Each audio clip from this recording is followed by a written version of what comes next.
This guy's our main character, and this is his future wife.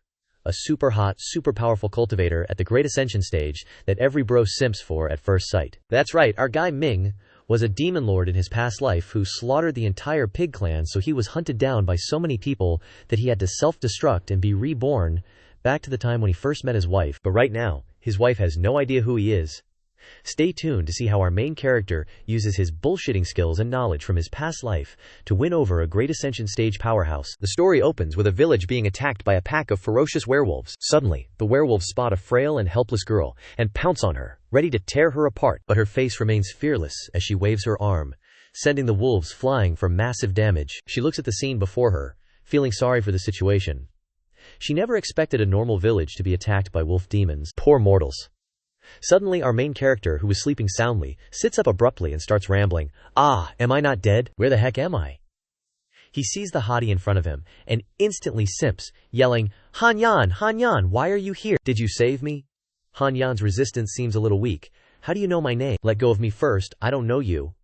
Our main character, being the opportunist he is, grabs Han Yan and says, Han Yan, I know you're angry, but I didn't mean to leave you behind and die together with someone else. Don't worry, I definitely won't be reckless anymore. Let's live a peaceful life together. Huh. Why are you trembling? Han Yan pushes our main character away with force, sending him flying miles away. His buddy rushes over, worried. Xiao Feng, are you okay? Are you alright, miss? Xiao Yi Feng, say something. Apologize to the immortal. You're dead. I'll take care of your little sister. Immortal. Please don't blame him. Xiao Feng is just traumatized because he saw Xiao family village destroyed. He also ate a bit too much crystal meth yesterday, so he's talking nonsense. Yay, juicy. That's strange. Why is he here? Xiao family village disappeared a long time ago, didn't it? Could it be that I've traveled back in time? Then our main character remembers his past life. The immortal called me husband earlier and promised me, you must return safely. I promise you, I will never leave you behind. Scene changes to the main character about to kick the bucket. The great 7-kill demon lord has come to this day. Ha ha ha, I will never be controlled by others again. The main character laughs and self-destructs, taking his enemies with him for massive damage. Yi Feng wakes up, scared shitless. It wasn't a dream. I'm really not dead. And you've finally woken up. Follow me, our palace lord wants to see you. Immortal, may I ask, where is this? This is the ship heading towards the Webtoon sect. Follow me quickly. The palace lord has been waiting for you for a long time. Okay, bye-bye. It really is like that. I really did travel back in time. This is when Liu Han Yan saved me back then. Although she will become my wife later, she doesn't know me yet. Suddenly, the automatic sensor door closes. Hey, why are you closing the door? Are you trying to violate me? You are, Xiao Yi Feng. This is Guanghan Immortal, Great Ascension Stage from the Webtoon Palace. Guanghan Immortal of the Webtoon sect is cold and arrogant as snow, pure and flawless, the most outstanding female cultivator in the cultivation world. Countless men have simped for her at first sight, but after so many years, very few people even know her real name. But today, Han Yan asks our main character, where did you learn my name from, Han Yan? I know it's a bit hard to believe, but you must believe me. I really didn't smoke any meth. I transmigrated back from the future, and the reason why I know your name is because I'm your husband. I'll give you one more chance to tell the truth. Welp, I'm dead. She always reacts like this whenever she gets angry. My darling, I'm really not lying to you. That's right, your favorite fruit is bananas, especially my banana. You're most afraid of snakes. You were bitten by a dog when you were a mortal, and you like silver carp tea. Also, your nickname is Yan Yan, which your father found through divination and gave you. Han Yan gets super pissed and yells, shut up! Then she grabs our main character by the neck. You know so much detail, you must be a spy sent by the demonic sect. Speak, who sent you here? Everything I said is true. You have the innate ice veins and cultivate the Ice Heart Sutra, not the Webtoon 9/5 of the Webtoon sect, my main cultivation technique which only I and my master know. How could it be leaked to the outside? Could it be? Master, I never expected that you could even probe into such a secret matter. Looks like I gotta off you first, then dig for intel in your brain.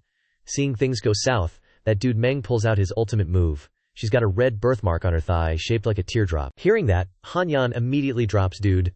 Meng, haha, there's no way a spy could see that kind of intel, right? Han Yan blushes, awkwardly asking, you, how do you know? I also know she's got an ice lotus mark on her right breast, formed by the Ice Heart Sutra she cultivates. This technique was forced upon her by her master. And it's actually a human cauldron cultivation method. When cultivating this technique, once you lose your virginity, all your cultivation will be transferred to the other party. Luckily, she later discovered her master's plot, so she secretly plotted to kill him, hiding this accident, hiding it from everyone. So the Guanghan fairy, the master of the Flying Snow Palace, is now my wife, Liu Han Yan. At this point, Han Yan seems to believe him. No one could know these things unless I told them myself. You say you're from the future, so what happened to us in the future? And did Miyoke channel get a silver play button? Dude Meng sighs and says, the future is a great chaos, never seen in thousands of years. Starting in the year 50, the great battle between good and evil begins again. The flames of Shenzhou burn endlessly. The 4 halls of the Wentian sect are destroyed. The Qishao sect betrays and joins the demonic cult. The Luo Shu sect exists only in name. The 2 great monks of the Wuxiangxi temple pass away, and I was framed by a traitor of the Wentian sect, bearing the crime of killing my master and fleeing across the land, unexpectedly getting to know her and becoming cultivation partners. Later, we decided to live in seclusion together, ignoring the world. But our enemies found us, and I ended up dying together with them. I thought I would never see her again in this life. But unexpectedly, when I opened my eyes again, I had returned to the time when she saved me that year. Han Yan, seeing you again is so good. Outside, the maids are confused. Why has Dude Meng been in there so long? The sect is almost here. Why hasn't that guy come out yet? I wonder what the palace master wants to talk to him about. Probably just asking some questions. Nothing to worry about. You know how the palace master treats men, right? That's right. Especially since he's just a mortal. Cut to inside the room, where Dude Meng is writing something. Is this the improved technique he was talking about? That's right, this is the improved Ice Heart Sutra that I spent 300 years cultivating, and we were able to research it together. The path of this meridian is a lot. They are all meridians that only the frozen heart physique has, not ordinary people can cultivate. Yes, wifey is so smart. This technique was created just for her. Not only is it more powerful, but it's no longer a human cauldron cultivation method. With it, when we were husband and wife, it wouldn't have caused her cultivation to be destroyed. Hearing that, Han Yan jumps up, saying, what? Who? Who is your wife? Even if you really are from the future, who says that Liu Han Yan of yours is definitely me? Right, maybe that's just in another world. She and I are not the same person at all. Even the parallel world theory has been said. This girl's imagination is really big. What she said makes sense. Maybe she really isn't my wife. This improved technique is what I prepared for my wife. I can't let others take advantage of it. Hearing Dude Meng say something that sounds reasonable, she can't help but feel a little regret. You, what's wrong, Miss Liu? Don't tell me you want to snatch the token of love between me and my wife, HMPH, who cares? I'll figure something out myself. Oh, I'm just kidding. Actually giving it to you isn't impossible, as long as you give birth to a few dozen kids. For me, I give you the technique, you accept me as a direct disciple. How about that? How is that possible? Our flying snow pavilion is all women. How can we let you join my sect? What if you make all the female disciples pregnant? Then there's no negotiation. Dude Meng puffs out his chest and starts acting. Alright, then I won't bother the palace master anymore. I will leave here now, and we will have nothing to do with each other in the future. She bites her lip and thinks for 5 billion seconds, then decides to call Dude Meng back. Just waiting for that, Dude Meng immediately smiles very dangerously. I can let you join my sect, but you can't do anything that betrays the righteous path, otherwise, I won't forgive you. Oh right, also, about our relationship. You can't tell anyone else. Okay babe, no problem. So what should you do? Now, I'll go write a cultivation technique right away. Scene shifts to outside, where the crowd arriving at the sect couldn't help but be surprised. Is that where the immortals live? Suddenly, Han Yan spoke loudly from above. That is, Wen Tian sect. My sect. All of you are disciples suitable to join my sect in this selection round. Before entering the sect, you must also participate in a spiritual power test to determine your spirit root aptitude. Which hall of Wentian sect you can enter later will all depend on your individual opportunities. Deep within the crowd, Ye Ju Si was baffled. Where did that dude, Men, disappear to? And where did that kid Xiao Feng go? Suddenly, Menu appeared, almost scaring him to death. Hey, what are you looking for? Where did you go? I've been looking for you everywhere. Just went to apologize to the immortal maiden, Xiao Feng. I just overheard something. Besides us two who just arrived halfway, all these mortals here are disciples accepted by the immortals this round. Their cultivation aptitudes are super high. Ye Jusi worriedly asked. If our spirit roots aren't good enough, we'll probably get kicked out, right? What the heck are you scared of?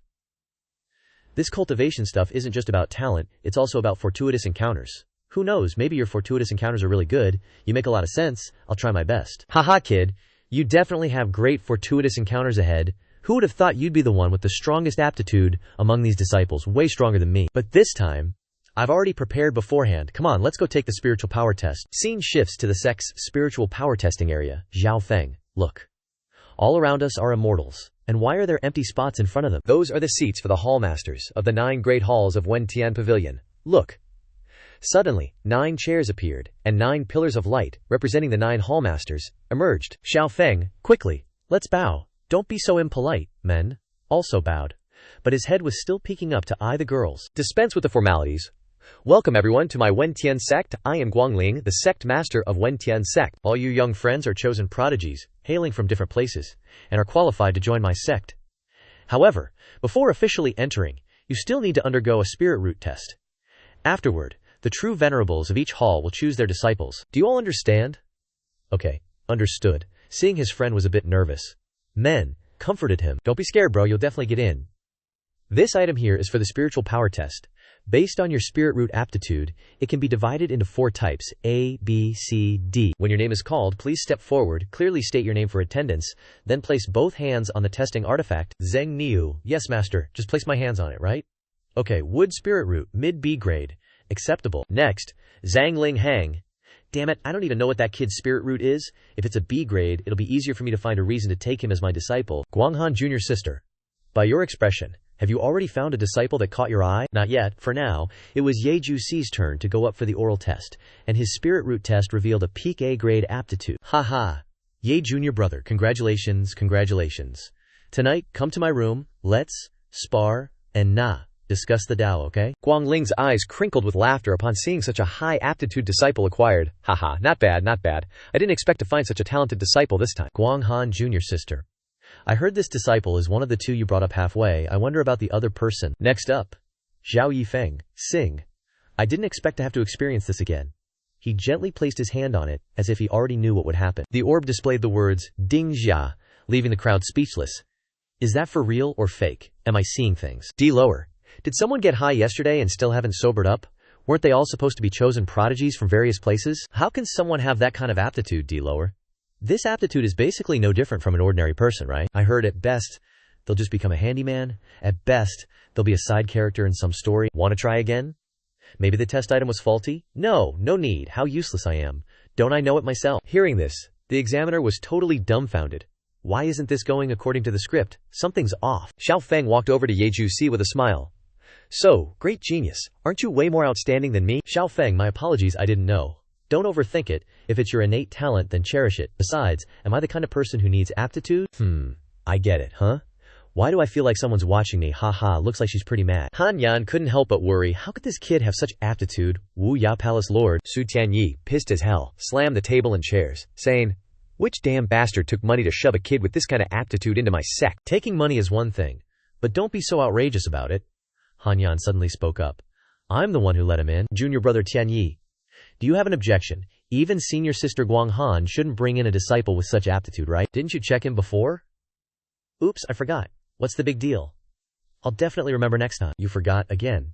How can you forget something like this, senior sister? How many times has this happened already? Why do you keep forgetting these important things? Hey, junior brother Su looks pretty angry, doesn't he? So quick to anger. Then true immortal Bai Yun, the Danding Palace Lord, and Taoist Guang Wei, the Qiankun Palace Lord, also chimed in. If he's not mad, who is? All palaces select disciples, according to the rankings of the annual True Martial Trials. Wuya Palace ranking last means that, unless we shamelessly kick that person out, then that disciple will definitely be his. A moment later, Sect Master, Palace Lords, the disciples, spiritual energy tests are complete. This time we have a total of 78 disciples. So based on the previous True Martial Trial rankings, Qiankun Palace will choose disciples first. Junior brother Guang Wei. Go with Ming Hai, you know how to pick. Yes. Then next is my Taiji Palace. Xuan Yi. The task of choosing junior brothers and sisters is yours. Okay, next is Fei Shui Palace, ranked 3rd. Junior sister Guanghan. It's your turn, Ming He. Same old rules, yes. Palace Lord. Ming He approached Xiao Feng, but it wasn't Xiao Feng, it was the girl standing behind him. You, follow me. A moment later, as expected, no one chose Xiao Feng, just like in his previous life. But could she really go back on her word? No, she's not that kind of person. Junior brother Su. It's finally your turn, but there's only one person left, so there's no need to choose anymore, right? I'm not choosing. You guys did this on purpose. Han Yan suddenly cut him off. Junior brother Su, if you truly don't want to choose him, then let him be taken under my wing. Since I'm the one who let him in, I should take responsibility for him. When Tian's sect keeps its word, junior sister Guanghan. You're saying you want to take him into Guanghan Palace, but isn't your place exclusively for female disciples? Sect Master Senior Brother. Our Wen Tian sect is the leading sect of the righteous path. We don't just subdue others with martial arts, more importantly, we win people over with integrity. So what if his spirit root is low? Over so many years, it's not like there haven't been people in the cultivation world who didn't have good spirit roots but still achieve success in cultivation. He's just one disciple. My Guanghan Palace can support him. But if we kick out a disciple who we've already agreed to accept into the sect, Won't the sect's integrity become a joke? How will we face the world after this? As expected of junior sister Guanghan. This is the proper demeanor a palace lord of our sect should have. Sigh, compared to someone else who shows no sign of being from a major sect at all. That's right, even though Guanghan Palace is full of female disciples, this broad-mindedness is truly an example for us all. Sigh, looking back at that palace now, no wonder it's been declining year after year. Shh, junior brother, speak softer, or that someone might just blow a fuse right now. The Wuya Palace Lord couldn't take it anymore and yelled loudly, "Enough, you idiots! This old man is also a palace lord of Wen Tian sect, of Wuya Palace. Do I need others to raise my disciples for me? Isn't his spirit root bad? This old man will make him a true disciple? I refuse to believe I can't teach him. What's going on, a true disciple? Is this guy so furious he's lost his mind? Wait, junior brother Su. Xiao Yi Feng is obviously me, Guanghan Shiji. Your Guanghan Palace has already chosen a disciple, hasn't it? That's right, everyone. Although my Wuya Palace is ranked last among the palaces, I also have my dignity. Even if there's only one disciple left, now is the time for my Wuya Palace to choose a disciple. Xiao Yi Feng, I've already made my choice, just choose. Why shout so loudly? It seems that all 9 palaces of the Wentian sect have gained something today, so I'm relieved. Han Yan is speechless. I didn't expect to overact. Don't blame me, I tried my best. This Meng kid doesn't understand what's going on at all. Switching scenes to the main peak of Wuya Palace. Xiao Shidi, this is the main peak of my Wuya Palace. Shifu of Wuya Palace is right in front. This is the eldest disciple of Wuya Palace, Xiang Tiange. He pats the Meng kid encouragingly. Don't worry, when you get to our Wuya Palace, I won't let anyone bully you. The Meng kid suddenly hugs Xiang Tiange's shoulder, forgetting that the Meng kid is even weaker than a dog. Sorry, Xiao Shidi, your body is too weak. I couldn't control my strength. It seems like it's dislocated. Let me fix it for you. Stop. I'm fine. We should go inside the palace quickly. Xiang Shixiong is still the same, just like in my memories, completely unaware of how strong he is. Now that I think about it, I also joined Wuya Palace in my previous life. But at that time, I was just a handyman disciple. It took me 20 years to gradually become an official disciple. Xiang Shixiong was the one in charge of teaching me martial arts back then. I suffered a lot at that time. This time, thanks to my wife's blessing, I don't know how I managed to become a true disciple of Wuya Palace. It's not bad after all. Switching scenes to inside the palace. Did father really find a Xiao Shidi for me? When will he arrive? This is Su Miaoqing, the daughter of Su Tianyi. Su Tianyi sighed and replied, At that time, I was just acting on impulse, and said it casually. That won't do.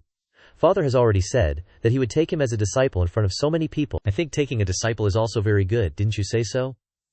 Although this child's spiritual roots are poor, his mind is very mature. If it's too difficult, I'll help you teach him. This is Lin Ziyun. Su Tianyi's wife, Shifu, Xinyang Xiao Shidi has arrived. Come in. Xiao Shidi, just do as I said. Thank you, Shixiang. Yi Feng confidently pushes the door open, then clasps his hands and introduces himself. Disciple Xiao Yi Feng greets Shifu, Xinyang, and Shiji. In the Wentian sect, disciples are usually divided into handyman disciples, outer disciples, and true disciples. Among them, handyman disciples have almost no chance of receiving orthodox teachings. They can only work tirelessly in exchange for the opportunity to become official disciples. In particular, there are many extremely dangerous guys among them, who later all become heavenly venerates and the like. Outer disciples truly step into the gate of cultivation. Although they can't learn those truly exquisite supreme techniques, if they try hard to cultivate, they still have a chance to succeed. True disciples are extremely rare. They enjoy the best resources of the sect. Their only goal is to become the pillar of the sect in the future. I didn't expect that I would actually become a true disciple of Wuya Palace, and even have my own courtyard. I don't know what my wife did back then. It's just that with my aptitude, even with the experience of the previous life, my cultivation is still very slow. I have to think of another way. Suddenly, there's a knock on the door from outside. Who could be coming at this hour?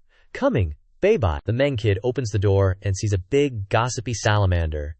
Shiji, is there something you need me for? Why don't you have any reaction? Other people are scared shitless by Xiao Bai, aren't they? Got it, Shiji, wait a moment. After speaking, the Meng kid closes the door again. There's a big, scary salamander. I'm shitting my pants. Shiji, is that good enough for you? It's okay, I guess. No, never mind. I came to find you for something important. What you need, Shimei, Xiaoshidi, probably can't take the same cultivation class with you right now, right? Why bring him here? It's okay, just teach both of us. Don't worry, as a Shiji, I'll teach him if he doesn't know anything, right, Xiaoshidi? It's okay, Shixiong, just teach. He. Before, these people all thought that I was the youngest, and they all forced me to study. Now I finally have a Shidi who's even worse than me. Shiji, needs you to share some of the aggro. Alright, then today I'll teach the simplest things. Although Shikati's talent is low, You must believe that diligence can make up for shortcomings, yes, Xixiong? Then I'll start by talking about the division of realms. Our cultivator realms are split into 9 big stages: Qi condensation, foundation establishment, golden core, nascent soul, soul formation, integration, void refinement, Mahayana, and tribulation transcension. Our heaven inquiry sect's core technique is the 9 fists of heaven inquiry, with each fist corresponding to a major realm. Today, I'll talk about Su Miaoqing's yawning her jaw off from all this theory. It's all stuff I've already learned. This time I can finally slack off. I'll grab a quick nap. Anyway, with Junior Brother's aptitude, he's definitely gonna learn super slow. Junior Sister Su, What's up next? I should test you on the sword technique I taught you yesterday. But aren't you still supposed to teach Junior Brother the old stuff? He's already finished that, and even all of today's lesson. How long was I asleep? Just half an hour? Even though Junior Brother's aptitude isn't great, his comprehension is incredibly high. The stuff I taught him, he basically just needs one look, and he's got it memorized. Look at him, and then look at yourself. Half an hour? How is that even possible? Is he seriously a study god? We all agreed to be noobs together, but he secretly got good, so in the end, I'm the only real noob here. If this keeps up, won't he start teaching me along with the other senior brothers and sisters? No way. If that happens, won't my hard-earned senior sister status be completely gone? Seeing Su Miaoqing's face turn ghost white, Xiao Yi Feng asked, "Senior sister, what's wrong?" "Junior brother, let's go to second senior brother's place and learn formation arrays and talismans. Let's go. Hey little bai, wait a second. Looks like junior sister's sense of crisis has been activated. That's not a bad thing. What they call talismans and formation arrays are essentially of the same origin. They're just spiritual energy utilized in special ways to produce effects far beyond the norm. Today we'll start by explaining the most basic 8 trigrams array. The Qian Gua represents heaven, symbolizing the cyclical operation of the heavenly Tao. A true gentleman should always follow the will of heaven. Su Miaoqing was practically dozing off. No, can't fall asleep, I'm the senior. Su Miaoqing was really trying hard today, but junior brother Xiao, on the other hand, it seems you have many questions. Such profound knowledge. It's perfectly normal for junior brother not to grasp it all right away. Go ahead and ask any questions you have. I actually do have a few questions I'd like to discuss with you, senior brother. Oh, discuss, you say? Alright, tell me. Earlier you said the Qiangua is the very symbol of the 6 yang lines, but I believe it also implies losing everything. Seeing Xiao Yi Feng's flawless rebuttal, the senior brother burst out laughing. Haha, I never expected junior brother Xiao, despite your young age, to possess such talent in the path of formation arrays. You're not wrong. This is advanced content for later. It's just that I thought it was a bit too early to talk about these things now. Su Miaoqing, in the future, if you don't understand anything about formation arrays, you can ask your junior brother. Hearing this, Su Miaoqing froze solid. A moment later, how can he understand what that old geezer is even saying? Actually, there were some parts one didn't get, so I just discussed them with him a bit. For better or worse, I was once a demonic sovereign. These beginner lessons are totally useless to me. If things don't speed up, who knows when I'll get to anything useful. Damn it, I got tricked by him. Junior brother really has his own insights, huh? Looks like I'll just have to use that method. Junior brother, follow me to the next lesson now. This is 4th senior sister's place. She's in charge of the practical combat class. A practical combat class? Exactly. But don't worry, 4th senior sister is super gentle and she loves books more than life itself. She's a really good person, so this time I can definitely save face. Anyway, here we don't need comprehension, but actual combat experience? Sorry, I'm busy. Next time for sure. This is Zhu Yongsan, a disciple of Wu Yahao. The only problem is she's quite detached from worldly affairs. So, we won't bother 4th senior sister anymore. What the heck are you kidding me? A Qi condensation noob like me, who hasn't even properly started, fighting a nascent soul 4th senior sister in actual combat. Tired of breathing already? Wait, junior brother Xiao, don't go. But, by some plot contrivance, this chick tripped over a blade of grass and fell right into Xiao Yi Feng, just as the script dictated. Cough cough, junior brother. Are you alright? I'm fine. You guys want to take the practical combat class, right? Actually, I don't have to study. Right. So how about we head off first? No worries, I don't mind either. Anyway, my senior sister isn't some kind of demon. Scene switches to Guanghan Palace Master. Next, I'll refuse True Monarch Baiyun's invitation. I have other things to attend to. Yes, I wonder how that guy is doing in Wuyai Palace. At the same time, in Su Miaoqing's room, Miaoqing, stop messing around, come here and try this soup I made for you. As soon as she stepped into the room, Lin Ziyun was utterly shocked. No, mother, I love studying. Seeing this, Lin Ziyun was completely bewildered. Are you saying Miaoqing isn't secretly slacking off anymore, and is even diligently reading books in the middle of the night now? Exactly. After studying with Xiao Feng for just one day, she came back like a completely different person. I heard Xiang Tiange say that Xiao Feng's comprehension is very high, which might have put pressure on Miaoqing. HMPH, it should have been like this much earlier. She's been lazy for so many years, it's about time she felt a little sense of crisis. Who would have thought that kid actually had some use, madam? I suppose there are still a lot of leftover herbs in the medicine room, right? There's still a bit. Do you mean that kid's spiritual root is too poor, so we should use more herbs? At the very least, he can be a whetstone for Miao King for a while. You really are sharp-tongued but soft-hearted. I'll go arrange a maid for him as well, to help him with some chores. You can handle those matters yourself. Scene switches to Xiao Yi Feng's residence. Ugh, fourth senior sister really hits hard. My bones feel like they're about to fall apart. Knock knock, I'm a bunny tilde. Xiao Yi Feng opened the door and asked, "Who are you, young master? This humble servant was sent by the madame to attend to you. You can just call me, little you." Huh. Serve me for what? WTF? Wait a minute, this didn't happen in my previous life. This isn't very good. Suddenly, this chick ran over and hugged Xiao Yi Feng, completely startling him. Oh, so you actually think this is good, young master? Weird. 9 out of 10. This is weird. Did I just smoke some weed and start hallucinating? Xiao Yi Feng immediately pushed her hand away and said, "Of course not. I'm a cultivator. Naturally, my heart is set purely on cultivation. My mind is towards Buddha, and my junk is pointed at you. Miss, please go back. I'll prepare the medicinal bath myself. You can just go outside and do some chores." Wait a minute. This guy is surprisingly straightforward. But it's not a waste that I specifically came here to concoct this medicinal bath for you. As she finished speaking, a stream of white kui suddenly escaped from the maid's body. Huh. What's wrong with me? Wasn't I on my way to the young master's residence? That gaze just now, I'm sure I've seen it somewhere before. Damn it, it was Liu Han Yan. That was super dangerous. I almost got chopped. Good thing I reacted fast. Having a Mahayana stage cultivator as a wife is really risky, but why did she come to my place? Huh, this bathwater. The spiritual energy is so abundant. Han Yan made it. She truly has me in her heart, I mustn't let her down. The next morning. What's going on? Is the palace master still angry? Yeah, I don't know why, but ever since the palace master returned, her mood has been really bad. Seriously, don't go in there right now. Inside the room, he's only at the first layer of chi condensation. I put a high-grade medicinal pill into your bathwater. If it were anyone else, they'd be about to reach foundation establishment by now. Just how bad is his aptitude anyway? More useless than a dog. But why did I have to use such a precious thing on that guy? It originally shouldn't have had anything to do with me. It must be to repay him for giving me the improved cultivation technique. Right, that must be it. At Xiao Yi Feng's place, at the same time. What, I've reached the first layer of chi condensation in just one night? Thankfully, it's all thanks to the herbs master and madam provided. Though, even those herbs shouldn't have such an amazing effect. In any case, being able to break through is a good thing. But remember not to get arrogant because of it. Yes, junior brother Xiao, well done. I heard you've already broken through to the first layer, haha, just lucky. Luck is also a part of strength. From what I see, your innate talent isn't bad at all. Haha. Senior brother, Xiang, a little gentler, oh oops, sorry, I couldn't control my strength, it's fine. But this time, I'm using a combined 3 paths cultivation method.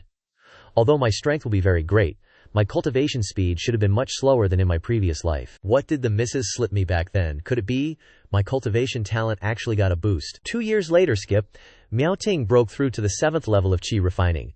Her talent is off the charts. Even though we keep suppressing her realm to solidify her foundation, breaking through is still a piece of cake for her. But compared to that other guy, she's still less of a headache. Ugh, just mentioning him pisses me off. Miao Ting throws open the door and immediately flexes on her junior brother. Haha, I broke through. Junior brother, where are you at? Congrats on senior sister's exit from seclusion, Xiao Yi Feng. 4th level of chi refining, huh? Why are you still at the 4th level, junior brother? My talent sucks, haha. 2 years. Does she even know how these 2 years have been for me? With so many heavenly treasures, even a pig would cultivate faster than him. Calm down, calm down. Nope. I'm going back. I'm afraid if I look at that kid any longer, I'll lose it and explode my balls. Then let's go back together. I'm also afraid I'll beat that guy to death. Huh? Where did master and mistress go? Who knows what they're up to? Whatever, junior brother, let's go have some fun. But I still have to cultivate. Without saying much, Miao Ting immediately kidnaps the dude to go play. Screw cultivating. You're slow at it anyway. 1 or 2 days won't make a difference. I'll take you to a good place. Just the thing to unwind. Who knew combining cultivation with previous life techniques would be so slow? What the heck did the missus feed me back then to make me break through in one night? Junior brother, I'm speeding up, holy SHT. Sis, slow down, what are you scared of? I'm here. A moment later, Miao Ting notices something and lands to check it out.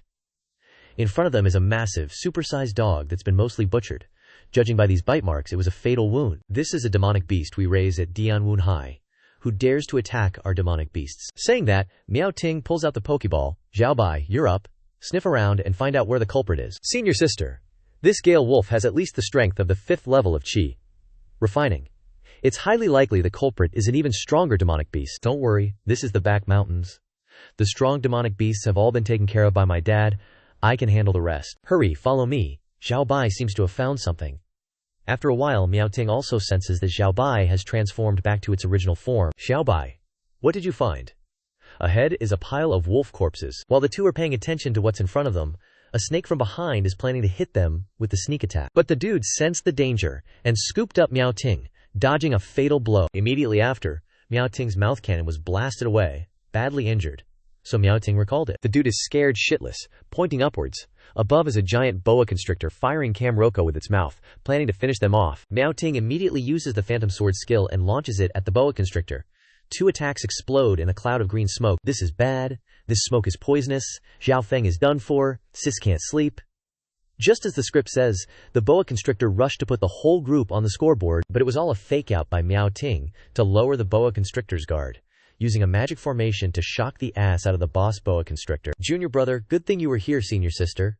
Be careful. It's okay, I just wasn't careful, and got hit by snake poison. Let's go back and tell my parents about this.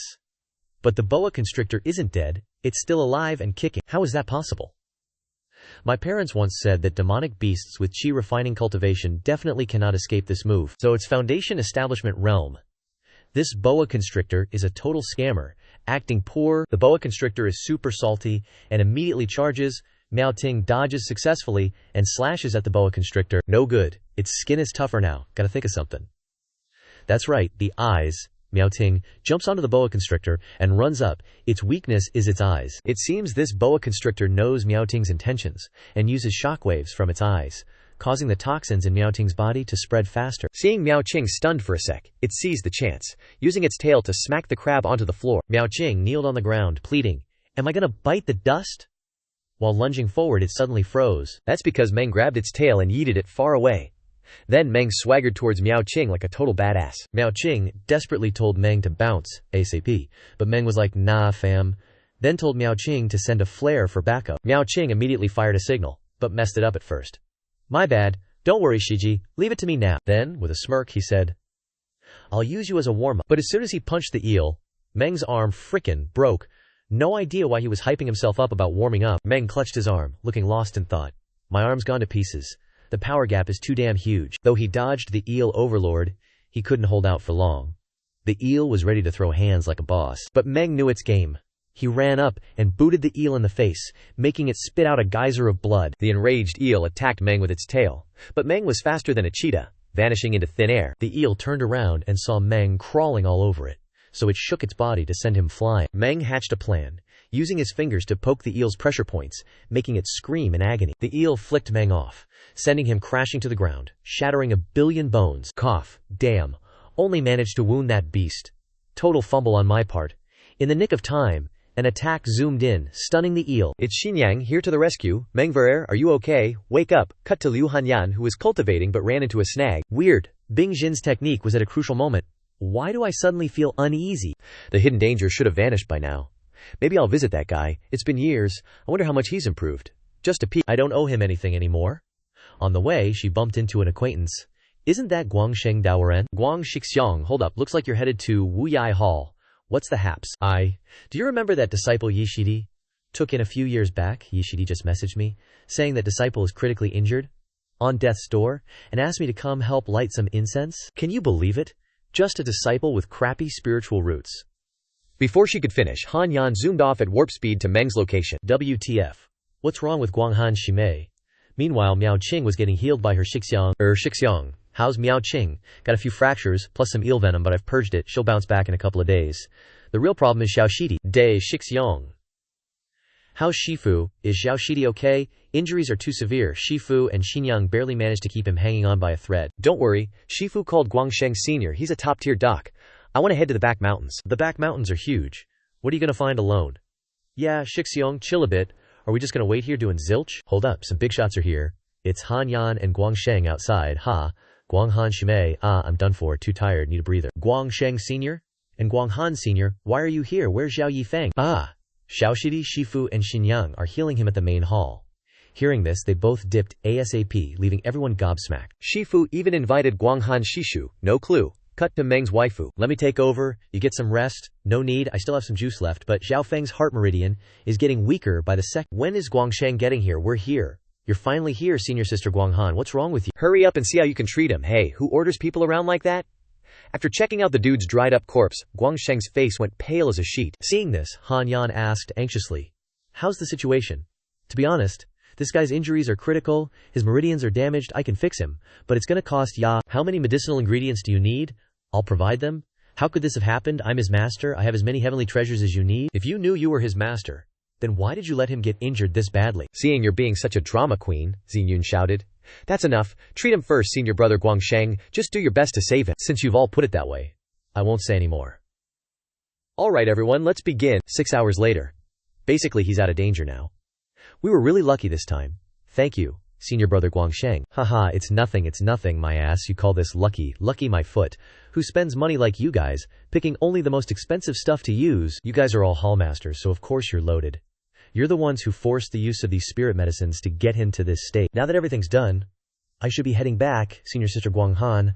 I was wondering, why did you help this little disciple of mine? He helped me with a few things before, so I'm just ensuring his safety this time." Scene changed to inside Yi Feng's dream. The scene is from his past life.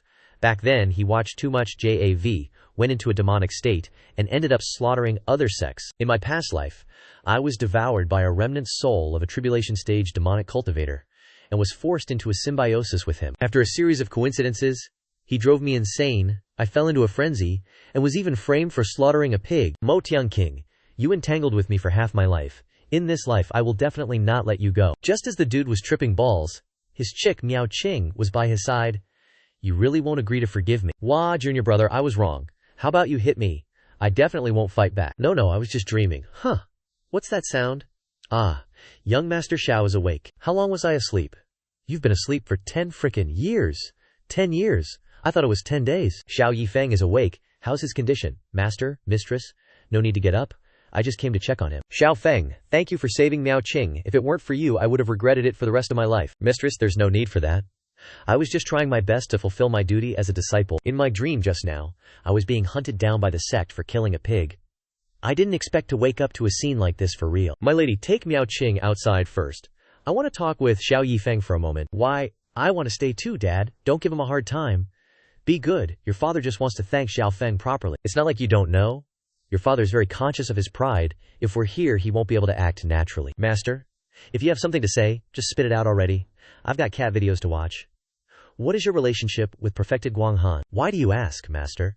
"When Perfected Guanghan learned that I was seriously injured, she made a special trip here and helped out a lot. She once said she owes you a healthy baby boy." "What did she mean by that?" "What?" "Shh. She came here on purpose." "Master, it was actually just a small thing. I didn't expect her to still remember I told you before. Right before Senior Guanghan met me, my village was destroyed by wolf demons. At that time, Perfected Guanghan was disguised as an ordinary person, and just when she was surrounded by the wolf demons, I charged out like a madman to protect Perfected Guanghan and said, 'You need to get out of here, leave these monsters to me, go now. Better hurry, or you'll miss out. You helped me, so now let me help you.'" "What's that supposed to mean?" "Hey miss, don't tell me you're scared silly now, are you?" At the time, I didn't realize Senior was such a mighty figure, and yet, Senior still came to my rescue later. Hall Master Wu Ya totally bought it when our guy spouted his BS. So that's how it is. Though just a mortal, you possess such a benevolent spirit, you've done exceptionally well. Haha. Master, you're too kind.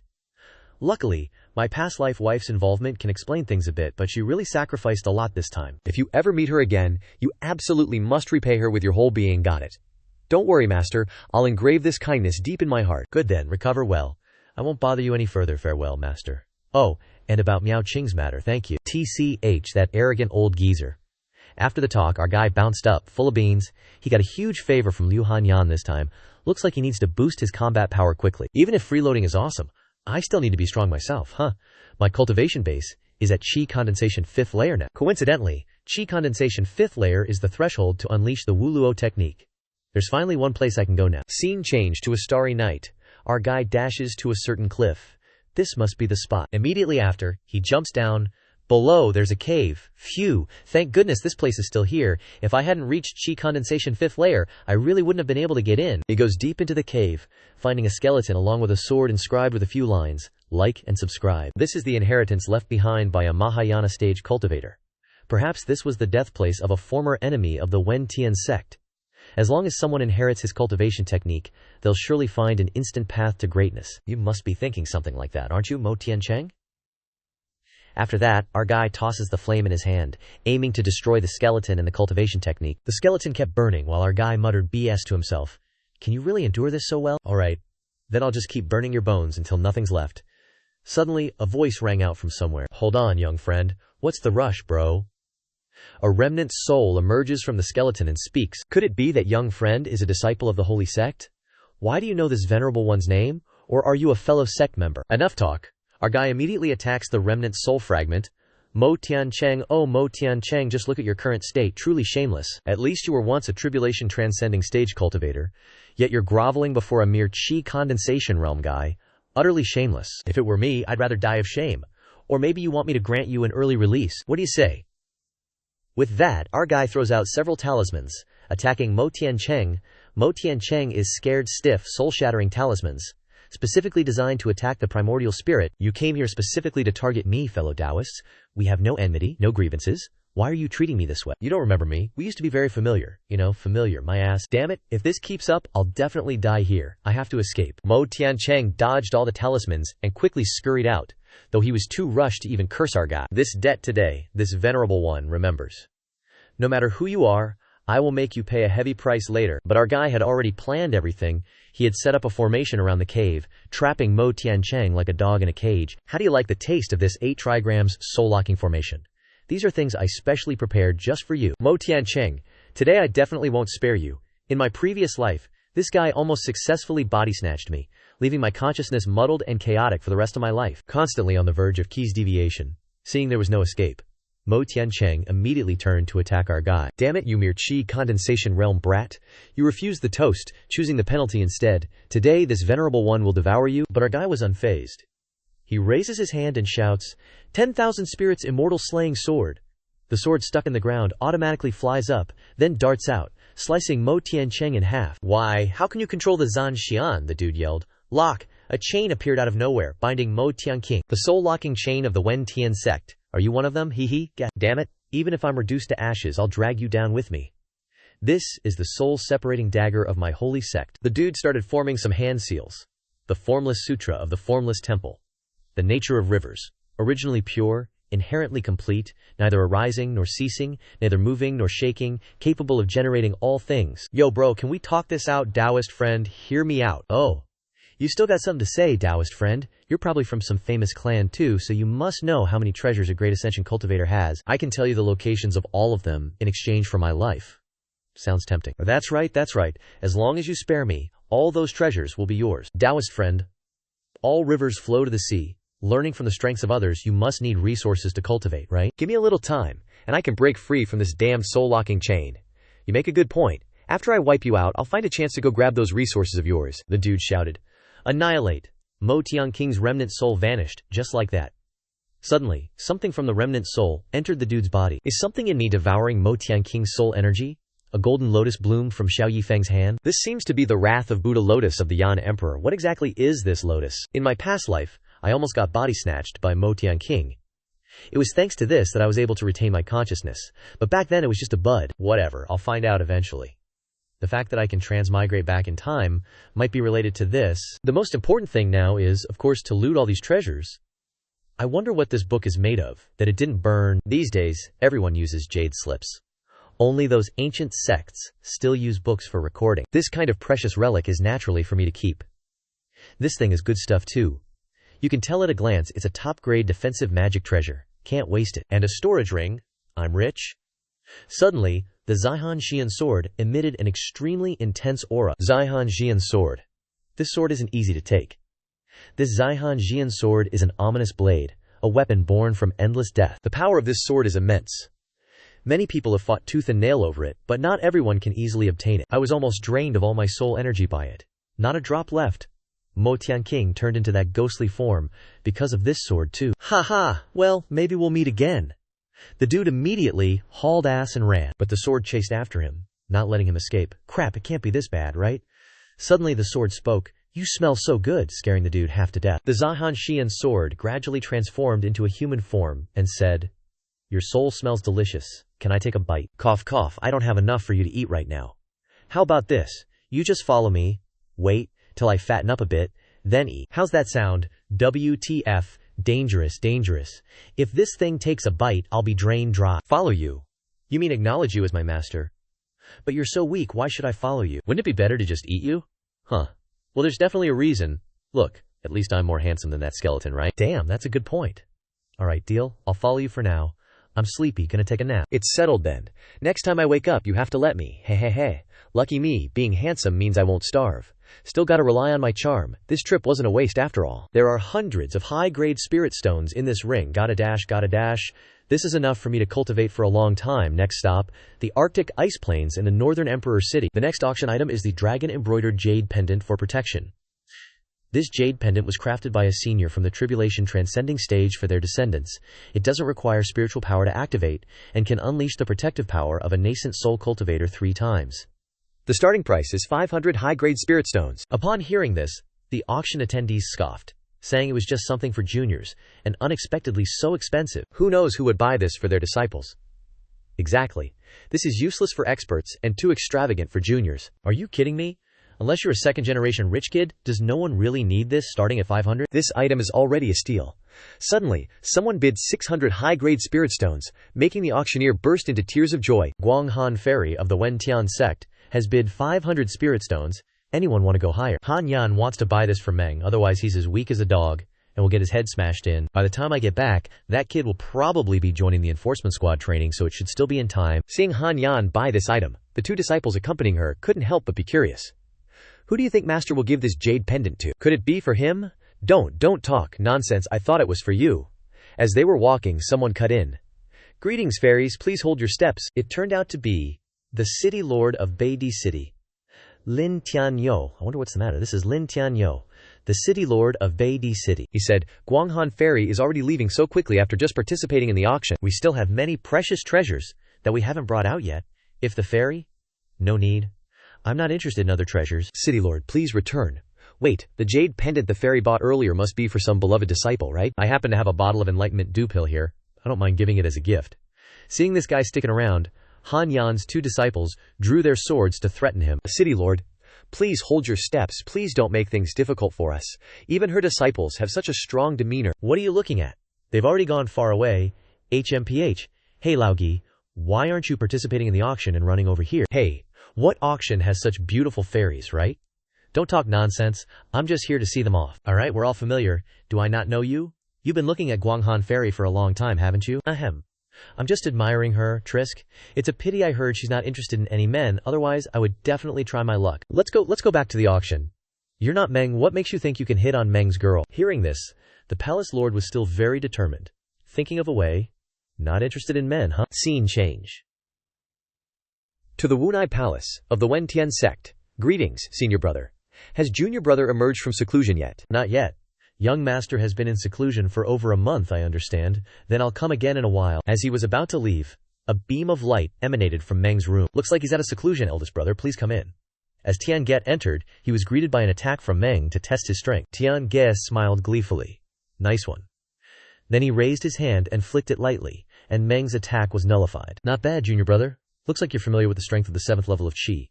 Training eldest brother is mighty, shattering my sword Q with a single punch. Well, our sect stipulates that disciples who reach the 7th level of Qi training must participate in the enforcement squad training for tempering. It's just that, after you broke through to the 7th level of Qi training, you've been in seclusion, so I haven't had a chance to tell you. This is your token. It was delivered a month ago. Remember, the enforcement squad training is very complicated. You must act carefully. If you have any difficulties, let me know through secret techniques. Okay, bye-bye. Thanks, senior brother. Is there anything else, senior brother? Well, Miao Qing is busy breaking through to Foundation establishment recently, and Master and Mistress hope she can break through soon so she doesn't have time to see you off. Junior brother, don't mind it, senior brother. Rest assured, I know what I'm doing. Then I can rest assured I have to go back and fulfill my orders. Gotta bounce. The heavenly dude just left, and Meng's already being a chatterbox again. He's gone now, come on out. Miao Qing suddenly appears out of nowhere. Even senior brother couldn't figure out how you knew I was here. HMPH. You think he really didn't notice? Miao Qing's face is confused. What do you mean? His words before leaving were hinting to me. He knew you were here, but he pretended not to, proving that your appearance here has been approved by Master and Mistress. Just one sentence, and you can analyze so much from that. Are you guys all this complicated? You think everyone's as naive as you, so Senior sister really came to see me off. I originally wanted to see if there was a chance to participate in that training or whatever with you, but my parents are keeping a close watch on me, so I can only do some proper business. Here, this is what my parents gave you. This is an ultra-grade, fire attribute magic weapon my dad gave you, with extremely strong attack power, and it can also be used as a flying magic weapon. This is the fire crow formation my mom gave you. As long as you have spiritual energy, even if the enemy is at the foundation establishment stage, it will be very difficult to break through it. These are the things your senior brothers and sisters prepared for you. Everything's inside. Open it up and take a look when you have time later. These things are too precious. Did they say anything else? My parents said, first, don't cause trouble outside. Take good care of yourself. What else? Second, if you do cause trouble, don't lose. Go all out. Make sure those who dare to mess with our Wuya Hall never dare to offend us again for the rest of their lives. Tell master and mistress, I will definitely not disappoint their expectations. Junior brother, go on in first. I'll come visit you later. Remember to thank master and mistress for me. I originally planned to find a way to transfer to Guanghan Hall later, to cling to my wife's skirt. But now I feel like Wuya Hall isn't bad either. Maybe I'll think about it. But I don't know how Liu Han Yan is doing lately. I haven't seen her since she saved me last time. Cut to the Golden Light sect. Haha, Guanghan Zhenren, right? You're the brain of the Wentian sect. This old man admires you. You flatter me. We'll need your esteemed sect's help a lot. In the future, it's all easy to talk about. All right, Zhenren, would you like to stay and take a look around? No need. We still have things to do. We'll visit another day. Then I won't see you off, Zhenren. Be careful on the road. As soon as the three of them left, this old man immediately ordered the Mingguang disciples, inform the sect to close the mountain and lock down the country. Sect master, didn't you just tell the Zhenren of the Wentian sect that you would help them? What a dog life. Sect master. HMPH. Whether it's the demonic sects or the righteous sects, they all want to win over neutral sects like ours, but this old man doesn't want to side with any of them. Just do as I say. Okay, got it, you grumpy old man. Cut to Han Yan's location. She turns to ask her two disciples, hey, we still have a few places to go. Our master still needs to pay respects to 3 sects. It's just empty promises. I'm afraid it won't have much effect. Forget it. Let's go to the next place. Fairy, we meet again. It's the young city lord of Beidi. Wearing women's clothes is painful to look at. I heard that Fairy doesn't like men, so I deliberately changed my appearance. I wonder what the fairy thinks. Seeing this, all 3 of them are speechless. Wentian sect, disciple hall. The sect disciples are divided into small groups sitting around each other. Several fellow disciples are chatting. I heard your recent harvests have been good. One of them excitedly shows off his spoils. Our group just hunted a 9th level chi refining demon beast and exchanged it for a lot of points. Just as they finished talking, someone walked in from outside, immediately attracting the attention of the crowd. Isn't that Tang Bei from Group B? His face is so bad. Did he get assigned a bad mission this time? Everyone continues to gossip behind his back, but Tang Bei calmly strides forward. I heard that their group has always been missing one person. One of the core disciples still hasn't arrived. He's very unhappy. Trisk, that's a core disciple. So envious. He finally stood in front of the door of Group B's room. With a click, the door burst open, flooding the room with light.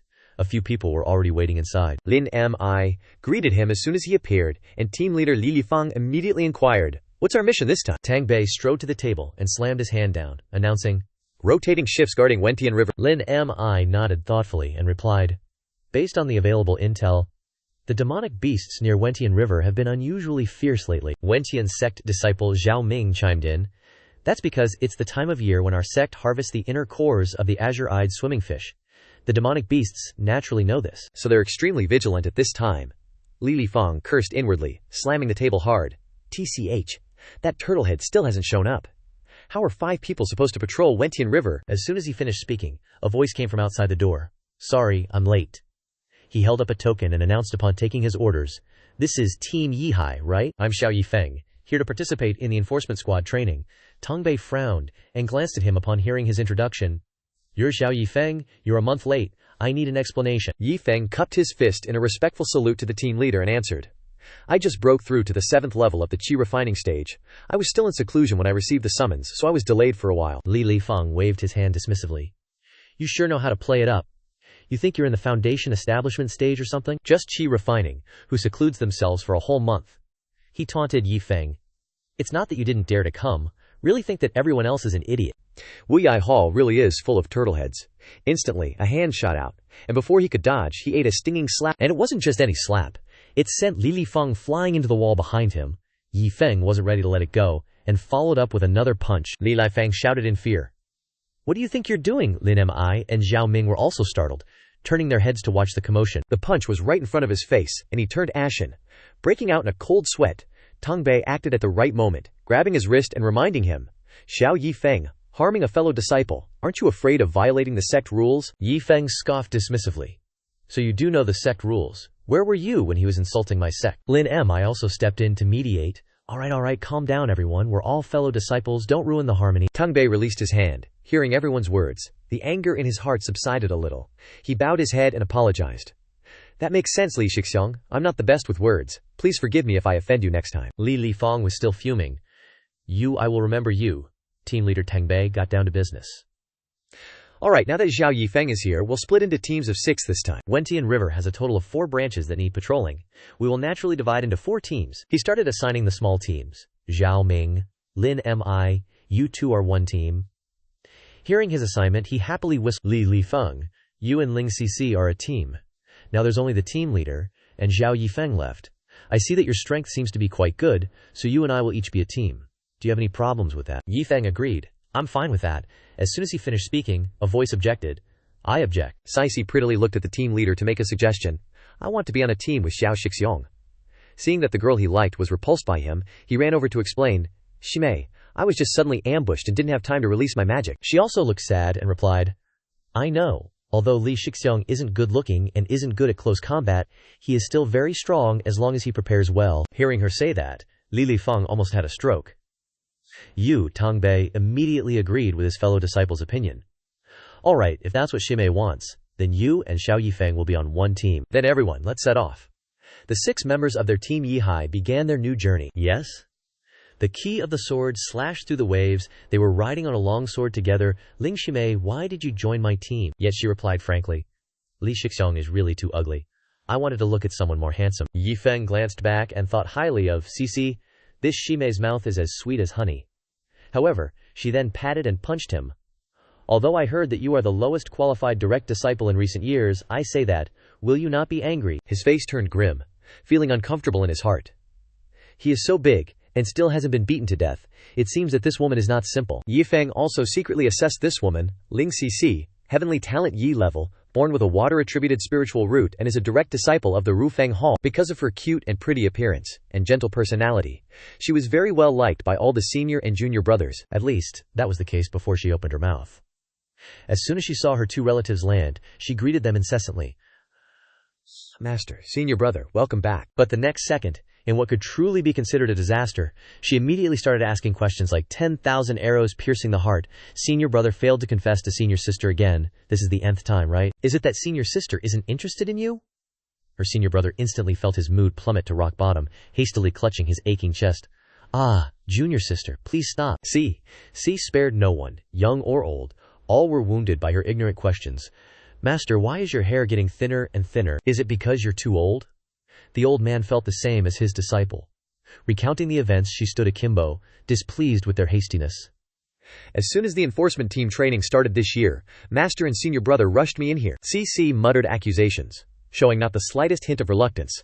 Xiao Yi Feng was speechless, not knowing what to say. "This is really too much, isn't it? Just being a little too straightforward? How could they treat you like this?" Hearing this, she nodded vigorously in agreement. "That's right. Although Master said I should change the habit of getting a little too worked up whenever I see a demon beast. Is that really such a big deal?" Xiao Yi Feng curiously asked. "Worked up? What do you mean?" As soon as he finished speaking, a croaking demon beast appeared in the distance. Hearing the noise, he sensed something strange. A frog-like demon beast stood arrogantly on the ground, blocking their path. Xiao Yi Feng calmly muttered, assessing it. Just a low-level demon beast. He turned to call to his junior sister behind him, only to see her trembling all over. "CC junior sister." She then screamed loudly, causing the water surface to ripple and churn. "Demon beast." Xiao Yi Feng was overwhelmed by the scream. "Oh my god!" CC waved her hands wildly, creating forces from all directions. Die, die, die. Annoyed, he dodged while yelling at her.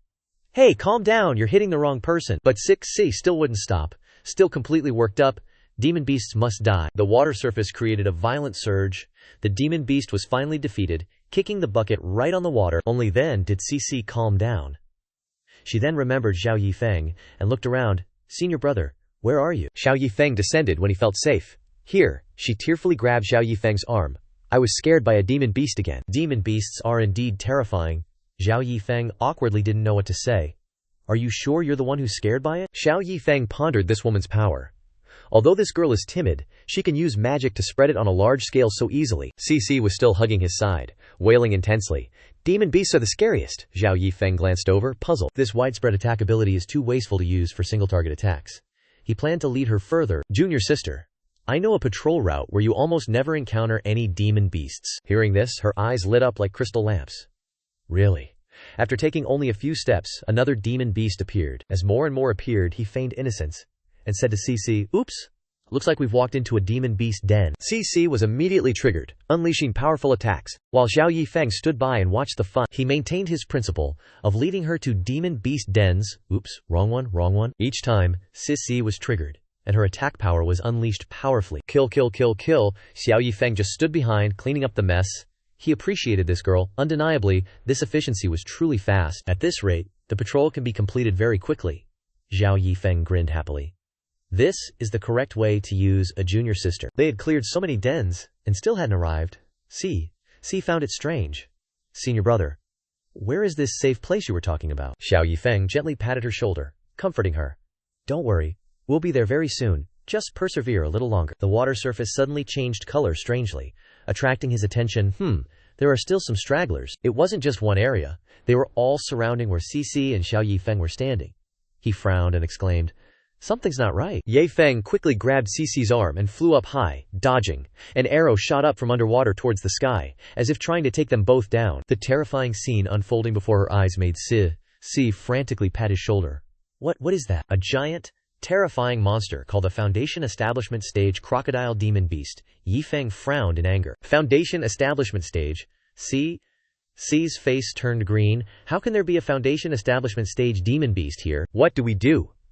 Yi Feng immediately thought of the 36 stratagems, and the best one was to escape. There's no need to fight it, we should go back and call for help. But it wouldn't let them leave so easily. It spat out a huge amount of powerful force to attack, and the currents swirled deeply into the sky, waiting to catch them. Yi Feng only had time to push CC away and yell, "Be careful!" She was stunned and about to turn back, senior brother, but Yi Feng drove her away. "You go first." Before CC could leave, she was overwhelmed by the sound waves from the crocodile demon. He used the treasures from his fellow disciples, an attack that exploded a large area of the sky, and smoke filled the air. Yi Feng used his sword to escape from that place. Luckily, my senior brothers and sisters gave me a lot of treasures, a bunch of talismans to break this water spout. At this moment, CC was in a dangerous situation, about to be swallowed by the crocodile demon. Oh, Yi Feng also just arrived. With a talisman in his hand, he muttered with a frown, "What a pain." The talisman flew to the designated spot on his command. It rushed straight into the whirlpool, trapping CC. At this time, she was gradually sinking into a daze, not knowing if it was a dream or reality, muttering, "Senior brother." The monster had already swallowed them both, with a satisfied look on its face. Gradually sinking into the water, everything slowly went quiet again. C gently opened her eyes, recognizing a strange landscape. She had to call out to him, "Senior brother." Yi Feng appeared right in front of her, coldly replying, "You're awake." Seeing her blank expression, he had to explain, "As you can see, we are now inside the belly of that beast. The things around us are its stomach acid." CC panicked and quickly asked him, "Senior brother, so what do we do now?" Yi Feng didn't dare to look her in the eye, and with difficulty expressed his intention. "What we need to do now? Junior sister, do you need to change into a new set of clothes first?" Only then did she realize that her clothes were tattered, and she hurriedly covered herself with her hands. I don't have other clothes." After CC finished, he calmly handed her a cloak. "Use this first, we'll talk when we get out." C silently lowered her head and accepted the cloak, whispering, "But how do we get out?" He nodded, and told CC everything. "I've already sent a signal for help. This formation can protect us from being corroded by the stomach acid. Next is to wait for an opportunity." CC was stunned by the protective circle. What kind of formation is this? So powerful. Yi Feng frowned and looked at her. "My master gave it to me." "You're also a direct disciple. Doesn't your master have anything to keep you alive?" This sentence made CC silent, not knowing how to answer. He also started to feel awkward. "Sorry, I misspoke. There are fluctuations on the water's surface, Lin M." I observed the remaining traces of the talisman and said to Zhao Ming, "The distressed talisman just now was sent from here." He glanced around and nodded in agreement. "Senior sister, there are very strong spiritual power fluctuations here. There must have been a big battle just now, but first, we need to observe carefully. We need to be careful. It's best not to stir up trouble." But before he could finish advising her, Lin Mi had already taken action. Eager to provide assistance, Zhao Ming was speechless. Oh my god, senior sister, wait. Firepower like a fireball descended towards the still water surface. The fireball immediately hit the crocodile demon head-on, causing it to writhe and roar. Inside, Cici panicked and screamed, "Senior brother, it's an earthquake!" But Yi Feng didn't care at all, and comforted her. "Don't be afraid. It seems like someone has arrived outside." Which alarmed the monster. Hope clearly appeared on Ciaci's face, her eyes sparkling brightly. "Someone's here. Is it our senior brothers and sisters?" But Yi Feng definitely noticed something strange. Maybe this commotion is a little too big. Then he felt a strange change, and called her over. "Ling, junior sister, come closer to me." This beast seems to have been provoked, and she immediately obeyed and moved closer. Outside, Zhao Ming just came to his senses, and Lin Mi had already finished a hit. "Senior sister, what are you doing?" She still got that confidence. "Relax, there's two of us. What strong monster could possibly show up?" But the moment it revealed its true nature, Zhu Ming screamed, "It's a Foundation Establishment Stage demon beast, Lin M." I freaked out too. The bamboo demon went berserk and charged to fight. A sound echoed from within its throat. "It's attacking. Be careful." The two of them combined forces to defeat it from the inside. The beast immediately fell into the water, writhing. From inside the bamboo demon's belly came a voice. "Someone's here." Zhu Ming's eyes widened in surprise. "That's Xiao Shidi's voice. You're inside the demon beast." Xiao Yi Feng shouted for them to hear. "Ling Shimei and I are in here. We're okay for now. It's just that this demon beast's skin is super tough. We might need you guys to create an opening for us to get out and help," he suggested. "I'll stop it from using its magic to threaten everyone inside, Lin M." I immediately agreed. "Got it." Zhu Ming also received the order, and hurriedly activated his magic. Yes. Waiting for the bamboo demon to open its mouth, a large magical force was preparing to rush out, while inside its belly, Yi Feng and Cici were doing their best. Lin Mi resolutely charged forward with Lin Ming at the same time. Now's the time. Her fireball and his magical power directly struck it head-on. Looking at the dense smoke, Zhu Ming nervously observed, "Did we win?" But the bamboo demon violently appeared in the smoke, and Lin Mi realized too late. Oh no. The two of them were attacked by its tail and sent flying. Two more people appeared in the sky, the captain and vice-captain. Captain Tang Bei turned to ask Zhu Ming the reason. "How did you guys provoke such a beast?" He replied honestly. "Captain, Xiao Shidi and Ling Shimei were swallowed by this demon beast. We need your cooperation to get them out." Hearing this, Li Feng angrily snapped, "Nonsense! This is a Foundation Establishment Stage demon beast. That useless Xiao Yi Feng can't even protect one woman." But Tang Bei ignored Li Feng's words, and agreed with Yi Feng's plan, preparing to form a formation. He couldn't believe it. "Captain, do you really believe what they said?" He frowned. "The reinforcements won't arrive in time. We have to try anyway. Don't forget, Ling Cici is still inside." His face was filled with hatred towards him. "It's all because of that Ling Yi Feng." A magic formation was formed above the bamboo demon. First, Lin Mi Xiao Yin, then Zhu Ming Xiao Yang. Tang Bei then called out to him, "Li Feng." He grumbled but had to enter the formation to activate his power. "I know. I'm in charge of Tai Yin." Finally, the captain. He instructed below, "Xiao Yi Feng, do you have a way to escape?" It's best to take advantage of this moment. Yi Feng also sensed this magic. The four symbols formation isn't bad. Then turned to call Cici. "Ling Shimei, I need you to help me a bit," she asked, confused. "Help with what?" He directly grabbed her hand and replied, "Babe, give me your hand. I need to borrow some of your spiritual energy." Cici hastily refused. "But my spiritual energy is water attribute. It can't support this formation for you." But that's all Yi Feng needed. That's exactly what I need. The formation was activated as he intended. Four symbols formation, killing and punishment formation. Inside, a powerful spiritual energy was being unleashed. Water and fire countered each other, but when they met, the bamboo demon suddenly exploded in all directions, inside and out. It howled in agony. The demon beast lay motionless on the water. Zhu Ming saw this and said suspiciously, it's dead, Lin M." I didn't see Xiao Yi Feng and Lin Cici, so she kept looking around and asked, "Where are Xiao Shidi and Ling Shimei?" Tang Bei glanced in one direction and replied, "Over there." A moment later, with a splash, Yi Feng jumped out of the water carrying Cici. Li Feng was shocked and questioned, "Ling Shimei, why are you wearing his clothes, and even hugging him like that?" At this time she struggled. "Wah, Xiao Shixiong, quickly put me down," Yi Feng explained without changing his expression. It's not what you think," making the other guy grind his teeth in anger. After he put Cici down, she blushed shyly and said, "My clothes were torn by the demon beast, so Xiao Shixiong helped me out." Hearing this, Lin Mi draped her arm over his shoulder and exclaimed, "Wow, not bad, junior brother. How about I come back and be your support?" He chuckled and replied, No need. I'd still like to focus on cultivation for now." Seeing his refusal, Lin Mi clicked her tongue a few times, looking displeased, and said, "Trisk, Trisk, didn't think you'd be such an airhead." ZZ, standing beside him, angrily said, "Senior sister, that Li Fang guy over there is really upset seeing you get so much attention." He frowned and muttered with disdain, "Isn't it just a demonic beast?" Then, he flew towards the motionless demonic beast, constantly mumbling, "If I had arrived earlier, I could have taken care of it myself." With that, he angrily kicked the demonic beast in the head and yelled, "It's all your fault." Stung by the kick, the demonic beast furiously opened its eyes, filled with murderous intent. Seeing this, Zhao Ming was startled and loudly warned, "Careful, that demonic beast isn't dead yet." The demonic beast began to struggle, and a thick aura rose around it. Tong Bei frowned and shouted, "This is bad, it's gonna self-destruct, everyone come to me to form a defensive formation." Seeing the situation before him, Lin Mi couldn't help but worry and say, with such a close distance, even with a defensive formation.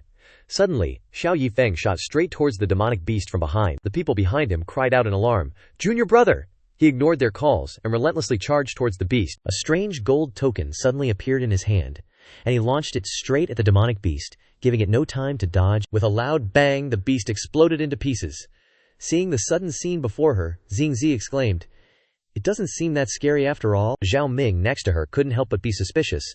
"Is this the power of a Foundation establishment demonic beast?" Lin Mi explained. Xiao Yi Feng destroyed the sect's magic artifact token, preventing the demonic beast from self-destructing. She couldn't help but praise him. That decisiveness is truly frightening. Hearing this, Li Feng was extremely jealous, and he angrily frowned and cursed, "Cunning bastard!" Then, he pointed at him and vehemently shouted, "Xiao Yi Feng, you're good at destroying the sect's magic artifacts and disobeying orders. I will definitely report you to the elders." Lin Mi couldn't help but turn her head and scornfully said, "You really have no shame." As for him, he didn't bother listening to his words. "Piss off, please." He was left speechless and could only utter, "You." Tong Bei couldn't bear it any longer and stepped in to stop them. "All right." Then he turned around and said, "Everyone, the appearance of a Foundation establishment demonic beast in Wentian River is very unusual. We must immediately report this to the sect." The others immediately replied, "Yes." Suddenly, Xiao Yi Feng coughed up a mouthful of blood. Seeing this, Xinzi anxiously went up to him and asked, "Senior brother, what's wrong?" He replied, "It's nothing, I just got slightly injured just now." Seeing this, Li Fang put on a smug face and taunted, "HMPH, you're not that strong after all, serves you right for showing off." He looked at him with a sidelong glance, not bothering to argue, and said, "Let's go, don't waste any time." However, no one noticed that his hand was covered in scratches and dripping with blood. At the enforcement hall, ZZ, Lin Mi, Li Feng, and Zhao Ming stood outside the door for a long time, but no one came out. Xinzi anxiously said, "Why haven't they come out yet?" Then she turned to Lin Mi standing beside her and asked, "Senior sister Lin, the sect elders aren't really going to make things difficult for senior brother Xiao, are they? Or should I explain a little?" Lin Mi calmly said. "Don't worry, the sect elders aren't fools." Li Feng still had that vile look on his face, coldly snorting, "HMPH, destroying the sect's token, acting selfishly and disobeying orders, and almost causing a great disaster. At the very least, he's broken several tens of thousands of rules. How could the elders let him off so easily?" Lin Mi saw through his petty nature and directly exposed him. "Do you think the elders are as narrow-minded as you are?" He was struck where it hurt and couldn't retort, only able to angrily exclaim, "You!" Suddenly, Zhao Ming shouted to announce, "They're coming out!" Seeing Xiao Yi Feng and Tang Bei walk out, he immediately rushed up and asked, "How did it go?" Lin Mi followed up, "Did the elders make things difficult for you?" Tang Bei glanced at him with a satisfied expression and said, "The elders greatly appreciated junior brother Xiao. Not only did they not punish him, but they also praised him a lot, truly worthy of being a direct disciple." He humbly smiled and said, "Not at all, but the elders can distinguish right from wrong and won't just listen to one side of the story." These words made Li Feng, who was standing to the side, furious. Hearing their words, Lin Mi burst out laughing and said lewdly, "That's good then. We were lucky to have you this time. Do you want to go grab a few drinks with us? Junior sister Ling will be coming too." He declined. "I'll go next time, if I have the chance. I still have some urgent matters to attend to. Sorry, senior sister." As soon as he finished speaking, he immediately flew away. Seeing him refuse her time and time again, Lin I couldn't help but scold, "This kid really doesn't understand romance at all, don't you think?" Junior sister CC blushed and replied, "Maybe he has other things to do." Scene change. He landed in a small cave. At this moment, he painfully clutched his chest, coughing up a large mouthful of blood, and said, "Zanxian, if you had killed him just now, a big problem would have happened." The ring on his hand lit up and replied, "Ha!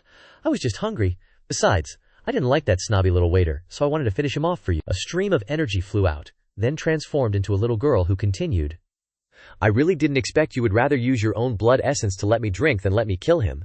You're so soft-hearted. He wiped the blood from his mouth and said, You better tone down that demonic sect style of yours. You can't just kill fellow disciples here, at least not in broad daylight. She actually flew behind him and continued. You righteous sect disciples are so fake. But I really couldn't resist taking a few more sips of your fresh blood just now, and you ended up getting hurt. How fun. Then she became extremely excited and exclaimed, How about I just suck you dry?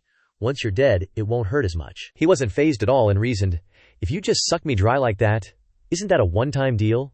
Like killing the goose that lays the golden eggs? I have a better idea. Do you want to hear it? Hearing this, she replied with interest. Oh, tell me. I won't let go of your body. Just waiting for this, he immediately said. How about you and I make a contract? She ridiculed without thinking. You're dreaming, he calmly continued. Hear me out. I can call you master, and from now on I'll be your sword slave. You can bite me whenever you want. If you're not interested, then never mind. Hearing this, she immediately stopped him. Wait, who said I'm not interested? He smiled and said, Oh, so you agree? Seeing that he couldn't have made such a beneficial offer so casually, she suspiciously said, I'm just curious. You don't have some kind of conspiracy, do you? He put on a trustworthy look and said with a smile, What kind of conspiracy could I have? A chi refining stage cultivator like me is already half dead fighting a foundation establishment stage demon beast. Who wouldn't want to find a backer? He continued to manipulate her. I'm just thinking that if I can hug your thigh in the future, you can protect me if I encounter any danger, and I'll wholeheartedly serve you, obediently be your furnace. After listening to his sweet talk for a while, she really fell for it and said, Really, there's really no other way. If you've already said that, then I'll have to agree. Then she winked and said, Then we shouldn't delay, let's start the contract. As soon as she finished speaking, a strange stream of runes surrounded her body. She and those strange runes just floated in the air. While summoning the contract, she said, This is a contract rune. Use someone else's blood on the rune, and silently say your name in your heart. Next, a sword appeared, and she continued, After the contract, your every move must obey my orders, otherwise you will suffer a backlash from the rune, making your life worse than death. You better not think about getting lucky. Even if you regret it now, I won't allow it. Hearing this, he bit his finger to produce blood and said, Don't worry, I've been waiting for this moment. Zhan Xian, she shouted, Go! The sword automatically flew towards Yeju Si. He used blood to write on the sword. Seeing that he didn't have any strange expressions, Zhan Xian exclaimed, This time I've made a huge profit. Her face clearly showed greed as she said, This kid, I don't know what's going on. The spiritual power on his body is unbelievably abundant. At this time he was surrounded by an extremely powerful aura. Seeing this, she couldn't help but marvel. Moreover, I don't know what he cultivates. Not Tao, not demon, nor Buddha. The spiritual energy is completely the purest flavor. The more she thought about it, the happier she became. Excitedly holding her face, she laughed and said, Such a kid will be mine from now on. Suddenly, he tightly gripped the hilt of the sword and ordered, Stop! She noticed something was wrong and asked in a panic, That's not right. Hey, what kind of rune did you draw? He replied triumphantly, A rune of ownership. You told me yourself. At this time, she frantically pointed at him and ordered, Stop it now! A stream of energy followed and slashed towards him. But it couldn't cut through the surging aura surrounding him. He held the sword tightly in his hand and kindly explained to her.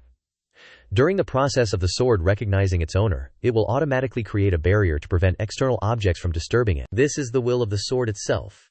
You are a sword spirit, so of course you must abide by this. She still couldn't believe it and widened her eyes to retort.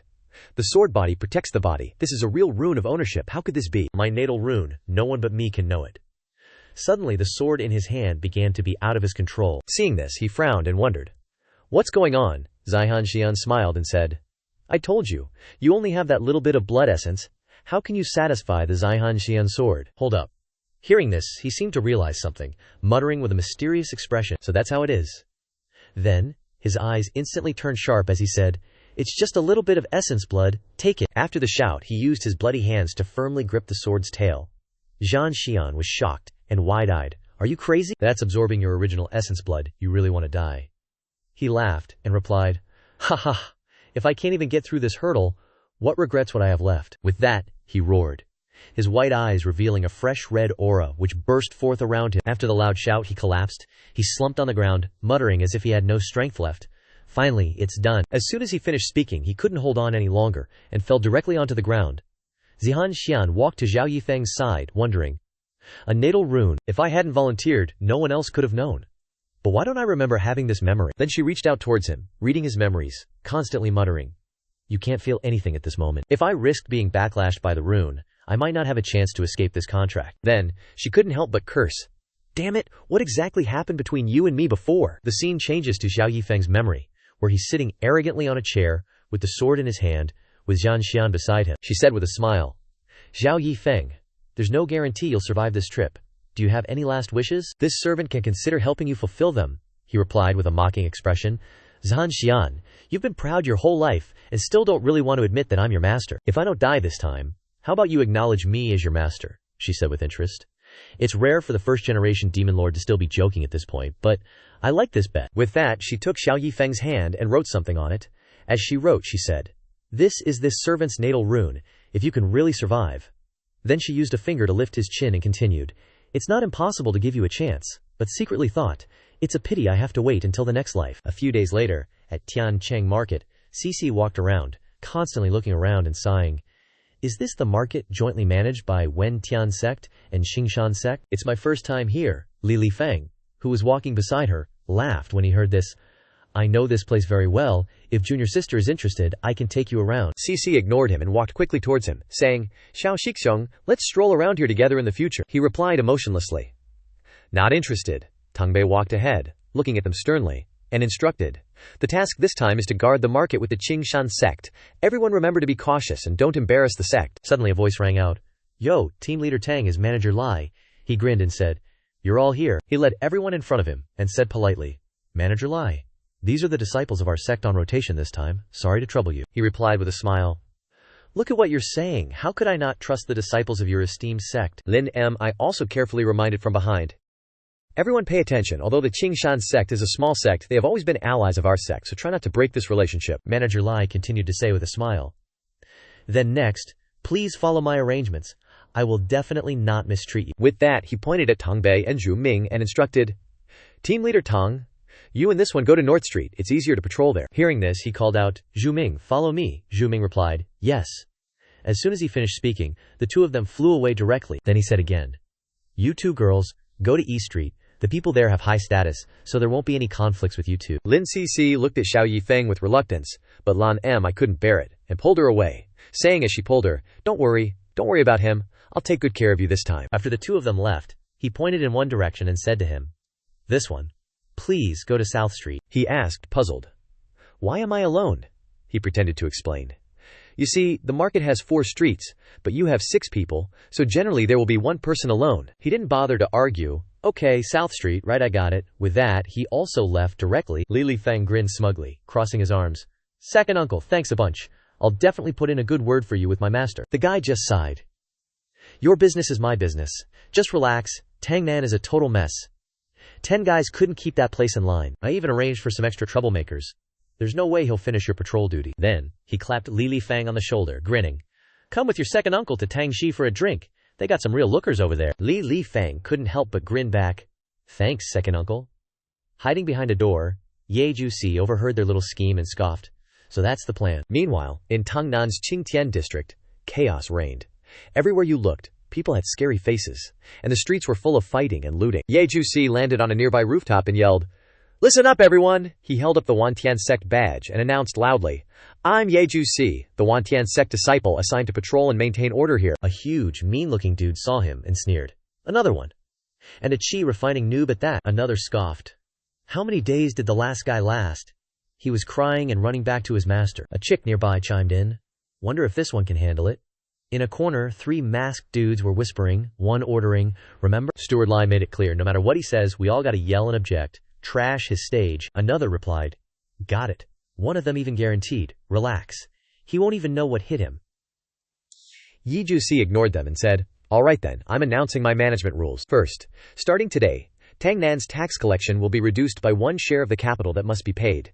No one is allowed to pay any more than that. The troublemakers who were causing trouble were stunned and exclaimed in surprise. Second, Ye Jusi continued, the roads I'm in charge of are free and easy. Goods can be bought and sold without inspection, and I don't care where they came from. Doesn't matter if you're dealing with black market goods or legit stuff. Sell it however you want. If anyone dares to mention the word order in front of me, they'll be sorry. The crowd below was speechless, eyes wide with disbelief. Ye Jusi went on. Third, I only have one rule. No one, and I mean no one, is allowed to interfere with anyone else making money, or else death. After saying that, he crossed his arms, satisfied, and asked, "Anyone got any objections? Speak now." The crowd below erupted in cheers. "Yeah, awesome." The masked dude in black sweat dropped. "Bro, should we still object?" The leader smacked him upside the head. "Object my ass, you trying to get killed." Seeing that no one had any objections, Ye Jusi declared, "Then I announce, Tangnan's Qingtian market is now open for business." The next day, a masked dude was pacing around the street, fuming. "Damn it, this stuff ain't easy to sell. Everyone's asking where it came from." He stopped in front of a stall and looked around, disgusted. "Heard Tangnan's a real dump. If other places weren't so picky, I wouldn't even bother coming here." Just as he was muttering, a hand reached out and tapped him a few times. He turned around warily and got a black sack thrown over his head. "Who are you guys?" In the darkness, thumps and bangs echoed.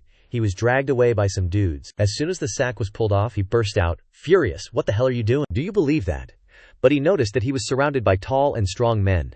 Knowing he was at a disadvantage, he clasped his hands and knelt down, begging, "You guys." Above, Ye Jusi sat on a stone chair, looking straight at him and asking, "How much is your stuff worth? I'll buy it."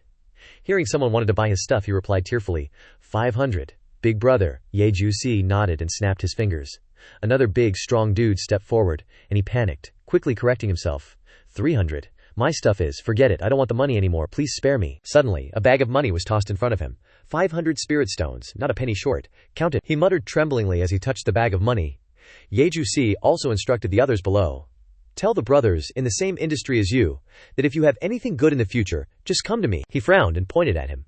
"As long as you say you want to find Feng Xie from Tangnan, anything is bought." He awkwardly took the money bag, bowing his head and not daring to look up. Yes, my relationship is very good. I will definitely bring it to you." Ye Jusi nodded and waved. "Go ahead." Waiting only for this, he ran away. "Thank you, Feng Xie." A week later, a few more unfamiliar faces showed up. They were whispering amongst themselves. "Is this the place old Jin was talking about? Doesn't look like it." One of them stepped up to the stall and greeted, "Hey there, got any better stuff here?" I gave them a frustrated reminder of the password. Hearing that, the masked guys revealed themselves. "Oh right, we're here to find Brother Feng from Tangnan." I turned towards the closed door and softly called out, "Got some newbies here. Open the door." The door slowly creaked open, revealing a legendary light from within that gave the guys outside goosebumps. The guy at the stall reminded them, "Go on in." Their eyes sparkled like they were seeing this kind of scene for the first time. 3 months later, in Hualu City West, a servant was kneeling before Li Feng and his second uncle, reporting everything. "The disciples of the Wentian sect on North and East Street have completed their trials. They definitely need 2 serving girls to take care of them, give them shoulder massages, and show them some love." How's Tangnan doing?" the servant reported. "It's a complete mess, like no one's managing it at all. Recent complaints say someone's selling goods of unknown origin over there." Second uncle chuckled. "Hear that, nephew? That kid's definitely not going to pass the trial this time." Ling Feng happily replied, "Thanks, second uncle. This time I'll see how he gets out of this." Second uncle frowned, told him to stand up, and said, "Just in time. Call those fellow disciples of yours, and come see the sorry state of that kid." Li Feng followed behind. Yes, Tangnan Market. A street scene full of people fighting each other. Tang Bei was dizzy. How is this even more chaotic than a mortal's vegetable market? The more he walked, the angrier he got, shouting out, "Where's the person in charge here?" Hearing him call out that name, everyone in the street turned to look. "Xiao Yi Feng, get out here." Yi Feng swaggered out, surrounded by some thugs. "Who do we have here?" Turns out it's Manager Lai and Team Leader Tang. The two of them stood facing each other. "What can I do for you folks in my Tangnan?" Li Feng seized the opportunity and pointed at the group standing with Yi Feng. Why are you leading so many people?" But I was unfazed, and explained calmly, I'm discussing rectifying this place with the bosses. Of course they came together. Is there a problem?" He coughed lightly and dug for secrets. "Well, we heard that Fang's Tangnan is very irregular. Not only doesn't pay enough taxes, but also uses some forbidden principles to circulate goods." His second uncle stepped forward and questioned, "That's right, Xiao Yi Feng. You're the supervisor here. Why haven't you done anything about it?" CC in the back, her eyes couldn't bear to just look forward. "Senior brother." But Yi Feng wasn't fazed, and retorted, "Manager Li, why don't I understand what you're saying?" Everyone. "What forbidden transactions have you been doing?" The group behind him immediately retorted, "None." "That's right, we're very obedient, and follow the rules." After a series of people spoke for me, I shrugged helplessly. "You see, it's nothing, be careful, I accuse you of slander." Manager Lai was furious, clenching his fist. You're actually associating with these complicated people. Aren't you afraid of disgracing the sect?" A bell-like voice rang out in the crowd. "What's it got to do with you?" He frowned uncomfortably and scolded, "Who's talking behind my back? Show yourself if you have the guts." Suddenly, a sword Q shot out from the crowd. He was stunned for a moment, then quickly activated his divine power to dodge, but still in a hurry, his feet staggered on the ground, until Tangbei came to his rescue. "Are you okay, Manager Lai?" His face dark, shouted angrily, wanting to find the person behind it. "Who dares to provoke my Qingshan sect? Get out here!" In the crowd, a clever girl also stepped out. "I provoked you, what about it?" Yi Feng didn't expect her to appear in Tangnan. "Why is Su Miaoqing here?" Manager Lai questioned angrily, with his hands clenched tightly. "Who are you? Why are you deliberately hurting people?" Miaoqing laughed crisply. "I'm just a passerby. I hate you bullying this senior brother, so I decided to stand up for the weak." Someone behind Yi Feng praised. "This girl has good eyes." The girl next to her was jealous and angry. "Humph." Manager Lai refused to admit defeat. "Where did this little flower come from? Today I have to teach you a lesson." With that, he prepared his stance. One leg jumped high. Along with the firepower, he was most confident in responding to Miaoqing. But this girl could block his attack perfectly. With just a little bit of spiritual energy, Tang Bei also realized that Miaoqing's strength was extraordinary. She lightly touched her sword and blatantly looked down on Steward Li. "HMPH, is that all you've got?" Seeing her starting stance, his eyes widened in disbelief. "This is bad. It's top-grade spiritual energy." A fire phoenix appeared, shocking everyone who saw it. Yi Feng also realized that something unusual was happening. "Crap, this girl is going too hard." The fire phoenix, following Miaoqing's instructions, charged towards the enemy. Steward Lai immediately broke out in a cold sweat, muttering for help. "I'm done for this time." He covered himself as the fire phoenix touched him, but a few seconds later, nothing happened. Steward Lai peeked to see what was going on. "I'm not dead." An old man appeared before his eyes, instantly destroying the spiritual energy. Phoenix, it was first elder. Elder Sui Xuan appeared just in time, frowning at Miaoqing. "Female disciple, you're so young yet you act so viciously." Having just been saved, Steward Lai's arrogance couldn't be cured. He even suggested ordering the elder to take action. She suddenly gave the elder a cold glare of reminder. "Useless, you can't even handle a woman, go back and reflect." He was terrified, and quickly shut his mouth. Yes. Then the elder turned to settle the score with Miaoqing. "Woman, you injured my sect's people, I advise you to obediently come with me." Before Miaoqing could answer, a voice appeared from the opposite side. "Or what? What do you want to do to my sect's disciple?" As soon as the words fell, the Qingshan sect's outer sect elder frowned warily. Yi Feng revealed himself, appearing openly. "Senior sister, why are you here?" Miaoqing laughed loudly. "HMPH, didn't I break through to the foundation establishment stage? So I came here to visit you. Who knew someone would bully you?" Yi Feng said in surprise and admiration. "Congratulations, senior sister." On successfully breaking through to the foundation establishment stage, meeting her junior brother, Miaoqing forgot all her unhappiness, and turned to joke with him. "What was that look for?" "I'm your senior sister." After witnessing the shocking scene, Elder Sui Xuan was also surprised. She's so young, yet she's already reached the foundation establishment stage. Could this woman be a disciple of some high-ranking sect in the Wentian sect? His eyes suddenly turned stern again, thinking, "But she injured someone first. Even if her sect comes looking for us, my sect is in the right. Maybe we can get some benefits." Saying that, he had to break the cheerful atmosphere.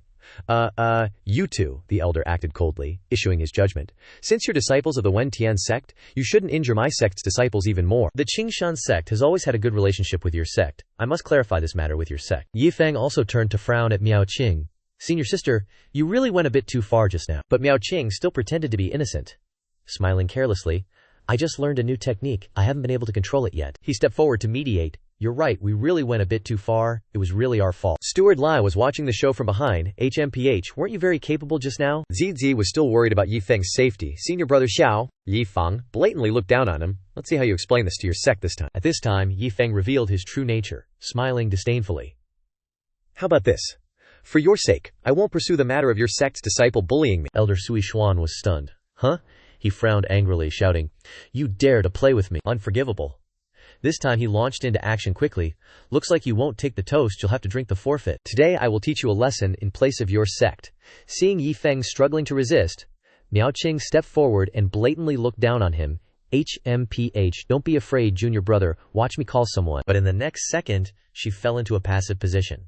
"Hey, I can't move anymore." Yi Feng looked over at Sui Xuan questioningly. "Huh. Why aren't I affected? Could it be that elder didn't expect that old geezer to be frozen stiff too? What kind of sorcery did you guys use? Why can't I move?" "Is this the first time you've seen this, Yi Feng? And under this clear, sunny sky, snowflakes are slowly falling. What's going on? Why is it snowing under a clear sky? The people around are in the same situation as Sui Xuan and Miaoqing. I can't move. What's going on?" Being an experienced old dude, he immediately sensed the overwhelming spiritual pressure. "I wonder which senior has descended." "I am Sui Xuan. outer elder of the Qingshan sect. A fairy flew down from the sky. Who did you want to teach him a lesson for just now? It's Guanghan Fairy, Liu Han Yan. The more he looked, the clearer it became. The more Elder Sui Xuan looked, the more cold sweat he broke out, so scared that his face was as white as a sheet. I, Senior Guanghan. She slowly landed on the ground. I need some special materials recently, so I asked Xiao Yi Feng to keep an eye out for me. Liu Han Yan glanced at the elder and asked, I wonder what rules he violated, tell me. The elder was overwhelmed by her aura and forced a fearful smile. Senior, Enough said. Young Master Zhao hasn't violated any rules. But Liu Han Yan ignored him and directly ordered, Yi Feng, hold out your hand. Suddenly being touched on the back of the neck made him panic. Well, she didn't say it twice, so he obediently held out his hand, and she placed a jade pendant inside. Yi Feng was surprised. This is. Liu Han Yan also instructed him. If he hasn't violated any rules, how should it be handled? You probably know. After instructing him, she vanished without a trace. Yi Feng held the jade pendant in his hand. His eyes flashed with a smile. This guy, Miao Qing, was completely stunned. She didn't expect him to know, even a fairy, junior brother, Guanghan Fairy. But he immediately cut off his elder sister's thoughts. Don't overthink it, I just helped her out before. Now he remembered the old guy, and immediately turned around to settle the score. That's right, that elder of the Qingshan sect. But a scene stunned him. Sui Xuan was actually beating the crap out of that manager Li. He cried and begged Sui Xuan, who was furious. Elder, I don't know anything. But the old guy was pissed, and didn't listen to his explanation. Directly landed a few punches. Old Sui Xuan frowned, extremely angry, almost got killed by this guy. But turning to Yi Feng, he respectfully smiled obsequiously. Young Master Zhao, do you think this is enough? Yi Feng shook his head and ordered him to continue. And so, a scene of teaching a lesson continued like a play, and the other party didn't dare to resist. Even Miao Qing felt awkward watching, and approached to ask his opinion. Junior brother, is this okay? But he had already seen through the old guy's trick. HMPH, he's just putting on a show for me. He knows better than I do how hard to hit. Alright, elder sister, you've seen the show. Shouldn't we go back now, if today's events get out? Hearing this, Miao Qing's head buzzed with annoyance. I know, don't tell master and mistress about today. Then Miao Qing quickly ran away home. Yi Feng walked towards the group of people in front of him. After finishing up, Yi Feng also went to talk frankly with Tang Bei. I'm so sorry, you've already seen it, I'm a bit busy. Tang Bei bowed and cupped his fist in apology. Junior brother, we had some misunderstandings before, I hope you don't mind. He waved his hand in response. It's okay, the hallmaster told me not to spread it, you understand. Just being humble. Tang Bei nodded in response. I understand. Before leaving, team leader Tang left a message. I will handle today's matter, I won't bother you anymore. Seeing Xin Xi's flushed face, as an elder sister, Lin M. Shuai had to persuade her. Junior sister, the competition is too strong, why don't you consider someone else? You have no chance of competing with the Guanghan Hall Master. Siki Si shyly denied. I don't mean that, Lin M. I teased her. Oh, so what do you mean by staring at him just now? Li Feng swallowed his anger, muttering. Xiao Yi Feng, don't think you can be safe forever just because you work for the Hall Master. He will definitely get revenge for this. When the trial ends, I will definitely make you eat dirt. Because of Liu Han Yan's participation, the subsequent trials became extremely smooth. Before that, there was a sword flying performance. This disciple flying in front was called back and was extremely dumbfounded. The assigned task also became extremely simple. Above was a row of task assessors, and the one sitting at the head held a loudspeaker that echoed across the sky, exceeded the speed limit, a fine of 20 spirit stones. At this moment, Xiao Yi Feng was feeling bored. The recent trials haven't been challenging at all. Oh well, better keep cultivating. Very quickly, the day of the trial's end arrived, and the sect disciples who had made it to the final day gathered back. Disciples, respectfully welcome the sect leader, respectfully welcome the hall masters. The one at the top was Guangling Zhenren, and he waved his hand. Rinse, all of you. Today is the end of the once-a-year disciple training for the Wentian sect. After today, you can independently represent the sect and go down the mountain to temper yourselves. Xiao Yi Feng stood listening and yawned repeatedly. Finally broke through to the 9th level. After this is over, it's best to go down the mountain for a trip, he continued. Chi. Refining 9th level, according to the rules, today each disciple can choose someone to spar with. Old Deep V chuckled and said a few words of advice. Of course, you can't go too hard. As fellow disciples, you all must not break the harmony. Li Fang took a step forward. When he heard this, I wonder if any disciple wants to come forward first. Sect leader, this disciple wants to challenge someone. Guangling Zhenren nodded, looking at him.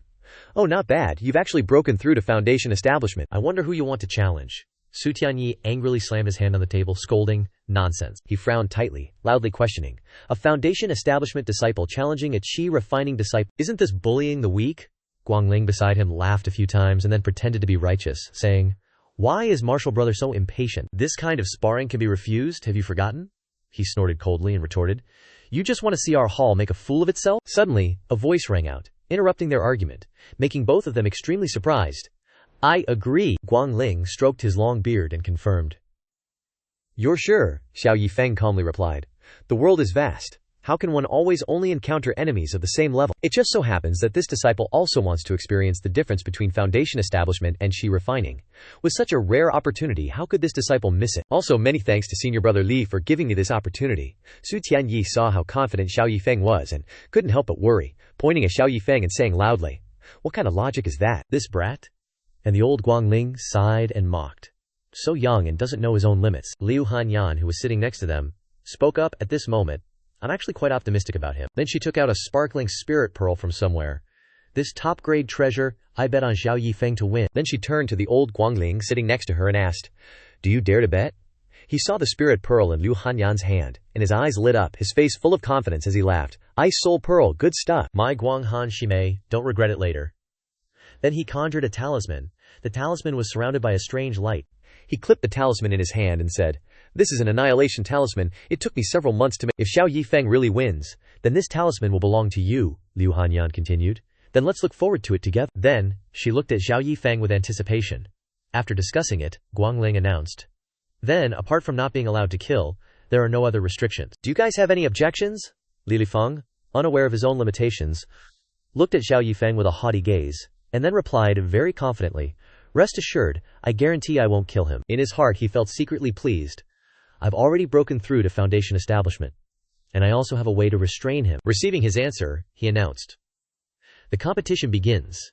As soon as he finished speaking, Li Feng immediately retreated a good distance away from Xiao Yi Feng. Su Tianyi was surprised to see this and exclaimed, he's creating distance. Li Feng was still complacent, thinking, this kid's close combat ability is very strong, but I'm good at long-range attacks, I just need to create distance from the start. But when he saw Xiao Yi Feng still standing in place without any movement, he couldn't help but wonder, what is he doing? Not letting him wait long, Xiao Yi Feng suddenly slammed the sword in his hand into the ground, causing the stone where the sword was inserted to shatter. Then, dozens of swords flew up from the ground, hovering in the air. He shouted, Heavenly Sword Qi. As soon as he finished speaking, the swords all pointed their tips at Li Feng, waiting for his command. Then, he pointed and commanded, go! As soon as he spoke, layers upon layers of sword beams shot towards his opponent. Seeing this, his opponent laughed arrogantly. So, this is your trick. How foolish. With that, he slammed his hand onto the ground, causing a loud crash as the ground shattered, forming a wall to block Xiao Yi Feng's sword attacks. Guangling, watching the fight, commented, the Heavenly Chu Sword Qi is the strongest sword technique a Qi refinement disciple can use. Although its power is great, the consumption is also immense. Seeing that the sword beams couldn't penetrate the barrier, he continued, even for a foundation establishment disciple, their spiritual power can only sustain it for a short while. After using this move, Xiao Yi Feng is definitely dead. Then, he turned to Liu Han Yan smugly. Junior sister, it seems that Ice Soul bead of yours will be mine. She remained calm and replied coolly, the result isn't out yet, what's the rush? Over on the other side, Li Feng, thinking he had victory in his grasp, muttered complacently, to waste so much energy at the start, how idiotic. Let's see how long your inner force can last. When this move ends, let's see how I deal with you. Seeing his opponent's smug expression, Xiao Yi Feng sighed and said, well then, senior brother Li, my warming up is complete. Next, you'll have to hold on tight. Hearing this, Li Feng's nerves tightened, and he asked, what do you mean? Not giving him time to react, Xiao Yi Feng used all his strength to point at him. The sword beams continued to streak towards Li Feng, following the direction of Xiao Yi Feng's finger. The old man Guangling pondered for a moment. This kid! The sword beams were continuously stabbing towards Li Feng's wall. Under such a continuous barrage of attacks, the wall gradually broke into smaller pieces. A moment later, several loud shattering sounds echoed. The rock wall that Li Feng erected was pierced through by Xiao Yi Feng's sword Qi. A series of swords rushed towards him, sending him flying away. At this moment, the result was clear, and the referee announced, Xiao Yi Feng wins. The crowd watching was shocked. A red-haired senior brother asked in disbelief, was that just now the Heavenly Chu Sword Qi? The others also paled, asking each other, how long did he last just now? At least 20 breaths. The red-haired man clutched his head in disbelief, wondering, why can I, a great perfection Qi refinement cultivator, only last for 3 breaths? How could he last so long? Then he looked at Xiao Yi Feng with fiery eyes. The other junior sisters in the sect, seeing Xiao Yi Feng's imposing manner, were filled with admiration. Liu Han Yan called out, Guangling Shixiang. The old man was startled and replied, ah, Next, the talisman in his hand flew directly toward Liu Han Yan. He exclaimed regretfully. My talisman. Liu Han Yan held the talisman in her hand and said with satisfaction, this talisman is indeed not bad. At the very least, it can severely injure a nascent soul cultivator. She then turned to him with a smile and continued, thank you for your generosity, senior brother. I'll accept it. Although he was extremely regretful, he had no choice but to wave his hand and reply, it's a small matter. A small matter. The old man Guangling, having swallowed such a huge loss, could only turn and blame Su Tianyi a few times. Su Shidi, I didn't expect your disciple to be so strong. You've gained all the benefits this time. Su Tianyi did not care and replied, what does it have to do with me? I'm still annoyed. Switching scenes to the Boundless Hall. After hearing Xiao Yi Feng explain everything clearly, Su Tianyi exclaimed, so that's how it is. Next, Xiao Yi Feng presented the sword to everyone, saying, please take a look, everyone. This is the secret to how I can use the Heavenly Chu Sword Chi for so long. Just engrave the sword array of Heavenly Chu Sword Chi on the sword body beforehand, and then transfer spiritual power into it. When needed, you can activate it directly. The blue-haired senior brother, hearing this, seemed to realize something and exclaimed, so, at the beginning, you had actually used the sword array that had stored spiritual power from before and then started using it. This way of thinking is extremely unique. Zhu Yushan, next to him, continued. But this method is very difficult for others to use. You need to have extremely strong perception and control over the formation. This is not something that can be done just by having high cultivation. Lin Ziyun stepped out and said loudly, I didn't expect Xiao Feng to have such talent in this area. Miao Qing was mentioned name, so she was confused, and blankly responded, Ziyun continued. Look at your Shidi. His cultivation is clearly not as good as yours, but he actually uses his brain, look at yourself, and not know to learn from others. Being compared, she helplessly slapped her forehead and said, why is this happening? Then, Xiao Yi Feng turned to Su Tianyi, cupped his hands, and said, Shifu, I have one more request. I hope Shifu will grant it. He readily agreed. Name it. You did great this time. As long as it's not too outrageous, I'll agree. Hearing this, he continued, I want to go down the mountain and train for a while. Upon hearing this, Miao Qing rushed over, questioning in a fluster, why? Aren't you happy at Wuyai Hall? Su Tianyi also chimed in, that's right, your cultivation is too low right now. It'll be dangerous for you outside. You should ask for something else. But he remained firm in his decision. Everyone treats me very well, but like jade that isn't polished, I won't amount to anything. I hope to experience more challenges, so that I can truly grow. I hope Master will grant my wish. Scene change. Ye Jusi calmly walks out of Wuyai Hall. He looks up at the sky and sighs. Finally achieved my goal. I feel a little bad about it, but there are some plans that I can only carry out alone. Suddenly, a voice calls out to him, Ye Jusi. The voice startles him momentarily. Then, he looks around, muttering, Han Yan's voice? No way. Why would Han Yan be here? Am I hearing things? Suddenly, a strange speck of light flies towards his chest. He wonders, confused. What's this? Suddenly it takes a piece of jade pendant from his chest. He says blankly, this is what Han Yan gave me. Suddenly, the jade pendant floats in the air for a moment, then transforms into a small figurine. It commands, Ye Jusi, go to Guanghan Hall immediately. Ye Jusi stares at it in astonishment as the figurine stands with its hands on its hips, looking down at him with extreme arrogance. He picks up a corner of its robe, wondering, what is this thing? Being grabbed like this, it struggles and scolds. How dare you? Ye Jusi, how dare you? He rubs his chin, looking at the figurine in his hand, muttering, looks like something Han Yan made. I'll just head to Guanghan Hall and ask for clarification. Scene change at Guanghan Hall. He barely steps inside when a voice rings out. Stop! Halt! Who goes there? He politely clasps his hands and says, this senior sister, I've come to pay a visit to the Guanghan Hall master. Could you announce my arrival? The senior sister asks, looking for the hall master. Do you have any token? He hesitates. This, I don't. Hearing this, she says, this junior brother, our hall master, isn't someone you can meet just because you want to. If you don't have a token, please turn back. Hearing her words, he is a bit confused, scratching his head, thinking, strange, isn't she the one who's looking for me? Before leaving, he politely says, then I'll take my leave. Suddenly someone shouts, wait, it's Chumo, she says, panting. Ye Shixiong, I'm sorry, I'm late. Then, she turns to the senior sister beside her and explains, Shimei, he is a guest of Shifu. After finishing speaking, she says again, Ye Shixiong, quickly come in with me to see Shifu. The senior sister is surprised by the scene before her, wondering, I didn't expect a direct disciple to personally welcome him. Who is this guy? On the way to meet Han Yan, he can't help but ask, this senior sister, what does the hallmaster want with me? She replies, you can just call me Chu Mo, I don't know the specifics. Shifu only said that you would come and told me to pick you up. After leading him to Han Yan's room, Chu Mo bows outside the door and says, "Please enter, I won't go in." He replies, "Thank you for your trouble." After stepping inside, he directly asks Han Yan, who has her back to the door, "Han Yan, you were looking for me." She turns her head and asks, "You want to go down the mountain to train?" He asks in surprise, "How did you know?" Then, as if realizing something, he holds out the figurine in his hand and says, "Is it this?" "What exactly is it?" Han Yan says with a blush. "Your cultivation is too low. When you encounter danger, I might not be around. Having it can help you a bit." Hearing this, he says with an, "Oh, I see, so it's a protective charm." At this time, the figurine in his hand suddenly struggles. "How dare you? Ye juicy."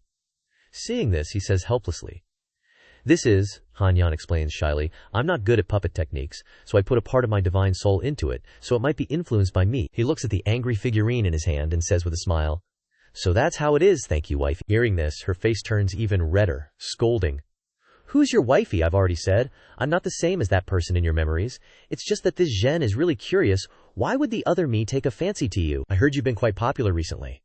If you mind this thing monitoring you, just throw it away." He happily hugs the figurine, replying, "Throw it away? Why would I throw away something my wife gave me?" Liu Han Yan straight up ended the convo like, "If there's nothing else, scram, I got nothing more for you." Xiao Yi Feng suddenly stepped forward, hugging her tight, saying, "Don't worry, I won't let your good intentions go to waste." Liu Han Yan was totally caught off guard by the hug and got super shy, with a hint of anger. She radiated an icy aura, then she blew her top and ordered, "Shu Mo, see him out." Shu Mo, following orders, replied, "Yes, junior brother Zhao, this way please." But when she saw Yi Feng's condition, she couldn't help but stare in shock. Yi Feng was now encased in a thick layer of ice. He forced a smile and said, Senior sister Shu Mo ha, could you find a place to, thaw me out a bit?" Hearing that he was heading down the mountain, the senior brothers in the sect were super enthusiastic. Giving him advice, Xiang Tiange handed him a book, saying, "Little junior brother, this is my unique self-defense secret technique. If you run into anyone with bad intentions towards you, you can use it a lot." A green-haired senior brother, all smiles, held a stack of talismans, telling him, "These are some life-saving charms I hastily made last night. If you meet someone you can't beat, just avoid them if you can." Senior sister Zhu Yu Shan also held a flag, instructing, "Little junior brother, this is the 5 elements flag. It has some defensive capabilities against various spells. Most importantly, if you can't win, you can surrender. A green mountain won't lack for firewood." Seeing everyone like this, he couldn't help but feel helpless, saying, "Senior brothers, senior sisters, I'm just going down the mountain to train, not gonna fight the demonic sects alone." Xiang Tiange was still worried, urging, "We're just worried about you. Remember, when you're in danger, don't try to be tough. Staying alive is the most important thing." He happily clasped his hands in a farewell gesture before leaving. "I've remembered your teachings, senior brothers and sisters.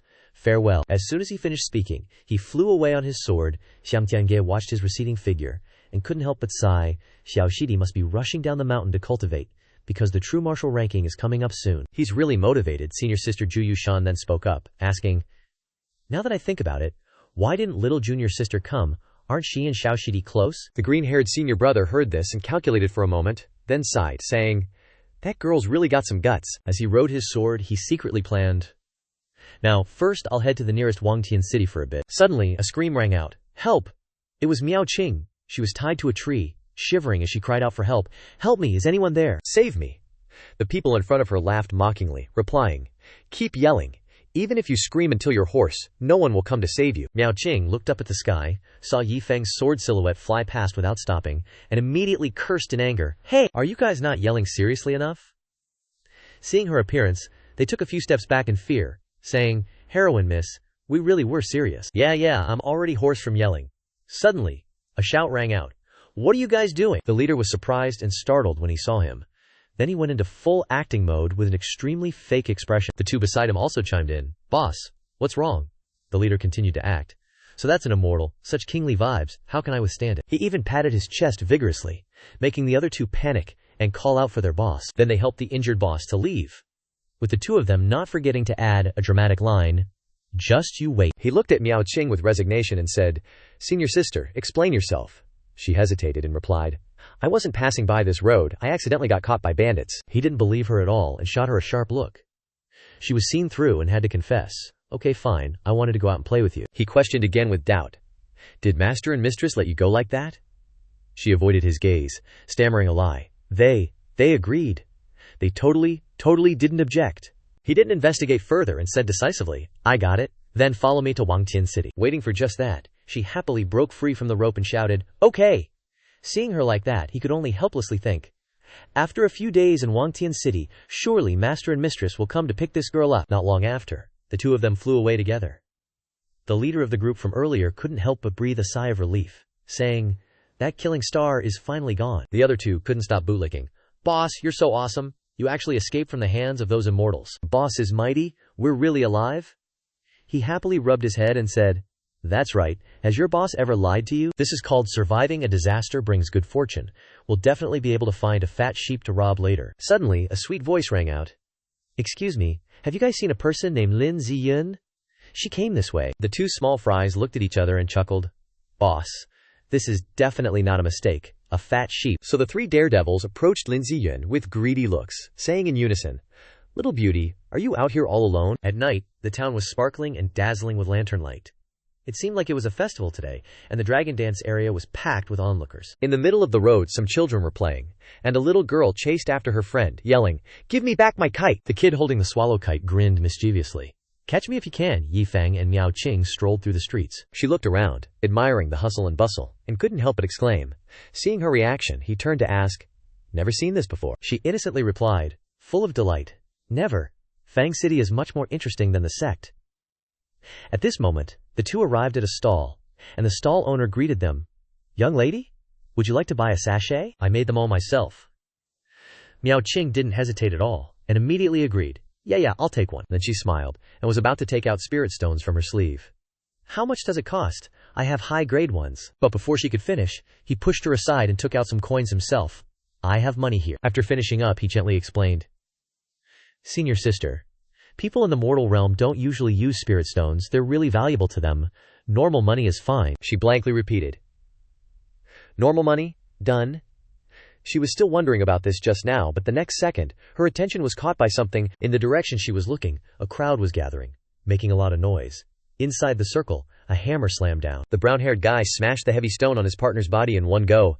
Everyone cheered excitedly. The two of them also stood up to promote, "Thank you for your support.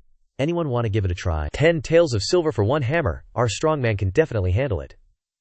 At this moment, a slender, beautiful hand reached out from behind the crowd. The guy from before saw that the person who came out was a pink-haired young lady, and he looked down on her. "Young lady, can you even lift the hammer?" Miao Qing calmly stated her intention. "I don't want to hit you. I want to lie here and have someone else hit me." Her firm words immediately caused the surrounding people to whisper in confusion. She confidently continued, "Don't worry, I'm very tough." Yi Feng hurriedly ran out to stop her. Sorry, my little sister isn't quite right in the head." Then he dragged her away, but she protested in dissatisfaction. "What are you doing? I really can't take it." After they had walked far enough away, he analyzed. "Senior sister, you're a cultivator. If you participate in mortal activities, you'll scare them." She leaned against the bridge and laughed. Happily, "I got too excited. You know what? I've never been to such a lively place." A golden streak suddenly shot across the sky, followed by a blue and a pink one, and then fireworks burst brilliantly in the night sky. Miao Qing covered her face, lost in fascination, and confessed, "It's so beautiful, junior brother. Actually, I really admire you." The two of them stood side by side on the bridge, watching the lights in front of them. She confided, "Since I can remember, I've always lived in the sect. My parents never let me go down to the mortal realm. I could only hear about it from the stories of my senior brothers and sisters, but I really wanted to see it." A happy smile bloomed on her lips. "You know what? I sneaked out here." He listened quietly. "Yeah, I know." Receiving his reply, she rested her chin on her hand and happily continued, "As expected, I can't fool you. Actually, I just wanted to go out and see. I'm so happy you could take me out to play." Coming to this, worry suddenly flashed across her face, and she glanced at him and instructed, "Junior brother, you must be careful outside. I won't be here to protect you anymore." At this moment, a pair of feet stepped up behind the two of them, and someone snorted coldly, "You don't have much ability yourself, and you still want to protect others." Xiao Qing immediately recognized her mother. Yi Feng was also startled. Martial Aunt Ziyun, arms crossed, walked leisurely as she questioned, "Diao Qing, you're all grown up, already know how to sneak out of the house to play." Under their feet, a spell formation had appeared at some point, drawing a purple curtain that enveloped all three. Diao Qing felt a chill, shrinking back and trembling. A sound-sealing array. Mom, what is this?" Ziyun showed no emotion, but her tone was filled with danger. "It wouldn't be polite if your loud crying bothered other people." Firecrackers exploded boisterously, signaling the start of a lively festival evening. Yet, someone found it a bit strange. "Do you feel like the firecracker explosions are a bit too loud today?" Another person speculated. Indeed, the firecrackers must be of good quality. The first person thought for a moment. Makes sense. This area proved the excellent perception of that passerby. The sky-shattering explosions couldn't even be contained by the sound-sealing array. Yi Feng observed the situation and exclaimed, "Oh my heavens, this is definitely bloodkin." Yao Qing, the one suffering, was crying out, sporting bumps big and small on her head. It hurts so much. Her mother, Xingyun, wielding a massive hammer, smiled gently, making him whisper to himself, "This is truly beating someone to death." Suppressing his fear, he hesitantly began, Martial aunt, perhaps you should rest a bit. Your arm must be tired from holding that hammer, right?" Hearing this, she pouted. "What you said makes sense." Then she called out loudly, "Su Diao Qing." She immediately flinched and raised her hand. "Present." Ziyun sternly asked, "Do you know your mistake yet?" And received the answer, "Yes, I do." Leaning on her hammer with both hands, she spoke again, "Do you know the consequences yet?" Diao Qing's eyes welled up slightly with tears, and she nodded repeatedly. "Yes, I know. According to the rules, face the wall and reflect for 1 year. Finished." She wasn't too pleased. Her face darkened as she snorted coldly. "It's much more serious than that." She looked terrified. "Ah, and how many years will that be?" But Ziyun put her hands on her hips and declared loudly, "Listen closely. Your punishment this time is to go down the mountain and cultivate with Xiao Yi Feng. If he doesn't return, you are not allowed to return either." Her eyes wide, she fell silent. Still processing those words, Ziyun narrowed her eyes at her. "Any objections?" She quietly replied, "Understood." Then Ziyun turned to Yi Feng and entrusted, "Xiao Feng, do you agree to take care of Diao Qing?" He cupped his hands respectfully. "Martial aunt, please rest assured, I will take good care of senior sister." Receiving a satisfactory answer, her gaze softened. "Good, with your words I can finally rest easy." Done with that, she shot off like lightning, leaving Diao Qing, who was now visibly overjoyed, to exclaim, "Mom, take care!" She hugged him tightly, cheering happily. "This is great, junior brother, I can finally go out and play with you." While they were embracing, a surge of green energy suddenly intruded, separating the two. Pushed away, she looked back, a little surprised. A mini humanoid figure appeared between them. "This is," he hastily explained. Don't misunderstand. This is my senior sister, you know that?" While Diao Qing was still curiously looking at the strange creature, Yi Feng was already cupping his hands and pleading, "Oh dear, please don't be angry anymore, there's nothing going on between us." Seeing his earnest attitude, the figure seemed satisfied and promptly burrowed back into him. Diao Qing immediately spoke up, asking, "Junior brother, that is?" But he didn't explain clearly, giving an awkward laugh. "It's just a magic treasure. Let's go. We should find an inn first. We need a place to rest." In the distant sky, 2 figures floated. Watching the two on the ground depart, the green-haired disciple with a scar across his face asked perplexedly, "Martial aunt, how are you going to explain this decision to Master?" Xingyun replied nonchalantly, "It's fine, Tianyi, just let me handle explaining it. Before this, we truly coddled Diao Qing too much. It's good for her to go out and see the outside world." She glanced over. "In order to protect her, I've always kept her from interacting with the outside world, but that would only make her resentful in return. This time is also a good opportunity, but their cultivation levels are truly just so-so. You understand what I mean, right?" The other person immediately understood and reported, "Martial aunt, please rest assured, I will secretly protect them." She instructed, Remember not to let them find out. Don't worry, I still have that skill." Ending their conversation, the 2 figures vanished in a flash, leaving only 2 streaks of light. Yet no matter how secretive they were, they couldn't escape Yi Feng's notice. He smiled faintly, glancing at Diao Qing beside him. Seeing this, she couldn't help but wonder, "Junior brother, what are you looking at?" He dodged the question. "Nothing, just 2 birds flying by. Let's go." The next morning, Yi Feng loitered outside Diao Qing's room, calling her awake. "Senior sister, it's time to go." She rolled around in bed, protesting, "Ugh, let me sleep a little longer. It's rare I don't have to cultivate." A solemn voice suddenly boomed from the doorway. "Su Miaoting, I really should have brought you back home." Startled, she instantly snapped awake. "Mother!" Then, she bolted out as if her nap never happened. "Mother, I was cultivating all night, but when I came out I couldn't find you." She looked around, confused. Her martial brother, Xiao Yi Feng, cheerfully teased, holding a talisman. "The sound transmission talisman that second senior brother gave me is said to have miraculous effects. It really works." Played for a fool by her own brother, she couldn't help but erupt in anger. "Junior brother, you almost scared me to death," he calmly explained. "Only this way could I wake you up. Let's go." She stopped fussing, rubbing her chin thoughtfully. "But where are we going next?" He stood ready at the wide-open door, chanting an incantation to summon his flying sword, and reminded her, "Didn't the innkeeper say it earlier? Go southwest." She finally recalled the memory from last night. The old boss said that he heard there were demons appearing in the southwest, and no customers have come from that direction in recent years. Her spirit immediately lifted. Miao Ting shouted, "All right, slay demons and eliminate evil, let's go!" He watched her excitedly run over, thinking, there's no need to make up too complicated of a reason. The two of them went out to a white sandy beach with crystal clear water, he explained. Following the southwest direction from Wangtian City to the sea, there will be an island. As he murmured to himself, he couldn't help but miss his water dragon beast. In my previous life, I met my spirit pet shortly after it was born. As they flew on their swords, his thoughts continued. It's a pity I came too late in my previous life, causing that guy to lack origin. This time, I've arrived a dozen years earlier. Maybe I can make him a little stronger. At this moment, a sharp, blue light shot over. Yi Feng noticed it instantly, and Miao Ting was surprised. He dodged to the left, not forgetting to warn, "Senior sister, be careful." She also successfully dodged to the right. The energy stream missed them, narrowly escaping one danger, only to be covered by another, a formation that conceals aura and blocks communication. The opponents came prepared. As soon as he finished speaking, two figures flew in front of them. One of them said, "Xiao Yi Feng, I don't believe anyone can save you this time." He recognized the person who had come. "Senior brother Lai. Why is it you?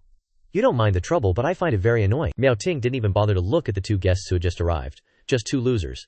"Are you brain damaged if you think you can stop us?" Her contemptuous words were immediately shattered by another voice, and her eyes widened in shock. "If those two aren't enough, then what about adding me?" Following that was a person who looked like an eunuch, with pale skin like a ghost, but exuding a powerful aura. She blurted out in surprise, "Late-stage foundation establishment." The two people quickly greeted the newcomer with fake smiles, trying to please him. "Superior, we didn't lie to you. There really is a top-quality woman here." The old man looked at her, secretly assessing. "Indeed, she is top quality. You guys did well this time." Seeing the superior's satisfied attitude, he hesitated. "Then, helping my nephew deal with them." The old man snorted coldly, his eyes shining with an eerie light. "Leave it to me." Successfully getting the favor, the person immediately thanked the superior. Lin Feng next to him also chimed in, "Thank you, Huangji Senior." Yi Feng listened to the conversation, and repeated as he heard them call the old man, Huangji Senior. Miao Ting quietly asked, "Junior brother, have you ever heard of this guy's name?" He mumbled in response, "I've heard of him. I heard he's a heretical cultivator who uses women's yin energy to cultivate." Speaking of this, he couldn't help but darken his face. "But his methods are extremely cruel. He will drain the women who dual cultivate with him dry." Hearing his words, she also gritted her teeth and cursed. "Bastard!" Huang Ji saw that the two seemed to know him, so he didn't beat around the bush anymore. "It seems you've heard of me. It saves me a lot of effort." Women are just cauldrons used for cultivation. If you take the initiative to surrender, I can give you a painless death. How about it? A red energy suddenly invaded the sword. He suddenly transmitted his voice. "Huh, Xian, why are you entering this ordinary flying sword?" The entity in the sword grumbled. "Didn't you tell me not to expose myself unless it's necessary? But I really can't listen to this anymore, I must kill him." The two looked at the enemy vigilantly, and mocked arrogantly. "Late-stage foundation establishment is not someone you two can deal with," Li Feng said maliciously. "Xiao Yi Feng, you fought against me before. This time, I must let you see how your senior sister is played to death." Yi Feng held his sword and retorted, "Oh, then I also want to see just how powerful a late-stage foundation establishment cultivator is." Having said that, he fearlessly charged straight at Huang Ji. Miao Qing hurriedly called after him, "Xiao Feng, don't be reckless." That old guy chanted a string of purple-tainted energy, not knowing whether he would live or die, then flicked his finger, sending it flying towards him. Whoa! A net swoops in. Yi Feng was still motionless. He raised his sword, only to quickly realize he couldn't cut through it. Miao Qing anxiously wanted to step forward to help. "Xiao Feng, I'll come help you." A bunch of azure light slashes immediately flew over to block her. She dodged while conjuring with her hands, thunder formation. Before the thunder even appeared, the enemy was already in front of her, throwing a punch. Don't even think about it. A direct hit caught her off guard, sending her flying straight to the ground. He burst out laughing gleefully. "I know your magic is strong, but as long as the two of us suppress you together, not giving you a chance to cast spells, there's nothing to be afraid of." Then he glanced at the fight on the other side. "Once Grandmaster Huang Shi deals with that little brat, you'll be ready to be our plaything." Over there, Huang Shi pointed his finger, gathering a pile of tainted energy, constantly saying, "You dare challenge this old man with mere qi refining cultivation. Your courage is commendable, but being too confident on the path of cultivation won't get you far." But Yi Feng wasn't afraid at all, and retorted at him, "You're right, you've lost, because you're too confident." The old guy was half surprised, half confused. Only then did he unleash his true strength. This immortal slaying strike was different from before, cutting the net into tiny pieces. Huang Ji couldn't help but be shocked by the scene just now. "You're just at the qi refining stage, how could you? Ignoring the old guy's confusion, he quickly thrust his sword with full force towards him. The force was so strong that the old guy's hat flew off, his face was tearful, his eyes rolled back as he uttered his last words. This sword, Yang Feng, saw that the situation was not good, and hurriedly turned around to report, "Second uncle, this is bad. Grandmaster Huangji is dead." The second uncle, who was facing Miao Qing, had to turn around, blurting out, "What?" She immediately seized the opportunity and launched a fire phoenix strike at him. "You dare to look away while fighting?" The second uncle was obviously caught off guard. Not good. Then he was engulfed in fierce flames, and could only scream, "Nephew, save me!" Li Feng bailed, abandoned his loved ones and ran for his life. Hesitated for what, but was it that easy? Yi Feng had already flown over to block him. "Senior brother Li, where are you planning to go?" Miao Qing also finished dealing with that guy, and flew over to cover their rear. "What were you just saying you were going to do to me?" His face turned pale and he started bringing up the rules. "You guys, what do you want to do?" "The sect rules say that fellow disciples must not be killed. Don't tell me you dare to violate them." Then his eyes suddenly widened in horror. She had ruthlessly stabbed him through the chest with her sword, and coldly uttered 2 words, "Scum." Looking at Li Feng, who was lying dead on the ground, surrounded by a pool of dried blood, Yi Feng smiled and said to Miao Qing, "I thought you wouldn't be able to do it, older sis." She sheathed her sword, showing disgust. "I hate people with bad character like this. What I hate the most is betraying fellow disciples." Then, Miao Qing turned to ask him curiously, "Junior brother, how did you kill that guy?" He gently stroked the jade-like sword and recalled excitedly, "Just luck, he didn't use any magic to protect his body, and approached me, so I successfully ambushed him." Miao Qing frowned and reminded her junior brother, "You must never be so reckless next time. You won't always be so lucky." Avoiding his older sister's nagging, he hurriedly set off with his older sister to return. Yes, older sis, let's get out of here quickly." Miao Qing stopped talking, nodded, and quickly flew through the sky with Yi Feng.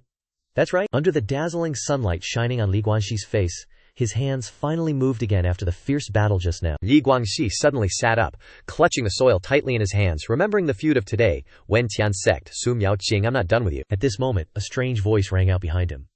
"So that's how it is. I didn't expect you to have a secret art on you, that's why you survived." He broke out in cold sweat, glanced at the refined Taoist next to him, and mumbled an introduction. "Fellow Taoist, I am a disciple of Elder Luo Xuan, Qingyun sect." The fellow Taoist waved his hand and stooped down to say to him bluntly, "Don't worry, just leave it to me. I have to teach my junior sister some principles later." Li Guangxi frowned, panicking for a moment. What? This fellow Taoist then burned a talisman in his hand, becoming even more unpredictable.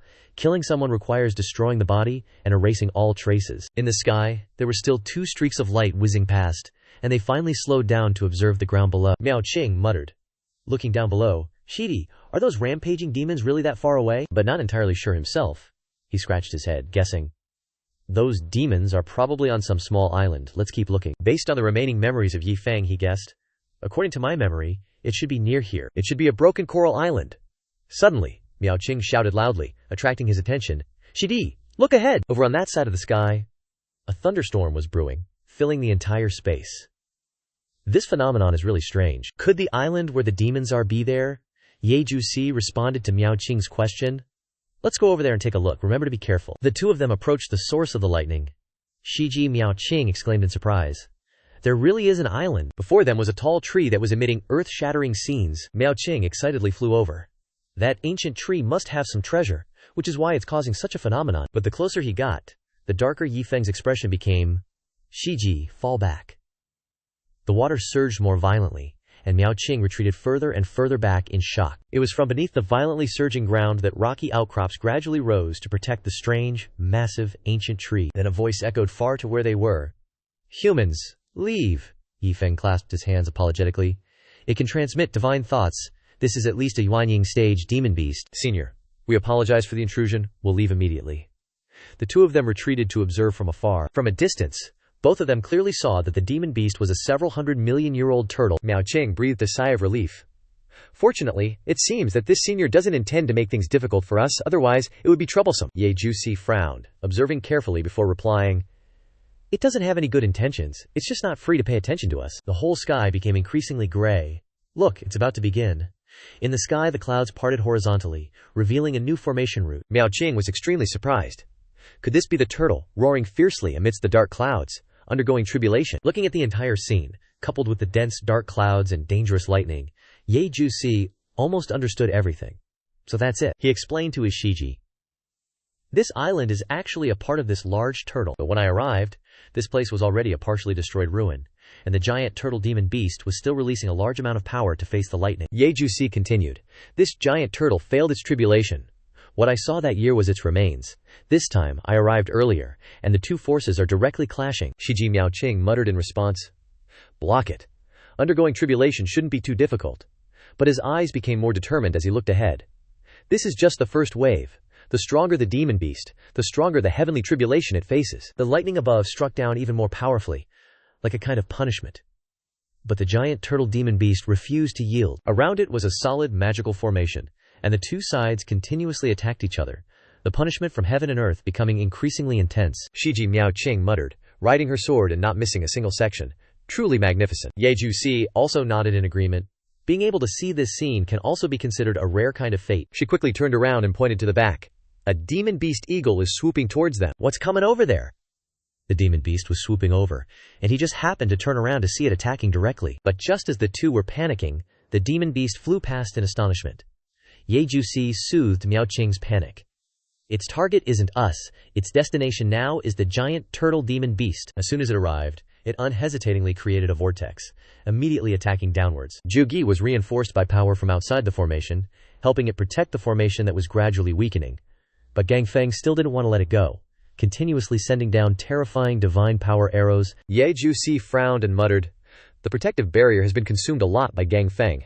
The next lightning tribulation can't be stopped. At this moment, both powers descended together, and its protective magic formation also weakened. And this time, the strongest gale wind ever fiercely defeated the demon beast. A huge explosion is about to take place. The protective barrier has also been broken, and the tribulation lightning strikes through it. Zhuge exhausted its strength and fell with a splash, the water surface not moving at all. Seeing this, the eagle rushed down quickly. It swiftly flew past the undulating rocks and arrived at the brightly lit place. Suddenly, a green snake stuck out its tongue with its fangs exposed and immediately bit the eagle's wing. The eagle looked at its wing in surprise, and Miaoqing exclaimed, that snake looks like it grew out of Zhuge's body. He nodded. So they are one entity, my former spirit pet. Could it be that senior sister set up a defensive formation? The two of them quickly prepared to decipher the formation. Aren't we very far away? The front is the scene they first saw. But here they are, opening a defensive formation. While the two demon beasts were entangled with each other, the lightning tribulation was not over yet. Thus, the lightning tribulation would simultaneously consider these two demon beasts as targets for the tribulation. Above the sky, through layers of dense lightning, a snow dragon also appeared, and the power of the lightning tribulation will be multiplied. The demon beast eagle excitedly roared in a terrifying voice. Zhuge still bit and killed the eagle at its mouth, refusing to let go, its eyes glowing red. At this moment, the power of the lightning tribulation is simultaneously letting them taste this doubled power, a scene that shook the entire deserted island. Here, the two of them are still doing their best for the defensive formation to prevent it. Senior sister Miaoqing didn't quite understand. Even at such a distance, it has such great power. Is this the heavenly tribulation? After an earthquake caused the water to rise, there were several loud crashes below, and then it stopped. Are they all dead? A faint light shot out from within. But, if you look closely, it is the shape of the white eagle. The formation was also stopped. Yi Feng suggested to his senior sister, let's go over there and take a look. Then the two of them landed on the island. She was surprised to see that the lush green ancient tree was now just a withered trunk. Ah, this little tree has been destroyed. What a pity. At this time, he had gone to check the demon beast. Yi Feng said to Miaoqing, this guy is still alive. But she shook her head indifferently. It can't last much longer. The wound is too serious. But it still has hope to live. Yi Feng was reluctant. To his senior sister's surprise, he helped it up. Huh, little Feng. He stroked it and said to Miaoqing, this snake has a destiny with me. Maybe I can find a way to save it. Hearing him say that, she froze up. So this can also be destiny, but how to save it? Yi Feng also keenly realized, looking at its eyes, that this tree might be able to help it. Let me try. He touched the withered tree trunk, and his whole body felt the terrifying power that still surrounded it. Such dense wood-type spiritual energy. One hand absorbed the power, and the other hand formed a transmission path towards the Zhuge demon beast. Yet Zhuge felt the vitality stirring after a few minutes. Seeing the demon beast gradually coming back to life after a serious injury, senior sister Miaoqing was also stunned. I didn't expect it to work. To her surprise, he lightly explained. Perhaps this big tree is a part of the giant turtle's body, containing extremely large spiritual energy. Even if it is destroyed, it is enough for it to recover a lot. While Gi absorbed spiritual energy, the Mushen also recovered quickly. As the demon beast came back to life, the sky immediately changed again, and the storm rose again. She quickly alerted her junior brother, Xiao Feng, above. He looked up and replied, Sister, I see it. Let's leave here immediately. The heavenly tribulation is not over yet. The two immediately flew away from the battlefield. They didn't leave immediately, but stood at a distance to observe the whole scene. The fourth ninth heavenly tribulation has struck 3 times. And there is still one last strike. The eagle flew over happily again. This scene was just seen by Yi Feng, and he frowned. It's that guy again. She stood behind him and tried to persuade, Xiao Feng, this is a battle of nascent soul stage demon beasts, we can't do anything. The spirit hiding in his clothes naturally came out to eavesdrop, but he immediately stuffed it back into his pocket, gently reminding, not necessary. But it still wants to come out and rebel. Let me kill it, kill it. Ye Jusi was spouting nonsense, but Xiao Yi Feng was still trying to calm him down. I know you're strong, but chill for a sec. Seeing a tiny spirit inside his robes, Miao Qing asked, puzzled. Xiao Feng, what exactly is that? He chuckled, explaining. Just a little toy. Just then, the hawk turned around, and it looked like it was coming straight for them. It's coming, Xiao Yi Feng had to call for help. Second brother, if you don't do something, senior sister's gonna be in danger. A massive magic array instantly formed, and the hawk crashed right into it, stopped in its tracks. Only then did second brother reveal himself, smiling as he greeted them. Little brother has a keen eye. Turning to the hawk, who was shifting, getting ready to fight, he said, Fellow Taoist, would you be willing to leave? Its eyes gleamed for a moment, then it turned and flew away. Behind him, Xiao Yi Feng chuckled, praising, second brother is so badass, he sighed. If it hadn't been badly injured by the heavenly tribulation, I wouldn't have been able to scare it off. With that done, he turned to Xiao Yi Feng. Little brother, how did you know I was nearby? I'm wondering about this hiding. Even big brother is far behind me. Xiao Yi Feng carefully explained how he figured it out. It's because master definitely wouldn't be able to rest easy about senior sister, so she'd send someone to protect her. But big brother isn't careful enough. Fourth sister is too lazy, so naturally, second brother is the most suitable choice. Miao Qing dejectedly chimed in. What? Mother doesn't trust me that much? Second brother couldn't underestimate him either, nodding in praise. You really are smart, but don't take risks like that again. If I wasn't here, you two would have been in trouble. Xiao Yi Feng immediately obeyed. Yes, I'll definitely be more careful next time. Second brother glanced over there. The scene consumed by the heavenly tribulation also shocked him. A 4-9 heavenly tribulation. It's been a while since I've seen one. The two sides were fighting harder and harder. Second brother created a defensive barrier, bringing the two of them closer to watch. Perfect timing. Let's go see if this demon beast can actually survive the tribulation. Under a withered tree, there was a weak wood element, spiritual energy radiating out. Seeing it sprawled on the ground, Xiao Yi Feng couldn't accept the truth. What's going on? It failed the tribulation. But Miao Qing didn't think so, little Feng. Look at its head. A white snake crawled out of the massive shell. Xiao Yi Feng guessed in surprise. It's molting to be reborn. It actually used this method to survive the heavenly tribulation. He even sat down and poked it.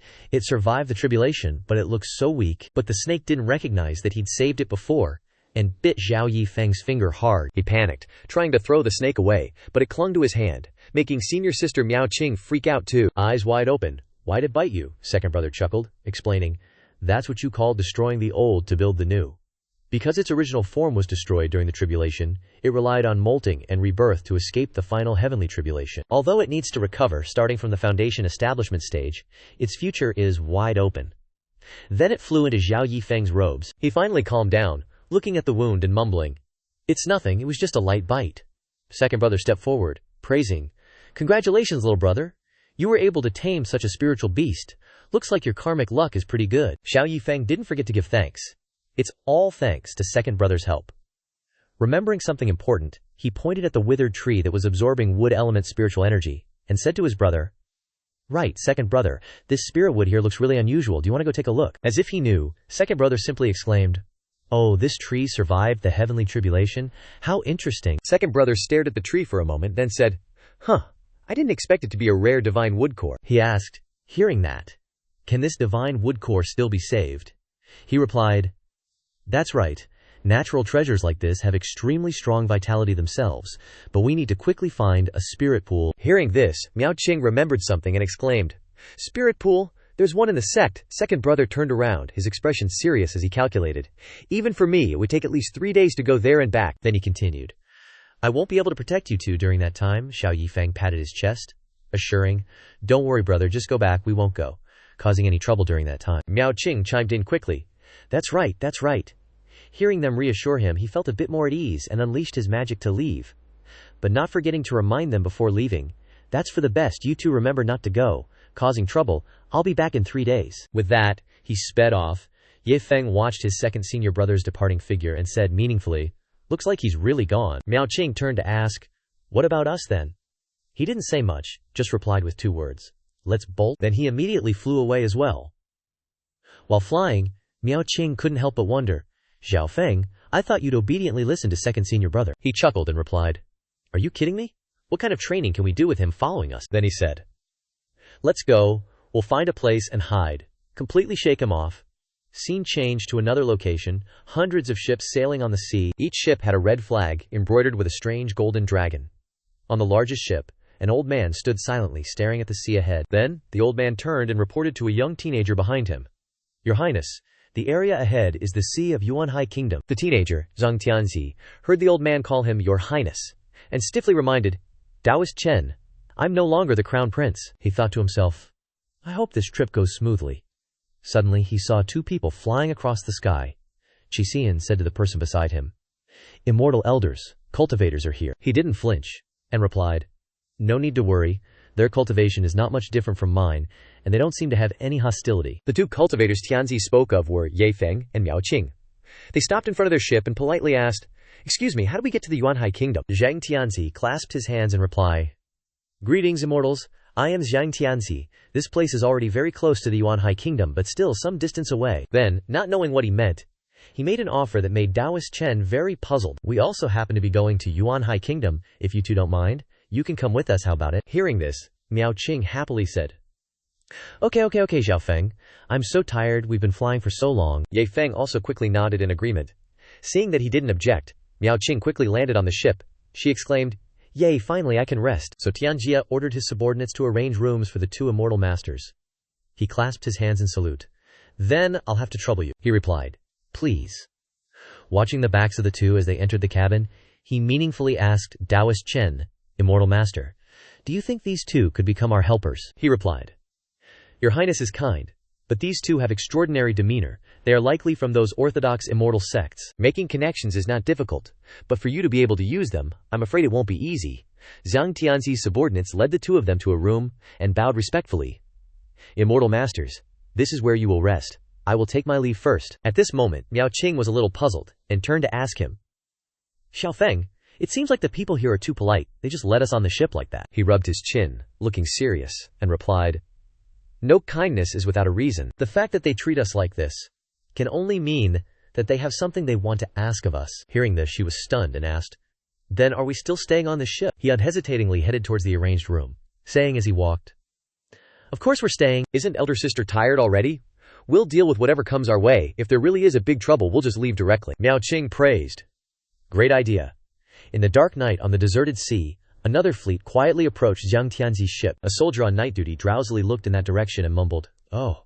After sobering up, he was shocked and shouted, "Enemy attack!" The 2 fleets directly faced each other. Taoist Chen stepped forward.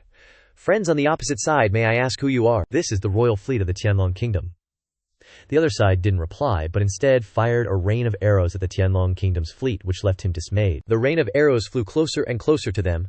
Taoist Chen snorted coldly, then waved his hand. A wave of water rose up, and then the small wave turned into a large wave, sweeping away all the arrows. After dealing with it, he angrily shouted, "Audacious! Daring to attack the royal fleet of the Tianlong Kingdom." The people on the enemy side didn't know what was good for them, and loudly replied, "Crown Prince Tianzi, your fate is sealed. Quickly hand over Princess Yunge, and we may spare your lives." Hearing their provocations, Tianzi couldn't help but frown and grit his teeth in resentment. Rebellious traitors. Then he immediately pointed forward and ordered loudly, "Guards, listen up! All out attack!" Upon receiving the order, all the guards got into battle stances, drawing their bows and shouting in unison, "All out attack!" A barrage of arrows was fired, aiming straight at the enemy's fleet. But they didn't give in either, attacking them in return. The 2 sides fought fiercely. Several arrows shot towards Tianji's ship were blocked by a magic shield, causing it to break in half. Contrary to the intense fighting outside, inside, Yi Feng and Miao Qing leisurely enjoyed their refreshments. Miao Qing leaned on her hand, looking at the scene outside the window, and asked, "Shidi, what do you think is going on?" He slowly drank the tea in his hand and replied, "Let's just keep watching." Outside, the scene was extremely cruel, with countless soldiers wounded and killed, and the ship's hull was being burned by the enemy's fire arrows, making the situation extremely critical. A soldier came forward and reported, "The Kang longship is on fire, the enemy's fleet outnumbers ours, and we are on the defensive." Hearing this, Tianzi anxiously said loudly, "How can this be?" In contrast to Tianzi's panic, Taoist Chen on the side calmly said, "Leave it to this poor Taoist. He clasped his hands in response. "Then I'll have to trouble you, sir." Then, Taoist Chen lightly jumped up, and from mid-air, he threw out a series of talismans with strange symbols. With a bang, the enemy's fleet immediately exploded, with smoke and dust filling the air. Seeing the situation gradually turning in their favor, the soldiers seized the opportunity and shouted to each other, "The Immortal is making a move! Counterattack!" Taoist Chen floated in the air, looking at them expressionlessly, and then he released a surge of turbulent aura towards the enemy. But unexpectedly, the next second, another surge of aura attacked him from that side, catching him off guard. Taoist Chen clutched his injured arm, which was bleeding. His face darkened as he looked forward and questioned, "Senior brother Tan Cheng, I didn't expect you to become the queen's loyal dog." The person in front replied with a sarcastic tone, "Shidi, the Tianlong kingdom has changed hands. Why be so stubborn?" Then, 3 people in black cloaks emerged from the sea. The leader continued, "Look at you, after so many years you haven't improved at all, your cultivation hasn't increased, and you're even following a useless person." Taoist Chen looked at the people in front of him and was so shocked that he could only exclaim, "3 foundation establishment." On Tianjihi's side, a voice rang out, startling him slightly, "Brother, why don't you just hand me over?" It was Princess Yuge, who was being helped by a servant towards Tianzihi. He turned around and questioned anxiously, "Yuge, why are you here?" "Didn't I tell you to rest well?" she replied sadly. "Brother, even if I marry into the Yuan High Kingdom, they might not help us. If I'm handed over, at least everyone can live on." After hearing these words from her, Tianzihi angrily scolded loudly, "You're not allowed to say that again." Then he said in a stern voice, "What kind of person is the queen, don't you know? Even if I die here today, I won't allow you to fall into their hands." Switching the scene to Taoist Chen, the leader saw that there was no room for negotiation, so he directly unleashed magic towards Tianzihi's fleet. "If that's the case, then burn these ships." As soon as he finished speaking, a large fire spread rapidly. The fire had already spread to the bow of the ship, when suddenly a fire phoenix appeared, flying diagonally in front of the bow of the Tianlong Kingdom's fleet. It opened its mouth and let out a cry, and then it absorbed all the flames into its stomach. A voice rang out, "This ship cannot be burned, or it will be very difficult for us." Seeing that his attack was easily blocked, Tan Cheng angrily cursed loudly with a grimace. "Who is it? Who is on the ship?" The Liqianlong Kingdom was originally an extremely powerful country, but because of years of continuous wars, its national strength has declined. In order to quell the war, the emperor of the Tianlong Kingdom took the princess of the enemy country as his wife. This marriage of peace finally brought an end to the wars in the Tianlong Kingdom. But not long after, the emperor of the Tianlong Kingdom suddenly fell ill and was bedridden. The power fell into the hands of the queen. Almost at the same time, news of the enemy's attack was transmitted again. The queen then ordered the army not to resist. Tianzihi recounted everything that had happened, feeling extremely resentful in his heart. He clenched his fist and said angrily, "Before the capital fell, father told me to protect my sister to the Yuan High Kingdom. The condition for marrying the princess off was to hope to receive the support of the Yuan High Kingdom. But, unexpectedly, the cultivators who used to be our country's retainers have surrendered to the enemy and come here to stop us." After hearing everything, Yeju finally spoke up. So that's what happened.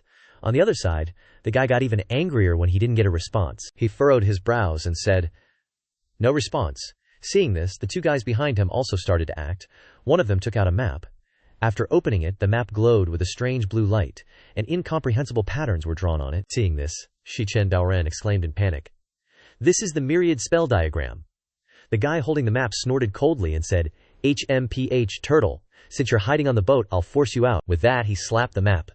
Immediately afterward, dozens of branches grew out continuously. Wherever that guy flew, the branches stretched out continuously. Suddenly, a fierce fire dragon rushed towards them. In the next second, 2 sources of power collided, creating a huge explosion. Seeing this, the guy frowned in confusion. Here, Xiao Yi Feng appeared with a sword in hand, blocking their path.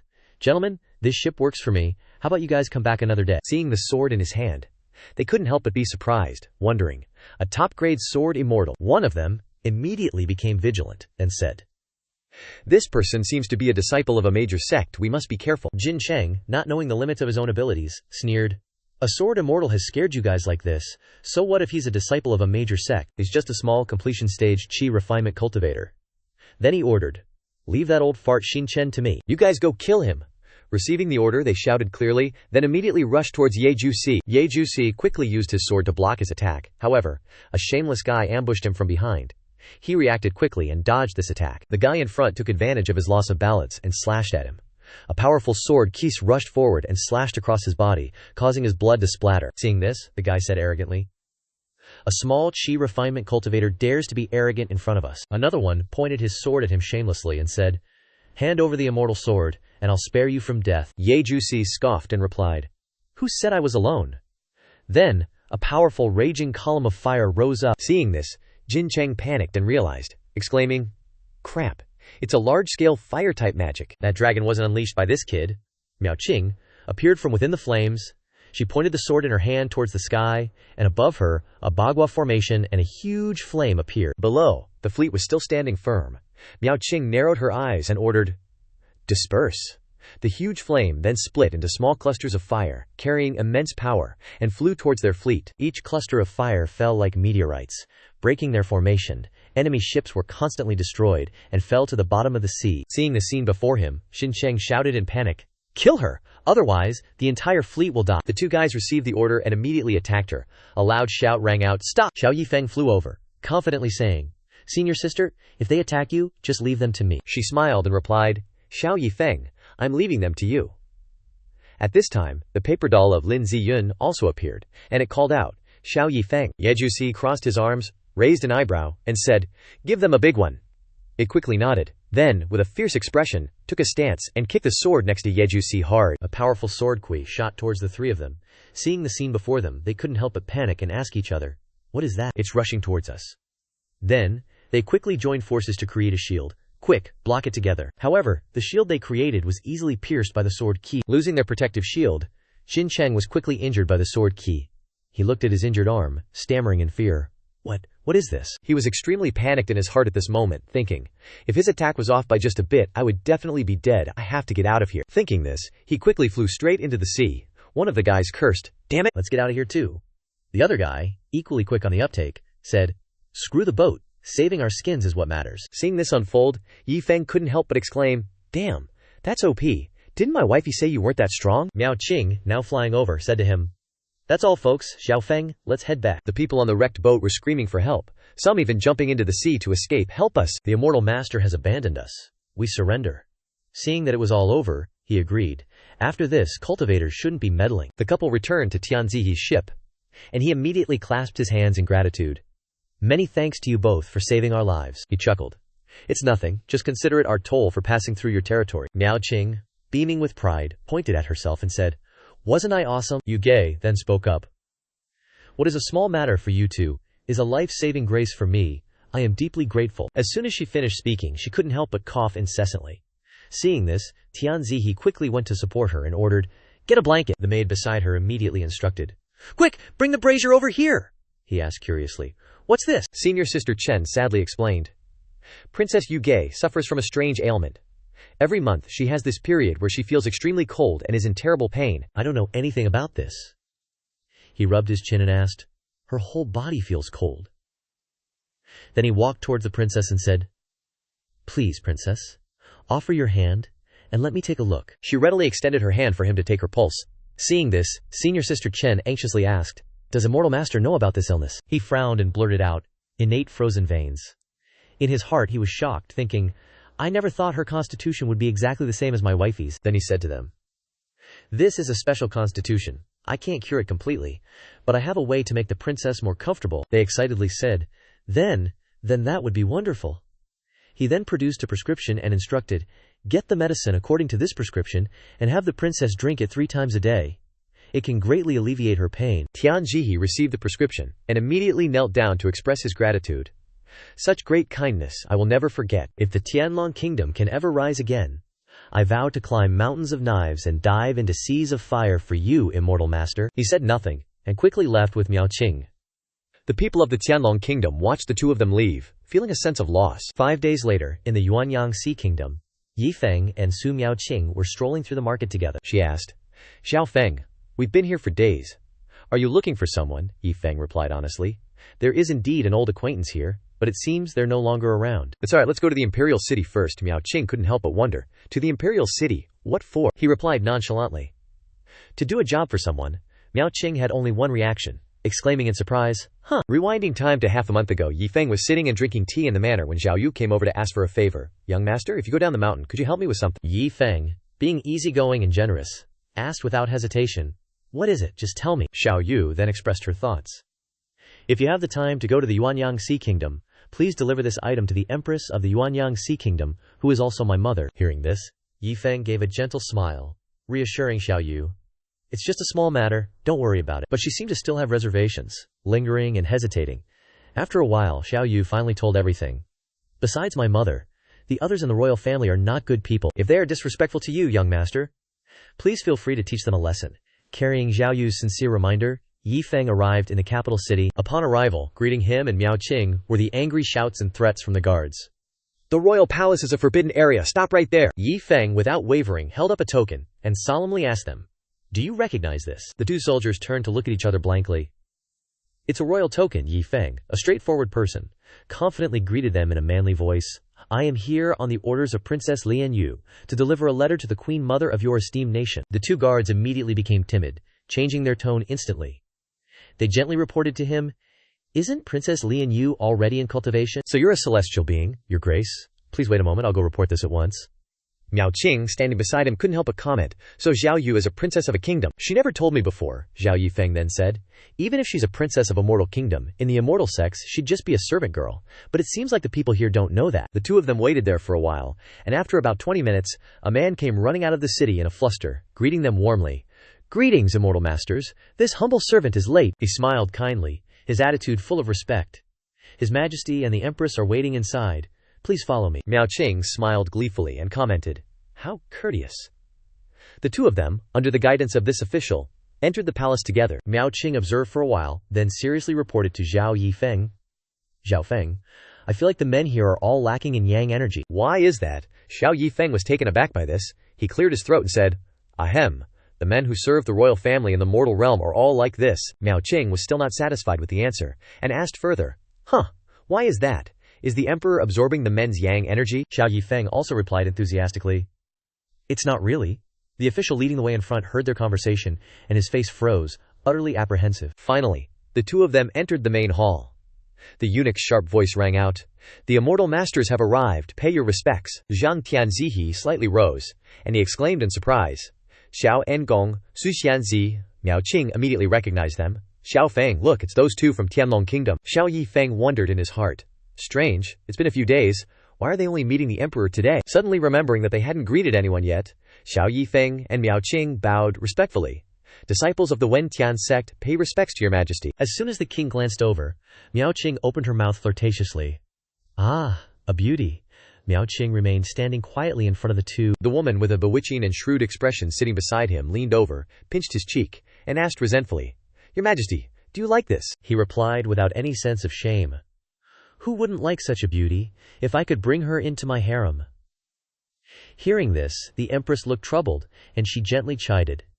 Your majesty, these are disciples of the immortal sect. We should treat them with respect. The king was furious at being scolded in front of his officials and everyone else, and shouted, shut up! Is this any place for you to speak? Immortals also have emotions. What's wrong with what I said? The empress immediately softened her tone and said, this concubine has been impolite. Then he turned to smile at Xiao Yi Feng. Immortal master, please forgive me. What is your relationship with Yue? He replied simply with two words. Friends. The king laughed and replied, friends? Oh, friends, huh? Yue is a menial servant in the Wen Tian sect, and she can be friends with you. You two are outer sect disciples, right? Xiao Yi Feng's attitude was a bit too serious. He asked back, what if we are? Not wanting to waste any more time, Xiao Yi Feng followed Xiao Yu's request, handed the item to an official and said, Princess Lian Yu asked me to deliver this to the empress. If there's nothing else, we'll be leaving. The empress was still a bit embarrassed by her husband's flippant treatment of the guests, so she said, thank you both. Please leave early. The king shouted again after hearing her words, his face contorted. What nonsense are you talking about? The immortals have come. Why be in such a hurry? The woman sitting beside him also added her comment, HMPH, meddling in other people's business. This emperor truly has no self-respect, he said to Miao Qing without any embarrassment. Well, I wonder if this immortal lady is betrothed yet. The senseless question, showing the emperor's lecherous nature, rang out. Miao Qing never liked these kinds of people. Even if he was an emperor, she wasn't afraid, and immediately snapped. Why are you asking this? The woman next to him chimed in. This servant has heard that you cultivators have a kind of cultivation method called dual cultivation, which can preserve youth forever. I think this little sister's appearance isn't bad either. Wouldn't it be great to stay here and serve His Majesty and me? The king laughed after hearing this, thinking to himself. With his skinny, drained appearance, Why would he need to preserve his youth? The space was still peaceful when suddenly a hand slammed heavily on the table, accompanied by a voice clearly scolding, "How dare you!" An official sitting below scolded Miao Qing. "His Majesty is asking you because he values you. Why don't you answer honestly?" But as soon as he finished speaking, he immediately received a kick from Xiao Yi Feng. The officials exclaimed in a panic, "The great Yun Crown Prince!" Xiao Yi Feng even added a curse to vent his anger. "You blind fool, daring to speak here." Seeing Xu Feng acting so over the top right in the main hall, the emperor scolded, "You audacious commoner, do you think I'm afraid of you just because you're a cultivator?" The state preceptor nodded. He suddenly stood up and ordered, "Subdue them for me. But remember not to hurt that fairy. She's my new imperial concubine." A state preceptor with a little goatee immediately appeared, flashing a bright smile as he applied pressure. Xiao Yi Feng clicked his tongue and said, "Golden Core stage, huh? TCH, you really want to throw down?" The state preceptor arrogantly declared, "Fellow cultivators, while the Wantian sect's influence is great, you two are merely outer sect disciples. Isn't offending a kingdom's royalty a bit rash? Why not have this fairy stay in the Uyan High Kingdom, cultivate and discuss the Tao with His Majesty? It will become a legendary story." Miao Jing cursed succinctly and crudely. "Shameless," Yi Feng then commented. "Pretty sure Zhao Yu told me the Tuyan High Kingdom's royalty are trash." Then he glared at them, stating definitively, "You guys are beyond saving." Yi Feng quickly opened his palm, emitting a wisp of spiritual fire. He released a command medallion surrounded by flames, inscribed with the two characters, Wan Tia. The state preceptor, previously so high and mighty, instantly shrank back. How is this possible? This is a Wantian command medallion of a high-ranking disciple. Hearing this, Yi Feng nodded. Seems the state preceptor is knowledgeable.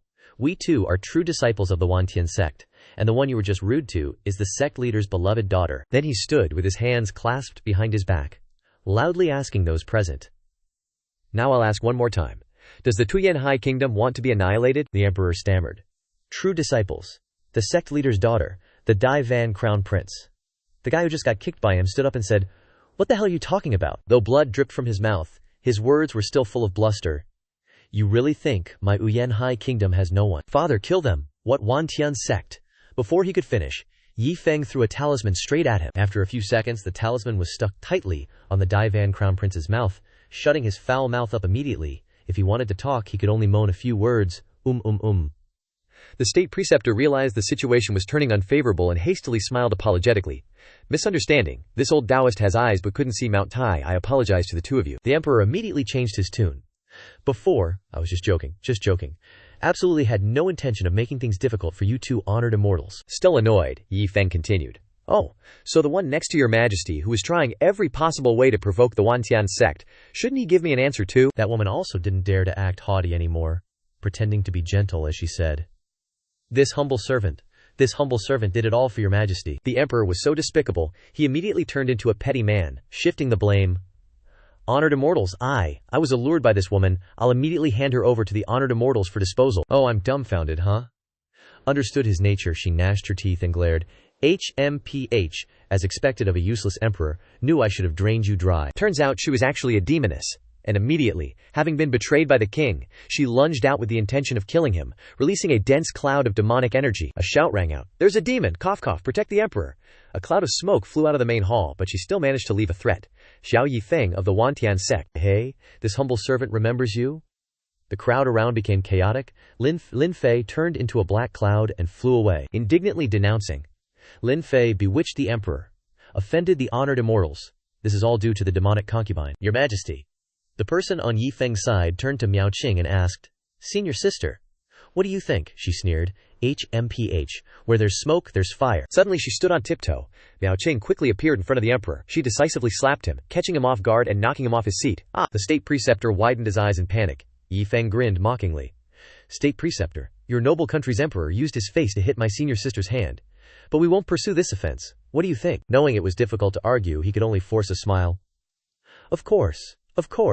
We still want to interact with your esteemed sect more in the future." Hearing these words, he didn't bother to argue. Calling to Miao Qing, "All right, senior sister, let's go." She leisurely walked away. "Okay." Reaching the door, Yi Feng didn't forget to ask, "Senior sister, how did that slap feel?" Her voice echoed throughout the chamber. "Refreshing. It's just that dog emperor's face is all skin and bones. Hurt my hand." On a busy street with people passing by, the roadside vendor answered blankly, "Zhao Tian. Never heard of this person." Yi Feng muttered thoughtfully. "Strange. Still can't find him." Miao Qing asked curiously, "Xiao Feng, Who exactly is Xia Tian that you're looking for? He didn't hide anything and replied, he's a friend I used to know. This time coming to high country, the main purpose is to find him. She understood. Oh. In his heart, Xiao Yi Feng thought. Could it be that the timeline here is different from my previous life? He recalled that time. He held out an item and said enthusiastically, Brother Xiao, this is my gift for you. This made Yi Feng even more confused. In my previous life, this guy had the key to the ancient immortal abode and even gave it to me, he said regretfully. It's a pity I didn't have time to check it out before I kicked the bucket.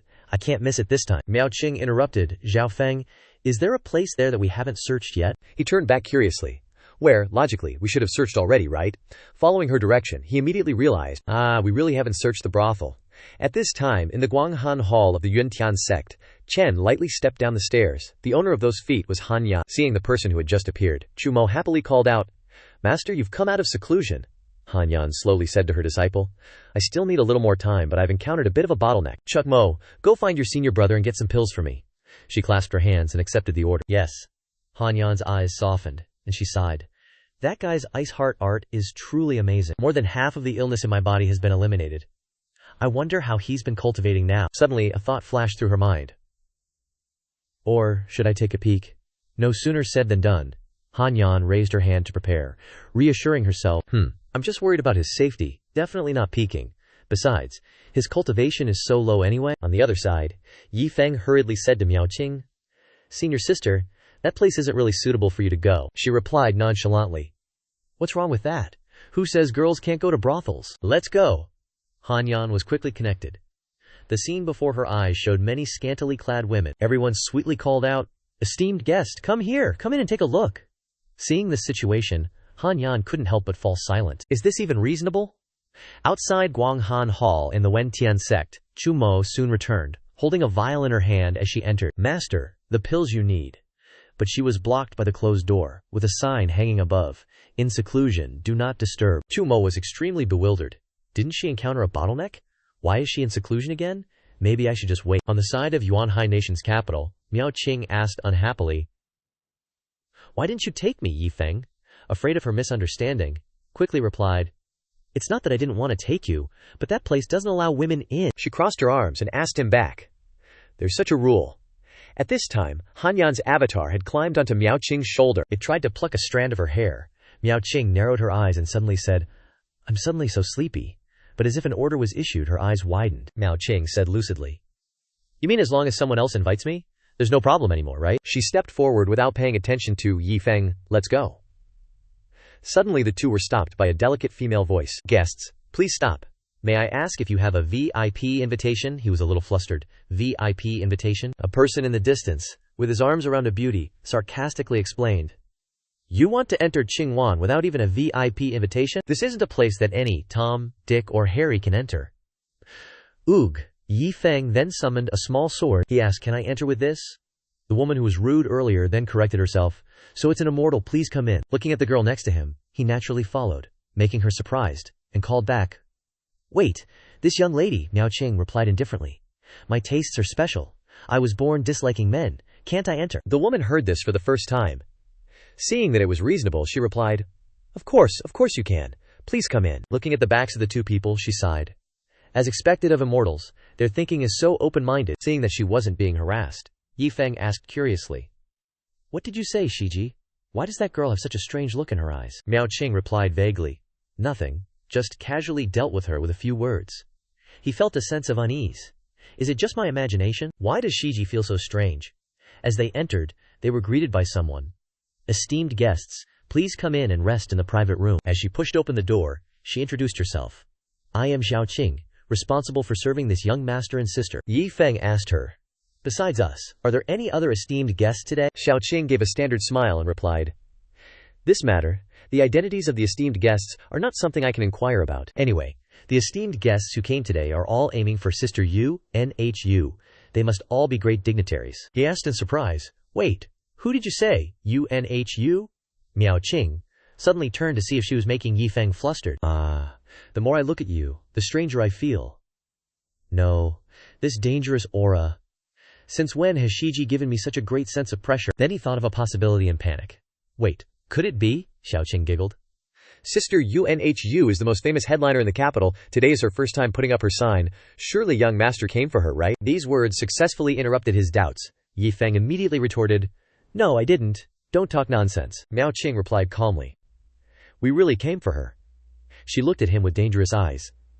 "Anyway, I also want to see what kind of woman is making my Shidi so interested." Yi Feng recalled a previous memory. "In my previous life, I went through life and death with a close friend named Xiao Tian, sharing weal and woe. Those guys are ambushing me, and that close friend don't let them escape. But unfortunately, not long after, Xiao Tian was seriously injured and didn't have long to live.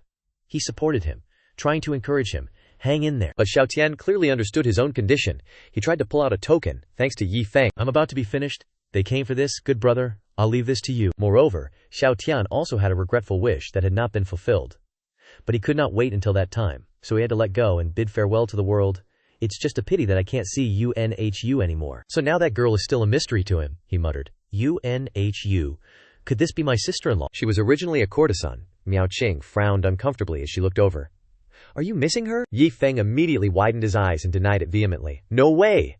The courtesan looked down at the audience and said to Yi Feng, "Look quickly, Sister UNHU is coming out." On the stage below, a graceful girl gently walked out with a zither. She shyly bowed, and then made a condition. "Everyone, now this little girl will play a song. Before the performance ends, if anyone can create a musical piece that this little girl likes, then I will talk to that person." Miao Qing immediately encouraged her Shidi to win. Suddenly he was stunned by the words of his Shiji. Receiving her terrifyingly frowning gaze, Yi Feng was also shocked and had to follow suit. Okay, I will definitely win the bet," he muttered in fear. This familiar feeling is right. Then below, UNHU had begun to play her favorite song. Yi Feng moved his muscles and ordered, "Bring paper and pen here." Xiao Qing slowly stepped forward to put the utensils on the table. Young master also understands music. Behind him, Miao Qing turned and left. He smiled politely in response.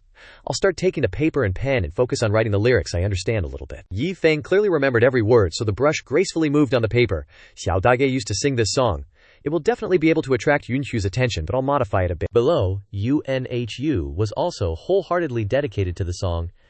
After the song was finished, everyone below continuously gave her applause and praise. "Great, truly talented and virtuous. This song is really good." At this time, a woman brought the manuscript down for UNHU to look over. "These are the musical pieces written by the esteemed guests. Please take a look." She was listless and didn't pay attention to any of the pages, flipping through them, but suddenly a look of surprise flashed in her eyes.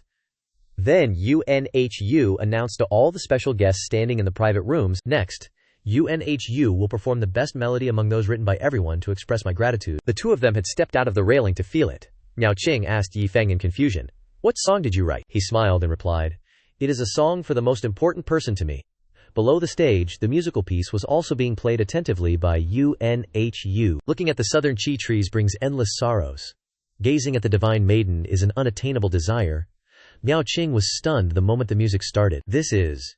Xiao Yi Feng looked down and deeply replied, "It's someone who used to be closest to me, but now, she's extremely distant to me, like a celestial goddess in the sky, unreachable. The melody is unusually sentimental. The sea is vast, unspeakable. The river is endless, immeasurable." Listening to this song, Xiao Yi Feng unconsciously thought of Han Yan. "The reason I went out to train was so that one day I could tell her that I am truly worthy of her." Wu Nhu quickly finished playing the song, and couldn't help but praise it. Her eyes filled with sadness as she looked at the sheet music. "This melody is hard to find in the mortal realm. Surely the person who created this song is also a deeply affectionate person, rare to find in this world." Then, she looked up at the private room, and announced loudly, "Esteemed guest number 25, please follow this humble servant to the inner chamber for a discussion." Xiao Qing happily turned to Xiao Yi Feng and boasted, "Young master, it's your song." Xiao Yi Feng left, not forgetting to call his senior sister along. "Let's go, senior sister, let's go see what's up." While Miao Qing was still hesitating, someone appeared to spoil the fun, stopping them. "Who said you could leave? That arrogant young master, with a bunch of lackeys behind him? You think if you say a song is good, it's good. Based on what? I think that song is awful. I think you clearly wrote it for dogs to listen to, don't you all agree?" They showed contempt for Xiao Yi Feng. "Yeah, only dogs would listen to dogshit music like this." One shameless guy even praised that young master. "Of course, your song is the best." Miao Qing glared back with disgust. All those useless layabouts weren't worth her attention. Wu Nhu felt that the situation was not good, so she spoke up to smooth things over. "Esteemed young masters, please be quiet for a moment." But he didn't listen, shouting angrily, "Calm down my ass, I came here today because of you. How can you go with someone else? A few of his followers arrogantly turned around and ordered Wu Nhu. That's right, tell that kid to come out and kowtow to us. What kind of garbage did he write? But Xiao Yi Feng didn't bother to compromise with them. What if I don't come out? The young master was furious, gnashing his teeth. Telling you to come out is giving you a chance to beg for forgiveness. If you want to die, then don't blame me. Then, he pulled a few of his followers and rushed inside. Let's go, brothers, let's go talk to him inside. The sound of smacking echoed steadily in the room, growing more intense. Outside, she worriedly said to Wu Nhu, that young master won't be beaten to death, will he? Before she could answer, a voice came from inside the room. Miss Wu Nhu, can you come in and talk for a moment? The bewildered woman widened her eyes. Still alive, Wu Nhu took a step forward. I'll go in and see. She didn't forget to remind Wu Nhu to, be careful, Wu Nhu, be careful, older sister. As soon as she entered, Wu Nhu was immediately courteous before the two. Young master, this humble servant. Her eyes widened in surprise, seeing the arrogant group tied up and stuffed with a bunch of tape. Wu Nhu was panicked, her worries endless. This is... Xiao Yi Feng hurriedly spoke to ease her pressure. It's okay, Miss Wu Nhu. I want to ask you something. Do you know Zhao Tian? Hearing this unfamiliar name, Wu Nhu immediately shook her head. I have never met them before. Xiao Tian, this humble servant, doesn't know this person at all, Xiao Yi Feng asked in surprise. Even you don't know. This is not right. Logically speaking, you are the most likely person to know him, she thought back, then exclaimed. Around this time there was someone named Zhang Tianzihe, who often came to see this humble servant. Xiao Yi Feng was bewildered. Zhang Tianzihe? Brother Zhang? Why would he come here? That young master stuck his face out, eager to hear the story. Wu Nhu gasped, surprised. You guys know each other. Then, she recounted the details in more detail. Her eyes also became sadder when she mentioned Zhang Tianzihe. We met a few days ago, and we have some feelings for each other. He originally promised me that he would come to redeem me today. Have you guys met him? He glanced at the guys who were tied up and said, We really do know him. He was in the palace before, but where he is now I really don't know. But Xiao Yi Feng keenly noticed and teased him. The eyes of you guys seem to know something. Are you going to tell me or continue to let me torture you? Miao Qing stood by without saying much, directly spitting out an ice sword. He fearfully admitted, Wait, I'll talk. That kid from the Tianlong kingdom has already been captured by my elder. Ye Jusi leaned down, demanding clarification. Which sect are you a disciple of? He frantically replied, We are outer sect disciples of the Chunmian sect, Ye Jusi muttered. That name sounds familiar, I've heard it before, Chunmian sect, so that's it. In his memory he had heard of the Chanmian sect before, a notorious evil cultivation sect. Women hold the highest positions, specializing in charm techniques, while the men are their cauldrons. Ye Jusi, noticing something strange, questioned, If you guys are from the Chanmian sect, shouldn't you be using yang to supplement yin, with your qi and blood drained long ago? How would you have the strength to stroll around brothels? His face swollen, he stared blankly and asked, How do you know? But Ye Jusi didn't answer. The ice sword pierced his neck on command. Seeing the dire situation and falling into death's clutches, he caved. I'll talk. I'm under the elder's orders to bring Miss Unhu back to the sect. The elder said Miss Unhu has the talent to cultivate charm techniques and is very suitable to be a disciple of our sect. Yan Jusi continued to ask, So where is Zhang Tianzi now? Unsure, he shook his head repeatedly, admitting defeat. I really don't know about that. I only know that an elder will be taking the crown prince today. That's all I really know. Please, spare me. Seeing him wailing, Ye Jusi didn't want to kill, so he spared their lives. It's still better not to take lives. The ice sword disappeared. He sighed in relief. I'm alive. Then he turned and waved, signaling, Thank you, Miss Unhu.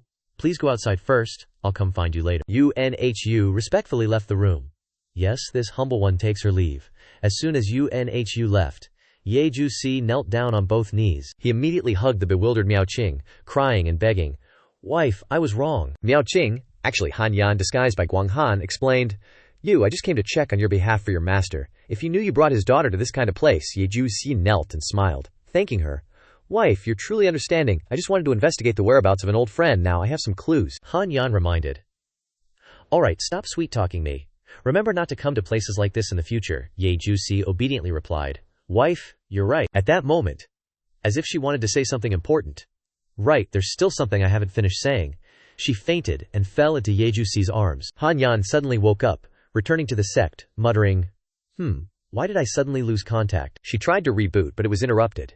The jade puppet can't load my consciousness. It's reached its limit. Using this soul puppet really isn't effective. Han Yan sadly tried a few more times, finally accepting the result. Before the jade puppet recovers, I can't contact that guy. She worried that he didn't hear the last words she was going to say and didn't know if he heard them in the end. In his hand was now a jade puppet of Han Yan, he muttered, looking at the jade puppet in a heavily injured state, asking worriedly, how did it become like this? Drained dry. On the bed, Miao Qing was also waking up from her stupor. Oh, senior sister, you're awake. Not remembering anything, she asked Ye Jusi, confused. What happened to me? He made up a lie.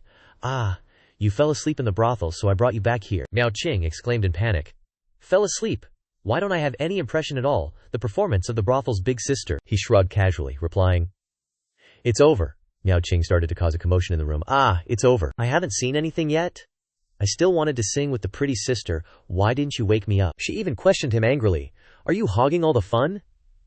Seeing his senior sister getting more and more out of control, Ye Jusi had to use his ultimate move. UNHU, please come in here for a moment. Outside, UNHU respectfully entered and greeted. Young master, he instructed Miao Qing. If you want to hear any songs, just tell her. She's the prettiest one here. UNHU also politely bowed. Greetings. Senior Su Miao Qing, her blood rushing to her head, pointed at UNHU and asked naively, is this a junior sister? Ye Jusi angrily scolded, that's not happening. He turned and said a few words to her. Miss UNHU, rest assured, senior sister is awake. Now we will find a way to rescue Zhang Tianzihe. She respectfully bowed, thanking the two immortal seniors. Under the glamorous night, the two left the brothel. Miao Qing still didn't understand what was happening. What exactly is going on? Little Feng, didn't you say you wanted to find an old friend? Yang Jusi frowned, presenting a bold thought. If I'm not mistaken, Zhang Tianzihe is that friend of mine. Miao Qing felt confused by what her younger brother was saying. Why didn't you recognize him last time? He recalled that face again, mumbling. His face is so different from what I remember I couldn't recognize him at first. But for now, let's just figure out how to save him first.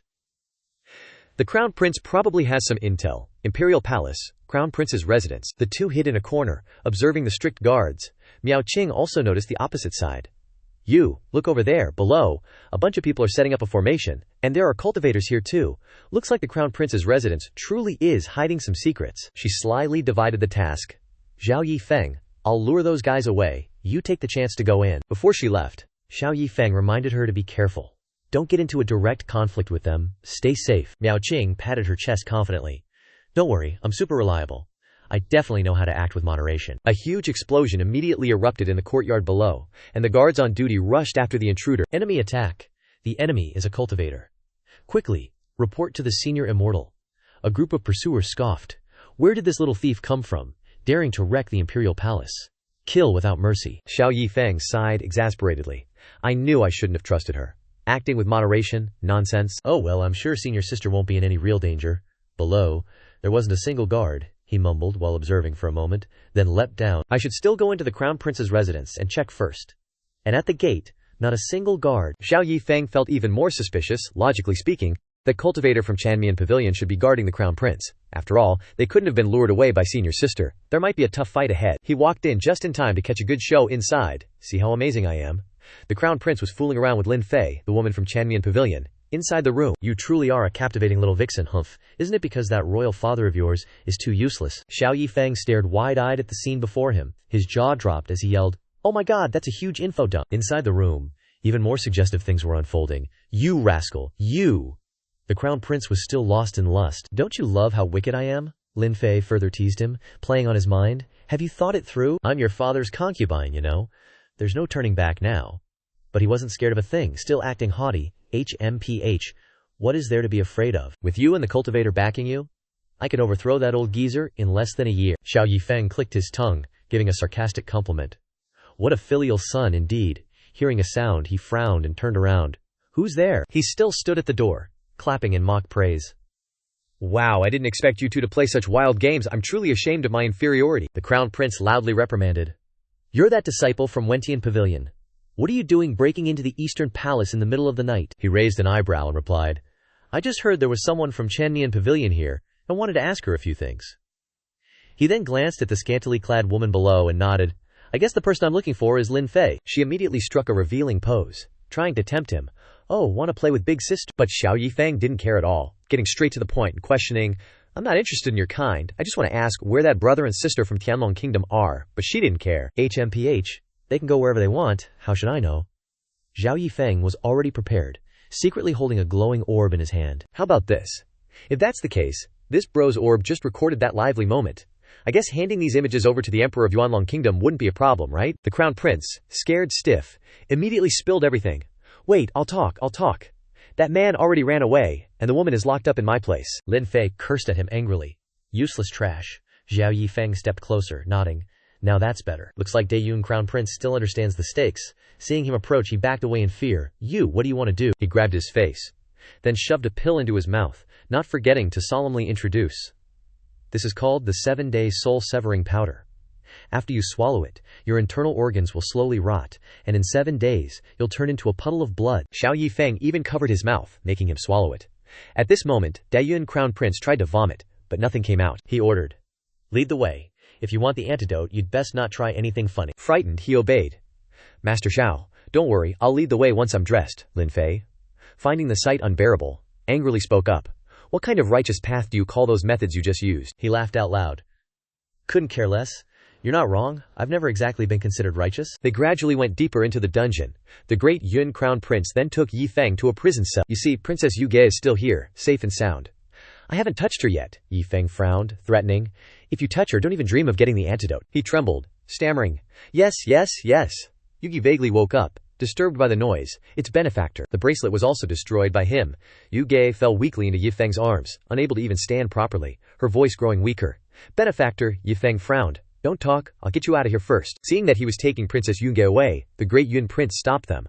Clumpum, my antidote." Yi Feng didn't even glance back, throwing a vial of antidote back, instructing, "Remember to use it daily?" He clenched the vial in his hand, angrily wanting to crush everything in his hand.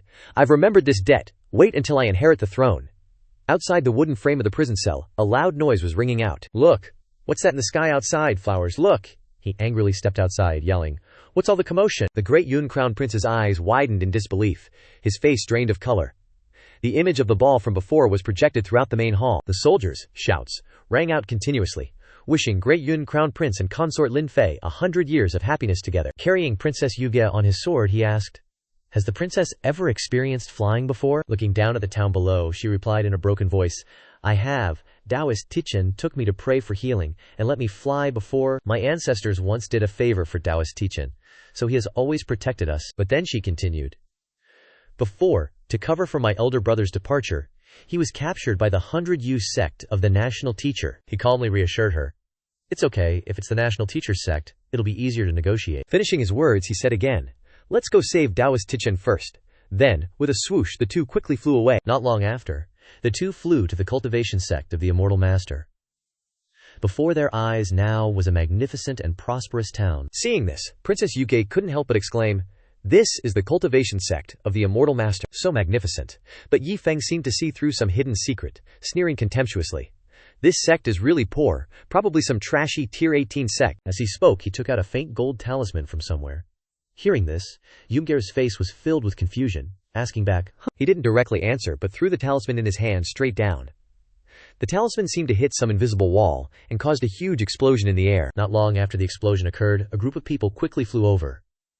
From afar, curses could already be heard. "How dare you, you little thief, dare to destroy my sect's mountain gate." The group of people blinked and stood right in front of him. One of them said loudly, "You audacious little brat, don't quickly surrender." Princess Yu Ge timidly called from behind him, "Benefactor." In contrast to Yu Ge's timidity, Yi Feng calmly looked at the group of people in front of him, questioning, "National teacher, Xiao Yi Feng, a disciple of the Wentian sect, has come to pay a visit. Surely you wouldn't refuse to meet me?" As soon as he finished speaking, with a swoosh, a person quickly appeared in the middle of the group of people from the Immortal Master's sect. Seeing this, the group of people immediately bowed their heads and respectfully cupped their hands. "Master."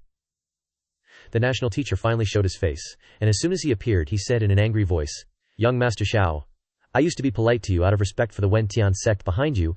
Don't tell me you thought I was really afraid of you." Seeing the imposing aura of the group of people in front of them, Yunge looked at him with some worry, asking, "Benefactor, can you beat him?" He replied, "Are you kidding me? People from an entire sect, it's obvious I can't beat them." She stammered, asking again. Then, Yi Feng calmly explained, "Remember, many times, Saving people doesn't require fighting. After speaking, he threw something towards the national teacher and said, "National teacher, would you mind taking a look at this?" He caught the thing that he threw over, frowning and coldly snorting, saying, "Let me see, what kind of tricks are you up to?" But, after looking at the thing before his eyes, he couldn't help but widen his eyes, incredibly shocked. In his hand was a talisman with strange patterns, surrounded by a powerful aura. He couldn't believe his eyes, and exclaimed in surprise, This is a high-grade talisman, at least nascent soul stage." Seeing his reaction, Xiao Feng chuckled. "Just a little something, is it enough to compensate your sect?" Hearing Xiao Feng's words, he froze, pointing at himself in astonishment, asking, This is for me." At that moment, an image flashed in Xiao Feng's mind. His second senior brother looking at a pile of talismans with a weary expression, sighing and saying, "This bag of trash talismans is really useless to me. Little junior brother, if you're free, deal with them for me." Thinking this, Xiao Feng remained expressionless and said with a smile, "That's right." Then, Xiao Feng took out a jade-colored spear and asked, "Oh, I also have a mid-grade magical artifact. I wonder if the Imperial Preceptor is interested." That guy's jaw dropped in shock, and he blurted out, "Heaven, a mid-grade magical artifact, you're using it for trade." In his heart, he was silently weeping. "My entire sect only has one mid-grade magical artifact, and it's an ancestral treasure. I don't even dare to use it. This guy is taking it out for trade." Xiao Feng smiled again and said, "That's right, I really feel that the Imperial Preceptor has a great affinity with me, so why don't we become friends?" But in reality, this pile of weapons is just a pile of junk that my senior brothers don't use. Before handing it over to me, senior brother even said, "Little junior brother, these are the tattered things that other sects gifted us before. No one in our sect values them. You should go out and choose a few people you like and give them away." At this moment, the Imperial Preceptor shyly raised his hand to cover his mouth, coughed a few times, and said, "Cough, cough, this." Before the Imperial Preceptor could speak, the guys behind him interjected loudly, scolding, "How dare you? Do you think we would value these trash things?" Not letting him finish, the Imperial Preceptor gave him a flying kick that sent him bleeding from the nose. He dusted off his hands and scolded, "Do you have any manners? How did I teach you before? Is this how we treat guests?" The remaining guys looked at each other in confusion. Then one of them, being extremely sensible, spoke up. Right, I remember now. Just now the mountain gate was accidentally broken by a disciple. It has nothing to do with the distinguished guest." Just waiting for that, the Imperial Preceptor turned his head and frowned, saying, "How dare you? So it was you who caused it. Go receive 10 pills and then go to the mountainside to be punished." He cupped his hands in obedience. Yes, this disciple will go to be punished now." Seeing that guy had left, he turned to Xiao Feng with a flattering smile and said, You see, everything before was a misunderstanding." "Xiao Gongzi, what do you need my help with? Just say it." Xiao Feng smiled mockingly. "Imperial Preceptor, I still prefer the way you were unwilling to submit before," he actually replied. Oh, no problem, I'll recover." Princess Yuge witnessed the scene before her and muttered in a daze, That's okay too." Scene change at Bai Yu sect. The Imperial Preceptor had someone lead Elder Chen out, while he smiled respectfully and said, "Xiao Shongdi, you see, she's not hurt at all." Yi Feng looked for a moment and said with a smile, Not bad. This person, plus the medicinal herbs I just mentioned, the mid-grade magical artifact is all yours." He gave a flattering smile and replied, Okay. On this side, Elder Chen kept feeling guilty and said to Yunge, "Princess, this old Taoist is sorry to the late emperor. I couldn't protect you all." Yunge helped him up and gently replied, "Elder, what are you saying?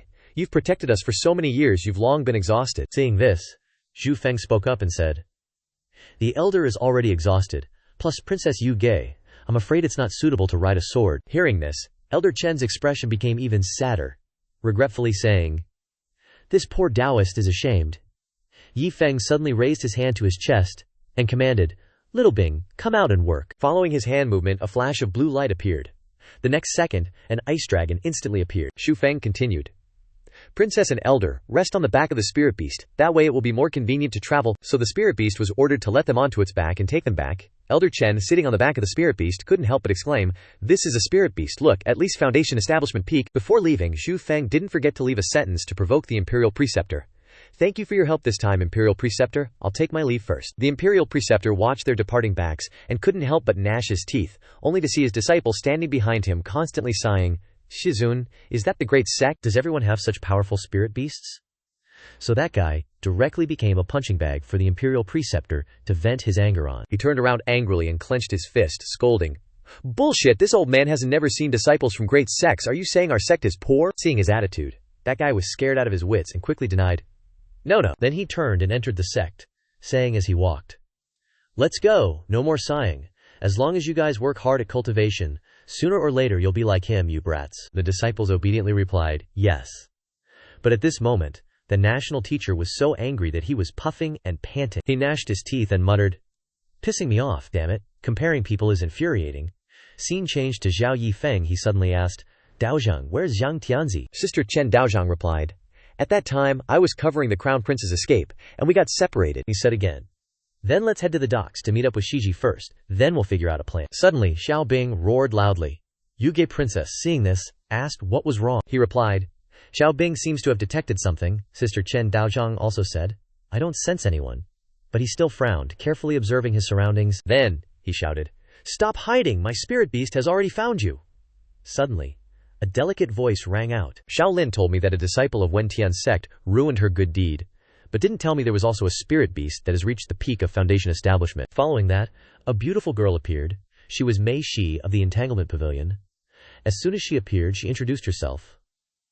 This humble servant, Mei Shi of the Entanglement Pavilion, greets this young master. Sister Chen Daozhang exclaimed as soon as she saw her. Golden core stage. He quickly clasped his hands politely and asked, this senior must be an elder of the Entanglement Pavilion. I wonder what brings you here. She sat cross-legged in the air, answering with an extremely haughty demeanor. Originally, I was going to find the little girl next to you, but now this humble servant likes this young master even more. I wonder if you would like to come back to the Entanglement Pavilion with me. Without thinking for long, he immediately refused. This junior thinks Wen Tian's sect is very good, and currently has no intention of changing sects. Suddenly 2 other figures appeared, one of whom spoke up, criticizing. Little Mikey, I told you, you're not the type people. The other chimed in flirtatiously. On the contrary, I think, bring him back to the sect, slowly eat him clean, and he naturally won't leave us anymore. The 2 who arrived were Lan Shi and Zhu Shi of the Entanglement Pavilion. The 2 also quickly greeted. Lan Shi of the Entanglement Pavilion greets this young master. Zhu Shi greets this young master. Looking at the 3 people in front of him, he said with a smile, unexpectedly, it's 3 golden core stages, quite the lineup. Zhu Shi contemptuously spoke up.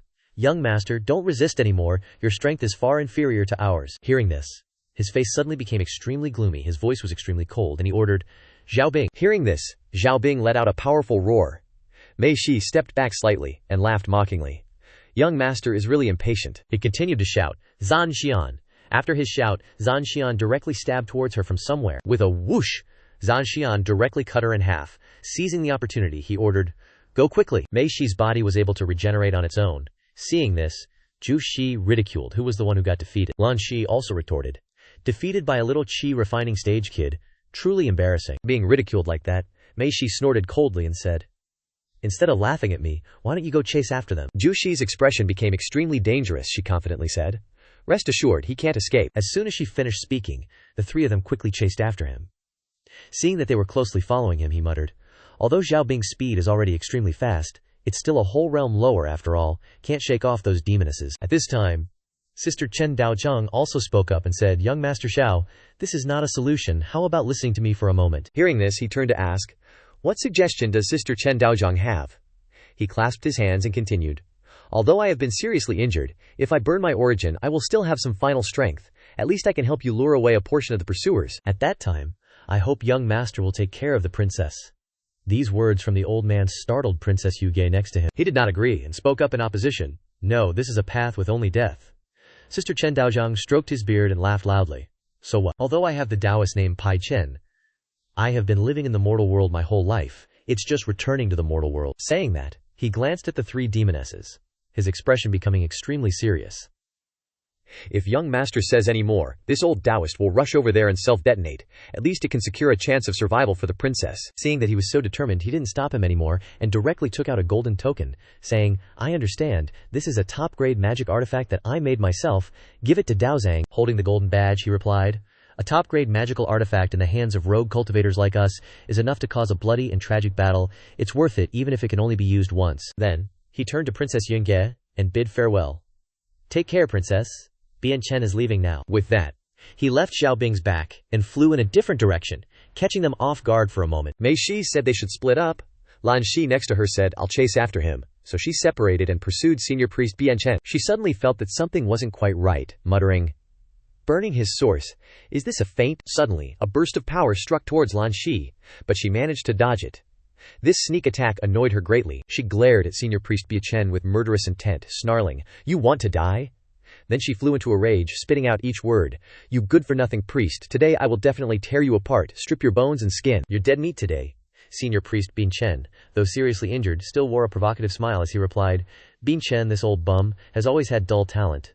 From a young age I unexpectedly received great kindness from the Tianlong Kingdom. I entered the immortal sect at 15, and cultivated to the Qi refining stage at 25. As he spoke, he threw a series of magical artifacts towards her. Then, he began to activate the magical artifacts, continuing. I reached foundation establishment at 50, and learned that I have no fate with the golden core in this life. But so what? As soon as he finished speaking, the magical artifacts created a huge explosion, engulfing Lan Shi within it. Finally, his eyes lit up. Senior Priest Biachen, using his last bit of strength, and shouted, "Burn my life source completely, give it to me." Then he smiled contentedly and said, "I live freely and laugh in the mortal world." Switching scenes to Xu Feng's side, Princess Yunge said with a sad expression, "Senior Priest Biachen, he is the best cultivator I have ever met. I have long regarded him as family." Senior Priest Biachen is right, I really do talk a bit too much. She muttered to herself for a long time without anyone responding. Then she asked, "Benefactor." Xiao Bing brought the two of them to a nearby cliff. As soon as they set foot on the ground, Xu Feng said, "If Qi refining stage cultivators can't be dealt with, then foundation establishment it is." With that, he threw out the flag in his hand. The flag floated in the air, and after hearing his command, Fire Crow Formation, activate, it immediately planted itself into the ground. Instantly, a powerful aura emanated, followed by a flock of firebirds appearing. The two of them were enveloped by the aura, protecting them inside. Then, Xu Feng threw out a few flower branches and turned to Princess Yu Ge, instructing, "Yu Ge, stay inside here and don't go anywhere." She nodded immediately. "Okay." The flowers he threw out instantly burst into flames. Xu Feng continued, "Now I need to break through. With the Fire Crow Grand Formation, they can't break in for a short time." After burning, the flowers transformed into a strange stream of aura. Next, he swallowed the stream of aura. After swallowing it, a great power exploded out. He sat down to cultivate and break through. The two chicks, Mei Shi and Zhu Shi, had also chased to the outside of the formation. Seeing it, Zhu Shi couldn't help but exclaim, "The formation is too strong." Mei Shi next to her said, "Luckily, the strength of the formation's master is low. We can forcefully break it, it just needs some time." Suddenly, another voice rang out. "A grand formation that makes you two elder sisters so troubled." Hearing these words, the two of them turned towards the source of the voice. A green-clothed woman, who also seemed to be from Chanmiange, flew over. She was also carrying Tian Zihi and Unhu, who were tightly bound. She crossed her arms in front of her chest, with an arrogant expression, and said, "Looks like I've arrived at the right time." Mei Shi said when she saw the person arriving, "You've finally arrived, and you even captured that kid." The green-clothed woman turned and asked, "Do you remember the kid who was very suitable to be taken as a disciple?" These two just happened to be hiding together, truly killing two birds with one stone. As soon as she finished speaking, she turned towards the formation and shouted loudly, "Hey, listen clearly inside, quickly drop the formation, otherwise the Tianlong Kingdom's crown prince will lose his life." Then she lifted Zhang Tianjihe high into the air. Even so, Zhang Tianjihe still stubbornly shouted, "Benefactor, take Yu Ge and leave, don't worry about me." Not letting him continue, the green-clothed woman quickly covered his mouth, making him only able to emit a few dissatisfied sounds. The green-clothed woman looked at Tianjihe with half an eye and said, "Still dare to be stubborn, it seems like I have to give you some discipline." Then, she tightly gripped his head, causing him to tremble in pain all over. After a moment of seeming unbearable pain, he immediately fainted. She continued to threaten, "You brat from the Wentian sect, release the grand formation, or this prince dies." Yu Ge, seeing her brother suffer like this, cried out in distress, "Gage!" Suddenly a massive firebird flew straight towards the woman from behind. She exclaimed in surprise, "Innate, true fire." Then, to protect herself, she released Zhang Tianzi and quickly dodged. It was Miao Qing. She crossed her arms, snorted coldly, and mocked. "A golden core senior bullying mortals, how shameless." Seeing this, the woman shouted, ordering everyone to attack and take her down. Miao Qing didn't even bother to look at them, disdainfully snorting before taking out a talisman. Then she threw the golden talisman towards them, saying, "Golden talisman, heaven reversal." The talisman instantly transformed into a cage, trapping the three women in the air. Zhu Shi, looking at the cage imprisoning her, said, "It's a talisman." Mei Shi beside her calmly reminded, "Protect yourselves.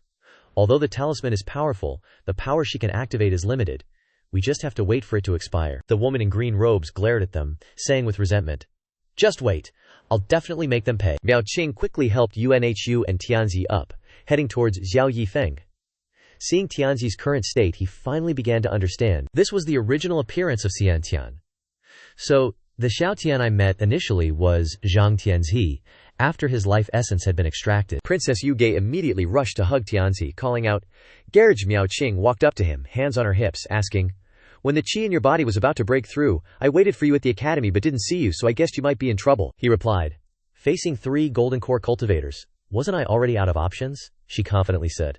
"I'll protect you from now on." Then, she turned to Tianzi and Yu Ge, asking, "Why exactly did those 3 demonesses want to capture you?" Tianzi, looking exhausted, coughed a few times, and honestly replied, "That demoness told me to hand over the Jianxian pendant, but I have no idea what that is." Yu Gen chimed in, "I've never heard of it either, but father did give me a jade pendant before I left." Then, she produced a pendant from somewhere, continuing, "You instructed me that this was my wedding gift, and I shouldn't show it to anyone."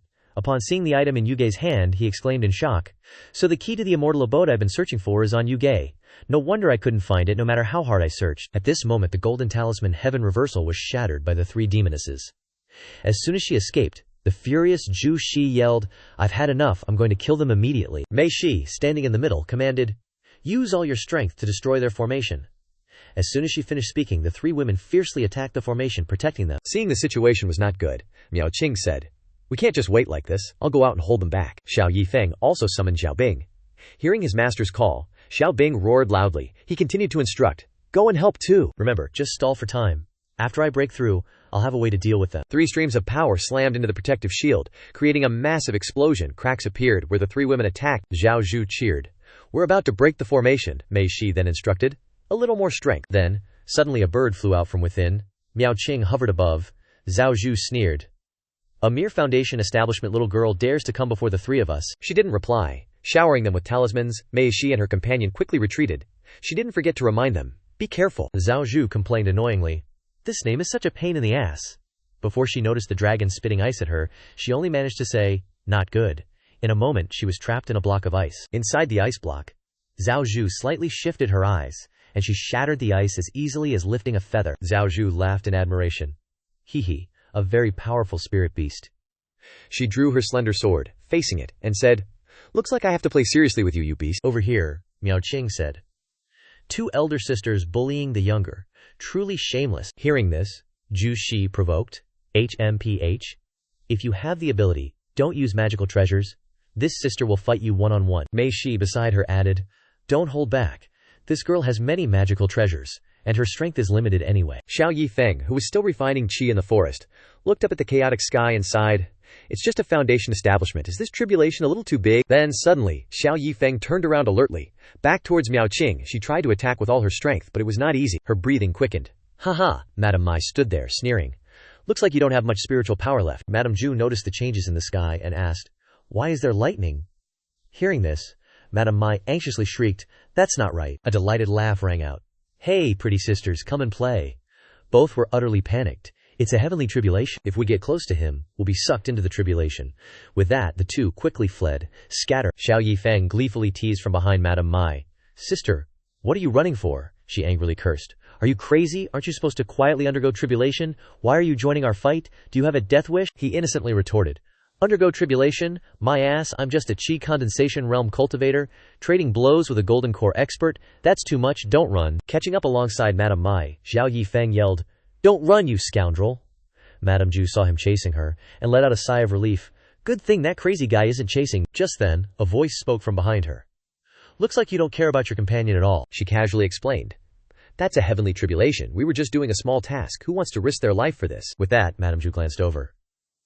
"The roadblock's gone. Guess I should get serious now." Above, Xiao Yi Feng chased Madame Mai, delightedly taunting, "Hey old hag, why do you only know how to run? No style at all for a member of Chanmian Pavilion.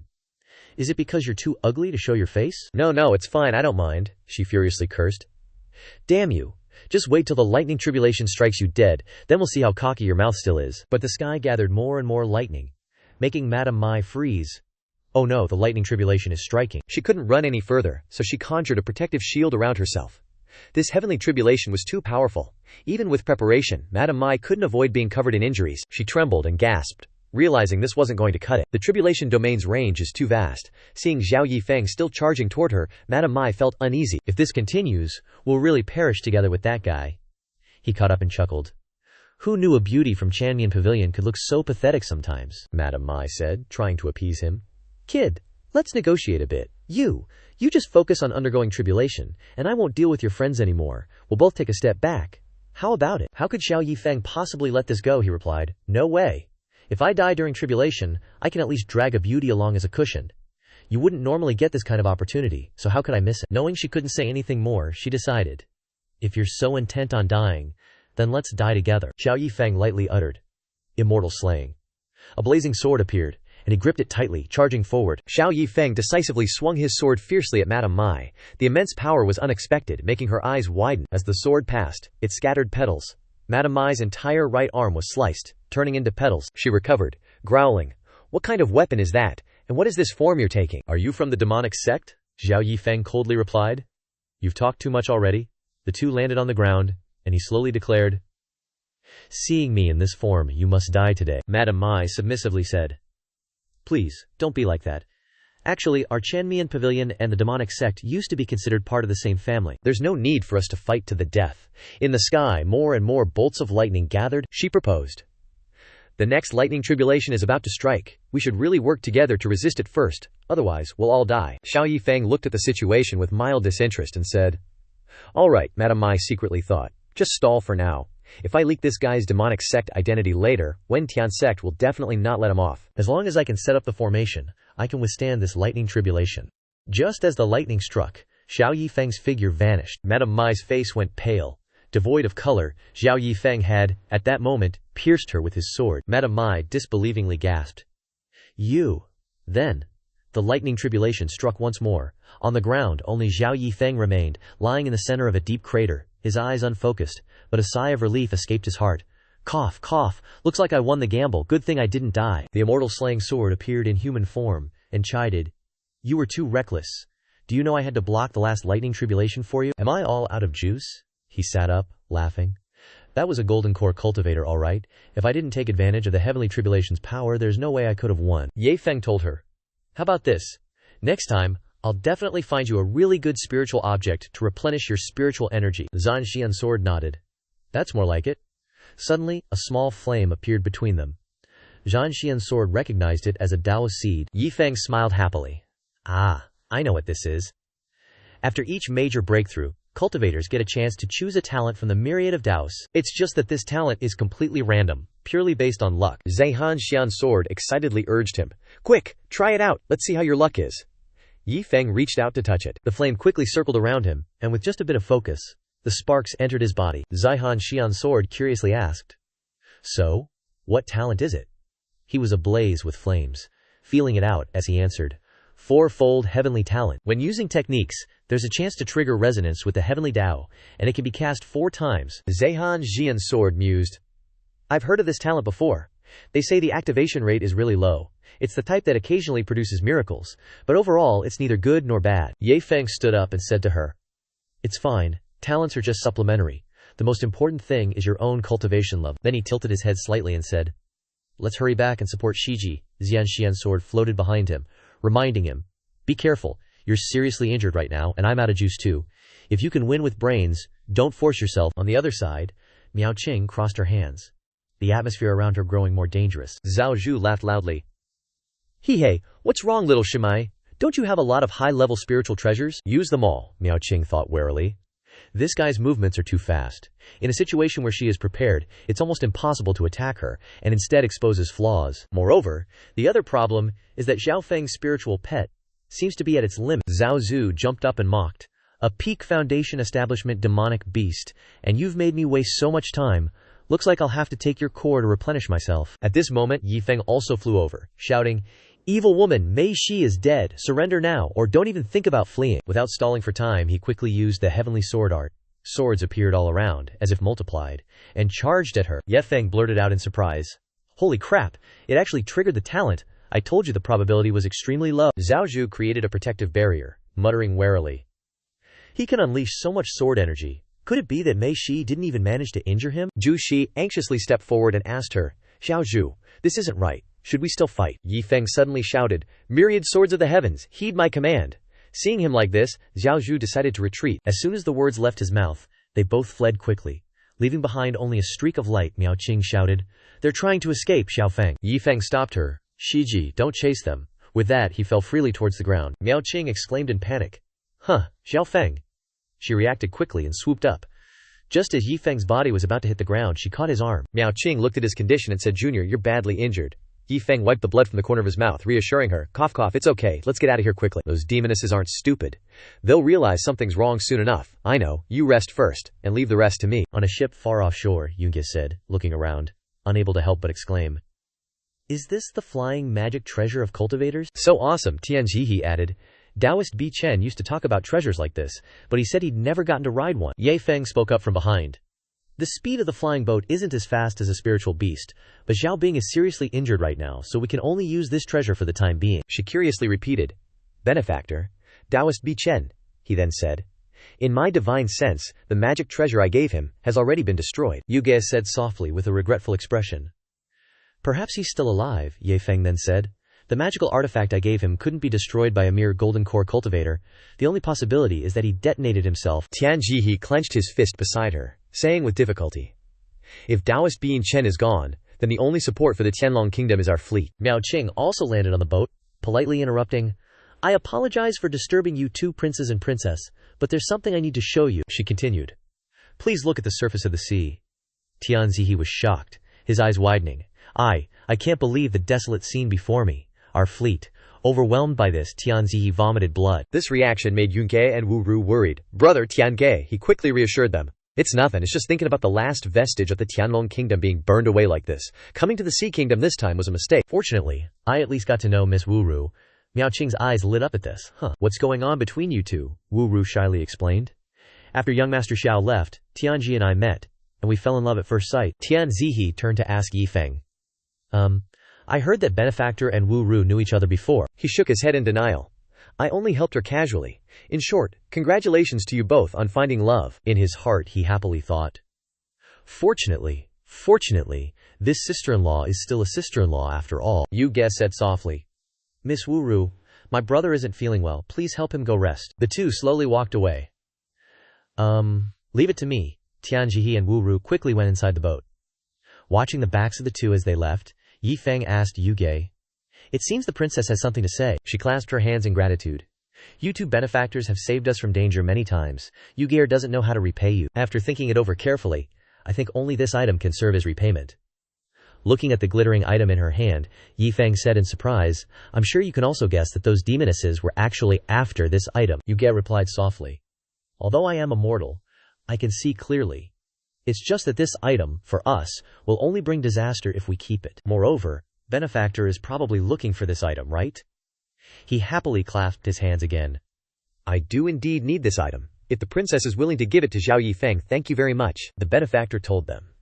This is the territory of the Tianyui kingdom. You can avoid the pursuit of the Yuanhai kingdom here. Tianzi clasped his hands to express his gratitude. Thank you, Benefactor, Han Yan added.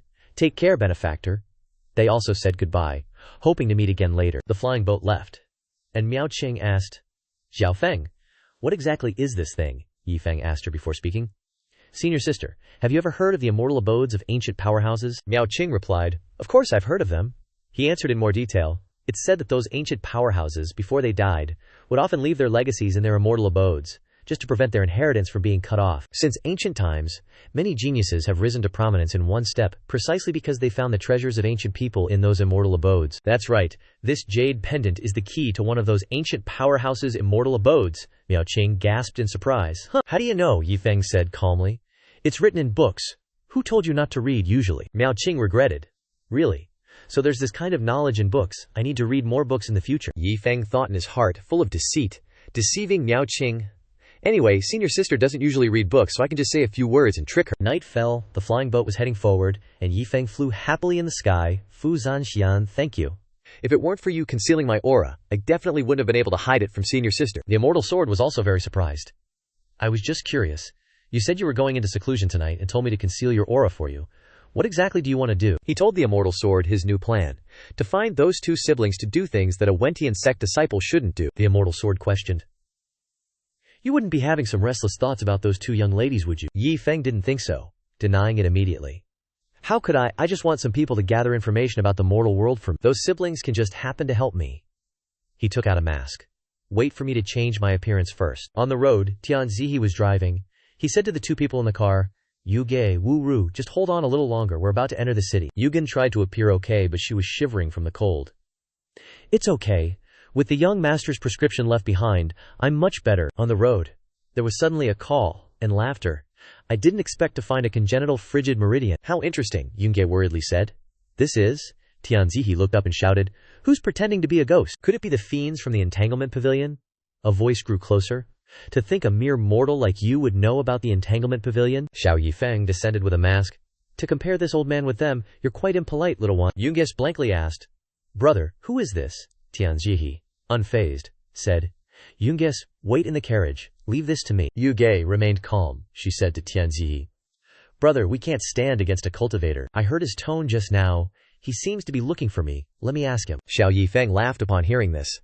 This girl is much smarter than her brother. This old man won't beat around the bush. I am here today to give you all a creation, he emphasized. This old man can let you live a few more years, and even allow you to embark on the path of cultivation. Do you dare to accept it? Tian Zihi was still confused. Cultivation. Yuge realized something, she asked. Senior, what do you want us to do? Xiao Yi Feng reached out his hand, revealing all of his spiritual energy. I do indeed need you to do a few things for me. A rolled-up scroll flew into Yuge's hand, and he requested. This old man needs you to cultivate this technique. Yuger was given instructions. This technique has huge side effects, but as long as you cultivate it, I can guarantee you at least 100 years of peace. And then he added another condition. But for these 100 years you must obey my orders. Do you agree? Tian Zihi carefully asked again. May I ask, what are these huge side effects you speak of? Xiao Yi Feng told them, without hiding. I won't hide anything from you. This is a cauldron technique. Those who cultivate it can only benefit others in the future. Once she cultivates for 100 years, I can use a secret method to take her cultivation, by then. Before he could finish, Yuge agreed. I agree. Tian Zihi was shocked. Yuge explained. One person is going to die soon anyway. One person can at least live for another 100 years. I have nothing to hesitate about. Moreover, before that, I can still help the nation with. Brother, Tian Zihi sighed helplessly.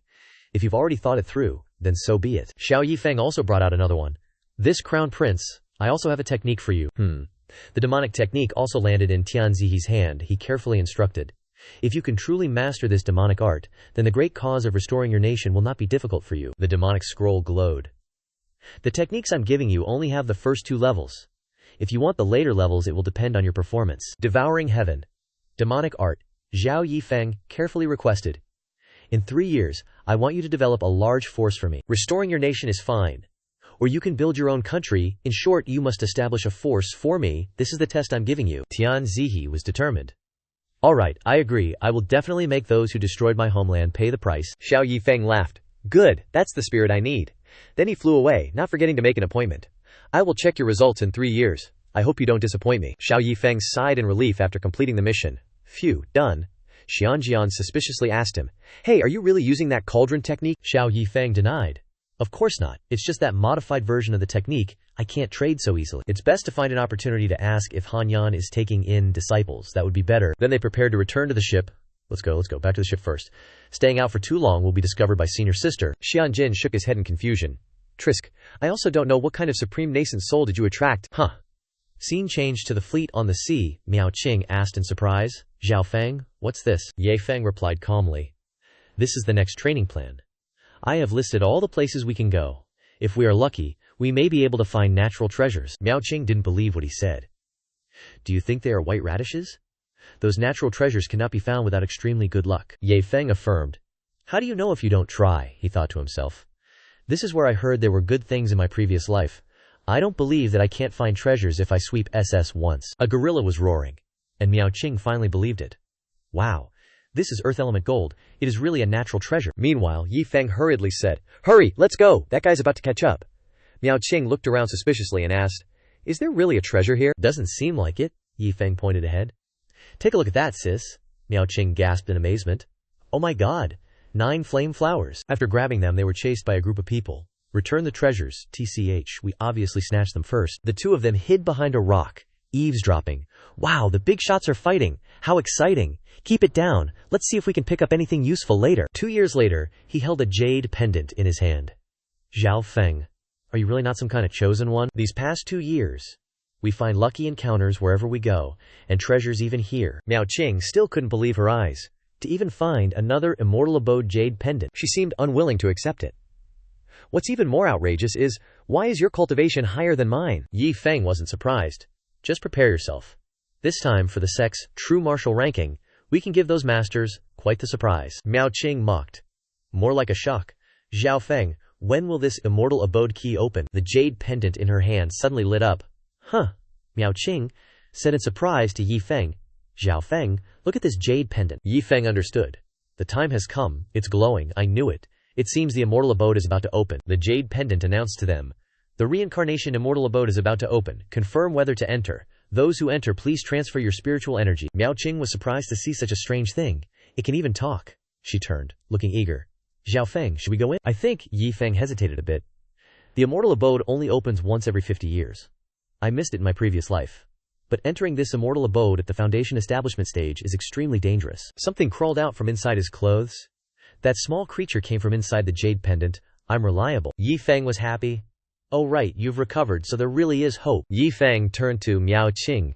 Senior sister, our cultivation level will be extremely dangerous in the immortal abode. We will definitely be the weakest group, so isn't that? But before we go, Yi Feng made a condition.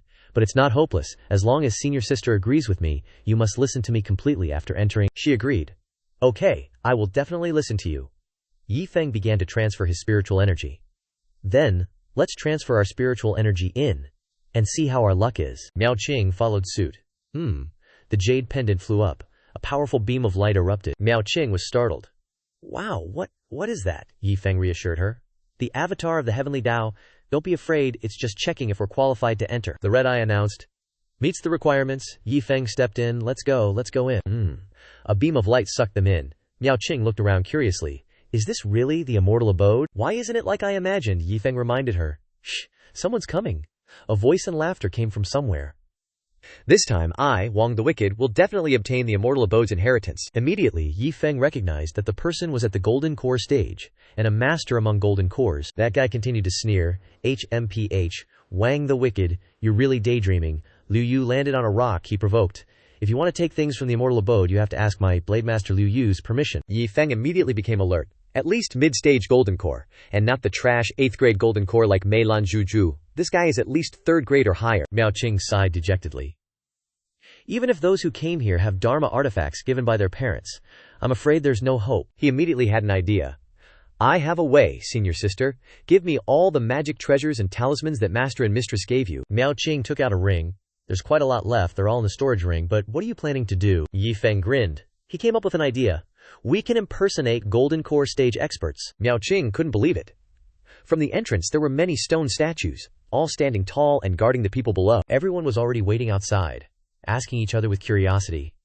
Fellow cultivators, are you really planning to fight us here? How could that be? We're all here for the immortal abode's remains.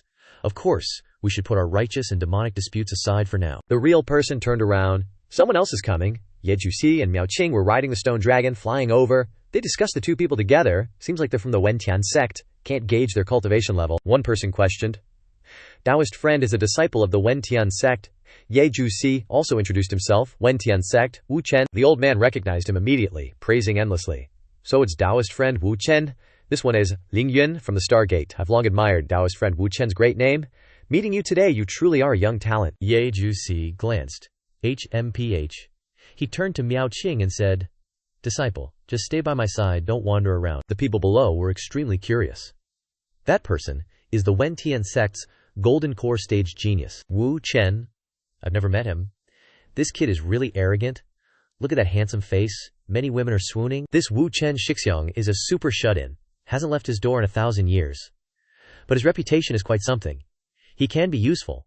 But seeing him in person, it seems like there are quite a few acquaintances he's met in a past life. Shui Zhao looked at Ye Juxi, already liking what she saw, so it's a little bro from the Wentian sect, quite the looker. This is the enchantress of the Entanglement Pavilion, Mo Shui Zhao, Twitsk Twitsk.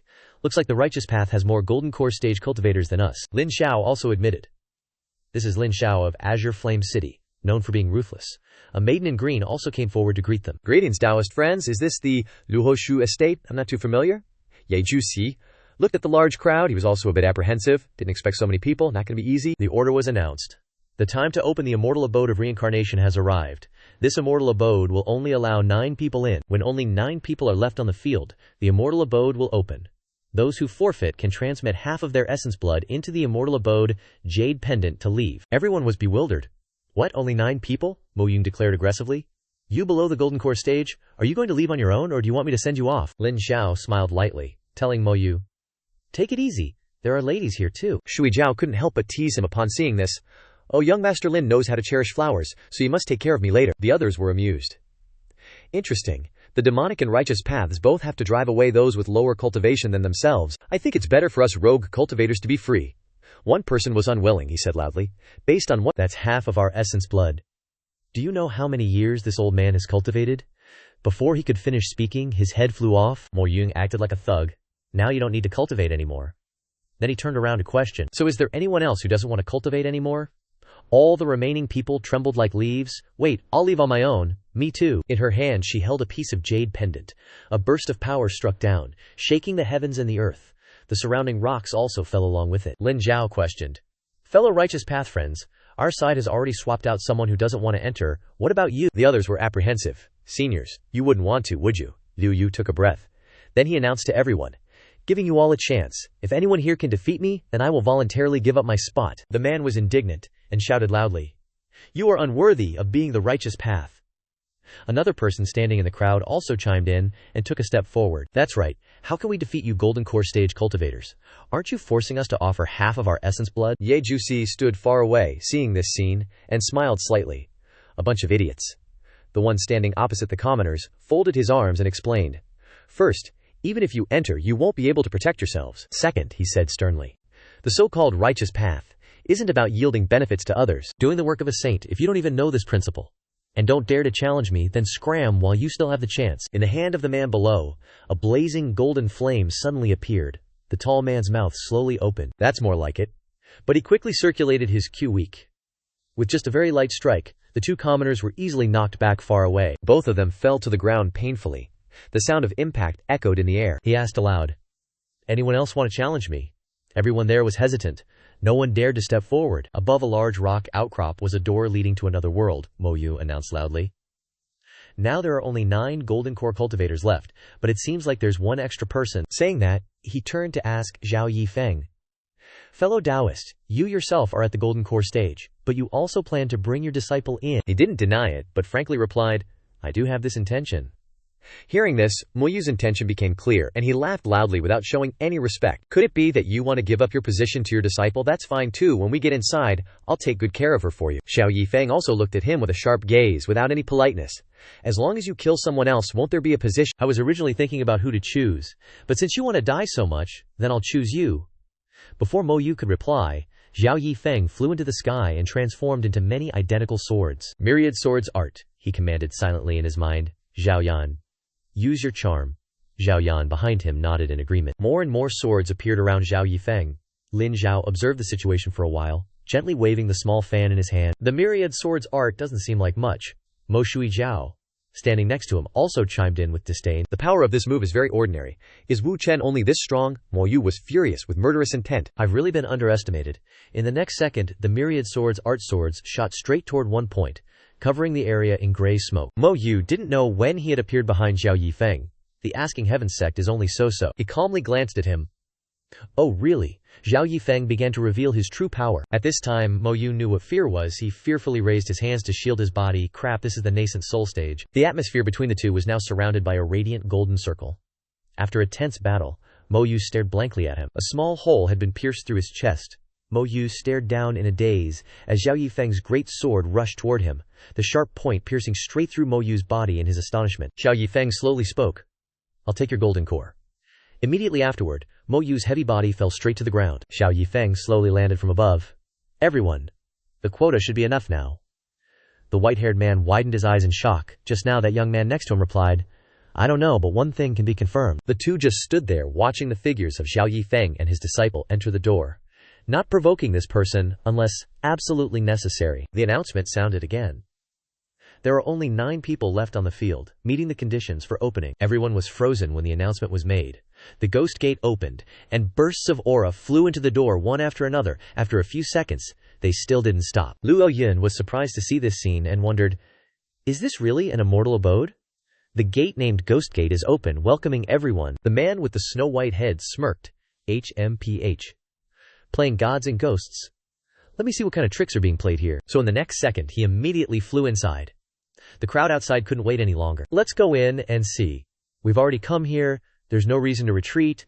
I can't let the Jiao sect take all the treasures. Then many people flew inside afterward, leaving only Xiao Yi Feng and his disciples still rooted in place. Su Yaoqing turned to ask him, Xiao Feng, how did you deal with that golden core cultivator just now? Xiao Yi Feng happily showed her Xiao Yan. It's this little rascal. Su Yaoqing looked at Xiao Yan attentively. So it's this magic treasure. You once said that this was given to you by the Guanghan Palace Master. Xiao Yi Feng plucked Xiao Yan from his collar. That's right, but its spiritual power is limited. The attack just now consumed a lot of it. She crossed her arms and glared at him discontentedly. HMPH, little rascal, you definitely have some secret with the Guanghan Palace Master, don't you? Xiao Yi Feng raised his hand to cover his mouth. Ahem. Let's go into the immortal abode first.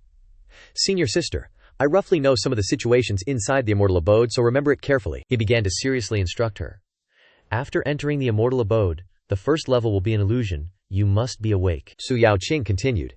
These things are also written in the books. Xiao Yi Feng hesitated slightly. Su Miaoting playfully stuck her tongue out at him. Okay, no need to answer. I'll ask again later when you want to talk. Hearing this, all he could do was agree with her. Anyway, I'll definitely protect Shiji. He slowly stepped inside. Let's go, let's see what's in this immortal abode. Both of them quickly disappeared. Under the quiet, vast night sky, a small fire was constantly warming the area. Xiao Yi Feng was sitting in front of the small fire, roasting a chicken, when he suddenly exclaimed, Where am I? Xiao Yi Feng clutched his head. Not knowing what was happening, I think I've forgotten something. What's wrong?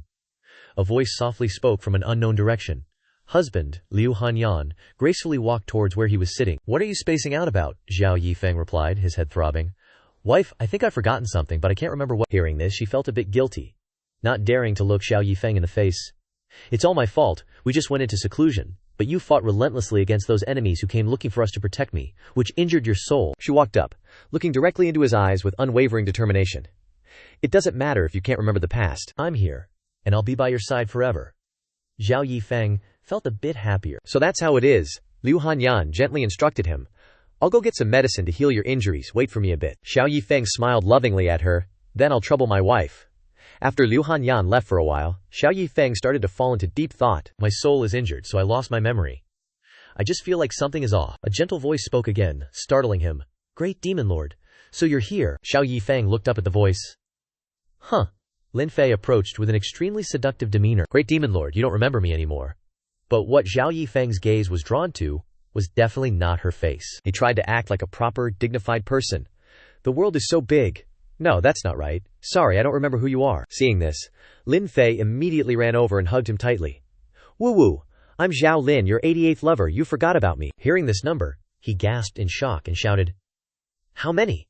Suddenly, the sound of a ceramic bottle falling and breaking was heard. Liu Han Yan, with no joy on her face, stood hesitantly. Watching Lin Fei hugging Xiao Yi Feng, she sadly lowered her eyes, looking elsewhere. Looks like I came at the wrong time. Xiao Yi Feng quickly explained loudly to Liu Han Yan. Wait, you might have some misunderstanding, only he didn't expect that she would also run over and snuggle into his arms. It's okay. Xiao Yi Feng was already startled, and even more mentally shocked. She smiled softly, looking up at him with extremely loving eyes. As long as you treat me well, I don't care about anything else. Seeing this, Xiao Yi Feng comfortably enjoyed the warm embrace of two beauties in his arms. Holy crap, there's such a good thing. Liu Han Yan suddenly blushed and looked up. Husband, let's do something we usually do. Lin Fei beside her was not to be outdone. And me, I want young master to kiss me. Xiao Yi Feng naturally had to please both of them. Okay, you girls close your eyes first. Lin Fei and Liu Han Yan obediently closed their eyes, waiting. Xiao Yi Feng leaned close to the two girls' lips. When suddenly both of their bodies were stabbed painfully by Xiao Yi Feng, but no blood flowed out at all. Lin Fei and Liu Han Yan widened their eyes in shock. Ouch. Why? Xiao Yi Feng quickly interrupted Lin Fei. Why did I know you were fake? Because if you were really my wife? He pointed his flaming sword at both sides, and at the same time, Lin Fei and Liu Han Yan disappeared. Now I'm screwed. A ghostly voice chuckled in the air. Hey, as expected of the former demon lord, even after his memories were covered up, he's still so sensitive. Xiao Yi Feng looked at Lin Fei approaching. You're not an illusion, Lin Fei, in the form of a bubble, circled around him. Only you know this, right? After all, I only come from the deepest shadows in your heart. She even leaned in to remind him. Oh yeah, watch your back. The next second, time shifted back to daylight. Xiao Yi Feng wielded his sword back and forth, while his other hand used a small blade to block the tip of the sword. Mo Shuijiao smiled and said, "Oh, you woke up fast." She slowly landed. "I originally wanted to take care of you first, but I didn't expect you to wake up so quickly. What a pity." Xiao Yi Feng looked at Mo Shuijiao with not a trace of goodwill in his eyes. Seeing that look, she wasn't happy at all either. Mo Shuijiao glared, and the next second she flew behind someone else at lightning speed. Without hesitation, Mo Shuijiao swung her blade straight across the opponent's head. The young man's head dropped to the ground with a thud. Holding the blood-stained knife in her hand, Mo Shuijiao playfully winked at Xiao Yi Feng, only to receive a blunt reply from him. "Not interested. I need to protect my disciple." Mo Shuijiao waved goodbye. "Trisk, you righteous sects are so boring. I'm off to kill some people then." Having said that, she flew away in a flash, leaving behind only the trace of a bright star in the sky. Xiao Yi Feng flew to Su Yaoqing's side. "These guys are too dangerous, can't expose ourselves." Suddenly, huge explosions appeared before his eyes. HMPH, Lin Zhao, holding a fan, glided away a few steps. Ouch! Brother Liu's temper is huge. The man called Brother Liu was carrying a large sword on his shoulder and walking towards him. HMPH, taking advantage of the fact that I wasn't awake to act arrogant. "You're still too green," Xiao Yi Feng kept looking around. Now was the perfect time, when no one was paying attention to this place. He walked to a small stone, on which were written the 4 characters, Hua Hai Bi An, shore of flower sea. Xiao Yi Feng quickly absorbed all the life force from that small stone. Who would have thought that the key to this secret realm was actually these stones? After the life force was drained, the stone vanished without a trace. Su Yaoqing's eyes opened, and Xiao Yi Feng leisurely walked over and asked her, You're awake." Su Yaoqing ignored him and directly pouted, turning her face away. HMPH, Xiao Yi Feng asked, confused. "What's wrong?" she angrily said. "You bullied me in the illusion just now." Xiao Yi Feng awkwardly scratched his head. "Ahem, not my problem." He stopped teasing her and went straight to the point. "Senior sister, those old monsters are now scheming against each other. Let's take this opportunity to blow them away first." Su Yaoqing nodded in agreement. "Good idea." Then both flew into the sky. A completely different realm opened before their eyes, a mystical place where everything was golden yellow. Not only that, but wandering resentful spirits appeared all around. Su Yaoqing curiously asked, "Zhao Feng, where is this place? Are those things in the lake vengeful souls?" Xiao Yi Feng casually walked along, explaining, "River of forgetfulness. It's hard for even birds to fly across this place. You need a special method to cross it." His eyes darkened slightly. "There's a very powerful treasure here that we need to get." Immediately after, Xiao Yi Feng saw a stone with the 4 characters, Zhao Deng Bian. Early ascension to the shore, he happily exclaimed, "Found it." Su Yaoqing pointed and asked, "What is this stone?"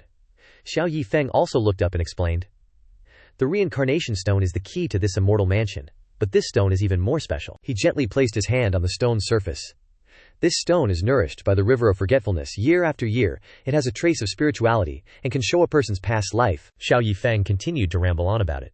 "As long as you can avoid being bewitched by the illusions of your past life and maintain your original heart, you can increase your cultivation. This is the reward for passing through the past life illusion." Suddenly, an image of Xiao Yi Feng with white wings appeared. Seeing this, Su Yaoqing exclaimed, "Zhao Feng's past life seems similar to his current one." Strange blue bubbles began to appear around his body.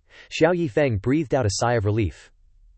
"This time, my cultivation directly reached the 9th level of foundation establishment, worth several years of hard work." Su Yaoqing witnessed this and couldn't help but want to touch the stone as well. "So awesome, I want to try too." Xiao Yi Feng worriedly watched her. Su Yaoqing glared at him.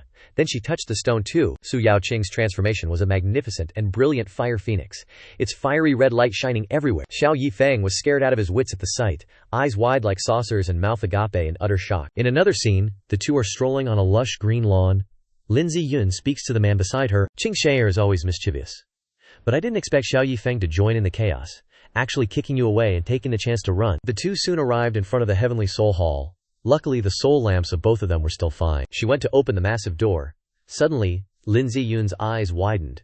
"What's that she sees?" "That room contains countless soul lamps of everyone, among which a few are soul lamps that are very weak." Lin Ziyun exclaimed in surprise. "Miao Qing and Zhao Feng's soul lamps are about to go out. At Guanghan Palace, Within the all-world sect, two girls are gossiping with each other. Have you heard? Something seems to have happened at the Boundless Cliff Palace recently. That's right, the Boundless Cliff Palace Lord seems to be in a hurry. Han Yan walked over and asked sternly, "What are you two talking about?" Both of them were startled and muttered, "Master, Master." Han Yan then sternly reminded the two, "I remember I said before, private conversations are not allowed during study time." The girl immediately knelt down, bowed her head, and said, "Disciple knows her mistake." Suddenly, Han Yan asked a question that left both disciples dumbfounded. "Boundless Cliff Palace, what happened?" The two girls were stunned, and blurted out, Han Yan remained calm, crossed her arms and ordered, "Tell me everything you know. This time I won't pursue your mistakes." The two looked at each other blankly because of Han Yan's confusing reaction. Then they both obediently followed her words, beginning to recount.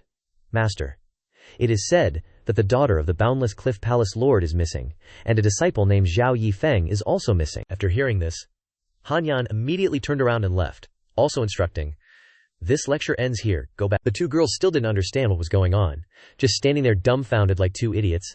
"Master really isn't blaming us. Last time Kai Xiao Sai, you were clearly hung on a tree and beaten for 3 days. The girl with the tied hair immediately jumped up when she heard her friend say that, "Hua, don't mention it anymore. Tell me why Master is so eagerly concerned about the matters of the Boundless Cliff Palace." Han Yan at this time walked and worriedly said, "So they went missing, it seems? I have to see where they are." Suddenly she remembered the last time she activated the puppet. It was damaged, and took a long time to recover. Then Han Yan brushed that matter aside, forget it, if it's broken it's broken. And then Han Yan immediately created a space circle, then she quickly stepped inside. But immediately after that, Han Yan was extremely flustered, unable to sense anything. In the immortal mansion, there were two figures standing beside the upright stone. Yi Feng worriedly asked, "Why hasn't this girl woken up yet?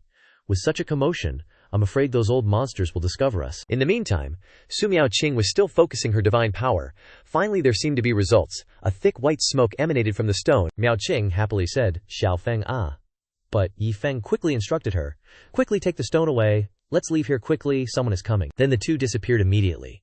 A foot quietly landed after the two had left. It was an old geezer, he smiled. "So you're a golden core cultivator. Seems like you also know some secrets." Then he hurriedly chased after the two. "Want to run? No way!" The two approached a river. Yi Feng and Miaoqing quickly stepped onto a boat. Yi Feng said, "Boatman, row the boat." But this boatman had something mysterious about him. He was behind, already chasing after them, and shouted, "HMPH, you can't escape." As soon as he arrived, he shouted, "Wu Chen, you are really bold, actually daring to deceive us."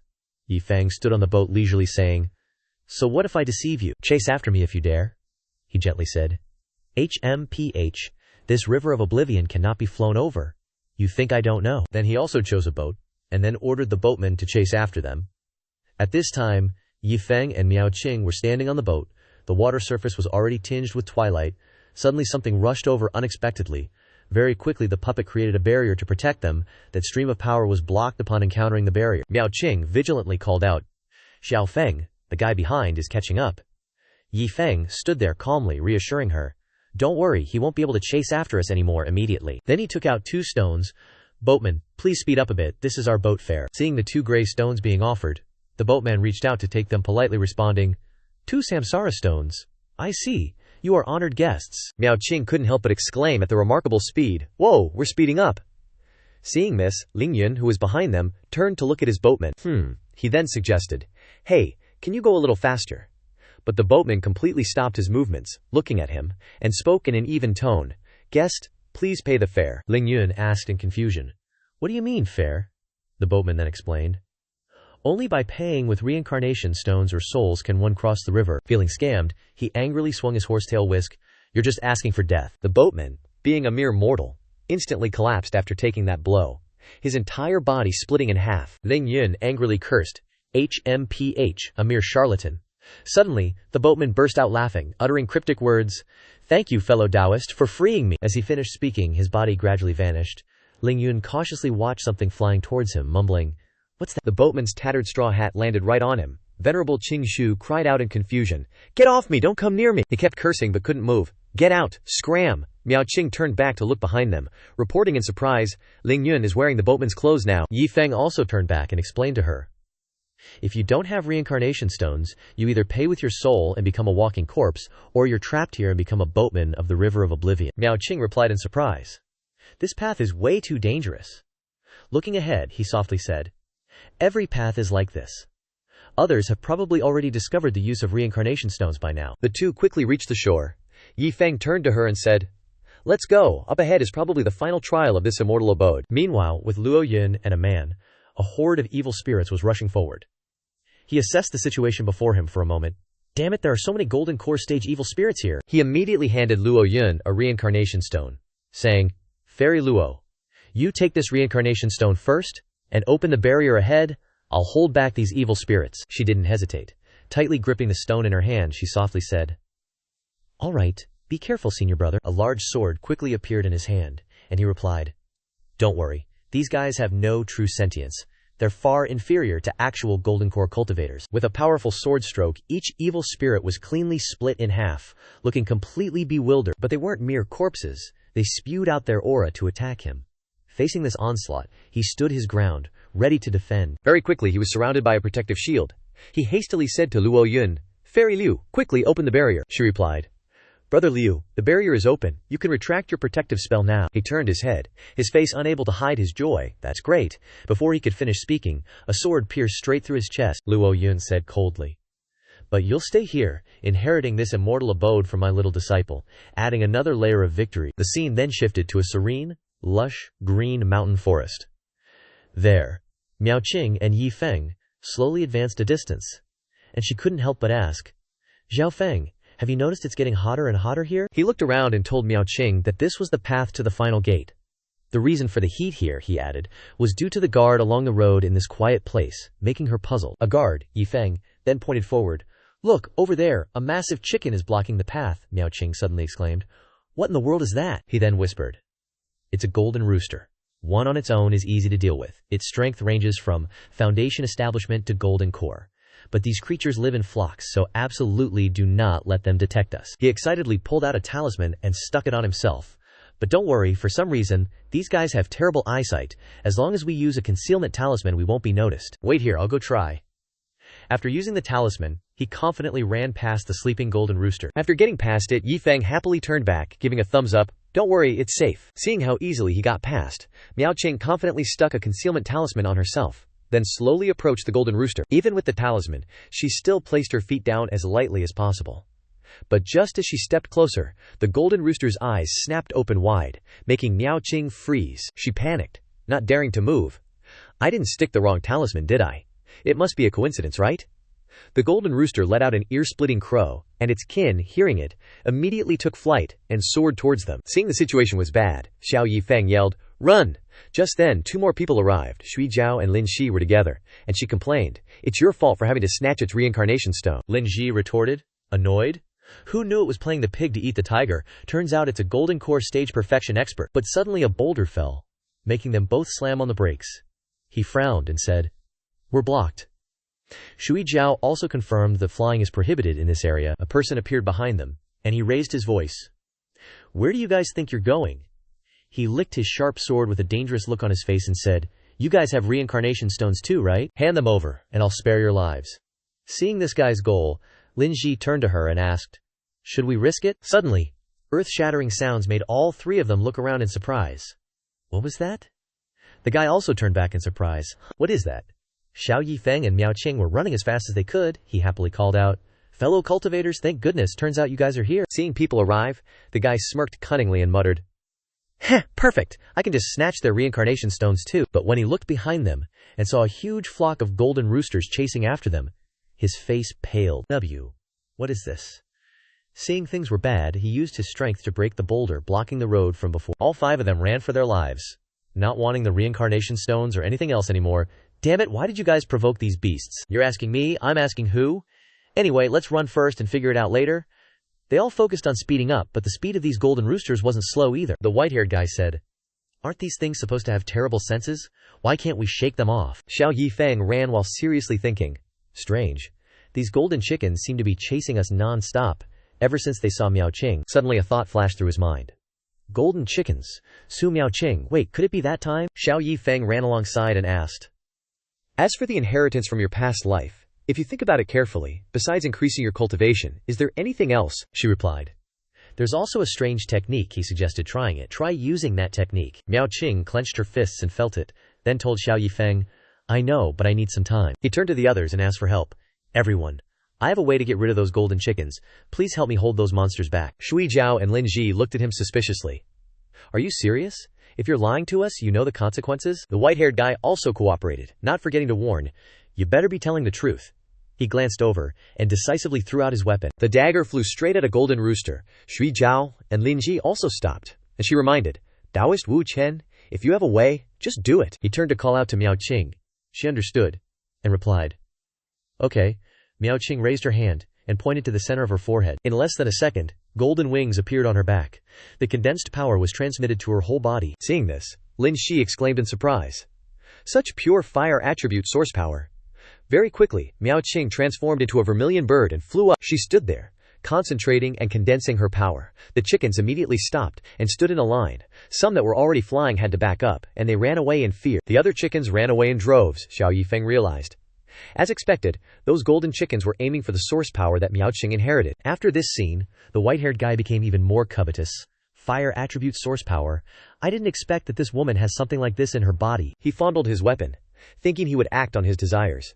He rushed straight towards Miao Qing, shouting as if declaring ownership. You're mine! Xiao Yi Feng didn't expect this, and he turned around in panic. We're screwed! The guy rushed towards Miao Qing without any obstruction, but just as he was about to strike, a stream of energy struck his hand.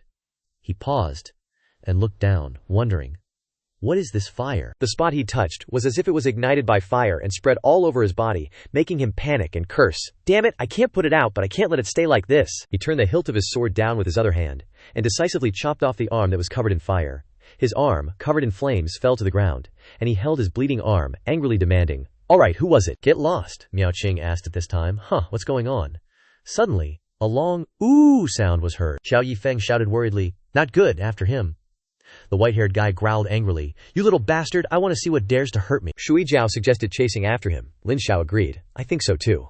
At this moment, in a place full of smoke and fire, demons excitedly climbed up from the abyss, but suddenly a lightning strike knocked them down. Above that deep pit was a large, floating palace, and on top of this palace was a large sphere of condensed energy. Xiao Yi Feng, Shui Zhao, and Lin Zi were already arriving at the scene. Looking at the situation, Xiao Yi Feng quietly confirmed, It seems this is the main hall of this immortal palace. Miao Qing seemed to have been led into the depths of the hall by the light from before. Why? The white-haired guy suddenly dashed forward. It's the stone of reincarnation. Only then did Shui Zhao and Lin Zi notice and rush up. Not good, he's going to snatch it first. But Xiao Yi Feng blocked them, warning, Don't go over there. Xiao Yi Feng said his guess. This is the main hall, the final gate of the immortal palace. It's not that easy. The white-haired guy touched the stone of reincarnation and laughed triumphantly. This is mine now. But suddenly his smile faded, staring at it in confusion. Why can't I take it? The white-haired guy quickly jumped away and shouted, Not good. But a long arm had grabbed his shoulder. Only the person with that voice, dressed in tatters, uttered incomprehensible words. Meat. The white-haired guy stepped back in horror. This emaciated person with bloodshot eyes held the white-haired guy tightly, baring his teeth, ready to bite down. The force was too strong, causing the white-haired guy to scream in pain. Help! Losing all his blood and energy, he collapsed to the ground. The person who had just appeared licked the corner of his mouth and muttered, Hard to eat, women's meat is still better. Then he glanced over and saw Shui Zhao, laughing madly. There's a woman. It's been so long since I've seen a woman, she asked vigilantly. Who are you? I've never seen you among the people who came in here. He folded his arms, looked up at the sky, and thought for a while, then said, I've forgotten. His face pensive, recalling. But this is the third time I've seen people come here. Xiao Yi Feng, seeing this, guessed. This is probably someone who entered the immortal palace before. He has always stayed in the immortal palace and hasn't left. Whatever the case may be, faced with this targeting, Shui Zhao held her weapon, questioning, Then why don't you go out? He chuckled, shuddering, and replied. Go out, he asked. How wonderful. If I could go out, why wouldn't I? His hand covered his emaciated face. Only revealing his bloodshot eyes, he growled. No one can go out. All of you cannot escape, he asked, pretending to be kind. Today I'm in a good mood, little girl. You have two choices. Either obediently submit to me, become my cauldron, or be eaten by me. Facing the attractive female flesh in front of him, he didn't rush, but asked further. Which do you choose? Shui Zhao didn't care, and replied, I choose the third option. As soon as she finished speaking, her sword energies soared up like a declaration, to kill the man. He stood there light as a feather, raising his hand to gather strength. With just one palm strike, he dissolved all of Shui Zhao's sharp sword energies. He looked at her with even more interest, muttering, This little girl's strength is a bit weak. I wonder what it would be like to touch her. Suddenly, many hands appeared from below her feet.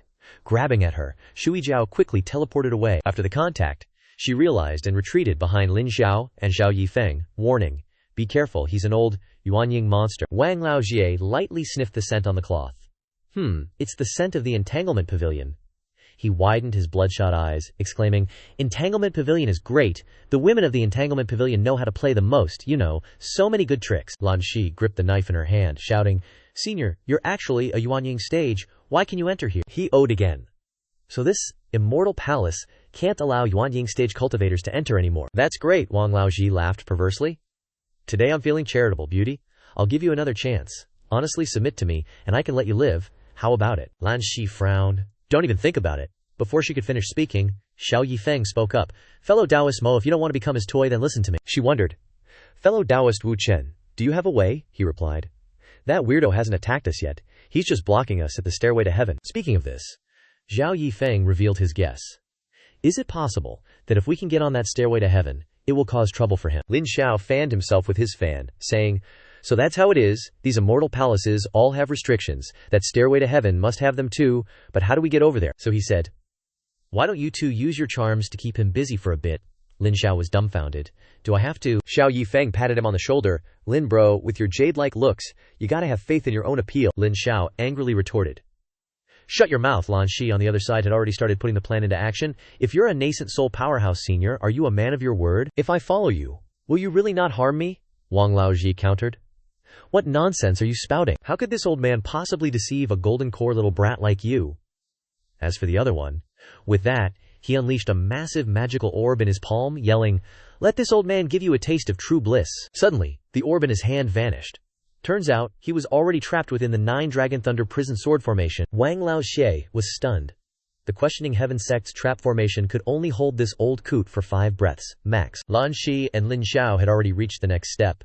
She scornfully snapped, "Idiot, who wants to fight you? He's just following along." That's right. Seeing this, the old man gnashed his teeth. "You're all despicable."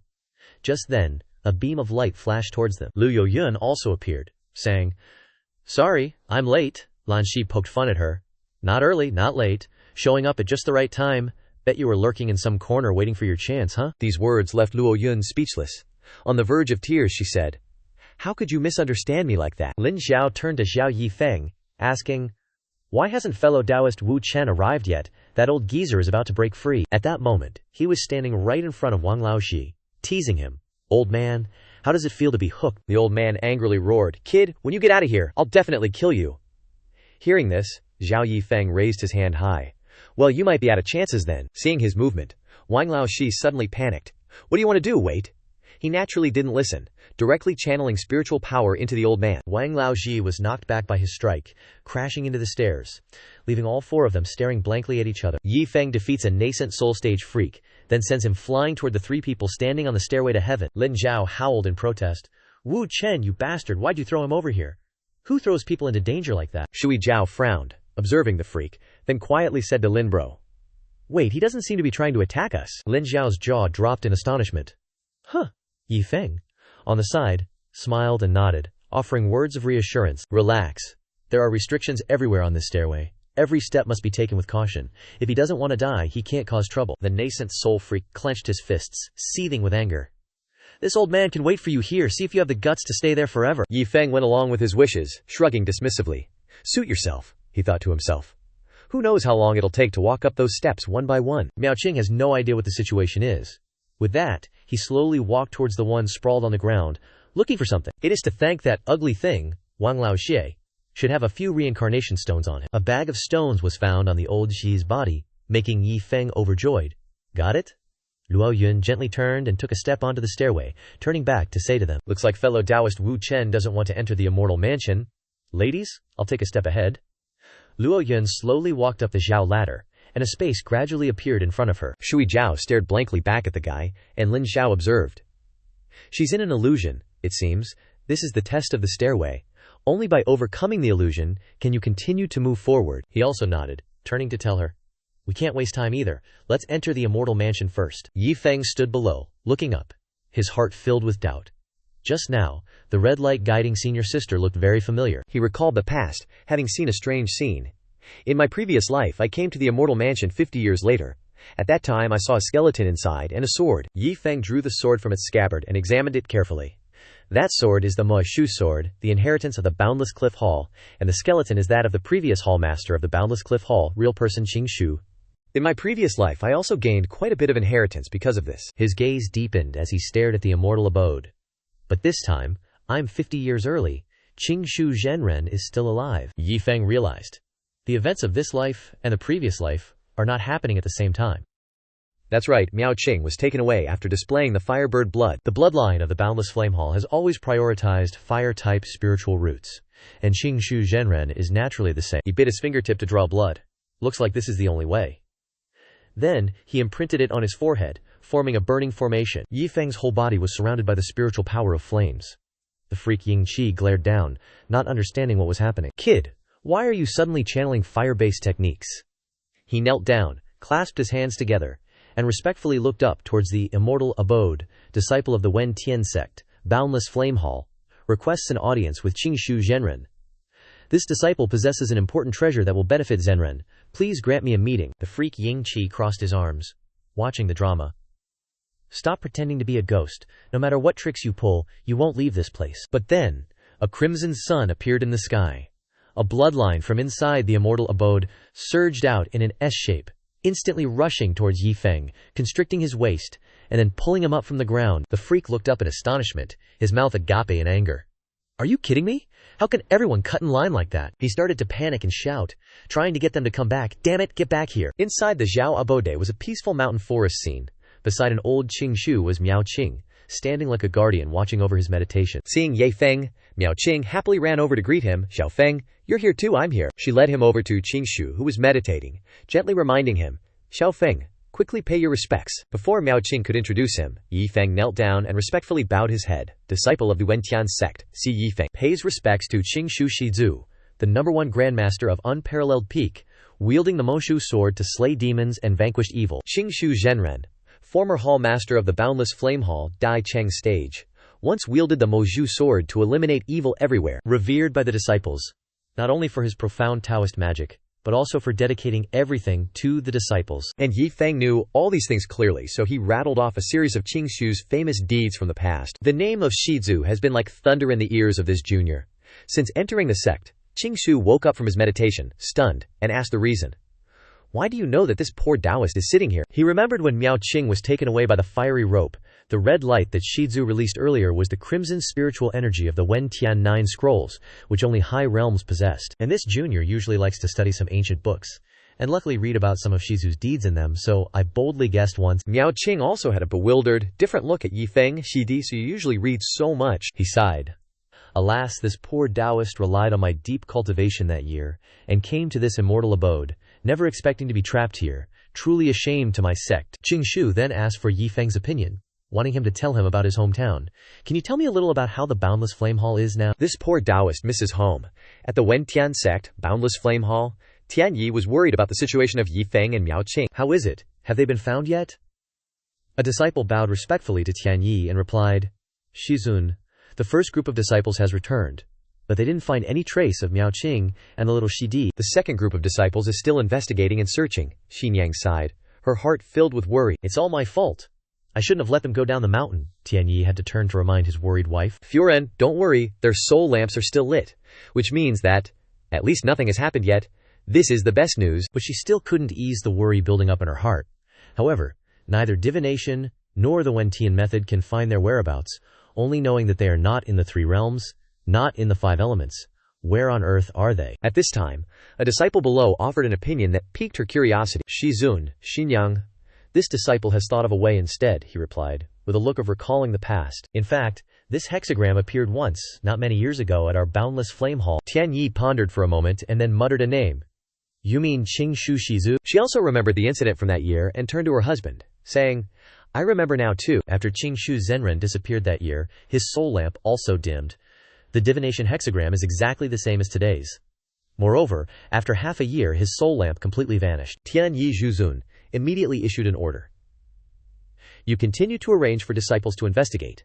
I'll go find the sect leader and see if there are any clues. He clasped his hands respectfully. Yes, master. He raised his head to look at the blue sky and muttered, "Ancestral master? If you are divine, please bless them both." In the immortal abode, old Qingxu was laughing heartily as he listened to Yi Feng recounting everything. So that little Tian Yi brat is already ahead of me and became a palace lord. He mocked Tian Yi and even badmouthed him. That kid was the naughtiest one back then. He even ruined my alchemy furnace and got hung up and beaten for days on end. Miao Ting stood aside in shock, listening to the story. Turns out father had such dark history. Remembering the days when she was looked down upon, Miao Ting clenched her fists in anger. That's right, Grandmaster. Wu Yai Hall has declined now and is being despised by others. Don't you want to go out there to vent your anger for us? He gnashed his teeth, his heart responding with anger. HMPH. Rest assured. Once I get out of here, no one will dare to look down on Wu Yai Hall. At this moment, Yi Feng bowed down to ask for Qingxu's opinion. Grandmaster, I have one more request for you. What is it? He looked firmly into his eyes and said, I still hope that Grandmaster can forgive senior sister. Possession of this disciple would be fine. The atmosphere suddenly became tense. She gasped in shock, her eyes widening as she looked at him and murmured, Xiao Feng, what are you saying? But Yi Feng did not change his mind, and still respectfully requested that he accept this intention, hoping for Grandmaster's fulfillment. At this moment, Qingxu frowned, no longer with the playful look he had before, but became serious as he looked at him. How did you know? Miao Ting couldn't believe her eyes, and exclaimed in a panic, Grandmaster! He suddenly cast a spell on her from behind. It was Yi Feng who made the first move to save Miao Ting's life. Senior sister, this is the body immobilization technique.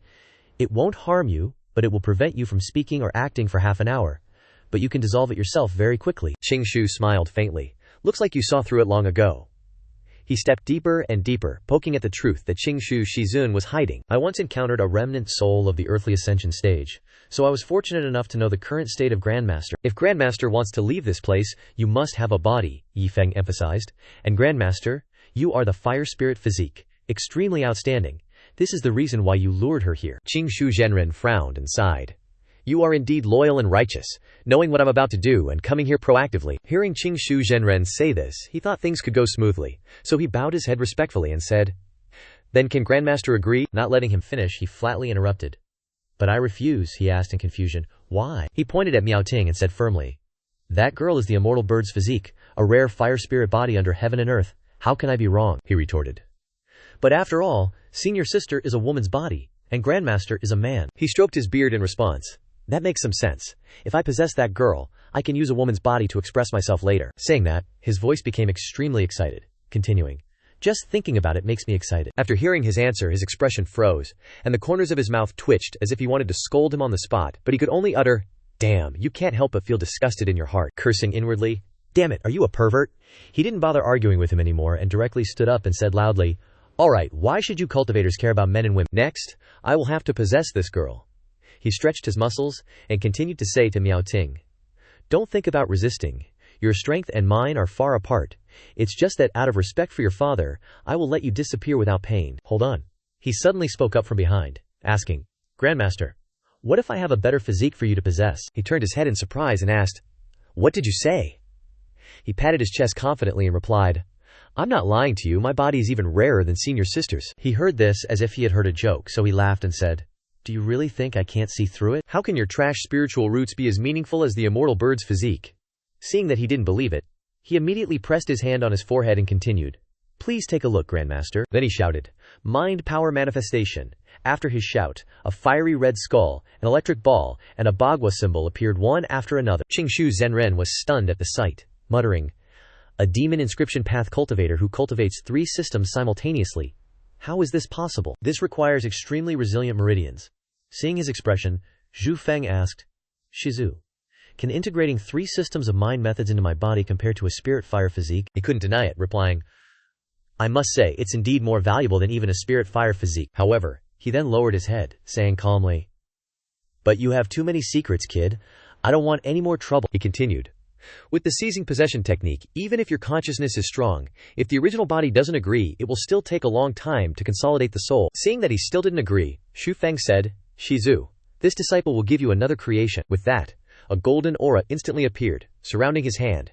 The aura then poured out from his hand in all directions. Xu Feng asked Qingxu Zhenren in a dangerous tone. One option is that after seizing possession, there will be endless future troubles, and you might even be openly hunted down by Su Tianyi's body, while the other is without parents, even with basic consciousness completely dissipated. but the body is even stronger than a fire spirit physique. Shizu, which one do you prefer? Seeing this, Qingshu Zhenren's expression tightened. He said grimly, "You want to dissipate your own consciousness?" Xu Feng then looked towards Miao Qing, saying softly, "Shiji, farewell." Miao Qing looked at him with a sad expression, tears streaming down her face. He gritted his teeth and desperately pressed his hand against his forehead. Then, his expression became vacant, his eyes empty, and streams of aura flew out of his body one after another. Then he directly collapsed. Qingshu Zhenren put his hands behind his back and walked towards him, then raised his hand to his forehead to sense something. Then he couldn't help but exclaim in surprise. He actually dissipated his 3 souls. This kid is truly ruthless. Seeing Yi Feng in this state, Miao Qing was furious, her anger rising. Her face was full of killing intent as she shouted, "I'll kill you!" He glanced at her, assessing her, relying solely on anger to break free from the restraints of the body-fixing technique. Such intense willpower is truly not good for seizing possession. Then he directly entered Yi Feng's body and said, "Good. Since this kid has willingly offered his body, then it's a bargain for me." After entering Yi Feng's body, he couldn't help but exclaim excitedly, "This physical body is indeed extremely promising." Then he glanced at Miao Qing and laughed loudly. "That little brat is so filial. Besides this body, giving you to me is also good. I can erase your memories, and even take you as my Dako companion." Miao Qing frowned tightly, replying in a low voice, "Shizu, do you know that before Xiao Feng cast the spell on me, he transmitted a sentence to me?"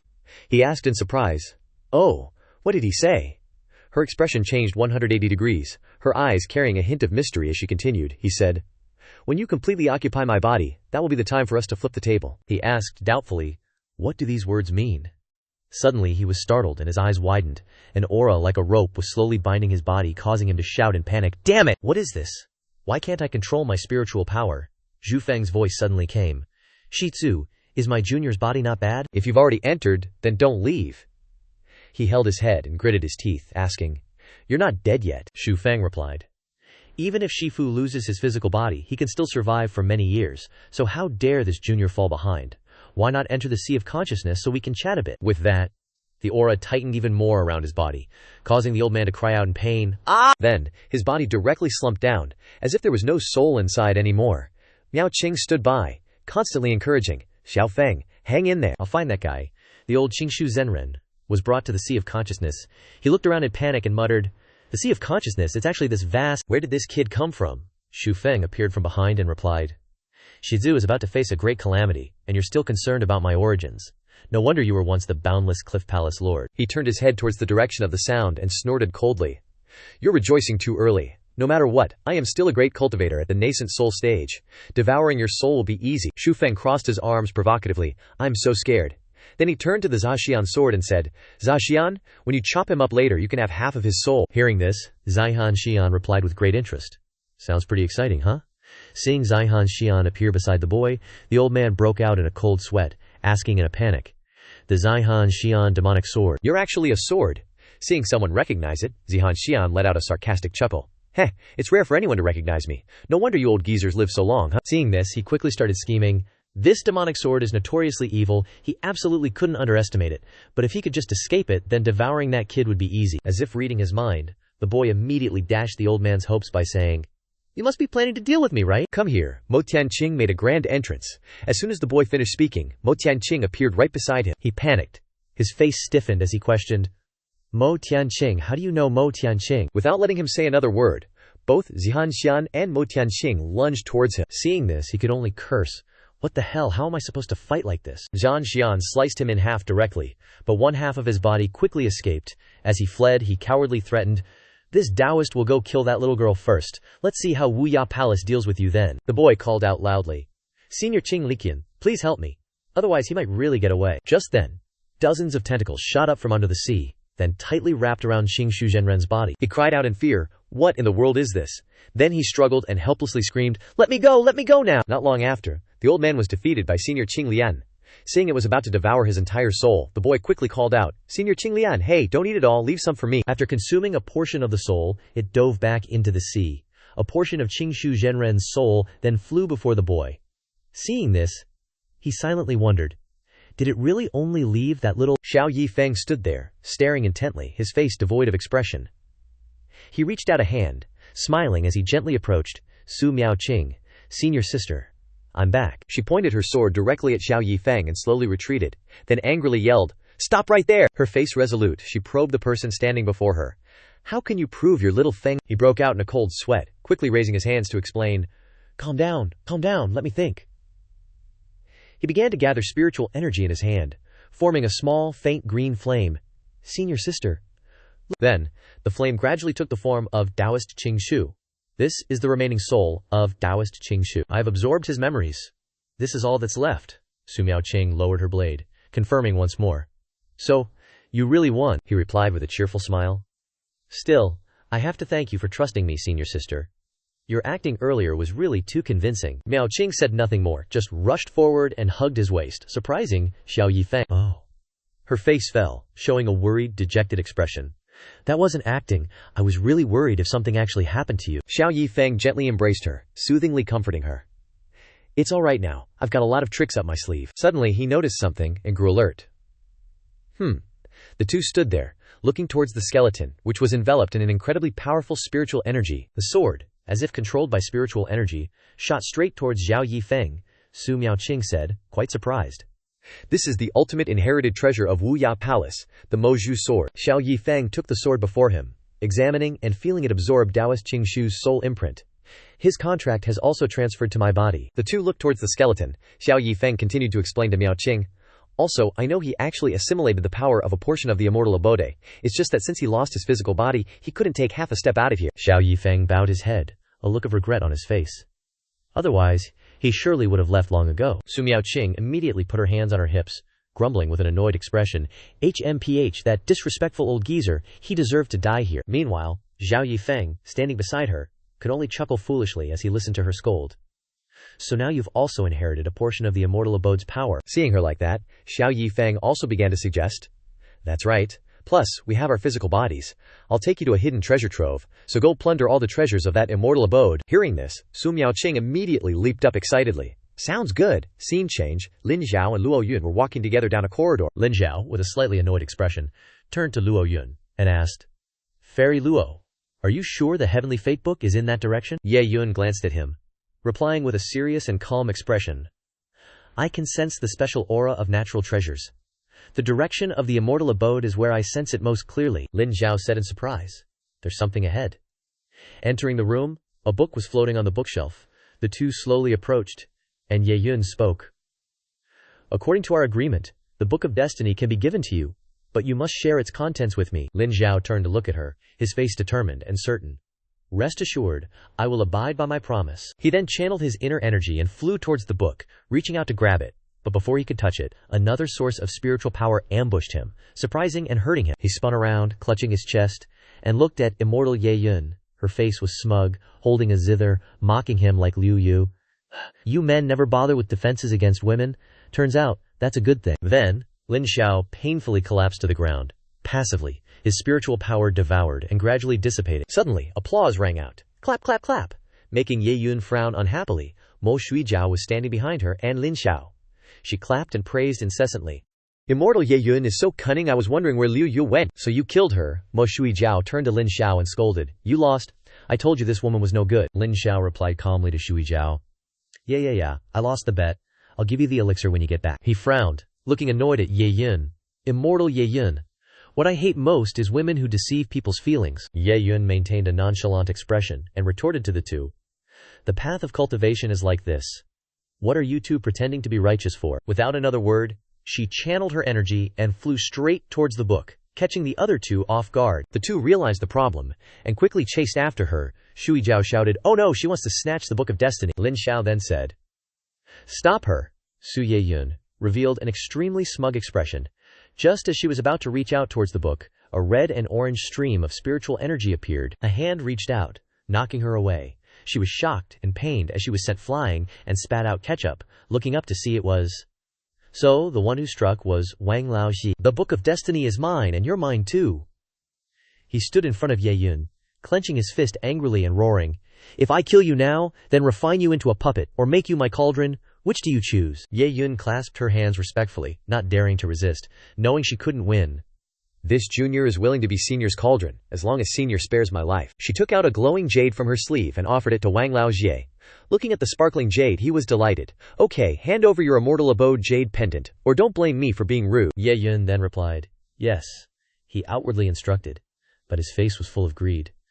Very good, remember well, you are not allowed to leave the immortal abode without my permission. Mo Shuijiao and Lin Xiao stood on the side, watching this scene, unable to help but frown. Shuijiao's face was stern and full of contempt.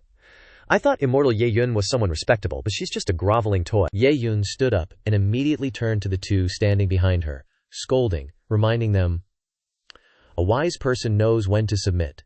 This senior is not someone we can resist. I advise you to surrender together. Hearing this, Shuijiao refused to be outdone, and immediately retorted, HMPH, you think everyone is like you. This old lady would rather die than let him get what he wants. Lin Xiao's face was also serious and indifferent as he said, Immortal Mo speaks well, leave the life risking to Lin. The old Wang Laoxi heard this, burst into laughter, and said loudly to Shuijiao and Lin Xiao, very good, then I will turn you into puppets. Suddenly, the Book of Heaven immediately shone brightly, surprising the old Jing with suspicion. What's this? Before he could do anything, the Book of Heaven flew up into the sky, making a big hole in the ceiling. On this side, Su Miaoqing was happily hugging a pile of treasures in her hands like a kitten. Hey, Xiao Feng. We've made a big profit this time. There are really too many treasures in this immortal abode. Yi Feng, standing next to her, quickly explained to her. The most valuable thing, the Book of Destiny, hasn't been found yet. Let me take you somewhere else to see. Suddenly, a beam of light like a meteor flew straight down to where the two were standing, surprising Miaoqing. Hua Yi Feng panicked. What is that? The book that flew off earlier flew to where the two were standing, emitting a welcoming light, surprising Yi Feng. This is the Book of Destiny. Miaoqing asked curiously, why did it fly here? The stones of reincarnation in Yi Feng's body flew towards the book. The light and combination caused the book to flip continuously. Yi Feng frowned, realizing, it seems that the reincarnation stone tablet is the key to obtaining the Book of Destiny, and we probably have the most reincarnation stone tablets, so this book flew directly here. Miaoqing then said, then that's even better. Let's quickly take the Book of Destiny and run. Others will come here soon. But Yi Feng was vigilant. Immediately, this book hasn't fully condensed yet. We must stop the others. He sat down in a cultivation posture and instructed, Miaoqing, help me protect me, I need to make some preparations. She froze for 3 seconds before responding. Meanwhile, old Wang has already chased after us. The Heavenly Destiny Scroll flew towards that direction. Looks like it's in the main hall. His eyes were bloodshot, his face full of ambition. Humph, don't even think about stopping me this time. Just as he stepped 1 foot forward, he was blasted away by a fire phoenix. Miao air was radiating killing intent. He was blasted back dozens of meters. Standing in front of him, she said firmly, if you want the Heavenly Destiny Scroll, you'll have to get past me first. He slowly stood up. At this moment, Mo Shuijiao and Lin Xiao had already caught up behind him. Lin Xiao said to Su Yaoqing, Miss, how about the three of us team up to defeat this guy? She happily replied, just what I wanted. Xiao Yi Feng was sitting in a magnificent room, silently pondering something. There was sadness in his eyes. Xiao Yi Feng sighed and lamented. Thinking about that weirdo and the other golden core stage cultivators snatching the Heavenly Destiny Scroll, with my foundation establishment stage strength, there's absolutely no way. With that, Xiao Yi Feng caressed the small golden pill in his hand and said, Han Yuan pill, the lowest grade pill for breaking through to the golden core stage. The resulting golden core is the worst grade 9. But it has a high success rate. A moment later, he put the pill in his mouth and swallowed it. But it's enough.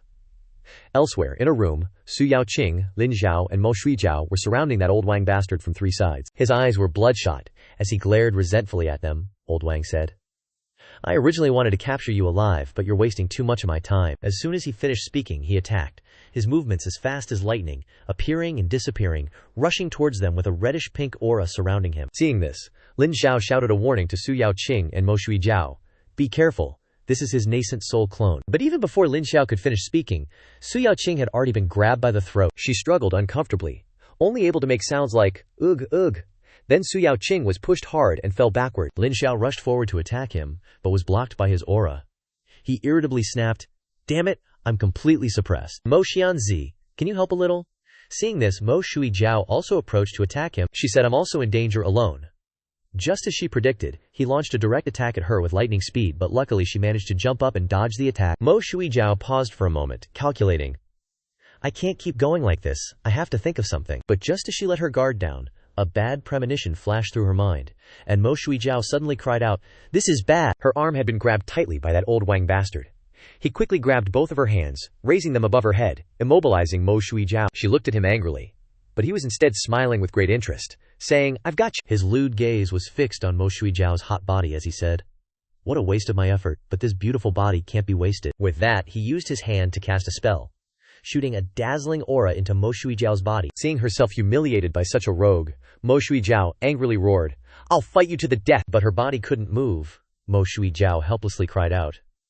"Why, old Wang," still tightly gripping her wrists, replied leisurely, "I've sealed your golden core." Suddenly, a stream of golden magic shot over, nearly hitting that old Wang bastard. Then the light swept past Su Yaoqing, luckily she managed to dodge it. Taking advantage of the light flashing past and distracting that old Wang bastard, Mo Shuijiao seized the opportunity to escape from his control. Xiao Yi Feng, holding a sword, stood in front of Su Yaoqing. He loudly asked, "Senior sister, are you okay?" Seeing this, Su Yaoqing breathed a sigh of relief and replied, "I can still hold on. Wait, Xiao Feng, you've formed your golden core." Finding it strange, Su Yaoqing approached Xiao Yi Feng and asked, "Junior, this is the worst grade 9 golden core. It doesn't even have a heavenly tribulation. How could you do this?" Hearing Su Yaoqing's question, Xiao Yi Feng turned around and calmly replied, "Don't worry, I have my own plans." Just then, Lin Xiao also approached and said, "Wu Chen brother, you've come at the right time. Let's charge forward together and kill him." Thinking of that old Wang bastard, Xiao Yi Feng's anger burned fiercely. He gritted his teeth and said each word. "That's right, but facing a nascent soul stage cultivator, you too should not hide your clumsiness. Use any secret techniques you have at any time." Looks like it's time to go all out.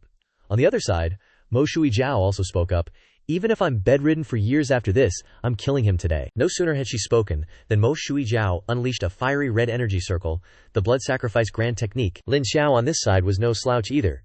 He gathered his strength, reversing his meridians as energy surged like waves. Old heretic Wang saw Lin Xiao, Mo Shuijiao, and Xiao Yi Feng surrounding him with overwhelming destructive aura, and chuckled dryly, "HMPH, do you think using the blood-burning grand technique can deal with me?" His eyes were bloodshot, sharp as blades, and he sneered with disdain. Seeing old heretic Wang's irritating attitude, Xiao Yi Feng raised the sword in his hand straight to the sky and declared, "Heaven questioning sect's secret art, fearless in the face of danger." The very next second, a powerful burst of energy erupted from that sword. Xiao Yi Feng's eyes burned with fury as he looked at old heretic Wang, slowly saying, "Formless self-secret art, Saint Hall's secret art, slaughter for sainthood, blood demon grand technique." Mo Shuijiao, Lin Xiao, and Xiao Yi Feng stood close together, confident they could eliminate the wicked old heretic Wang. The power radiating from the three of them grew more and more intense, seemingly about to pierce through the ceiling. Lin Xiao felt a bit scared, and turned to ask Xiao Yi Feng, "Brother Wu Chen, are we really going this far?" Seeing Lin Xiao's slight hesitation, Xiao Yi Feng replied, "Why aren't you guys daring enough to follow?" Xiao Yi Feng's provocation really worked. After hearing Xiao Yi Feng's words, Lin Xiao roared, "Are you kidding? Who's not daring enough? Don't assume I only have one secret art."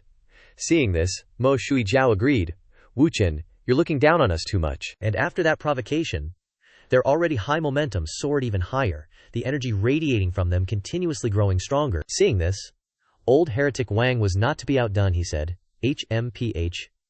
Activating so many secret arts, your cultivation will inevitably suffer. Moreover, do you really think that's enough to contend with me?" Xiao Yi Feng was the first to strike. He lunged forward, warning the old man that it wasn't over yet. Xiao Yi Feng clasped his hands together in front of his chest, unleashing the core-shattering art. The golden energy radiating from Xiao Yi Feng blazed, shooting straight up into the sky endlessly, so powerful that Mo Shuijiao and Lin Xiao next to him couldn't bear it, and had to raise their hands to brace themselves. Lin Xiao cautiously said, "B brother Wu Chen, I really can't keep up with this one." Xiao Yi Feng heard this and immediately extinguished Lin Xiao's hesitation. "Don't waste words, act." Right after that, Xiao Yi Feng charged forward with that overwhelming power. He rushed towards old heretic Wang. Old heretic Wang also got into a fighting stance, but didn't forget to sneer. "Even if you're a golden core breaker, you're still not a nascent soul. To a nascent soul, teleportation can easily evade your attacks." But just as he was showing his utmost confidence, Xiao Yi Feng said something that made that confidence vanish in an instant. "Teleportation is forbidden here." Immediately after, Xiao Yi Feng lunged forward, slashing his sword towards the old man, but he still managed to raise his hand in time to block the strike. The sword's blade emitted a terrifying burst of power, gradually turning the old man's arm to stone. He asked in shock, "What kind of weapon is this?" Furthermore, how can you control the rules here? His words sounded grating, so Xiao Yi Feng unleashed a blow that sent him flying, crashing into a pillar. The painful fall caused his petrifying arm to shatter into countless pieces, sending fragments flying everywhere. Seeing that the time was ripe, Mo Shuijiao slowly approached, standing in front of him, summoning countless small daggers, then said, "I haven't forgotten our past grudges." Old heretic Wang gritted his teeth in fury and groaned, You filthy bastard, today I'll definitely.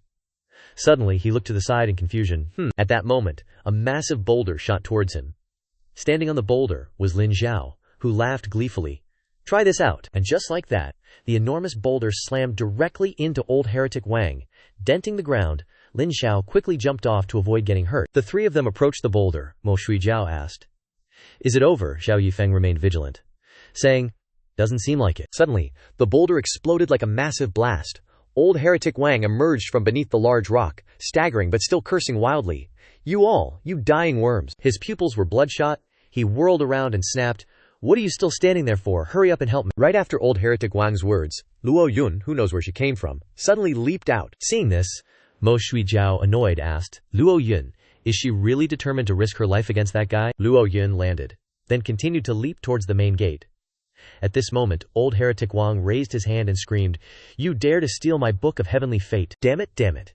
They're all ganging up on me, Mo Shuijiao asked, puzzled. He wants to destroy the book of destiny. Xiao Yi Feng tried to stop him. That Wang Lao Ji guy gave a creepy laugh, reaching out, if I can't have it, none of you can. But in that instant, his body was pierced by Xiao Yi Feng's sword and Lin Xiao's fan. His eyes widened. As Luo Yun jumped to grab the book of destiny, a gust of wind blew it away, causing it to slip from her grasp. The book was torn to shreds. Seeing this, Luo Yun was utterly bewildered and screamed, Number? Luo Yun cried out in panic. No, the book of destiny, how could it shatter like this? She was like a madwoman, standing amidst the fragments, hoping for something.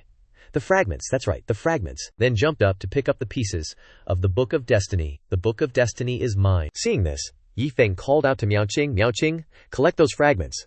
Before she could act, Lin Xiao had already jumped forward, gathering the fragments. Shui Jiao saw that the old geezer, even though he was exhausted, was still trying to drag them down to hell with him, and angrily cursed before jumping to pick up the fragments of the book of destiny. That old monster won't rest even in death.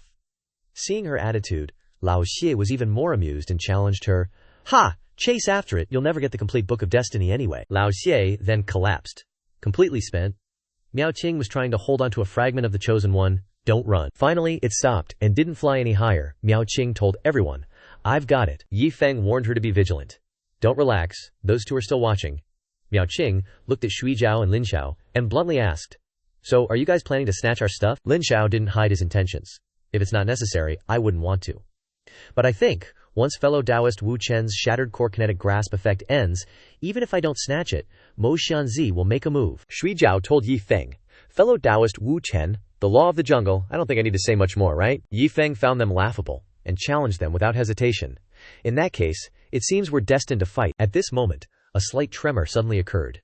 Yi Feng, who was preparing to make a move, was slightly surprised. Huh? Lin Xiao shouted, warning everyone. It's not good. The immortal abode is about to close. We have to get out now. Hearing this, Shui Jiao also left. Before leaving, she didn't forget to say to Yi Feng, fellow Taoist Wu Chen, it seems we must bid farewell for now, but I believe we'll definitely have a chance to meet again. After speaking, those two flew away immediately. Miao Qing also reminded Yi Feng, Xiao Feng, we need to get out quickly too. He told her, we'll meet outside. Afterward, Miao Qing left first. At this moment, Yi Feng stayed behind and asked the reincarnation immortal abode. Reincarnation immortal abode, how much longer until you completely close? It replied, 1/4 of an hour. Yi Feng confided in the reincarnation immortal abode. As expected, after inheriting the immortal abode, I really do have quite a bit of power to manipulate it. He instructed it, reincarnation immortal abode. Besides me, there's one other person here from the outside. Bring the mobile teleportation permit to her. The reincarnation immortal abode announced. Teleportation beginning. At this moment, there was light from a teleportation gate above his head. Yi Feng was grateful. As expected, it's useful. Luo Yun was still holding a fragment of the Book of Destiny, searching around for an exit. She also felt the tremor from before, and worriedly looked at the fragment of the Book of Destiny in her hand. The immortal abode is about to close. At this moment, a voice suddenly came from behind her. Immortal Luo Yun, you should hand over the Book of Destiny. Luo Yun turned around. As expected, it was Yi Feng, since he was the only one left here. Seeing this, she didn't feel grateful but cautiously said, you really can find me. This fragment of the Book of Destiny and the remaining reincarnation stone tablet can all be yours, but I have a condition. Yi Feng was surprised to hear Luo Yun say that. Luo Yun then stated her request. You take me outside, and I also want to see the contents of the Book of Destiny. Yi Feng got into a fighting stance, telling her, Immortal, it seems you haven't understood the current situation. Immortal, it seems you haven't understood the current situation. Seeing him ready to fight, Luo Yun seemed frightened, raised her hands in surrender, and said anxiously, Wait, I can become your cauldron. I can swear a blood oath. Then, she cast a spell, and a contract appeared. Luo Yun then told Yi Feng, "This is a blood contract. Luo Yun is willing to swear with her life. As long as fellow Taoist Wu Chen is willing to take Luo Yun out of the immortal abode," she unwillingly said. "Under this contract, I am willing to hand over the Book of Destiny and the Reincarnation Stone Tablet, and I am also willing to become your cauldron. In exchange, please also guarantee, with a blood oath, or Luo Yun will destroy this fragment of the Book of Destiny." Seeing that this exchange wasn't bad, Xiao Yi Feng happily signed the contract, promising Luo Yun, "Alright, I, Wu Chen, swear on my life that I will definitely get you out of here, fairy." Xiao Yi Feng then reached out and signed the contract. At this moment, both he and Luo Yun carried a contract with each other. Xiao Yi Feng said to her, "Fairy, now that the blood contract is established, shouldn't you hand over the goods?" Luo Yun was reluctant, gazing at the fragment of the Book of Destiny in her hand, seemingly unwilling to part with it. She eventually handed it over, saying, "This is the fragment and reincarnation stone tablet of the Book of Destiny that I possess. Now it's mine." Xiao Yi Feng received the fragment of the Book of Destiny, observing it for any issues, and said, "The goods are fine." Luo Yun then became bashful, shyly saying, "So, young Master Wu Chen, does this mean we're now in a life-or-death relationship?" Seeing that she had ulterior motives, Xiao Yi Feng stepped back, worriedly saying, "That won't do, fairy. I'm not interested in someone with too much scheming." Luo Yun didn't understand Xiao Yi Feng's meaning, asking, "What do you mean?" Xiao Yi Feng, while opening a teleportation gate, told her, "What I mean is that I have absolutely no trust in you, fairy. As for the matter of getting you out of here, we can take our time to plan it out." Hearing him say that, Luo Yun suddenly anxiously asked, "Wait, aren't you afraid of the blood contract backfiring?" Ye Jusi calmly told her, sincerely advising the fairy, "Next time, when signing a contract with someone, it's best to confirm the other party's true identity first." Hearing that, Luo Yun realized she had been tricked, took out her pipa, and angrily cursed, "Bastard, stop right there!" But at this moment, Xiao Yi Feng had already stepped through the teleportation gate and disappeared. Before disappearing completely, he still managed to say, as if mocking Luo Yun, "Fairy, take care." Luo Yun, feeling worried, scared, and disappointed from being tricked, collapsed to the ground. She then became extremely angry, yelling, Wu Chen, I've got my eyes on you." Scene change. Outside, Miao Qing was standing near the teleportation gate, worried that Xiao Yi Feng hadn't come out. Why hasn't he come out yet? The immortal abode is about to close completely? At this moment he finally appeared, and she happily called out, "Xiao Feng." Xiao Yi Feng felt like his body was injured quite badly, worried, and coughing as he exclaimed, "Cough, cough, that woman's final strike was really not gentle." Seeing him like this, Miao Qing observed, worriedly asking, "What's wrong, Shidi? And your aura? It dropped to foundation establishment." Ye Jusi tried to steady himself, then reassured her, "It's just the effect of the shattering pill, otherwise I wouldn't have been injured by that final strike. But it's alright, the quality of the golden core was too bad, it was meant to break anyway." Seeing him downplaying his current situation like that, Miao Qing lightly scolded him and explained, "Easy for you to say, forming a core and then shattering it, this is a serious damage to your foundation. Thinking about it, forming a core isn't that simple either. No, I have to ask Mom and Dad if there's a way, when we get back to the sect." Suddenly, a voice came from somewhere. No need to ask them. Miao Qing and Xiao Yi Feng were surprised, looking around. Who is it? At this moment, someone was observing the two of them from above. It turned out to be Han Yan. She went down to them. Miao Qing was surprised, not knowing why she was here, asking, "Guanghan martial aunt, why are you here?" Han Yan told Miao Qing and Xiao Yi Feng, "Under the commission of the Palace Lord of the Wuyahai Palace, the Wentian sect is fully searching for the missing Palace Lord's beloved daughter of the Wuyahai Palace." Then looking at Xiao Yi Feng she finished, "And his beloved disciple, Xiao Yi Feng." Xiao Yi Feng felt a little guilty seeing that, startled, so he coughed, changing the subject. Making such a fuss. Miao Qing still didn't understand what was happening, asking, "But what exactly happened? Why are Mom and Dad?" Before she could guess, Han Yan told Miao Qing, "I don't know the superfluous details, you can ask your father," conjuring a boat and telling her, "Get on the boat, the flying shuttle will take you back to the sect." Miao Qing worriedly looked at Xiao Yi Feng, wondering, what about Xiao Feng? Han Yan saw her worrying like that, reassuring Miao Qing, "I still have something to ask him. You go back first. With me here, I won't let anything happen to him." Xiao Yi Feng also chimed in to reassure her, "Shiji, you go back first. I'll be back soon." Hearing that, Miao Qing was somewhat relieved, saying, "I understand. Then you take care." Afterwards, she boarded the yacht and returned to the sect. At this moment, only Xiao Yi Feng and Han Yan were left. He happily said, "Han Yan." Han Yan coldly asked him, "Who beat you up like this?" Yi Feng explained, "It's really nothing. The one who hurt me has been sealed in a relic, isolated from the outside world." Han Yan was slightly annoyed. "HMPH. If you don't explain it clearly, I'll investigate myself." Yi Feng was also curious. He was startled when he saw her pull out a strange object, asking, "Is that the puppet?" Han Yan explained. "I'm not proficient in the Tiger Thunder art, but through direct contact, I can still tell what the puppet went through before." Han Yan questioned a bit. "Is there something you're afraid of me seeing?" Yi Feng waved his hand. "Just kidding, I have a clear conscience. What is there to be afraid of?" She suddenly remembered something. "But I remember your wife could temporarily project her consciousness into this puppet, couldn't she?" She shook her head in exasperation. "I try every day, but I can't contact where everyone is." Yi Feng was amused. "Looks like my wife cares a lot." At this point, Han Yan's anger had reached its peak. She gritted her teeth in fury. "Luo Shu Mansion. Entanglement Pavilion. Do they really think our Wentian sect has no one left?" Yi Feng quickly appeased her. "Wife, calm down." Han Yan also turned back to question him. "And you, a foundation establishment stage cultivator, instead of fighting monsters in Novice Village, why did you go provoke a Golden Core Stage 1? Yi Feng explained. "Ah, well, fighting above your level gives high experience." Han Yan sternly closed her eyes and entered meditation. Yi Feng nodded. "All right, but wife, you're—" Suddenly she hugged him from behind, startling him. "Ah," Han Yan whispered. "Don't overthink it. I need to use my innate frigid ice-severed meridian's chilling energy to fix your foundation. You forced your breakthrough earlier, and blindly shattered your core, causing immense damage to your foundation. Also, don't call me that, I'm not your wife. Repeat it again, I know." "Right, has the sect really sent the 9 great palaces to come find us yet?" But very soon, Wuya Palace had already summoned all the palace masters to gather, and just happened to sense your aura, so they came directly. Yi Feng was grateful, looking absolutely delighted. "Han Yan, thank you." But it only lasted for a moment, which made Yi Feng wonder, is it over already? That's quite a bit already. "Next is another problem," Yi Feng asked. "What problem?" Han Yan hesitated slightly. "Is it just that Guanghan Palace isn't a problem?" "Not a problem. I left a puppet. This time it's an improved version. It can hide things for a while." Wen Tian sect. Guanghan Palace. Chu Mo bowed from outside. "Master, are you there? The Wu Ya Palace Master invites you for a discussion." The master called out from within. "I'm in secluded cultivation. Do not disturb me unless it's urgent." Chu Mo was slightly perplexed. "Yes, but didn't you tell me to pay attention to Wu Ya Palace's affairs earlier? You personally instructed me." The master was startled to hear. "Is there something? What should I do if there's something?" "No, wait." Chu Mo was dejected. "In Yuan Hai Nation, a miserable beggar came begging for food. 'Young master, please spare some food.'" Yi Feng took some money from his pouch. "Old man, I don't have anything else here. Take this silver ingot." This can be used." He also had a small request.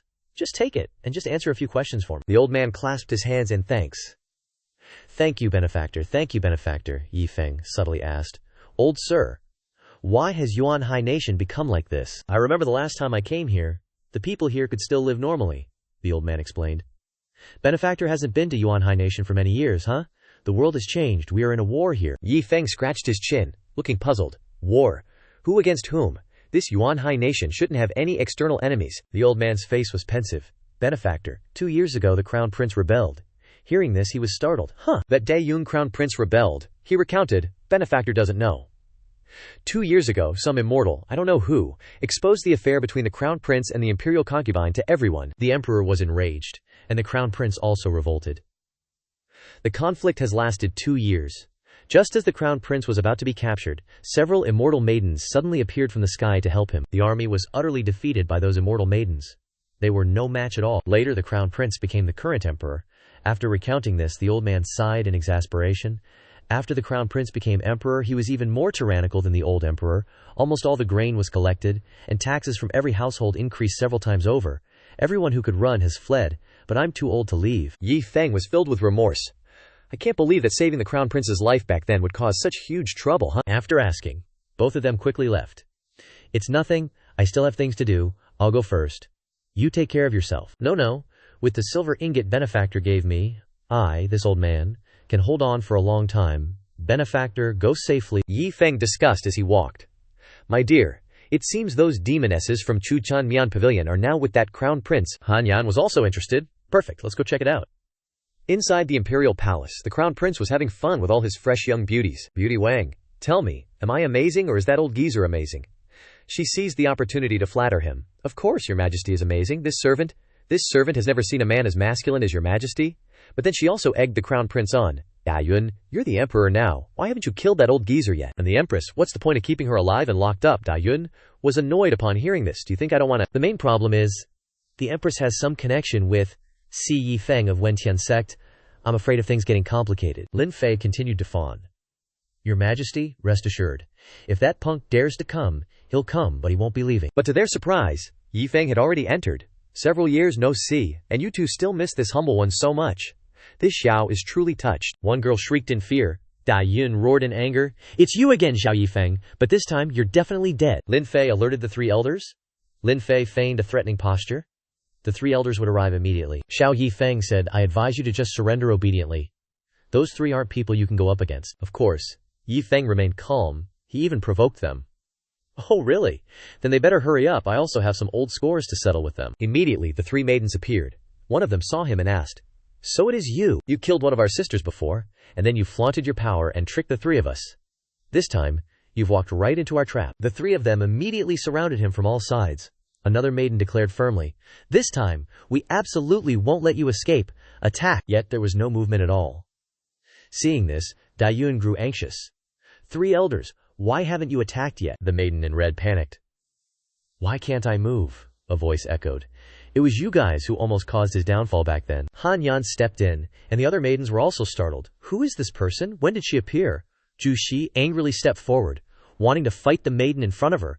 Where did this guy come from? Daring to disturb us. Unforgivable. Liu Yun, standing beside her, immediately yelled, Shut your mouth! Which startled Zhu Xi, who then glanced at her, not understanding a thing. Luo Yun lowered her gaze and softly asked the maiden in front of her, Senior, is that Guang Han, the palace master of Wentian sect? Shui Jiao Yaoji of Chu Chan Mian Pavilion was stunned. She turned and frowned at Zhu Xi. Wait, little Zhu, what are you saying? She's the palace master of Wentian sect. Little Zhu was so scared her body trembled, she muttered, scolding Luo Yun. Are you insane? Isn't that a big shot in the Grand Ascension stage? Don't scare me. At this moment, Han Yan turned to look at Luo Yun, puzzled. You know me. Luo Yun bowed slightly and replied, My master was once gravely injured by you, so this junior knows your appearance. But Han Yan had no recollection, so she shook her head and replied, Is that so? I don't remember. Shui Jiao finally understood the gravity of the situation, her eyes not daring to even glance at the immortal. Senior is in the Grand Ascension stage, right? You wouldn't make things difficult for us juniors in the Golden Core stage, would you? The immortal's expression became stern as she looked at them. Indeed, I am bullying you. If you've got the guts, call your masters out here. Luo Yun trembled as she looked up at Guanghan Immortal and was terrified. Senior, do you want to kill us because we're seeking justice for Wentian sect? But she didn't care about this at all, and simply turned away. Rest assured, you're not worthy of me personally making a move. Outside, Yi Feng was overpowering Dai Yun. Your Royal Highness, the Crown Prince? Ah, no, you're His Majesty now. Tell me, who else will come to save you this time? He begged for his life in fear. Spare me. The entire Yuan High Nation, it's all yours. But Yi Feng naturally paid him no mind, snapped his neck with a crack, and tossed Dai Yun's body aside. What a boring plea for mercy. Yi Feng glanced at the woman on the bed, frowned, and asked, wouldn't you say so, Lady Lin Fei? She put on the most pitiful expression possible, and asked coquettishly, Young Master Xiao, please spare me, I'm willing to do anything. Yi Feng furrowed his brow, weighing the pros and cons, then asked, anything, really? He muttered to himself, maybe I can use this good-for-nothing a bit. Not bad. Hearing that Yi Feng was hooked, she winked cutely. Of course I'm willing to be your Lu Ting. As long as you agree, I can even immediately take a direct stab from you. He looked at her with a disdainful gaze and asked, You're worthy. Finally, she fell to the ground with a fatal wound to her chest. Yi Feng muttered to himself. Behind him, an eye full of killing intent was still staring at him. You demoness. If you want to die, don't drag me into it. My wife is still standing right next to you. Damn it, can't you read the room? He turned back with a chuckle, scratching his head, and said to her, Han Yan, thanks for your trouble. She merely nodded, maintaining her indifferent attitude towards Yi Feng. The three onlookers all shared the same question. What exactly is their relationship? Having dealt with them, he turned to the remaining disciples of Chanmian Pavilion. 3 seniors, you've waited long enough. Zhu Xi now looked at Yi Feng with an unconvinced glare, but there was nothing she could do. To think you have such great ascension stage protection you can kill or cut as you please. Shui Jiao closed her eyes, resigned to her fate. To die at the hands of a weakling like him, our destiny must truly suck. Yi Feng watched the 3 of them bickering back and forth, merely complaining about him, so he promptly made them a lucrative offer. 3 seniors, you seem pretty unwilling to accept this, huh? How about this? I can give you 3 a chance. I'll give you the time it takes for an incense stick to burn. If you can defeat me, you can leave here alive. What do you say? Shui Jiao, of course, didn't believe him, and turned her wide eyes to ask Fairy Han Yan for her opinion. Senior, is what he said true? Everyone was waiting for her answer. Finally, Fairy Han Yan gradually vanished from the room, leaving behind 2 words. Up to him. At this moment, Zhu Xi raised her umbrella and pointed it towards Yi Feng, enthusiastically telling her sisters, I can move now. The three of them seized the opportunity and charged forward. Luo Yun presented a plan to the other two. Now we need to figure out how to capture him alive, and then use him to threaten the Guanghan Palace Lord. That's our only chance to survive. Yi Feng stood still in place, chuckling to himself. Perfect to test out the secret art I learned from the Book of Heavenly Fate on you all. He smiled mysteriously and mumbled, "My heavenly fate." As he finished speaking, a cloud of black bone smoke enveloped him. Luo Yun sensed something strange, and became even more vigilant. What is this black bone stuff? The others couldn't feel anything at all.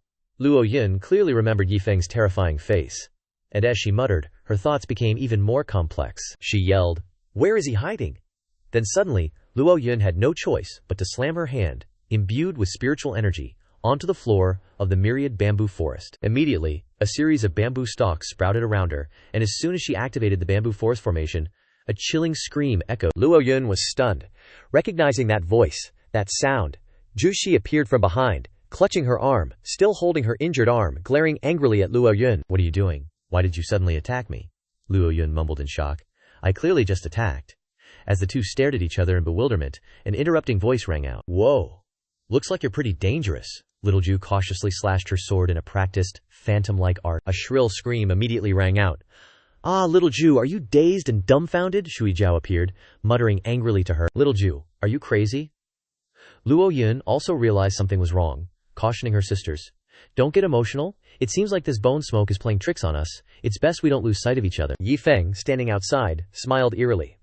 Not a bad reaction, but he was determined not to let them off the hook, so he immediately used a new technique. How about this move then? The three girls huddled together, looking up, awaiting a spell formation about to be unleashed. Thousand Sword Art. The chant echoed 4 times with a slogan. Thousand Sword Art. Thousand Sword Art. Thousand Sword Art. Yi Feng himself was astonished, wondering why it activated 4 times. Could this be the effect of heavenly fate on me? Is it possible to gather the enemy's karmic luck onto myself within a certain period of time? Luo Yun immediately recognized this terrifying technique, and called for her sisters to unite. It's the enemy's killing move, let's fight together. All 3 stood in a circle, forming a grand magic formation. Alright, Zhu Shi muttered. If the 3 of us Golden Core cultivators work together, we can definitely deal with him. But before long, the defensive formation suddenly shattered. Luo Yun and Shui Jiao were stunned and trembled. What's going on? Why is our spiritual energy suddenly out of control? Zhu Shi muttered, giving the 2 of them his assessment. I don't know, it seems like there's something wrong with the formation. Shui Jiao looked up, his eyes scanning the surroundings. Wait, if we're attacked at this moment? 1,000 sword immortals came swooping down, creating a terrifying explosion below. Even Han Yan outside was stunned. Hasn't it been long? Is it over already? Just then, Xiao Yi Feng appeared in front of her, dusting off his hands after dealing with the matter. Oh, I didn't expect a heaven-defying forbidden technique like the heavenly mandate to exist. How unlucky for them to have a flaw in their formation. Han Yan didn't forget to remind him. Forbidden techniques always come at a price. This kind of forbidden technique that controls luck is probably even more dangerous. You better be careful. He chuckled, nodding at her to reassure her. Don't worry, I know what I'm doing. Let's go see the girl with the special physique. In Yuanhai Kingdom, on the top floor of Qingwan, Princess Yu Ge stood looking out at the sky, sighing deeply. So cold, Tianji walked out of the room, gently asking the princess. Yunge, what are you sighing about? She kept looking into the distance, her eyes full of worry. Not long ago there were flames in the royal palace over there. I'm worried something unexpected will happen. Tianzi understood but shook his head helplessly. Xuanhai Kingdom is now only controlled by the Yun Crown Prince. We have no way to intervene, his backing is too strong, and there are several Golden Core elders, we have no way to deal with that. Han Yan and Xiao Yi Feng appeared in Qingwan. Looking down, Han Yan frowned as she looked at the girl wearing a veil. Are those the 2 people you mentioned? He nodded. That's right, I passed the Ice Heart Sutra to that girl before. Yu Ge was preoccupied, thinking of Xiao Yi Feng. The man who gave me the cultivation technique said he wanted to make me his cauldron. Now, calculating the time, he's probably coming soon. Coincidentally, Han Yan heard this, and she turned to question him with a stern face. You want to take her as your cauldron? Xiao Yi Feng was a little embarrassed and scared in his heart, and he said, Wife, to be honest, I didn't do anything to her at all. I just wanted to hide my identity, so she would know that there's no such thing as a free lunch. Liu Han Yan was very stern. She frowned and declared, I don't care if you do anything to her or not. Later, in another place, Zhang Tianji and Yu Ge were exchanging something with each other. She gently listened to Tianzi express his feelings. Yu Ge, maybe we can ask that mysterious senior for help so you... Before Yu Ge could let him finish, she hurriedly interrupted. It's okay, this fate is already very good. After all, the person I really like can't choose me. Zhang Tianji began to feel annoyed in his heart, and he unceremoniously expressed his disgust. HMPH. You like Xiao Yi Feng so much, his senior sister clearly has an extraordinary relationship with him, little sister, you. Just as the two were talking, a sudden gust of wind swept in, causing both of them to raise their hands to shield themselves from the wind. Tian Zihe vaguely asked, "Why is there such a strong wind?" At the same time, Yuge heard a coughing sound, and she widened her eyes, suddenly remembering that this sound was when the wind had just died down. The masked monster appeared, standing high above and looking down, laughing strangely. "You two are cultivating very well," both of them exclaimed in their heads at the same time. "Master?" Then both Yuge and Zhang Tianzihe bowed their heads gently, with a respectful attitude, and said in unison, "Greetings, master." The master continued to say, "I am very satisfied with your cultivation. Keep it up. This is your next cultivation technique, and there is a new task for you." Then he sent each of them a secret book. Tian Zihe bowed his head, stretched out his hands to receive it, and replied, "Yes." The master continued to ask loudly, "In addition, I just heard you mention Xiao Yi Feng." Hearing this, Yuge anxiously asked, "Yes. May I ask if there is something wrong with Xiao Yi Feng?" The master crossed his arms and replied in a concise manner, "This master has some issues with him. I advise you to mention this name less in the future." Then he disappeared suddenly. But before leaving, he still tried to give a few more instructions. "On the other hand, this master has also left you a great gift. You can look forward to it." Yuge muttered a comment. "He looks like he's in a hurry." Zhang Tianzihe also had some questions, and he said, "There's a gift for us, I don't know." Just as the two were confused by the information, a subordinate ran in quickly. "My lord, urgent report," Tian Zihe decisively ordered. The man then recounted. Secret agents reported that the emperor and cultivators of the Chanmian pavilion were killed by a mysterious great power. Zhang Tianzihe was a bit stunned by the news. "What did you say?" He tried to confirm the information once more. "All the Chanmian cultivators are dead," the subordinate confirmed. "Absolutely correct." Yuge now understood the hidden meaning in her master's words. "Looks like that's the gift he mentioned to us. Our last obstacle to controlling the Yuanhai kingdom has vanished." Zhang Tianzihe proactively said, "I'll go find Shi Wang immediately. It's time for that guy we've been grooming to make his appearance." "Yuge, we have hope for restoring our kingdom now." Hearing this, Yuge shyly spoke up, Congratulations, older brother." Then she gazed at Wu Ding in the sky, entrusting her unspoken thoughts to the stars. "Young Master Xiao, I wonder if you're doing all right." At this moment, Liu Han Yan had witnessed and overheard their entire conversation, fully understanding Yuge's feelings for Xiao Yi Feng, so she sassily asked, "Someone still remembers you fondly, and you just left like that." That, master, from earlier was actually Yi Feng in disguise. Seeing Han Yan still upset, he had no choice but to humble himself and coax her. "Wifey, I truly never had anything going on with her." Liu Han Yan deliberately pretended not to understand, turning her head away and huffing, I want to stroll around the city." Hearing this, Yi Feng could only offer an awkward smile. All right, wifey, I'll take you." Han Yan was currently sulking, so everything Yi Feng said grated on her ears. So she scolded him again. "How many times do I have to tell you, I'm not your wifey?" Yi Feng still kept his doting attitude towards her. "All right then, wifey, no problem, wifey." The next day, hurried shouts echoed through Guanghan Palace. "Master, master!" Despite the do not disturb sign already hung outside the room, Chu Mo kept knocking frantically, shouting, "Master, the Wu Ya Palace Lord needs to see you urgently." Seeing no one answer, she pushed the door open, then called out again, "Master, but no." The sight before her left her utterly bewildered, only managing to gasp, "Huh." Under the clear blue sky of Yuanhai Kingdom, hoofbeats echoed along with the shouts of soldiers. "Clear the way." The speeding horses knocked over an old woman's nearby stall, spilling its contents onto the street. But the soldiers showed absolutely no sign of turning back. Someone slowly walked over and spoke. "Old ma'am, this little piglet is so adorable." It turned out to be Yi Feng and Han Yan. He proactively asked, "How much? I'll buy it." Afterward, the two sat together, enjoying the cool breeze in a lush green forest. Sitting by the stream, Han Yan couldn't help but wonder when she heard Yi Feng making delighted hums. Confused, she immediately asked, "Why did you buy this?" Yi Feng was truly asking for trouble. He'd only managed to soothe his wifey for less than a day before rushing to stir up trouble again. He said nonchalantly, "This is a gift for you.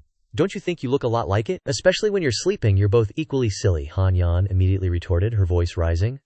"Are you making fun of me? Calling me a pig?" Yi Feng knew he had blurted it out, so he could only laugh awkwardly, then reluctantly continued, "Isn't it? Why would it be mocking? Don't you think it's adorable?" Hearing him say that, Han Yan stared intently at the piglet, then cleared her throat and declared, "I'm not a pig, I'm a human." Yi Feng gave in. All right, I'll just return this then." But Han Yan wouldn't have it, she said. "No need." She turned her face away again to hide her blushing cheeks. Han Yan then continued to, "Yi Feng, I just feel like it's rare for you to give me something, so returning it would be a bit improper. Then she quickly snatched the piglet, still trying to act cool and nonchalant. Just give it to me anyway. Yi Feng then sighed. It's a pity there's nothing good to stroll around in this capital city today. That idiotic crown prince has thrown the Yuanhai kingdom into chaos. With its military in disarray, I hope Yunge and her brother can sort this place out later. Han Yan also chimed in. Princess Yunge is a promising talent. Perhaps she'll be able to enter Guanghan Palace later. And there's something else. Hearing her say that, he suddenly turned around, displaying a surprised expression. Huh? Then Han Yan suddenly said, I am the Guanghan Palace Lord. Yi Feng still didn't understand what she was getting at, so he said, I know that. So what? Han Yan continued, finishing her train of thought. Therefore, I need to shoulder important responsibilities. When you encounter danger, I won't always be able to be there. Hearing this, Yi Feng burst out laughing. You're underestimating me way too much. This time, at the true martial arts competition, you just wait and see my performance, Han Yan instructed. You better not participate in this true martial arts competition. The situation this time is a bit different. You could be in danger. Seeing her serious attitude, Yi Feng chuckled teasingly. My dear wife, are you worried about me? Of course Han Yan wouldn't dare admit it.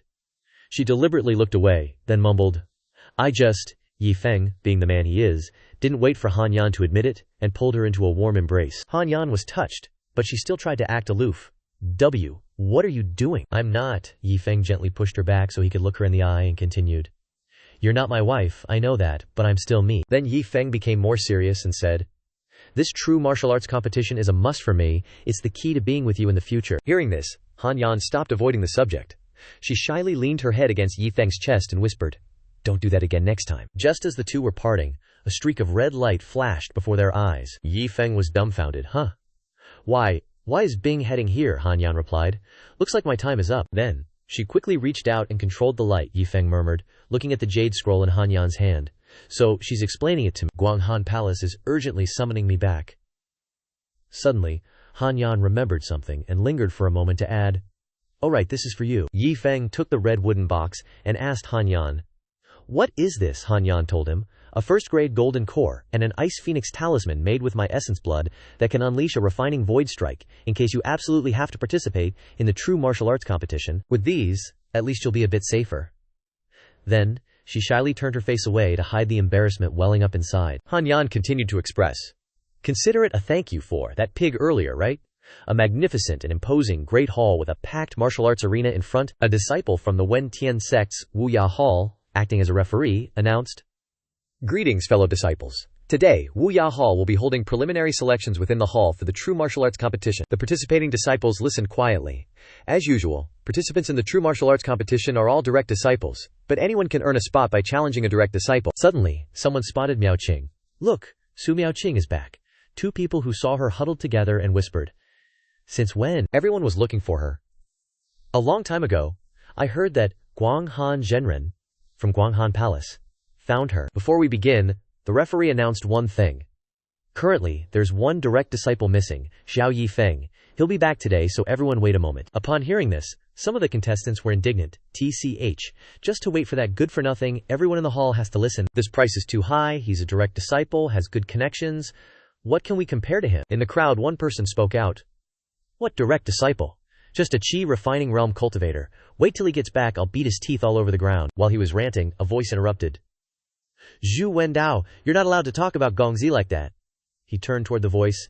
It was a beautiful purple-haired woman. Little Yu Gunyang, I know you're speaking up for him because you're close to him. Don't worry, I'll definitely snatch you from his hands, Little Yu said through gritted teeth. How many times have I told you I'm not forced to be his maid, and furthermore, I have no interest in you. Wendao didn't pay attention, and looked up to the sky, catching bird poop on his face. Hey, Little Yu is so shy, I know you have me in your heart, it's just that when you are under the eaves you have to bow your head. She was speechless with this guy. He struck a pose to show off his muscles. Look, I'm currently at the 6th level of the Foundation Establishment realm, as soon as that Yi Feng shows up. But then, sensing something, hid behind Little Yu. What's that sound? A hot air balloon flew in from the sky. The cockpit had bright orange-tinted glass. It stopped above the arena, hiding behind the clouds. Wendao looked at the airship and wondered. A palace master-level flying airship? Whose is this? Yi Feng jumped down from the sky, landing accurately on the arena. He stood up straight, exuding a certain outstanding aura. Yi Feng bowed to the people on the platform. Shifu, Xinyang, this disciple has returned, Ziyun replied. It's good that you're back. Miao Qing has already told me about your situation. You've worked hard. Would you like to rest for a bit? Yi Feng didn't look tired, and politely declined. This disciple rested on the way back. I wouldn't want to delay the hall's competition. Shu Feng cut in. Alright, we'll talk about other stuff later. Let's start the competition in the arena first. He ordered the referee. Announce it. The preliminary rounds for the true martial competition of the Wuyai sect begin now. A gong rang out as the referee announced the rules. You can't inflict fatal injuries on your opponent, but other than that, there are no restrictions. If no one issues a challenge before the drumbeat ends, it will be considered a forfeit. Someone in the crowd muttered. Hey, who do you think would be the easiest to challenge? Another replied, definitely Xiao Yi Feng. He only started chi refining 2 years ago. How good could he possibly be? But Su Miaoqing also started chi refining 2 years ago, didn't she? Hearing this, the person next to him quickly distanced himself. Are you crazy? She's the sect leader's daughter. You dare mess with her? Stay away from me if you're looking for death. I don't want to get splashed with blood. Wen Tao leaped onto the stage, landing with a thud like an old tiger descending the mountain. He pointed forward, his face brimming with confidence. Disciple Zhu Wen Tao requests guidance from true disciple Xiao Yi Feng. Yi Feng stepped forward, facing the finger pointed directly at him. He clasped his hands in a salute. Senior brother Zhu, please enlighten me. A blue-haired girl below the stage leaned over, asking the person next to her. Second bro, why can't I see through little junior brother's current cultivation level? That Zhu Wen Tao is at the 6th level of foundation establishment. Is he gonna be okay? The person pondered for a moment. Probably has some kind of magical artifact shielding him. As for whether there will be a problem, we'll have to see how the fight goes. The referee announced. Begin. Wen Tao charged at his opponent, throwing a punch, but unfortunately, Yi Feng dodged it. He retaliated with a powerful kick, but Wen Tao easily blocked it. He adopted a defensive stance, grinning. Not bad. This strength is at least at the 5th level of foundation establishment, but if you want to beat me, keep dreaming. Wen Tao threw another punch. His opponent nimbly sidestepped. Yi Feng launched a back kick, and the enemy raised his hand to block. The martial uncle acting as referee was pleased to see this. Excellent, it seems. Little junior brother is at least at the 5th level of foundation establishment. He hasn't wasted these past few years. Miaoqing was a bit speechless. Is this guy pretending? On the stage, Yi Feng drew his sword, slashing a fiery arc. Wen Tao immediately retreated. Yi Feng did nothing but stand there, pursing his lips. Wen Tao snorted, I didn't expect this weakest true disciple to have some skill. He's actually been able to fight me for so long. He pointed at Yi Feng, saying, Hey Xiao, do you dare to bet with me? Oh, bet what? Wen Tao smirked, revealing his stake. If you lose this match, you'll hand over that little Yu girl to me. Yi Feng scratched his head, 3 question marks popping up above his head. Little Yu? What do you mean? Wen Tao exploded, pointing directly at him and yelling, You're still pretending? Who doesn't know you've got that jade-like little Yu girl in your chambers? I must rescue little Yu from your clutches. Disciples below the stage echoed. Rescue little Yu, defeat Xiao Yi Feng, go Zhu Wen Tao, show him some color. Yi Feng said coldly. Little Yu isn't an item. Who she chooses to follow is her own freedom. He frowned slightly, his face devoid of emotion. I was originally going to give you some face, but you're really pushing it. Raising his sword high, Yi Feng chanted. Vermilion bird divine beast manifest. A bird of brilliant red appeared. Yi Feng stood beneath the vermilion bird, the scorching flames not affecting him in the slightest. He pointed forward, and chanted again. Incinerate the heavens. Wen Tao looked apprehensive, as if he couldn't handle this move. He planted his sword into the ground and unleashed a defensive technique. 4 directions. Silent extermination. A series of fireballs shot forward, and Wen Tao completed his technique. The fireballs exploded, and the flames spread, obscuring the situation. Wen Tao was blasted out from within, apparently unable to withstand the attack. He crashed to the ground with a thud, lying motionless and silent. The blue-haired girl wondered, Little junior brother, what level of cultivation is this? The referee chuckled and announced the result. Zhu Wen Tao is defeated. Xiao Yi Feng wins. Is there any other disciple willing to challenge him? The people below were shocked. Are you kidding me? This is the weakest true disciple. We originally thought there was a soft persimmon this year, but what's the point of fighting now? Another loud bang, drawing everyone's attention. The person who made the hit shouted, Time's up! Little Yu smiled happily upon hearing the result. Wow, young master is so amazing. The referee turned and saluted Yi Tian on the stage. Master, the preliminary list for the True Martial Grand Tournament has been selected. The 18 participants in the Grand Tournament are all true disciples. He stood up and instructed. You arrange the schedule, Xiao Yi Feng. Come to the Wenxin Hall for a visit. Yi Feng responded. Yes. He went to a simple-looking hall, the Wuyai Hall, the Wenxin Hall, where a painting of Qingshu Zhenran hung on the wall. Tian Yi sighed. I didn't expect Shifu to do such a shameless thing. He clasped his hands behind his back, looking at the painting. Miaoqing told me about you, and I know everything. Luckily you were there, or I don't dare to imagine the consequences. Yi Feng was humble. Protecting senior sister is my duty as a disciple. Suddenly, Tianyi turned around. Miaoqing said that the inherited divine artifact of the Wuyai sect, the Maozhu sword, is in your hands. Xiao Yi Feng didn't hide anything and prepared to take it out. Presenting the sword with both hands, he said, "Shifu, please take a look." Su Tianyi was delighted. Truly, the heavens are blessing Wuxia sect. But he suddenly turned serious. "Xiao Yi Feng, this Maozhu sword contains the legacy of Wuxia sect for many years. Are you willing to return it?" Su Tianyi, with his hands behind his back, looked at Xiao Yi Feng and asked, "Xiao Yi Feng, are you willing to return the Maozhu sword?" He clasped his hands in response. Since this disciple brought the Maozhu sword back, the intention is to return it to the sect. What wouldn't I be willing to do? Su Tianyi exclaimed. "This is a divine weapon that has recognized you as its master. Are you really willing to part with it?" Xiao Yi Feng replied. "So what if it's a divine weapon? A true man has things he will do and things he won't do. If I lose my original intention because of external objects, how will I walk the path of cultivation in the future?" In reality, he was secretly laughing inside. Of course, it's because I have something better now. Isn't taking this out to increase my goodwill score a great deal? Su Tianyi said with satisfaction. Good, very good. Release the hidden spell within the Maozhu sword. Xiao Yi Feng then drew the sword and replied.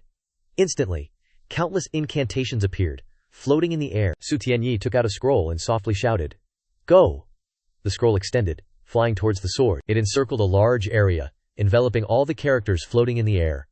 Every strand of spiritual energy from the sword was also absorbed into it. A moment later, the scroll returned to Su Tianyi's hand.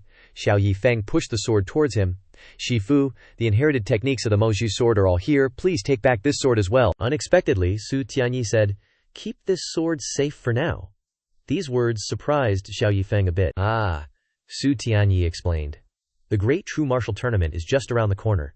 Since this sword has recognized you as its master, it can increase your chances of victory." With that, Su Tianyi turned and went inside, ordering Xiao Yi Feng to leave. "Go back and rest well. Don't embarrass me in the great true martial tournament in a few days." Xiao Yi Feng obediently clasped his hands.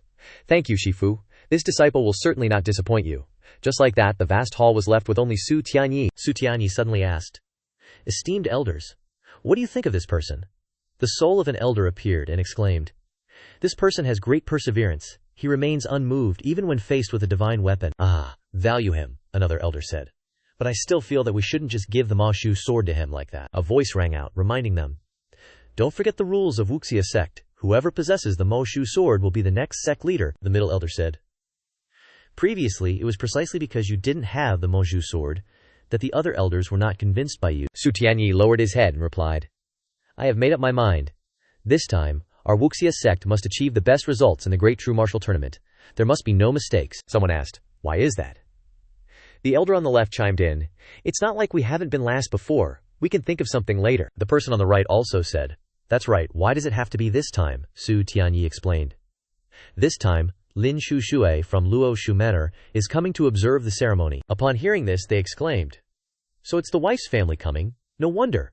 If they were to see this, they would definitely feel that the wife married into the wrong place." "Absolutely not. That makes sense.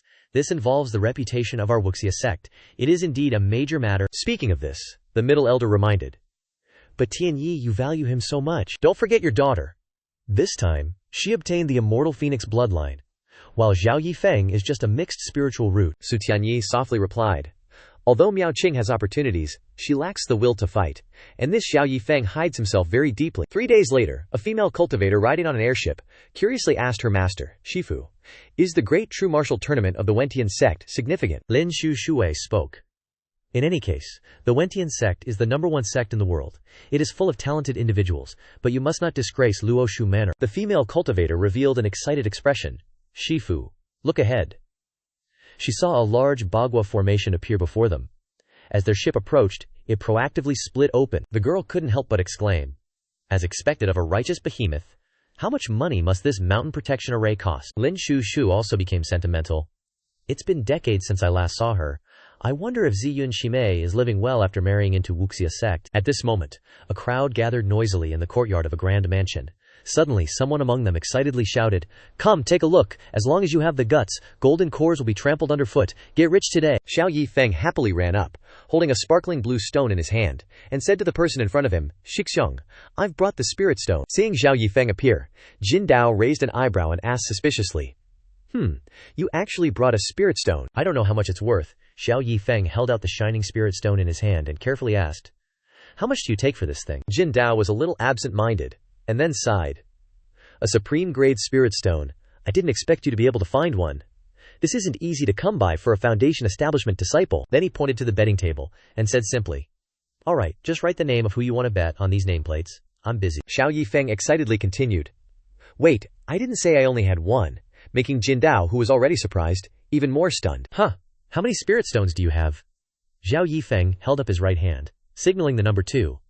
At this moment, inside the Taiji Hall of the Wentian sect, Wang Laoji was leaning back in his chair, enjoying his moment of leisure. Guangling stood huddled in the crack of the door, peeking out, and cautiously said, Shishu, all the hallmasters have arrived. Are you planning to show up? Wang Laoxie didn't open his eyes and said casually, "Why would I go out? I'm just an old man who has nothing to do but open a gambling den, and I have nothing to say to you young ones." Hearing this, Guangling's forehead was covered in sweat, and he stammered, Well, every true martial arts tournament, you earn a lot of money from the disciples by opening a gambling den. This isn't very good. Wang Laoji slammed the cup in his hand on the table, uncomfortably sat up, and said coldly, "Not good.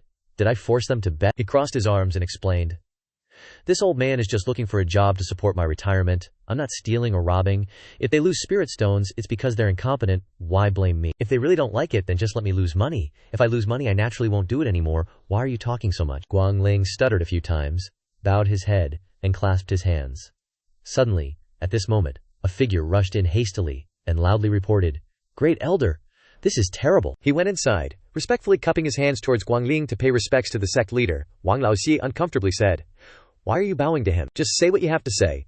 Jin Dao immediately turned to report to him. Xixiong said that at the gambling den outside the square there's a disciple who brought out too many spirit stones. He doesn't dare to accept them, so he wants to ask for your opinion. Wang Laoxie reached for the glass of water on the table, slowly brought it to his mouth, took a sip, and asked, "What did he bring out that I, the great elder, wouldn't dare to accept? How many spirit stones does he have?" Jin Dao quickly replied, 6,000 supreme grade spirit stones. As soon as he finished speaking, Wang Laoji choked so hard that he spat out all the water. He asked curiously, "How much is he betting?" Jin Dao continued, "Xixiong has checked. There really are 6,000 supreme grade spirit stones." Hearing this, Wang Laoxi pondered, how could a junior disciple have so much? "Hey, little Guangling, did you participate yourself?" Guangling, being mentioned, immediately clarified, "What are you talking about, Shishu?" "I never gamble, but who knows, maybe some late-stage Mahayana cultivator wants to test you." Suddenly Guangling blurted out, Could it be that Shishu doesn't dare to accept it? It's okay, I'll go inform everyone. This year the gambling den is closed." Wang Laoxie immediately flared up. Who said I don't dare to accept it, even if you bring a few hallmasters to participate? Am I afraid of you?" With that, he immediately ordered, "Jin Dao, go tell Jin Dao to accept the bet. No matter how big the bet, I'll take it." Jin Dao respectfully replied, "Yes." Just as he turned to leave, Jin Dao was immediately called back. "Wait." He stopped and carefully reported, "Well, that disciple brought out 6,000 supreme grade spirit stones. Who is he betting on to win?" "Is it Xuan Yi from little Guangling's house, great elder? That disciple is betting on Xiao Yi Feng of the Wuya Hall." "I've investigated. He's a mixed attribute disciple." Wang Laoxi clasped his hands behind his back, paced back and forth, muttering, "Wuya Hall?" He turned to Guangling, his eyes lit up.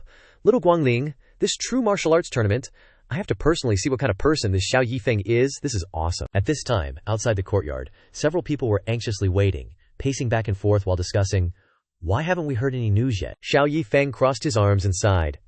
"Xixiong, are you going to accept the bet or not?" Jin Dao softly comforted. "Shidi, wait a little longer, it's coming soon." Just then, a beam of light flew out from inside the mansion to where the two were standing, holding a letter with the seal of the Wentian sect. Jin Dao immediately recognized it and exclaimed in surprise, "Ah, the great elder sent a message. Shishidi, the great elder, has accepted your bet. He also said that he absolutely cannot go back on his word, otherwise he will be punished according to the sect rules." On the path leading into the main hall, bustling with people, everyone greeted each other warmly. "Welcome," someone exclaimed. "I've heard so much about this place." Suddenly a loud voice boomed. "The abbot of the Wuxiang temple, Great Master Pujihi, has arrived." Great Master Pujihi calmly greeted, "Amitabha." The announcer's voice rang out again.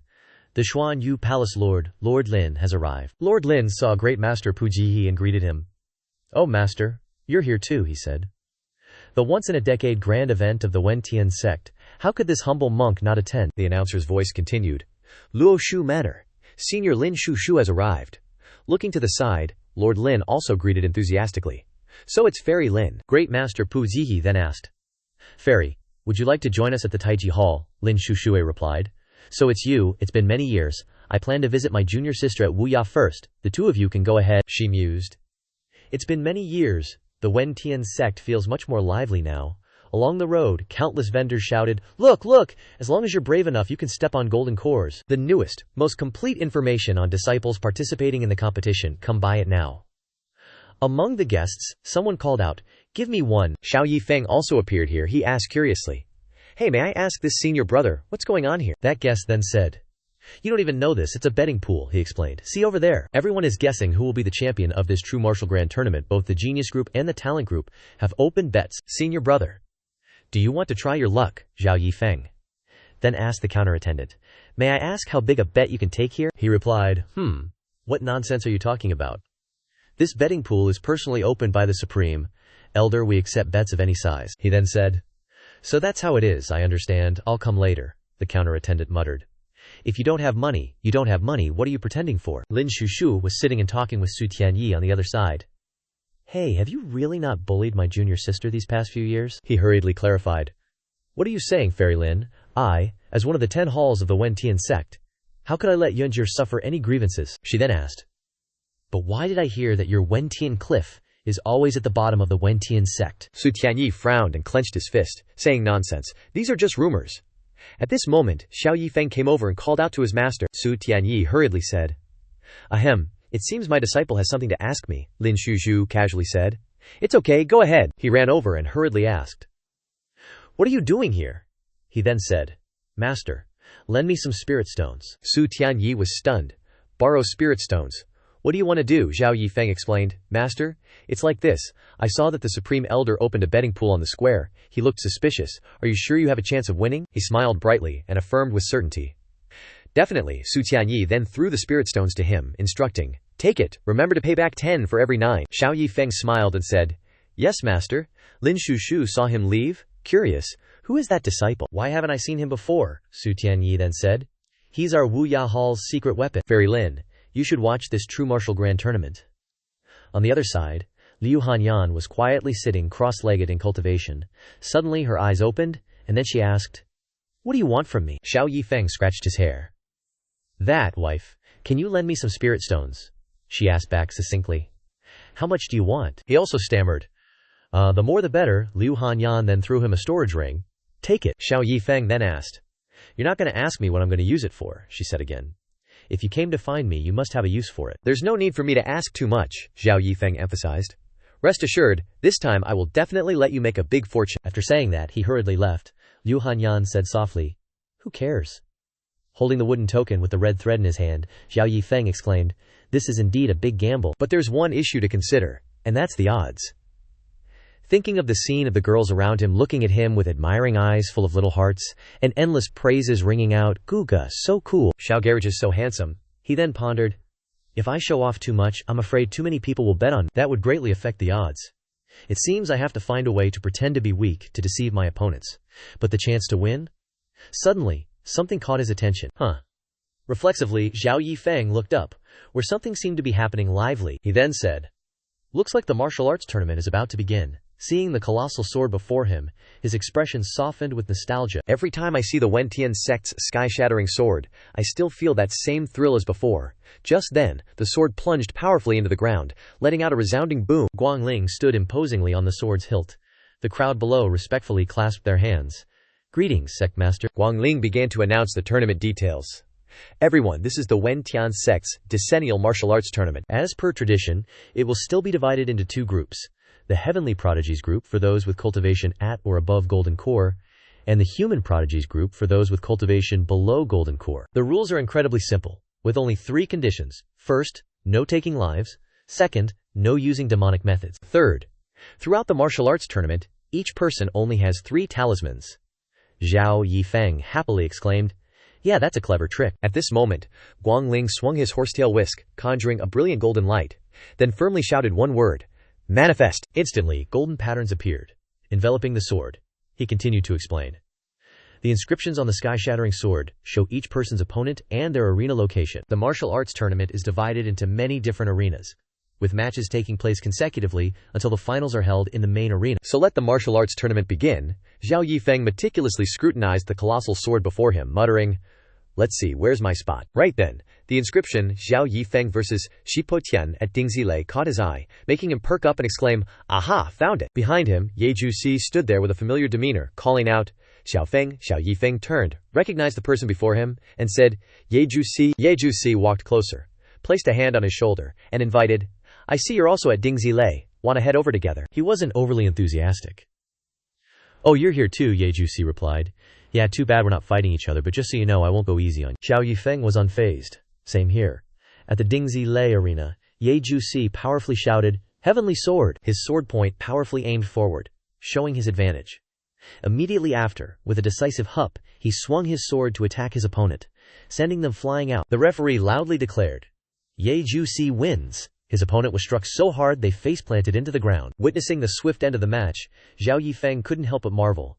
This Ye Jusi kid is seriously OP, an opponent at the 6th layer of Earth Vein Foundation establishment, and he settled it with just one sword strike. The referee continued to announce, "Next match, Shipo Tian of Changsheng Hall vs. Xiao Yi Feng of Wuya Hall." Seeing his buddy preparing to step onto the stage, Ye Jusi walked over, patted his shoulder encouragingly.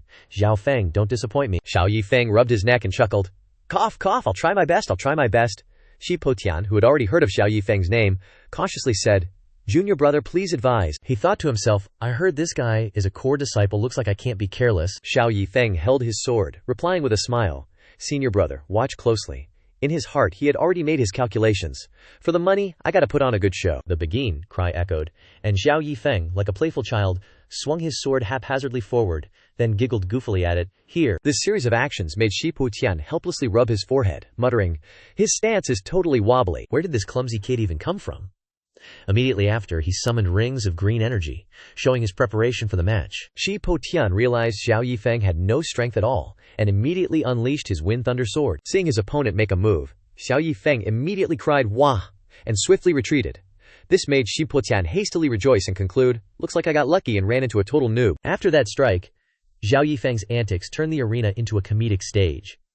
He pretended to run around, then cried out, "Wah, senior brother, go easy on me." Meanwhile, his opponent, Shipo Tian, just kept chasing while shouting, "Stop running!" Suddenly, Shipo Tian halted, his face went beet red. It turned out he had just swung a sword strike forward, making Xiao Yi Feng break out in a cold sweat.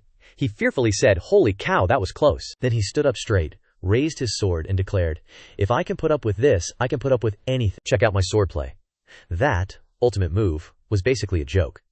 He wildly twirled his sword through a few moves, making Shipo Tian freeze for a few seconds as their eyes met. Shipo Tian shouted impatiently, "Damn it, stop running around!" Yi Feng cried as he ran. "Senior brother, have mercy!" Watching everything unfold, Ye Jusi sighed in disappointment. This Xiao Yi Feng is useless in both swordsmanship and Dao techniques, his only skill is running away. Back at the arena, Shipo Tian rushed forward madly, yelling, "Hey kid, if you've got the guts, fight me head on, stop running." At this point, the entire audience was frustrated and gossiping negatively. Who is this guy? Why does he only know how to run? Yeah, since when did the Wantian sect have such a cowardly person? Go for it. Does anyone know that jumping jack? Dai Ju Tian said helplessly. What a disgrace. A disgrace to our Wantian sect. What has Xiao Feng been learning all these years? On the stage, seeing himself cornered, Xiao Yi Feng cried out anxiously, "Oh no, I'm doomed." His opponent kept pressing him. "Run, keep running." At this moment, Xiao Yi Feng stopped acting and released his power, saying, "Eat this talisman." Shipo Tian said disdainfully, "HMPH, what kind of talisman can you use with your level?" But as soon as the real power was released, Jin Dao snorted unexpectedly. Looking around, he found himself surrounded, with no way out. Panicked by the sudden situation, he shouted, "What is this?" Then he hurriedly tried to run away, but it was too late. In the next second, Shipo Tian was pushed off the stage. "Kicked down," he said bitterly.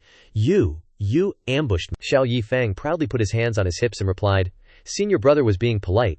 Shipo Tian was so angry that he gnashed his teeth, only stuttering, "You!" The referee standing behind shouted, "All right, this match ends here." Xiao Yi Feng, you won this match, but remember that talismans are ultimately an unorthodox path. Take care of yourself. Stepping down from the stage, Xiao Yi Feng happily said to his brother, Ye Jusi, "How is it? Not worse than me," Ye Jusi said happily. "Xiao Feng, I believe you have more than just this ability, you are." Suddenly, Xiao Yi Feng came to his brother's side and whispered in his ear, "Don't ask too much, but you can go to the betting table and bet on me. I definitely won't let you lose." Ye Jusi asked in confusion. At this time, Xiao Yi Feng turned to everyone and said, "Thank you for your support, honestly, it's not very elegant." In the study, Bai Yun spoke up. "Heavenly Yi, senior brother. The way your true disciple does things is really hard to put into words, a shadow replied. But I think this disciple's way of doing things is not bad at all, even extremely outstanding. Bai Yun turned to ask. Guangling's senior sister, Guangling replied. If one's own abilities are not dominant, making the opponent relax their guard, and then winning with just one move, then what's the problem? Bai Yun unwillingly analyzed. But winning by tricks, the face of our Wantian sect, Guangling said. The rules allow the use of 3 talismans. He didn't break any rules. Secondly, surviving a life or death battle is the most glorious face. Su Tiandi laughed upon hearing this. Senior sister is right, Guangling shouted. Oh heavenly Yi, everyone look over there, that's a pink-haired girl standing in the courtyard. This girl's fire-type talent at this level is rare to find. She is Su Miaojing. At the Yi Lei martial arts tournament, Su Miaojing was burning with fire, standing on the stage with a fiery aura. Her bright eyes were full of confidence, and her dignified and powerful appearance really made people wary. Xiao Yi Feng stood under the stage staring at her blankly, and couldn't help but admire in his heart, muttering, such divine power has exceeded the scope of the foundation establishment stage, right? Su Miaoxing's opponent was also frightened, revealing a look of panic on his face, and hurriedly raised his hand to beg for mercy. Wait, senior sister, I surrender. Su Miaoxing was surprised to hear this. She tilted her head slightly and looked at him with questioning eyes and asked back, why aren't you fighting anymore? The opponent gave her a forced smile. He quickly waved his hand and said, Senior sister, I came to participate in this competition just to feel it a little bit. I don't dare to joke with my life. With senior sister's ability, you will definitely win first place this time, Su Miaoxing frowned. A little disbelief in her heart, her eyes lit up with surprise and blurted out, oh me, first place. The opponent scratched his head. He smiled awkwardly and looked at her expectantly. Well, senior sister, how about we exchange contact talismans? Su Miaoxing blinked. She looked at him and asked, so in your opinion who is better, me or Xiao Feng? I'm sure he's made it to the next round too. What do you think, bro? The opponent frowned, a look of doubt on his face. He tilted his head and asked, Xiao Feng, who's that? Just then, the scene switched to the Dingzi arena, where the atmosphere was absolutely buzzing. Cheers and shouts of encouragement rang out non-stop. Beat him, teach him a lesson. I'm rooting for you, bro. Shouts and cheers poured in from all directions, seeming to empower the fighter in the arena. In the crowd, Guangling said in a low but excited voice, Junior brother, your reputation is in the pits. You absolutely have to take down Xiao Yi Feng this time. Wu Feng, you got this. In the arena, Xiao Yi Feng stood tall, his eyes sweeping the stands, the corners of his mouth curled into a mocking smirk. He raised his hand, his voice full of sarcasm. That's how it is when you're too famous. He slowly pulled a yellow piece of paper from his sleeve, his eyes gleaming with confidence. HMPH, junior brother, I know you well, but I've come prepared.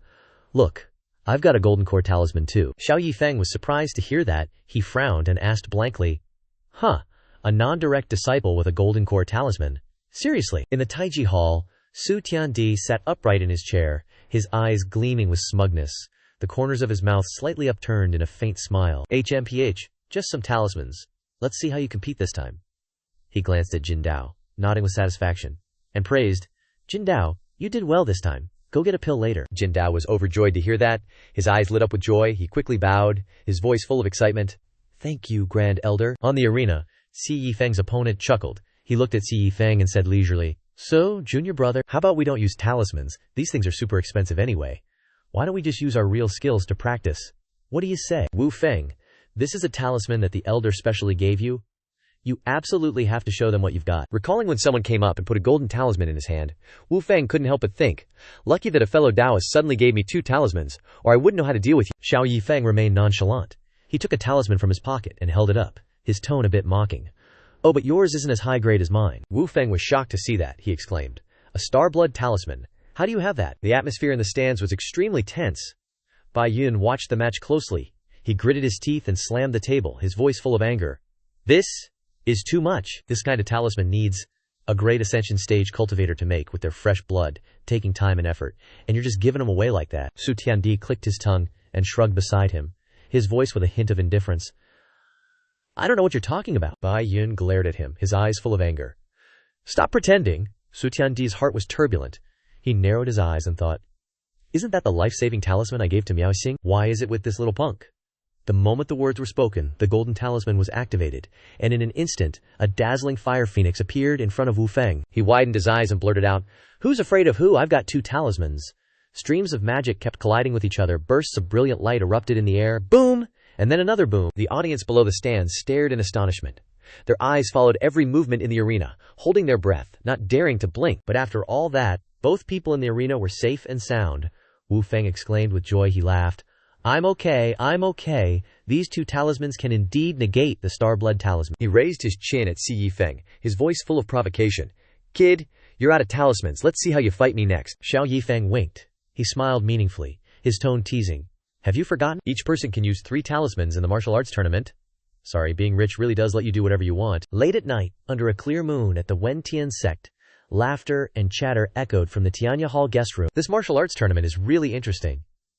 Yeah, you have no idea how badass that Xuan Yi guy is. Everyone was gathered at the meeting table. Lin Dean spoke up and asked. Alright, tell me, what have you all learned recently? Did you discover any outstanding disciples of the Wentian sect? Su Rushuang raised her hand and called out, Master, I want to speak. Lin Di replied, Oh, Rushuang, you go ahead. She recounted her story. My cultivation isn't high, so during this time I mainly looked at the talented people below the Golden Core realm, but there are indeed some who stand out from the crowd. The first person I want to talk about is the daughter of the palace master of the Wuyai Palace we're currently in, Su Yaoqing, 7th level of Heaven's Dao Foundation establishment, with profound cultivation and a very beautiful appearance. The main thing is that she also has an extremely powerful flame. Once you're hit by it, there's no way to extinguish it. Su Yaoqing's image on the platform quickly terrified her opponent. He was quickly defeated by her and sent flying off the stage. Hearing this, she calmly replied, Yaoqing is also one of us. I used to think that Wufeng Palace had weak forces, and I was worried that junior sister Ziyun would suffer. Now it seems that I was overthinking it, Su Ruxiang continued. And there's not only senior sister Yaoqing, there's also an extremely powerful older sister named Chu Mo. She's a disciple of Guanghan Palace, said to be a direct disciple of Guanghan Zhenren. I especially watch her matches, especially since she possesses ice elemental magic. She casts spells almost instantly, and they're extremely powerful. Everyone says she was personally taught by Guanghan Zhenren. At this moment, Ming He also spoke up, saying, Master, this disciple has also seen a disciple who is not at all ordinary, perhaps a strong competitor for our Luoshu manor in the future. Lin Di asked. Who are you referring to, Ming? He replied, Taiji Palace, Xuan Yi. She closed her eyes and said, A direct disciple of Guangling Zhenren, her future will certainly be bright. The girl in purple stood up and chimed in. Actually, there's another disciple who's also very outstanding, although their reputation isn't very good. Have you all heard of Xiao Yi Feng? He's also from Wuyai Palace. Su Ruxiang suddenly remembered the name and said, Xiao Yi Feng, I think I've seen that disciple before. I remember that he won by using talismans. So many people look down on him, but haven't his 3 talismans been used up? He hasn't been eliminated yet, the girl in purple replied. That's right, not yet. Especially in the last match today, many people thought that without talismans, he'd definitely lose. As a result, at the Dukun Arena, the audience mockingly taunted him with words like, Kid, let me see what tricks you can pull this time. You're out of talismans, aren't you? Even if you have any left, the rules don't allow you to use them. Teach him a lesson, senior brother Lai. And on the stage, his opponent also said, Junior brother Zhao, I won't hold back. Xiao Yi Feng just rolled his eyes and replied, Don't worry, senior brother. I don't plan to use talismans this time either. Watch this sword. As he spoke, he hurled the long sword in his hand at his opponent. The opponent disdainfully said, HMPH, flying sword. Xiao Yi Feng uttered a single word, explode. Immediately the sword went, boom, causing his opponent to collapse to the arena floor. He struggled to get up and asked, It's just a competition, yet you detonated powder in the sword. Are you not planning to compete in the future? Xiao Yi Feng waved his hand and replied, It's okay. I have many magical treasures. In the next second, those magical treasures surrounded his opponent. He cried out helplessly, This part is a vulgar word from the Wentian sect, so I won't let everyone hear it. Boom. Once again, that opponent was slapped silly by several magical treasures. Lin Dai, upon hearing the story, couldn't believe it and stammered, That's allowed. The girl in purple added. Many disciples made a fuss about this, saying that Xiao Yi Feng had violated the rules, but the elders of the Wentian sect repeatedly went over the rules and still didn't find that he had violated any. Su Ruxiang suddenly realized. No wonder today the competition suddenly paused, saying that they had to revise the rules of the martial arts tournament. Could it be because of him? So how was it handled in the end? The girl in purple replied. He was declared the winner. But then he was forbidden from using the method of detonating magical treasures. Su Ruxiang smiled faintly and said, I don't believe he'll be well behaved, Xiao Yi Feng, I definitely have to go watch his next match. At this moment, in the Wentian sect's plaza, a voice boomed out. Fellow disciples, esteemed seniors, the Wentian sect's martial arts competition has entered its final stage. Every match from now on will be held at the Heaven's Altar, before the Shattering Sky Sword. Today, the top 10 prodigies and heroes of the martial arts tournament, a total of 20 disciples, will engage in a final, bloody battle here. In the judges, Study? Lin Di heard the person say. Thank you to all the sects for recognizing my Wentian sect. I believe that this competition will definitely showcase the style of the Wentian sect and promote the martial spirit of the righteous path. Where did this talent for flattery come from? Such smooth talk, Bai Yun shyly replied. Esteemed sect leader senior brother, this is a disciple under my command. He was eliminated in the first round, but he's extremely talented in the field of speaking. On the platform before the match, the referee called out. In this match, the two sides battling include a disciple from the Taiji Palace who swept away his opponents with overwhelming strength, Xiao Gui. The cheers below the platform were in an uproar. Go, senior brother Xiao, act on behalf of heaven. The referee continued to introduce. The other side is a disciple from the Wuyai Palace, who made it into the top 10 strongest by any means necessary. Xiao Yi Feng heard this and sighed, saying, Hiya, looks like I have to show my true skills. The people below the platform saw this and threw stones in disdain, saying things like, So you actually have real skills? That's right, you don't actually think you're a master, do you? Guang Wei turned to the person next to him, trying to put on an act. Senior brother Tianyi, do you really think this disciple has a chance of winning? Su Tiandi replied. Does senior brother Guang Wei think that my disciple has no chance of winning? He replied. Haha, your disciple has used up 3 talismans already, and his exploding magic item trick has been banned. What other dirty tricks does he have up his sleeve? Su Tiandi confidently responded. Guang Wei Shixiang makes sense. How about we make a bet? What do you say? He also asked without hesitation. Oh, how do you want to bet? Su Tiandi stated his terms. Simple. If my disciple wins, you teach him a move. If my disciple loses, then I'll teach your disciple a special technique from the boundless abyss. Sect, how's that? Guang Wei hesitated upon hearing this. He turned to Lin Di and asked, Lin Di, do you think Xiao Yi Feng can win this match? Lin Di replied.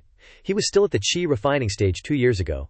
Getting to this round is already his limit. Guang Wei turned to the side and said, Alright, I'll bet with you. They exclaimed in unison. Deal. Slap hands to seal it. It's settled then, Neo smirked when he saw them like that. Lin Di now turned to him, confused, and asked, What are you smiling about? Now replied. Lin Di Dai, I think this Xiao Yi Feng guy can definitely win because he's a lot like you. Biu Jing returned to the arena. Xiao Yi Feng let out a sound of realization, then called out, Shixiang, please make your move, the opponent said dismissively. Overestimating yourself. Immediately after, he swung his sword up over his head, slashing down with authority. Xiao Yi Feng smiled faintly and said, Perfect timing. He stomped his foot on the ground, and instantly, a massive fire dragon appeared. Lin Feng stood silently. It roared, then directly confronted that azure power. In an instant, everything disappeared. Guang Wei exclaimed in panic. How is that possible? Jia rested his chin in his hand and asked. Guang Wei continued.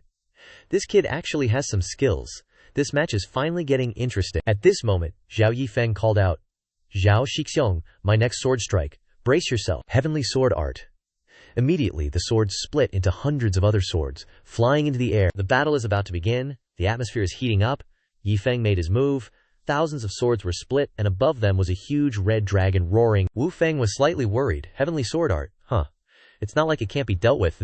What is this? The red dragon was truly ferocious. Instantly, several more heads appeared, all of them roaring and spewing fire. More and more heads kept splitting off. Wu Feng was terrified.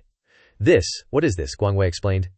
This is the Golden Core Stage secret technique of the Wentian sect, the Myriad Swords art. Luo Yun was surprised upon hearing that.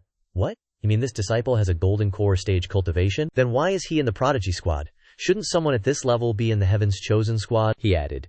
This should be addressed to Su Tiandi. Openly violating the rules, letting a Golden Core Stage disciple bully those of a lower cultivation, sect leader Shixiong, shouldn't his qualifications be immediately revoked? Guang Ling said sternly. If he really has a Golden Core Stage cultivation, according to the rules.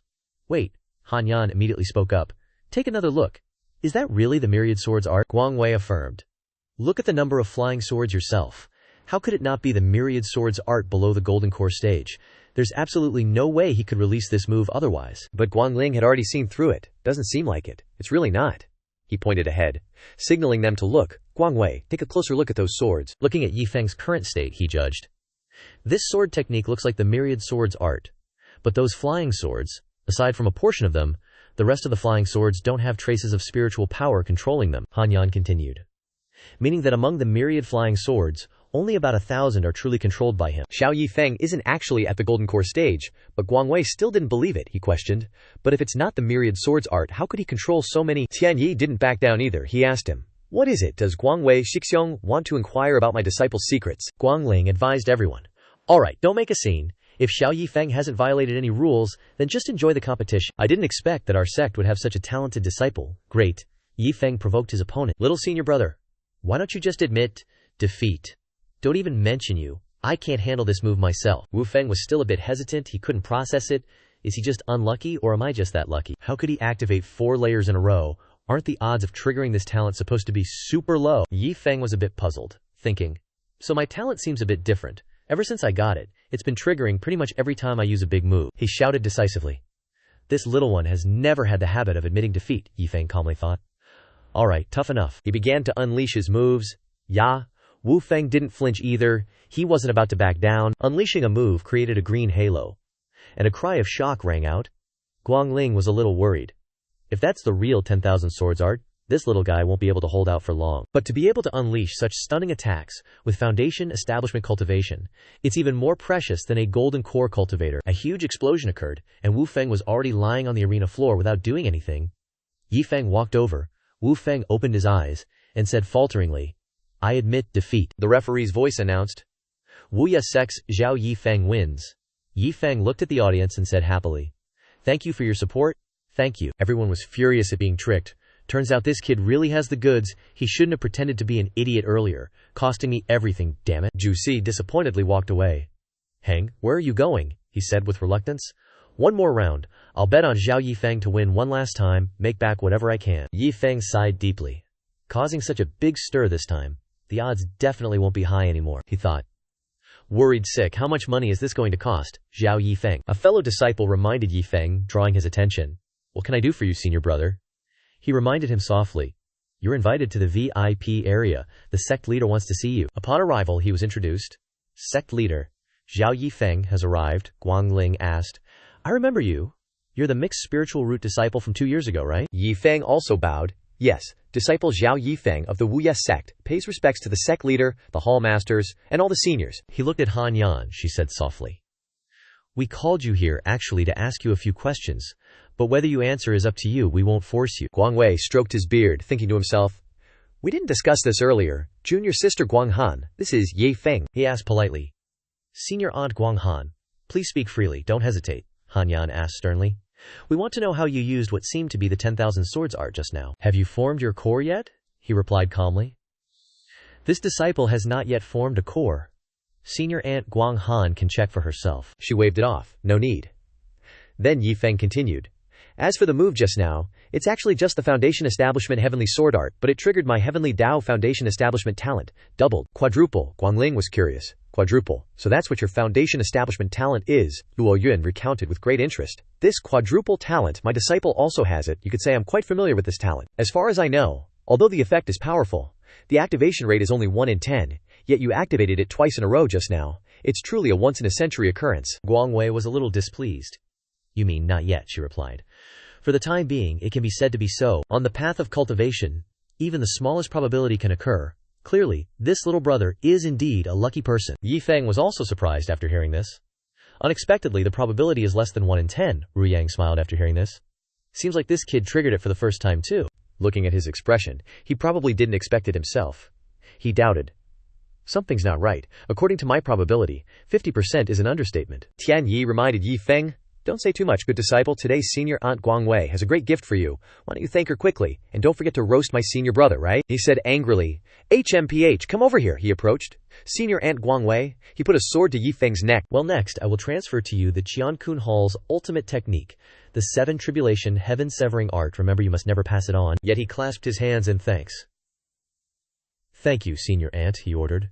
Close your eyes and memorize the incantation in your sea of consciousness. Yi Feng listened and closed his eyes. He fell into the sea of consciousness and sat quietly in meditation. Senior aunt Guang Wei appeared above Yi Feng's head with a sword. He muttered, 7 tribulations, illness, lust, delusion, demonic illusion, emptiness, bone transformation, and the sea of tigers, relying on the 7 tribulations of humans to transform into sword intents, to sever the heavens, called the Seven Tribulation, Heaven Severing. Then he waved his hand and slashed down with a vertical sword beam. Instantly, that spiritual energy flashed across him. Yi Feng woke up from his sea of consciousness, feeling like he had just gone through a profound secret training, covered in sweat. Yi Feng seemed to understand everything. I get it now, Yi Feng said to Guang Wei, his martial uncle. So this is the Seven Tribulation Heaven Severing Strike.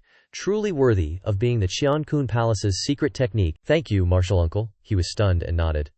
This new disciple, you actually comprehended it so quickly. With such comprehension, truly a talent. He didn't become complacent, but respectfully bowed to thank his martial uncle. It's mainly because martial uncle was willing to teach.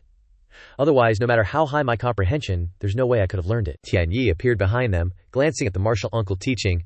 It's all thanks to Yi Feng, kid. You really have good karma this time. Go home and meditate on it properly, or this move will be hard to grasp. Palace Lord Wu Ya also nodded in agreement.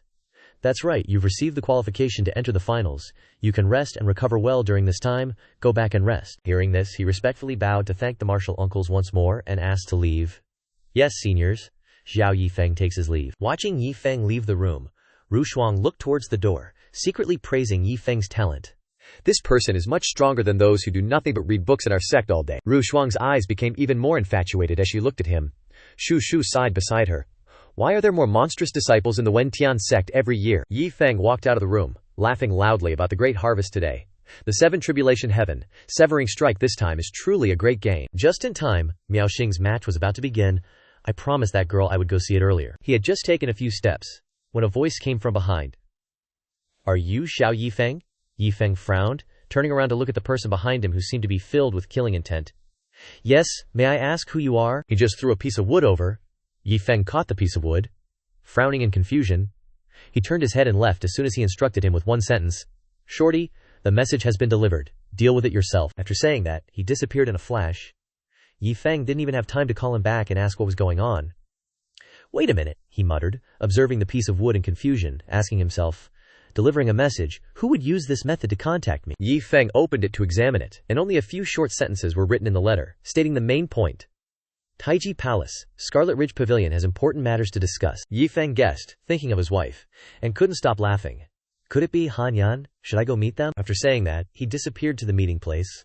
On this side, there was an intense match taking place. Martial arts competition, Wu Ye Palace's Su Miaoxing versus Guanghan Palace's Chu Mo. Below, the disciples were divided into two factions, cheering for the two people on the stage. Fire Phoenix, go. Su Miaoxing, go. Ice Queen, I support you, Chu Mo. Don't lose to her. Miaoxing glanced down the stage looking for a familiar person, but she couldn't find him no matter how much she looked. That kid Xiao Feng promised to come watch me compete. Immediately, an ice arrow came flying when Miaoxing was caught off guard. She quickly dodged it, glancing at her opponent. Chu Mo haughtily looked down on her. What are you still standing there for? I won't show mercy, Miaoxing shouted on the stage. You're so annoying. Chu Mo frowned at her. Huh? As soon as she finished speaking, a burst of firepower enveloped Miaoxing. Her eyes were stern, glaring at her opponent. I'm not in a good mood right now. If you want to fight, I'll fight you. After finishing speaking, the Fire Phoenix spiritual energy rushed towards Chu Mo, who was standing there dumbfounded. Miaoxing had exhausted all her spiritual energy after the previous battle, and now her whole body was falling freely. At that moment, a hand caught Miaoxing in time. Strangely, that person was actually Chu Mo. Seeing Chu Mo wrap her arms around her with great care, Miaoxing couldn't help but wonder, why, elder sister? Chu Mo then explained. You were distracted just now, losing 3 parts of your strength. It's not honorable for me to win then. Chu Mo gave a faint smile, promising, I hope next time we can fight a match with all our strength. Miaoxing was very touched by Chu Mo's upright attitude. She chirped, thank you. And the final result was announced. Guanghan Palace. Chu Mo wins. The men who witnessed this showdown couldn't help but admire and sigh. Look at her, so graceful. A glorious victory. A magnificent defeat. Truly worthy of being the two darlings of the heavens.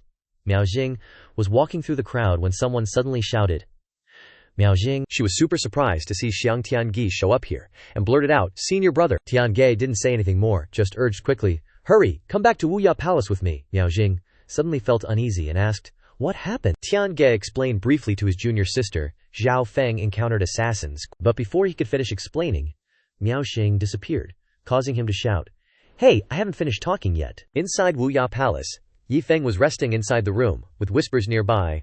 Don't worry, he just overexerted his domain, he'll be fine after resting for a while. Su Tianyi said with a smile to Han Yan, this time, we're lucky that senior sister Guanghan acted in time, otherwise the consequences would have been unimaginable. She politely replied, it was nothing, just happened to be there.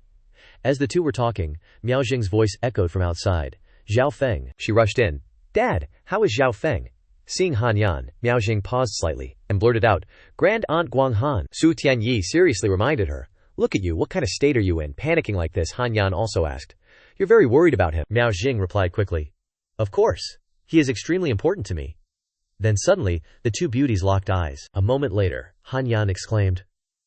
Oh, Su Tianyi still didn't understand, only calling out her name. Senior Aunt Guang Han. Han Yan didn't say anything more, turned and left, only adding a few words. It's nothing. I'm relieved that this child is taking care of him, so I'll be going. Su Tianyi followed behind. Senior Aunt, take care on your way, I'll see you off. Su Miaoxing anxiously went to find Yi Feng. She worriedly called him Xiao Feng.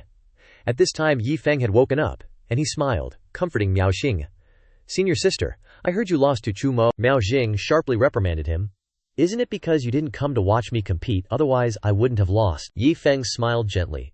He patted her head, and took the blame on himself. My fault, don't worry, I will definitely help you get back at them in a few days. Miao Xing suddenly screamed. Dare to touch my head, I'm clearly the senior sister. After being pinched painfully, Yi Feng cried out a few times. Suddenly, Miao Jing changed her tone. That's right, Xiao Feng, I want to ask you something. Clearing her throat, she began to say what she was thinking. Just now, Grand Aunt Guang Han was also outside. After I told him that you were the most important person to me, Grand Aunt stared at me for a while. Yi Feng was stunned when he heard her. Oh, Miao Jing recalled and continued to tell Yi Feng, I just felt that her gaze was strange. It felt like I was being targeted. But Grand Aunt is an elder, maybe I'm mistaken, right? Then she looked at Yi Feng, who was blushing, and asked, What do you think about this? Xiao Feng. He couldn't say anything, only stammering. Then Yi Feng looked awkwardly at the stone statue, and then he knew his situation. I'm so dead. Yi Feng arrived at the Taiji Palace at the same time. He glanced around to observe the situation as soon as he entered, and mumbled vigilantly. The letter said we would meet here, but why is no one here? Suddenly, an idea flashed through his mind. Yi Feng immediately realized that the situation was not good, so he rushed out of the gate. But once you're in, how could it be so easy to get out? The gate immediately followed instructions and slammed shut. A stranger appeared behind, attracting Yi Feng's attention. Little friend, not bad vigilance, huh? He covered his face with a mask, not revealing his identity, wanting to invite Yi Feng to talk for a few sentences. Why be in such a hurry? Why not sit down and chat with me for a while? But he didn't have time to argue with them, and he didn't pretend to be hospitable, but directly went into the main issue, taking ruthless action without hesitation. Unexpectedly, you could ruin our big plans. Even through the mask, one could see him grinning savagely. Ah! The spiritual energy from him spread all around, as if wanting to swallow Yi Feng inside. He looked down on him. In that case, you can no longer be allowed to survive. Die. His golden palm was gradually growing larger. Wanting to grasp him inside, Yi Feng panicked and muttered, This cultivation is at least void refining stage. Where on earth did I provoke such an expert? Suddenly, he remembered Guang Han's instructions. That's right, my wife reminded me before how carefully she had instructed me. Hubby, you better not participate in the true martial grand competition this time. The situation is a bit different this time. You may be in danger. He pulled out a piece of blue paper. Looks like the talisman my wife gave me back then is for use at this time. With that said, Yi Feng clenched the talisman in his hand, the spiritual power radiating from it growing stronger. He still looked down on him. Just a foundation establishment stage disciple. I was really worrying over nothing. The talisman, squeezed tight in his hand, was about to break. The moment the man wasn't looking, boom! An explosion erupted, instantly shattering the stranger's golden hand and knocking him back several meters. An eagle appeared, flapping its wings to confront him, but he just sneered at it contemptuously.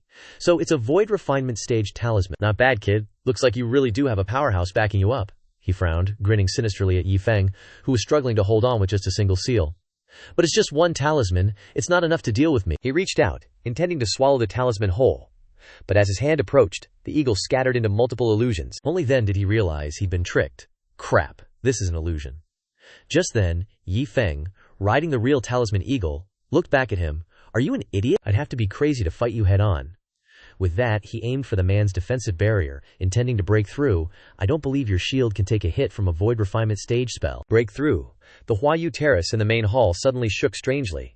In the room full of elders, Han Yan frowned and muttered. They probably know what's happening. Perfected Guangling also noticed something strange at the Taige Hall.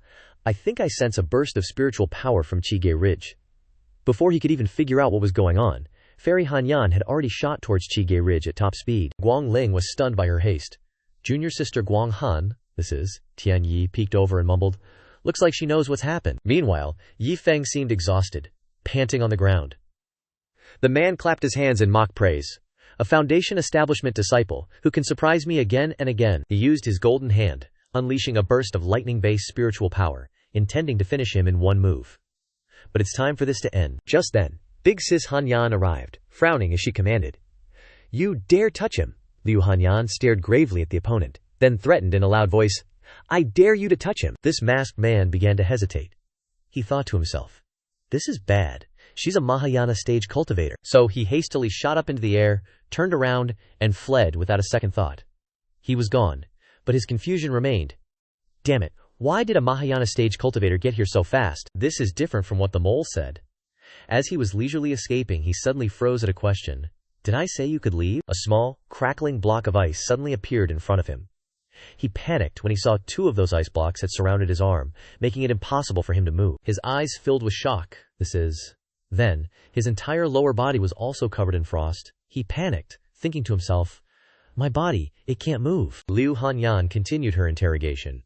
"Who in the world sent you? Speak now, and I might spare your life." The guy started to get scared, his voice losing all its arrogant malice. "Are you telling the truth? If I talk, you'll let me go," Han Yan affirmed. "Of course." So he confessed. "All right, I'll tell you. The one who sent me is..." Seeing him muttering and mumbling, Han Yan leaned in closer. "What did you say?" But then he made a strange move and burst out laughing. "Die with me." Instantly, a huge explosion rang out. But Han Yan had already created a protective barrier around herself, and was now casually watching the guy self-destruct. Han Yan began to feel the situation was a bit more serious, she muttered to herself. He'd rather self-detonate his divine soul than reveal the mastermind behind this. At that moment, the heaven-shaking explosion alerted the senior brothers. Guangling immediately asked upon seeing Han Yan, junior sister Guanghan, what happened here? Why would a void refinement stage cultivator self-destruct? Han Yan automatically explained everything. A void refinement death warrior tried to assassinate Xiao Yi Feng. After I caught him, he detonated his divine soul. Guangling was a bit skeptical. He asked, "A void refinement stage cultivator assassinating a foundation establishment stage disciple?" Why, Guangwei, who was beside him, also chimed in. "How could you possibly hold out for so long against the power of a void refinement stage cultivator?" Hearing the 2 masters go on and on, Yi Feng started to get flustered. He stammered, "This disciple, Yi Feng?" He glanced at Han Yan and thought to himself, "I can't reveal that my wife gave me the talisman. I have to think of a way to get through this." So he flopped to the ground, shut his eyes tight, and put on a dazed expression, pretending to pass out. She put on a serious face, and told the 2 senior brothers, "Xiao Yi Feng overexerted himself just now. The most urgent thing is to let him get some proper rest." Guangwei stopped giving them a hard time, saying, "If that's the case, let him rest up and recover well." Guangling, who was nearby, suddenly spoke up. "Guangwei, we still need to investigate this thoroughly to see who exactly is targeting our sect's disciples." Guangwei immediately complied. Understood. At the same time, a fierce battle with no clear victor was still unfolding elsewhere. The battle was so grand and noisy that everyone rushed to catch a glimpse. Chumo held her sword, lightly smiling as she told her opponent, "Junior sister Su, I didn't expect you to have such high cultivation at such a young age. With our next move, we'll surely decide the winner." Su Miaoxing angrily retorted, "HMPH, that's exactly what I was thinking." Then, she summoned a 9-tailed fire essence eagle that soared up high. Sumo raised her guard and got back into a fighting stance, silently naming this spirit beast, Zhu Longju. But it wasn't like she was coming into this fight empty-handed either. Chuma then also summoned a white dragon wreathed in ice energy. The 2 beautiful girls just stood there, facing each other. They continued to clash, creating a massive explosion. After just a few seconds, both their spirit beasts automatically vanished, leaving behind trails of white smoke that hadn't fully dissipated. Su Miaoxing silently cursed to herself, "Xiao Feng, that guy still didn't show up." Then, Su Miaoxing's spiritual energy gradually faded, her eyes closed tightly, and her entire body suddenly began to freefall through the air. Vines began to sprout and coil around something. Xuan Yi stood upon a yin-yang circle, and beside him was a girl encased within an electric dragon. Xuan Yi scornfully remarked, "HMPH, so that's all Guanghan Palace has got." With that, he commanded the vines to coil around the dragon. The vines began to be infused with energy to attack, tightly coiling around that green dragon. Energy surged from the coiling vines. Su Miaoxing rushed in and announced, "Holy cow, Xiao Feng, Chumo lost the battle." Xiao Yi Feng asked her in return, "Oh, Chumo was defeated? Who's such a beast?" Su Miaoxing replied, "It's Xuan Yi from Taiji Palace." He responded in surprise, "So it was that guy." Yi Feng began to think. "In my previous life, Xuan Yi from Taiji Palace was extremely devoted to senior sister, repeatedly seeking her out. She continued, Xiao Feng, let me tell you, this Xuan Yi guy is really weird. He keeps coming to find me lately, but never says what he wants. He sat there listening, thinking, it seems this hasn't changed in this life either. Someone outside called in, Junior Sister Su, I am Xuan Yi. Su Miaoxing said exasperatedly. See? He's here again, it's so annoying, Yi Feng replied. No worries, just leave it to me. Xuan Yi flew over and asked, Junior Sister Su, are you free lately? Xuan Yi heard Yi Feng's voice reply, Senior Brother Xuan Yi, my apologies, but Senior Sister isn't free, she's currently helping take care of me. Then came sensitive sounds like, ouch, Senior Sister, it hurts right here. When he heard, oh yes, that's the spot. Ah, so comfortable, his blood rushed straight to his head. Xuan Yi angrily asked, You're Xiao Yi Feng, aren't you? I hope we can have a match in the upcoming martial arts competition. He called out from inside the room, we'll see about that when the time comes. Oh no, Senior Sister, don't touch there. Then Yi Feng continued to make other sensitive sounds like, Senior Sister, a little gentler, it hurts, making Xuan Yi absolutely furious. Seeing that, Su Miaoxing said, He really left? Su Miaoxing then worriedly asked Yi Feng. But Xiao Feng, if you acted like that just now, won't he hit you even harder then? He reassured her. Then you don't understand. This is called shattering his Dao heart. When he faces me later, if he's not calm enough, he'll lose a good portion of his winning chances. Su Miaoxing looked at Yi Feng's smile and thought, Ugh, your smile is terrifying. In the capital city, someone announced, Xuan Yi of Taiji Palace, Xiao Yi Feng of Boundless Palace. The final round of betting has begun. Get rich overnight. It all depends on today. Everyone started discussing. Who do you think will win this time, brother? Xuan Yi's reputation will grow even greater, but Yi Feng is just cooler. Suddenly, someone announced, Fellow Taoists, today is the final battle of the Martial Arts Grand Assembly at Wen Tian Sect. It turned out to be Guangling. He flew down alongside Liu Han Yan, saying as he landed, This battle will determine the top position among the rising geniuses. The victor will receive a supreme-grade auxiliary golden core pill. Everyone below started to murmur excitedly. A supreme-grade auxiliary golden core pill. This is a crucial ingredient for forming a first-grade golden core. Whoa, the sect is really going all out this time. Someone then shushed them. Guangling further announced, Then I declare the final match of the Martial Arts Grand Assembly to begin. Yi Feng and Xuan Yi began to appear and stared at each other. Xuan Yi spoke first. Xiao Yi Feng, you finally came. I've been looking forward to this battle for a long time. As for Yi Feng, he replied with an apology. Sorry about that. I was lucky to have Senior Sister taking care of me these past few days. Otherwise, I might not have made it to this competition in time. Hearing that, he became absolutely furious, Xuan Yi declared. Then Junior Brother Xiao, be careful. I absolutely won't hold back in this match. Seeing his deformed hand, Xiao Yi Feng thought, that's a top-grade immortal artifact. Xuan Yi smirked and shouted, First fist. He charged toward Xiao Yi Feng, ready to throw a punch, but Xiao Yi Feng blocked it with his sword. When the two collided, Xiao Yi Feng used his sword to take Xuan Yi's punch. He laughed and said, It's all good anyway. Then here's the next one. Xuan Yi continued to shout, Second fist. Seeing this, Xiao Yi Feng tensed up and said, This isn't good. Xiao Yi Feng continued to block with his sword. But this collision sent him flying back several meters, crashing to the ground. Before Xiao Yi Feng could get up, Xuan Yi charged in for another punch. Xuan Yi punched him repeatedly, shouting to Tiange below, He's done for. Xuan Yi's attacking too hard. Su Yaoqing cheered, Xiao Feng, hang in there. Xiao Yi Feng lay flat on the ground as Xuan Yi chanted and cast the void profound palm. A giant hand appeared behind him, reaching out to smash down on Xiao Yi Feng. It slammed down where Xiao Yi Feng was lying. Everyone around suddenly fell silent. Guang Wei watched and commented, Xuan Yi truly lives up to his reputation as the direct disciple of the senior brother sect leader. Xiao Yi Feng looked like he was having a hard time, Liu Han Yan said to Guang Wei. Not necessarily. I don't think he's using his full strength yet. Guang Wei was surprised. Huh. Xuan Yi slowly walked over to Xiao Yi Feng and said, I know you still have strength, but you're trying to hide it in front of me. In that case, you can only fail. But he didn't care, and swung his sword forward. But unfortunately, Xuan Yi jumped backward. Xuan Yi summoned vines to block the slash flying towards him. The slash broke through Xuan Yi's vines and hit him. But when Xuan Yi was hit, he wasn't seriously injured except for torn clothes, so Xuan Yi laughed and said, It seems you're finally getting serious. Xiao Yi Feng stood up, sighed, and said, There's no choice. If I don't fight seriously, I'm afraid my senior sister will really worry. I have to put her mind at ease. Xuan Yi said, Oh really? After speaking, Xuan Yi immediately summoned an ancient tree behind him. The tree was extremely tall, and many other trees continued to sprout non-stop. Xiao Yi Feng stood there holding his sword and commented, The myriad wood formation. I didn't expect senior brother Xuan Yi's formation skills to be so profound. Then he summoned many swords, and cast the heavenly sword decree. The summoned swords shot forward. Seeing this, Xuan Yi sneered and said, HMPH, I'm not like the others. Your all-heaven sword decree is useless against my myriad wood formation. When he saw the swords stabbing into the trees he had summoned, he was shocked. Huh! Xuan Yi's trees were being burned by the swords, he exclaimed in horror. This heavenly sword decree, Xiao Yi Feng, continued to summon swords to burn the trees. Xuan Yi stood there in terror. It can actually burn wood with fire. After he finished burning the trees, a phoenix appeared in front of him. The large firebird rushed towards where Xuan Yi was standing. It was followed by countless others of its kind. Xuan Yi didn't give in, and immediately created large pillars to block them. He gripped the sword in his hand, trying to pour spiritual energy into it. Ha! Finally succeeded in summoning the giant shadow. He shouted loudly, "Annihilate them for me!" Following Xuan Yi's command, the shadow also swung the sword in its hand towards the firebirds. After a moment, only small sparks of fire were seen falling sporadically to the ground. Xiao Yi Feng sighed.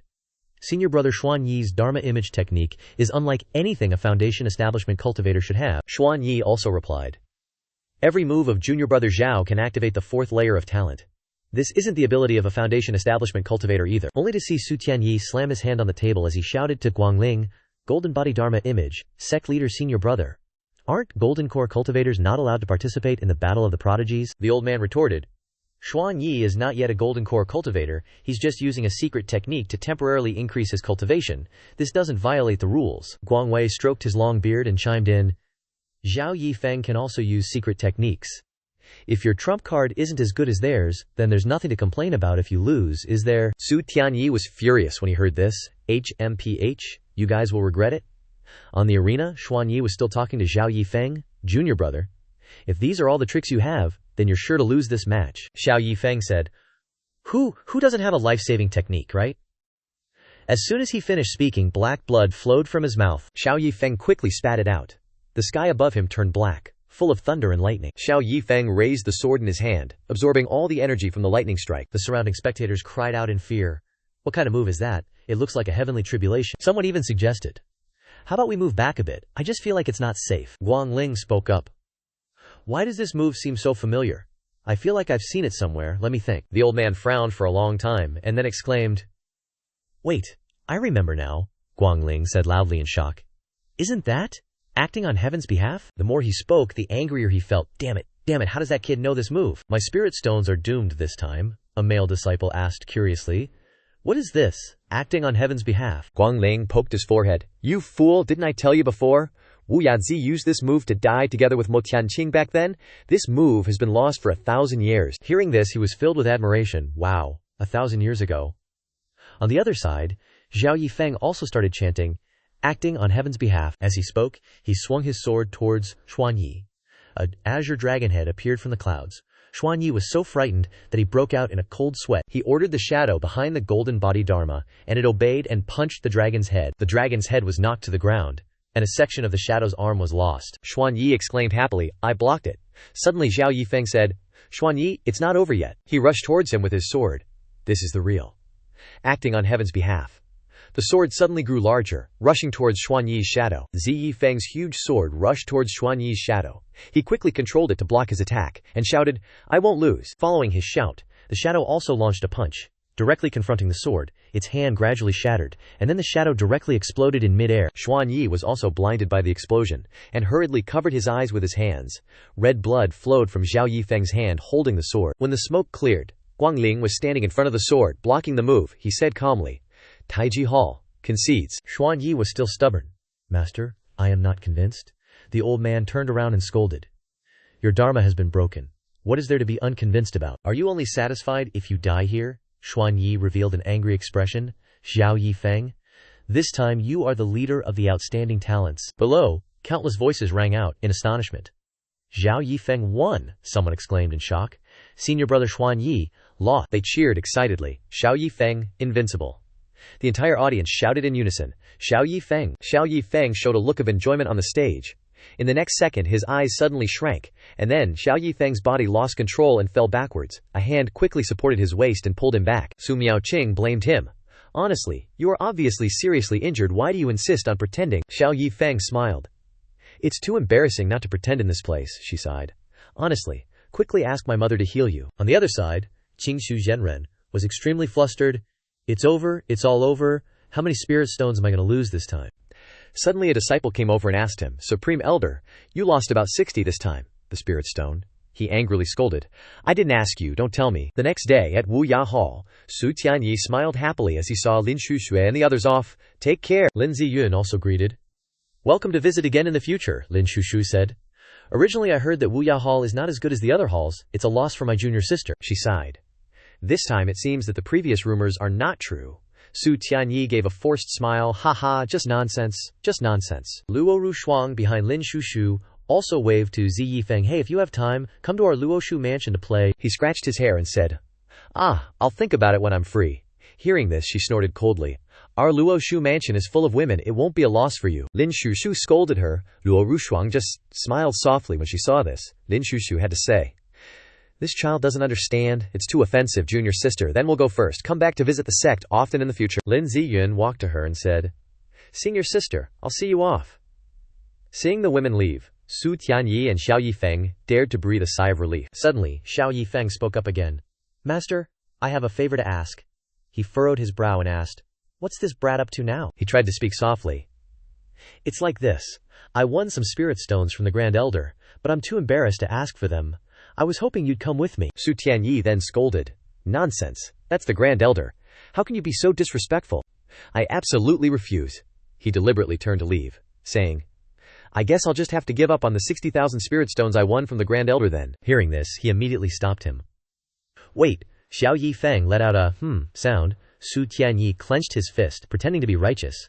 In my opinion, whether it's a lot of money or a little doesn't matter, but as a senior, one shouldn't take advantage of the juniors. Saying that, he was even afraid that he wouldn't go, and ran up to grab his hand, saying, Go on, lead the way, let me take you over there, it'll be faster that way. Xiao Yi Feng helplessly exclaimed, Hey, master, slow down. Within the sect grounds, several disciples shouted, Greetings, Grand Elder, greetings, Martial Uncle. The Grand Elder sat on a large chair with a dignified expression, loudly scolding.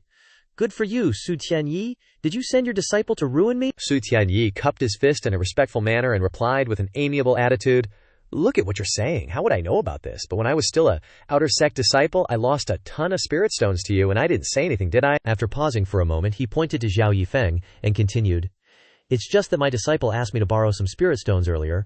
As his master, I couldn't be stingy, so I lent him all of them.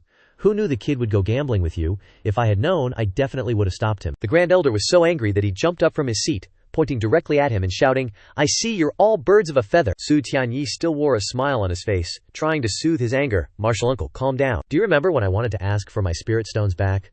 Martial Uncle even said that cultivators like us should value our word above all else. If you lose, you have to accept it. Then, in the blink of an eye, that smile vanished, replaced by a provocative tone.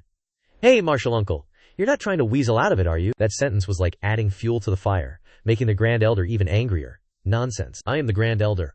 When have I ever owed money to a junior? Jin Dao, bring me 10 storage rings. Jin Dao couldn't help but worry when he heard the order. 10 rings, Grand Elder. That's almost all of your savings. He snapped his head around and yelled, Stop talking nonsense, go get them now. He had no choice but to hurriedly run off, following the Grand Elder's order. Yes. Tears streamed down his face, his heart aching endlessly. In my storage rings, each one has 3,000 high-grade spirit stones. 10 rings, that's 30,000. Look, tell your disciple to take them later. Suddenly, Xiao Yi Feng raised his hand to speak. Grand Elder, you owe me 60,000. You're still short 30,000. He glanced at him, hesitating a bit when mentioning it. I don't have enough spirit stones for now. Once I have them, I'll definitely not shortchange you. Su Tianyi glanced at him, putting on an act as if reminding his student that he didn't know any better. Disciple, you're out of line. The Grand Elder is a senior. How could he possibly owe you money? You have no respect for your elders at all. Then, he put on a smile on his face, carrying a hint of sarcasm as he continued. Martial Uncle, rest assured, you are as good as your word. I will definitely tell the other martial brothers and sisters about you repaying the 30,000 you borrowed out of the 60,000 that you owe my disciple, so they can know what it means to lead by example. The Grand Elder did not expect this request and was a little surprised. He turned to look at Xiao Yi Feng, giving an order directly without waiting for him to digest the story. Xiao Yi Feng, aren't you going to follow me back? He pretended to be sad, as if he had just been scolded, and replied quietly, Yes, master. Just as the two of them were about to leave, the Grand Elder stopped them. Wait. Su Tianyi turned around, pretending to be someone who cares about the world, and asked caringly, Martial Uncle, is there anything else? He cleared his throat slightly, apparently not wanting the matter of owing money to affect his reputation. I'm out of spirit stones, but I still have a treasure that can be used as payment. As for owing money to a junior, don't spread it outside. He showed a surprised expression, holding up 3 fingers. Martial Uncle, That's 30,000 high-grade spirit stones. What kind of treasure is worth that much? As soon as Su Tianyi finished speaking, the Grand Elder threw a spirit stone to Xiao Yi Feng. He lowered his head to look at the stone in his hand, a little curious. "This is," Su Tianyi quickly shouted. "This is the innate spiritual treasure, the 9 Han Pearl." "Kid, aren't you going to thank the Grand Elder?" As soon as he heard that, his eyes widened even more than before. Innate spiritual treasure. A feeling of joy quickly filled Xiao Yi Feng's heart. Innate spiritual treasures are second only to divine weapons. You could even say that they are the necessary materials for forging divine weapons. This is something that no amount of high-grade spirit stones can buy.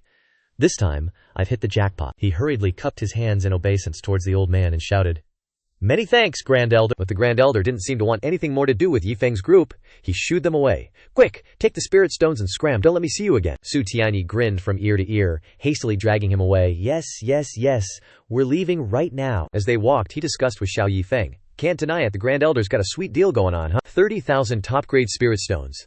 Suddenly, he tossed all the rings to him, instructing, "Little Feng, you take these spirit stones. This amount is more than the total spirit stones of the entire sect." However, Xiao Yi Feng quickly handed 4 rings back to Su Tianyi and smiled faintly.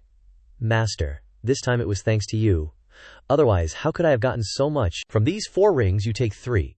And use the last one to exchange for some pills that I can use." Gripping the rings in his hand, he nodded in agreement.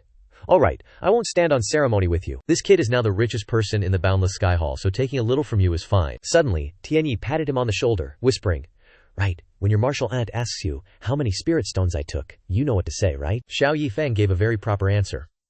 "I gave Master 2 rings, and 1 ring is for buying pills for me." He chuckled, praising him non-stop. Good, it wasn't a waste helping you today. Worthy of being my good disciple." Then he turned around and before leaving, didn't forget to give a few words of advice. "All right, your teacher's going back now. If you need your teacher's help in the future, just say the word." He cupped his hands respectfully in farewell. "Master, have a safe trip." Looking at Su Tianyi's figure flashing away like the wind, he couldn't help but sigh. To hide his private stash, Master really isn't having an easy time. 3 years later, at the sect's grand training field, it was Zhang Tiange's voice seriously instructing the other disciples, "Put some pep in your step for me. You can't even handle this little bit of hardship."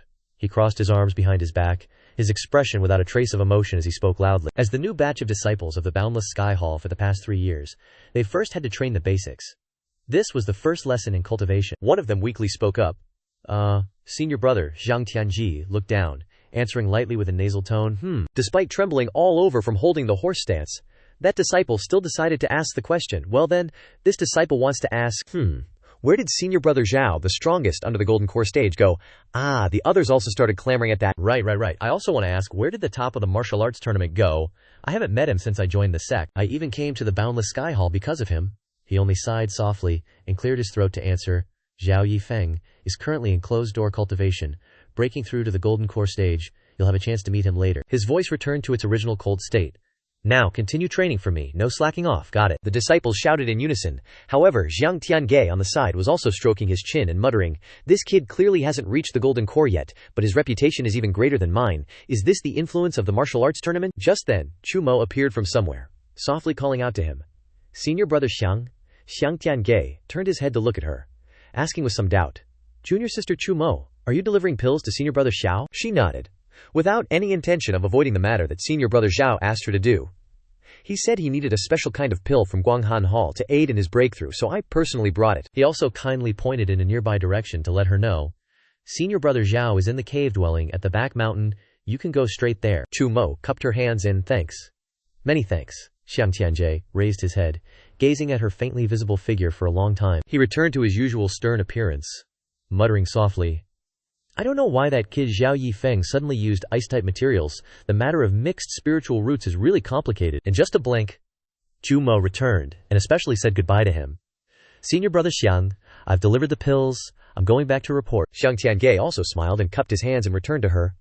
"Okay, have a safe trip, and send my regards to Marshal Uncle Guanghan." Chu Mo darted away like the wind in the air, and when she reached a high cliff she suddenly stopped and hid. A golden token appeared in Chu Mo's hand.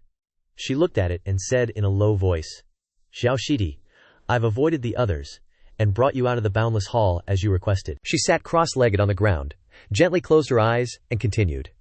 "Shifu wanted me to do everything I could to help you, but who would have thought you'd hide in the ancient ruins and secretly leave?" At this moment, inside the Samsara Immortal Abode, Xiao Yi Feng was standing on the boat, smiling and replying, Shiji is too kind, it's just that I've encountered some fortuitous encounters before. He looked very relaxed, not at all burdened. Thanks to Chumo Shiji for guarding outside, I still have some things to take care of. Suddenly, the old man on the boat reached out his staff and tapped the rock, causing the boat to stop at the shore. He turned his head to look at the old man and respectfully said, "It seems we've arrived." Ling Yun Lao Dao. Thank you.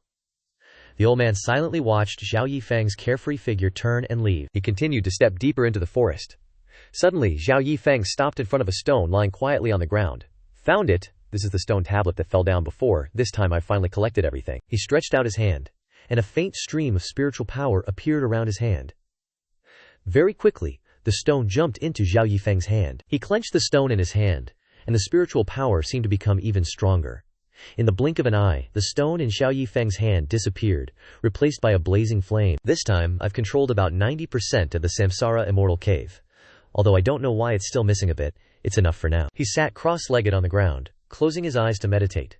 A gentle breeze blew past his closed eyes. At this moment, in another place, a small mouse was quietly sunbathing next to a protruding mound of earth. Suddenly, a hand reached out and grabbed it. Luo Yun, looking disheveled and exhausted, was clutching the mouse, her eyes radiating murderous intent, as if she had lost all reason. Got it. Suddenly a voice rang out from behind, startling her. Luo Xianxi, long time no see, how have you been? Luo Yun turned her head and saw Xiao Yi Feng's tall figure. Her whole body trembled, and she gritted her teeth, hissing softly. It's you, Wu Chen. He didn't seem to want to fight at all. The smile remained on his face. Luo Xianxi still wants to kill me. Suddenly, she unexpectedly turned around and knelt in front of Xiao Yi Feng. Luo Yun bowed deeply to the ground, surprising him. Her voice trembled slightly and weakly as she said, Luo Yun is willing to acknowledge Wu Chen Shixiong as her master. She raised her head to look at him, tears streaming down her face as she begged. As long as master is willing to take Luo Yun out, Luo Yun will do anything, I beg you, master. Xiao Yi Feng stroked his chin for a moment, thinking to himself, this immortal abode has the power to erode one's Dao heart. It seems this woman has been taught quite a bit. He glanced down at her obedient figure, beginning to have his own plans. Right now I'm short on manpower. The strength of those siblings is too weak. He casually waved his hand and said, all right, get up first, follow me to a place. However, disbelief was written all over Luo Yun's face as she hesitantly asked, Wu Chen, has master completely controlled this immortal abode? He summoned a gate, and as he stepped in he chuckled twice. Don't ask so much, if you want to get out just follow me. She obediently stood up and followed Xiao Yi Feng into the gate. Then she saw the spacious room behind the gate, making her a little curious. This is... He sat on the couch, holding a teacup in his hand, smiling as he said, you said you wanted to acknowledge me as your master. Shouldn't you show some expression of loyalty? Luo Yun opened her mouth in surprise, unable to say a word.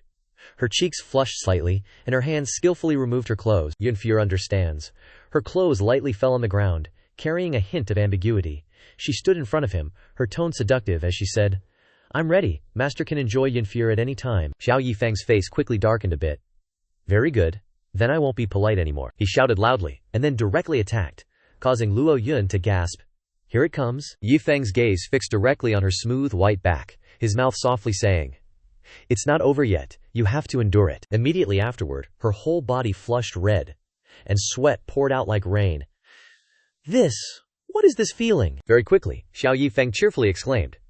All right, it's done. Luo Yun turned her head back in surprise. She hesitated slightly before a hidden power that had just been transferred into her shoulder. This is... Xiao Yi Feng explained with a proud expression. Life and death command curse. From now on, your life and death are within my single thought. He reached out and summoned the teleportation gate from earlier, carefully instructing, you cultivate and recover here for the next few days. I'll take you away from this place after a few days. Luo Yun, having just finished putting on her clothes, bowed respectfully. Yun Jie will remember. Ye Juxi's footsteps suddenly paused, and he gently reminded one last time. Oh right, one more thing. My name isn't Wu Chen, my real name is Xiao Yi Feng. Knowing this made her even more admire him. Xiao Yi Feng, no wonder you weren't afraid to make a life-bound oath with me from the start. Switching scenes to Chumo meditating. Xiao Yi Feng suddenly appeared before her with a relaxed look. She stood up from the ground, sighing softly. Such methods, junior brother. You truly hide your strength. He cupped his fist towards Chumo, putting on a respectful demeanor and replying, Senior sister overpraises. I still have to thank senior sister this time, otherwise it wouldn't have been convenient for me to sneak out of the boundless cliff palace. The corner of her lips slightly curved up as she praised. It was master who instructed me to help you with all my strength. After all, he can't always come and take care of you. However, in her heart, Chumo had already become somewhat suspicious of this excessive concern. Master is taking care of Xiao Yi Feng in every way. Could the rumors about him being Master's illegitimate child be true? The two of them stood facing each other, and Xiao Yi Feng suddenly said, I understand, but next, I have to go to the Myriad Buddha Kingdom. Does senior sister have any plans? The smile on Chumo's beautiful face grew even more pronounced as she considerately instructed him. The Myriad Buddha Kingdom is far away with high mountains and long roads. It just so happens that I also have some things to take care of outside. How about I escort you for a bit? But she had already sighed inwardly. Who told me to be Master's direct disciple? Helping people is what I should do. Xiao Yi Feng scratched his head, smiling and thanking her. Then thank you, senior sister. Even so, there was a bit of curiosity in his heart about Chumo's attitude. I just feel like the way senior sister looks at me is a bit strange. At this moment, on the border of the Myriad Buddha Kingdom, two streaks of light suddenly flashed across the sky, while the father and daughter leisurely enjoyed the scenery on their gourd magic tool, as if they were extremely carefree. Looking at how carefree they were, there was still a group of fierce people chasing after them, furiously cursing, You two thieves! Stop right there! Hearing this, she wasn't going to take it, immediately placing her hands on her hips and cursing back at the group of them. Only an idiot would stop. But when talking to her father, she couldn't hide the worry in her heart. Dad, they're catching up. His face was flushed red, not knowing how much he had drunk, only casually reassuring his little daughter. I know, there's still a few more sips left, just wait a bit. Yet after he took a few more sips, he was completely drunk and passed out, smiling contentedly. Ha, so comfortable. Could it be that a girl with such a difficult life like her has to face this group of people alone when they've already caught up? With a challenging tone, Stop, let's see where you can run off to. One after another, these guys surrounded and attacked, accusing the father and daughter. You two thieves dared to break into our honored master's burial grounds, disrupting the earth veins of our sect. You're dead for sure. Finally, she couldn't hold back anymore, loudly scolding them as if splashing water on their faces. What do you know? The place your honored master is buried is a tomb with extremely strong killing intent. If you don't change the terrain there, in less than 2 years, he'll come out and look for you guys to drink with. But this action of hers only made him even more displeased, immediately giving the order, HMPH, clearly wanting to steal the treasures of our sect, disturbing our honored master, and still talking so righteously. Go to hell, charge, capture them. In this situation, if he continued to pretend to be unconscious, it wouldn't do, so he had no choice but to sigh helplessly and get up. Then, he stood proudly alone in the midst of the enemy's encirclement, slowly performing his moves, causing his aura to envelop them. Each and every one of them didn't anticipate this scenario, and were filled with worry and panic. What is this? This is bad, it's illusion technique, but in this group of idiots, suddenly there was one who overestimated himself and arrogantly said, Watch me break through this mist. The whole group suddenly pointed in one direction in the distance and gossiped with each other. It's over there, chase after them. But their incompetence made him have no choice but to sigh in disappointment. You can't even recognize two after images. The later generations of the Heavenly Severance sect are truly not as good as the previous generations. Thinking of this, old memories flooded back into his mind as he reminisced. In the previous generation, I remember their disciples could chase after me for at least 2 incense sticks worth of time. She felt like she was being set up by her father for a test, so she pouted and asked, Dad, you're so amazing. Why didn't you use this trick earlier, making me get chased for so long? Hearing his good-for-nothing plum wine complain like that, he didn't even bother being polite and flicked her forehead hard, reminding her, This trick is too heaven-defying. Using it too much will shorten my lifespan. Do you want your dad to die early? And she cried out in grievance, Ouch! In addition, he also explained it to her clearly. Moreover, this trick can't fool everyone. Right, you two. You've been following me for so long. Isn't it time to come out? At this time, Xiao Yi Feng and Chu Mo appeared, smiling sheepishly and saying, As expected, we couldn't hide from Senior's eyes. The moment she saw them, she put her hands on her hips, completely on guard, and interrogated, Hey, who are you guys? Don't tell me you're elders from the heaven-severing sect? However, the old man immediately shot down that thought, asking back, What are you thinking? The heaven-severing sect doesn't have disciples this handsome. Then she scratched her head, embarrassed, and admitted, You're kinda right, lol. Xiao Yi Feng also politely introduced himself. Senior is joking. We're junior disciples of the Asking Heavens sect. We saw you were in trouble and wanted to see if we could lend a hand, but it seems you've already chased them off. For some reason, looking at that handsome face, her stance immediately changed. She whispered into the old man's ear, Dad, I trust them. These two are definitely good guys. Making the old man a bit incredulous, his eyes widened in surprise. You sure about that? Hearing this, her eyes lit up instantly, and she pointed at Xiao Yi Feng with complete trust. He's so tall, dark, and handsome, how could he be a bad guy? The old man was beyond helpless with his daughter, only able to clutch his head in despair and explain, The face-reading techniques I taught you aren't supposed to be used like that. At this point, Chu Mo was a bit curious, and cautiously spoke up. Senior, why were those people giving you trouble earlier? Seeing that they didn't seem like bad people, the old man didn't hide anything and recounted, "It's nothing much, just that I was passing by their sect and noticed the yin qi in their graveyard was too heavy. It's likely their old ancestor would have risen as a corpse, so I conveniently changed their geomantic veins." It's a pity that young people these days really don't understand the good intentions of others. Indeed, she couldn't hide her shock. After hearing these words, the corner of Xiao Yi Feng's lips couldn't help but twitch as he stammered, "Changed the geomantic veins." With skills like that, finally guessing the old man's special identity, Chu Mo immediately bowed respectfully. Junior pays respect to Great Day of the Heavenly Secrets Hall. Xiao Yi Feng also vaguely realized something, his expression a bit unbelievable, and exclaimed, "Heavenly Secrets, so you're a current generation disciple of the Heavenly Secrets sect." At this point the old man could only helplessly be honest. "That's why I say disciples from big sects like yours are too troublesome. You expose other people's identities at the drop of a hat, but meeting is fate. I don't mind giving you two a piece of advice." Then the two of them replied expectantly, "Please speak, Senior. We await your guidance." First he gave Chu Mo a helpful tip. "Girl, if you want to gain something on this trip you must go north. When you encounter water, enter, and you will reap rewards." Causing her to exclaim in surprise, "North." Then his gaze turned to Xiao Yi Feng. Resting his chin on his hand, he smiled meaningfully and advised, "As for this young master, you try to plant flowers, but they don't bloom. Unintentionally, you stick a willow in the ground, and it becomes a forest." After the father and daughter of the Heavenly Secrets sect finished talking with them, they bid farewell and left. "Take care, you two. If fate wills it, we'll meet again." The gourd of the father and daughter quickly flew into the sky. Continuing their journey, Chu Mo watched the direction they went, assessing, "Heavenly Secrets Senior is indeed an outstanding person." Wu Chen asked Chu Mo's intentions. "Senior sister, what are your plans next?" Chu Mo pondered about the words her father had just said, and then made a decision. "Since Heavenly Secrets Senior said so, I plan to follow his advice and go north to train." Wu Chen, having discovered his senior sister's intentions, agreed and voiced his next plans.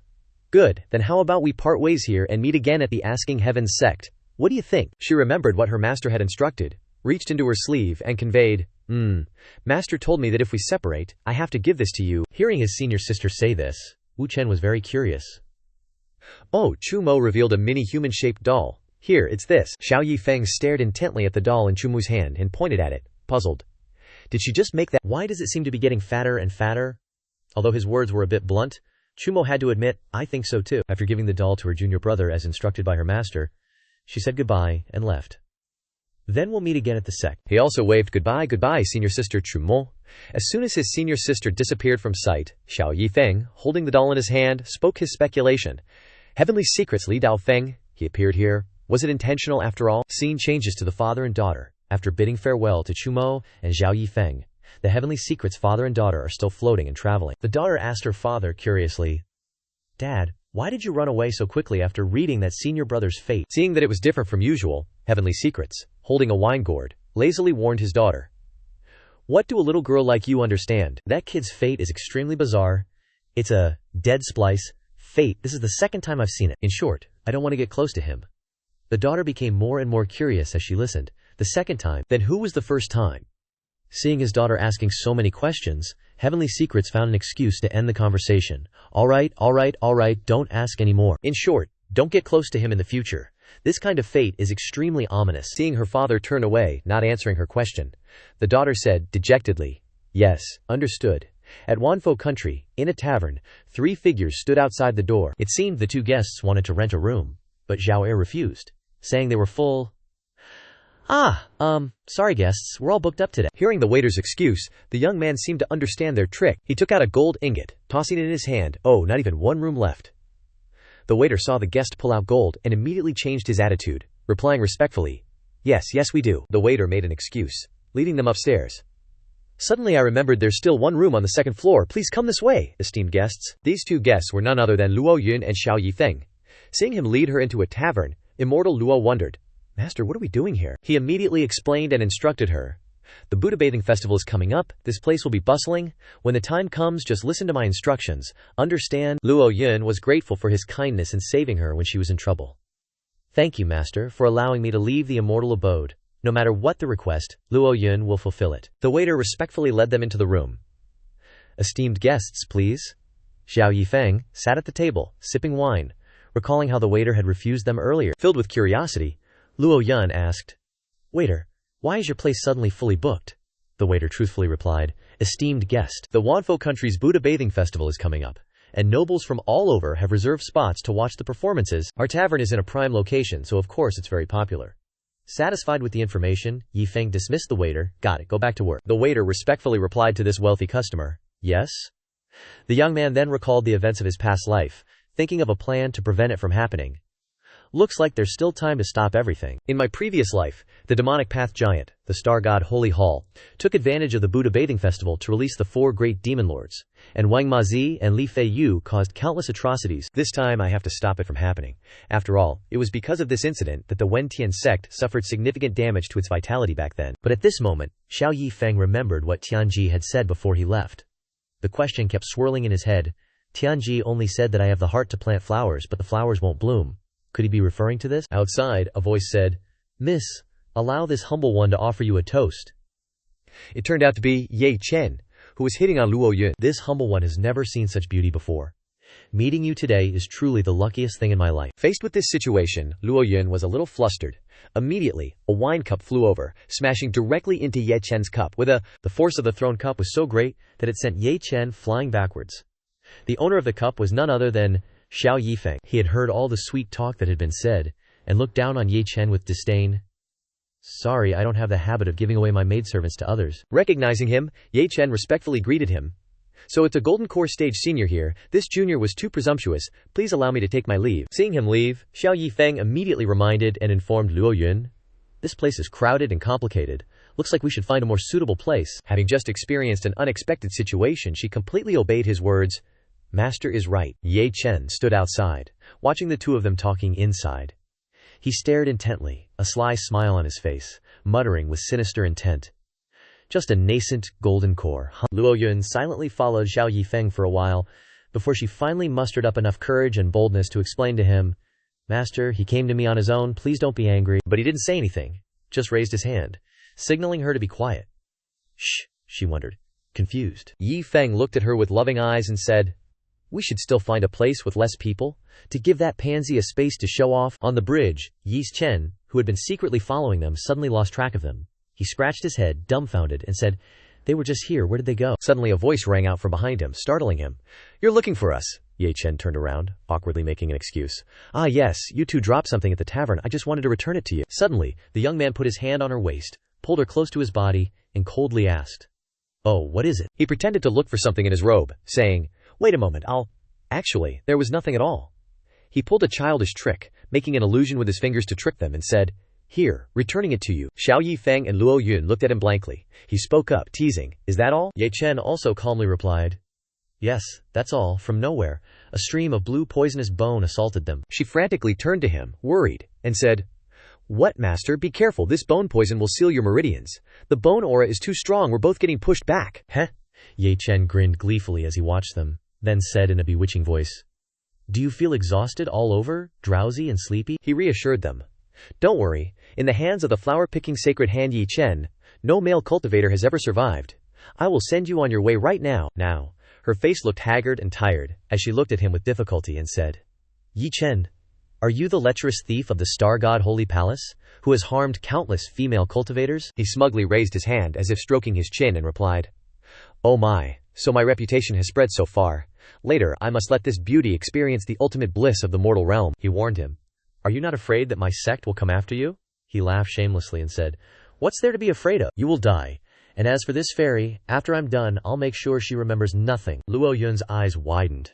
Shocked and unable to believe what she had just heard, Ye Chen said in a provocative and challenging tone, Moreover, how can you be sure that the me you see now is my true face? All right, enough talking, can't waste any more time. He immediately sent his fan flying forward, but a gentle hand blocked this move. Yi Feng quickly snatched the fan from his hand, and he stared blankly with his mouth open. What? Ye Chen reached out to snatch back the fan, but he was lifted up by his neck being squeezed. He grabbed his hand uncomfortably, yelling in panic. Let go, Yi Feng indifferently said. Want to live? Then you only have one choice now. Then he opened his eyes wide, looked at him, and ordered, Seize my body. He asked in shock and bewilderment. What did you say? Did I not make myself clear? Ye Chen painfully craned his neck, trying to escape. He repeated the request once again. Seize my body, otherwise, and he didn't forget to threaten, Die, right now. Yi Feng squeezed his neck harder and harder, forcing him to choose quickly. Decide now, seize my body or die. Ye Chen closed his eyes and secretly used magic to let his soul enter his body. A dazzling golden bone aura slowly invaded his body. At this time, Yi Feng was drowsy and half awake, allowing the bone aura to gradually wrap around his body and invade and control him. Luo Yun worriedly called out softly, "Master." At this moment, Yi Feng opened his eyes, his expression so strange that Luo Yun was frightened. A sense of unease surged in her heart, and she asked in wonder, "You? Who exactly are you?" Yi Feng now seemed like a different person, answering coldly and cruelly, "Guess. If you guess wrong, I'll eat you now." But Luo Yun, being clever, immediately knew that he was just pretending to act, and smiled and said, "Master's so naughty, teasing your slave again." Yi Feng couldn't help but ask her in surprise, "How did you guess it was me? Moreover, weren't you already seized by Ye Chen?" Luo Yun looked at him affectionately and replied softly, "If it were really him, he wouldn't bother asking and would have already attacked." He breathed a sigh of relief and said, "I still have to learn more about how to become a lecherous thief." He held out his hand and gave her a small golden fruit, saying, "Here, this is the antidote I took from his storage pouch. Take it first." Luo Yun gratefully and happily accepted it. "Thank you, master." Suddenly, Yi Feng used fire magic to create a blazing fireball. He carefully controlled it in his hand and used his strength to push the fireball to where Ye Chen was sitting. He picked up a mysterious white mask and said, "Ye Chen really has quite a few masks like this." Yi Feng put the mask on his face and asked her, "Do you think I look like him?" In an instant, he transformed into him. Luo Yun asked in surprise, "Not as handsome as master, but why do you have to pretend to be that lecherous thief?" He looked at Ye Chen's body, which was surrounded by the ring of fire, and replied, "Next, I'm about to do something quite dangerous.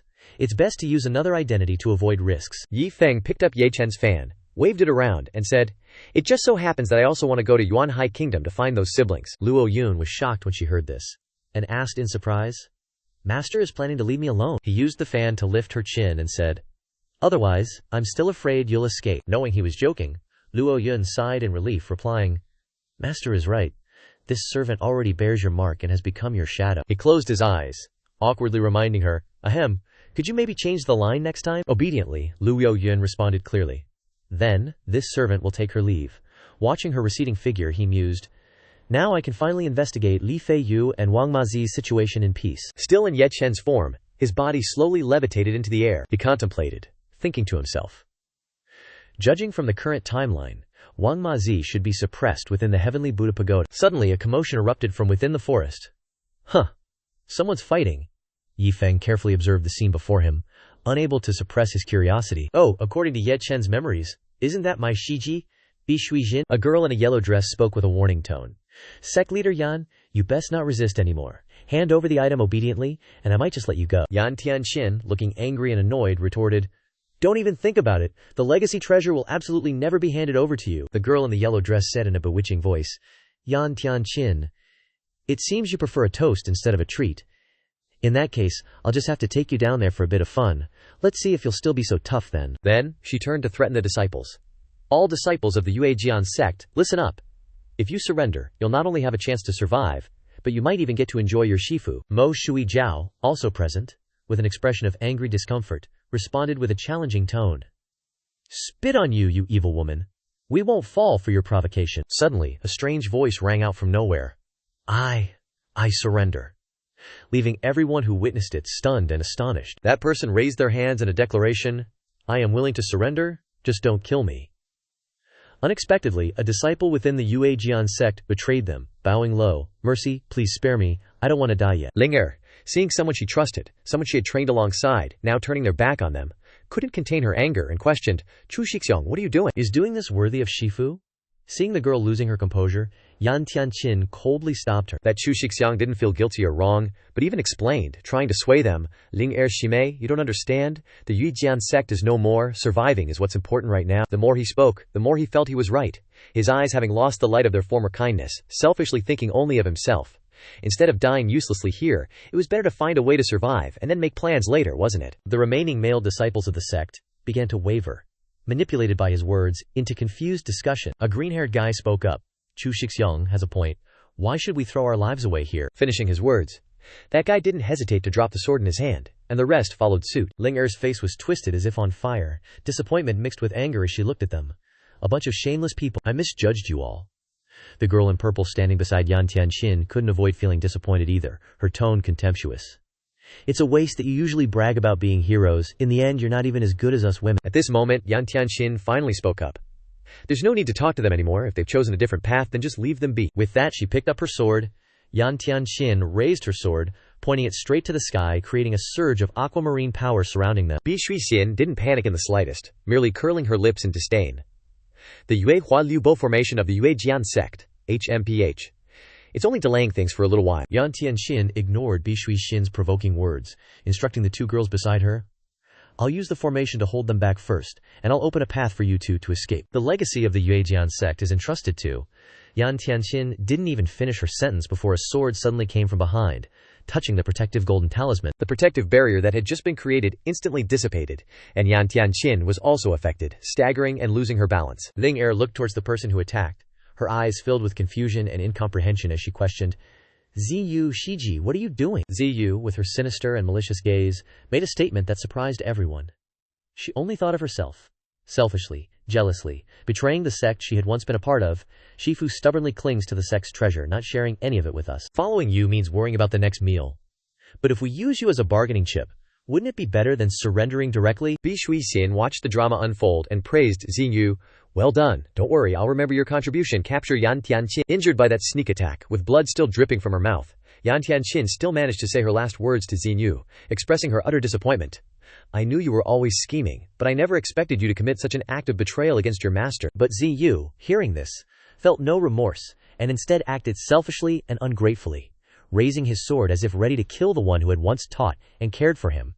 Just die for your disciple's future master. Ling Er immediately rushed forward with her sword to protect Yan Tianxin, bravely and resolutely declaring, if you want to touch my master, you'll have to get past me first. Yan Tianxin, seemingly having a plan, leaned in close and whispered in Ling Er's ear, Ling Er, stay close. Ling Er, confused, worriedly glanced back. Master. Yan Tianxin placed her hand on Ling Er's shoulder and suddenly shouted, water flow burst. Rings of water began to swirl around the two. The group following Bi Shuixin paled in fright and shouted, retreat! This is the moon reflection sect's secret treasure, we can't withstand it. As soon as the words left their mouths, Yan Tianxin and Ling Er, who had been standing before them, vanished in an instant with the current of water. Bi Shuixin hurriedly ordered, giving chase. We absolutely can't let her escape. Xinyu stood beside her with a confident and smug expression. Don't worry, using our sect's secret treasure will drain all her spiritual energy, master won't be able to go far. Meanwhile, the current had carried Yan Tianxin and Ling Er to a mountain cave high above. Yan Tianxin seemed to be at the end of her rope, leaning entirely on Ling Er for support. The girl worriedly exclaimed, Master, master, please rally your spirits. Yan Tianxin tried her best to advise, looking at Ling Er with loving eyes. You need to leave quickly, they'll catch up soon. Seeing her master in such a state, Ling Er couldn't hold back her tears and resolutely said, I don't want to, I want to go with master. Suddenly, a voice echoed from somewhere. Don't even think about escaping. Yan Tianxin immediately became vigilant. Who's there? Xiao Yi Feng, disguised as Ye Chen, unexpectedly appeared and introduced himself without any hesitation. Mei? This humble one is Ye Chen from Luofeng Valley, a subordinate of the star god Holy Hall. Yan Tianxin, recognizing the connection, warned him. You and that demoness are birds of a feather, I'll fight you to the death. But as soon as she finished speaking, a cloud of white smoke suddenly billowed out. Both Yan Tianxin and Ling Er, caught off guard, inhaled it and immediately collapsed unconscious on the cold ground. Seeing this, Xiao Yi Feng simply smiled, covering his mouth with his fan. Oh dear, don't be so hasty. We have many long days ahead of us. Yan Tianxin and Ling Er lay sprawled on the ground. Yan Tianxin struggled to get up, warning Xiao Yi Feng, if you dare touch her, I'll never forgive you, even in death. Xiao Yi Feng, hearing this, wasn't afraid in the slightest. Truly a nonchalant modern man, he leaned down, gently lifting her chin with his fan to assess her. Excellent. Such a fierce personality. Sect leader Yan, one look and I can tell you have the qualities of a female knight who'd rather die than be humiliated. Such a pity. After saying that, Xiao Yi Feng awkwardly retracted his fan, turning away and muttering to himself, there are too many people here. This really isn't the time for leisurely pleasures. Outside, the traitorous group had arrived, riding on clouds. Yan Tianxin, where do you think you're going? Xiao Yi Feng immediately changed his expression, doing a complete 180, greeting them with a bright smile. Yo, senior sister, long time no see. Bi Shuixin, still standing with her hands on her hips, didn't bother to reply to his friendly greeting. Dimie, why are you here? Xiao Yi Feng looked down, feigning elegance, raising Yan Tianxin's beautiful face, making it obviously clear. I picked 2 delicate flowers while gathering herbs.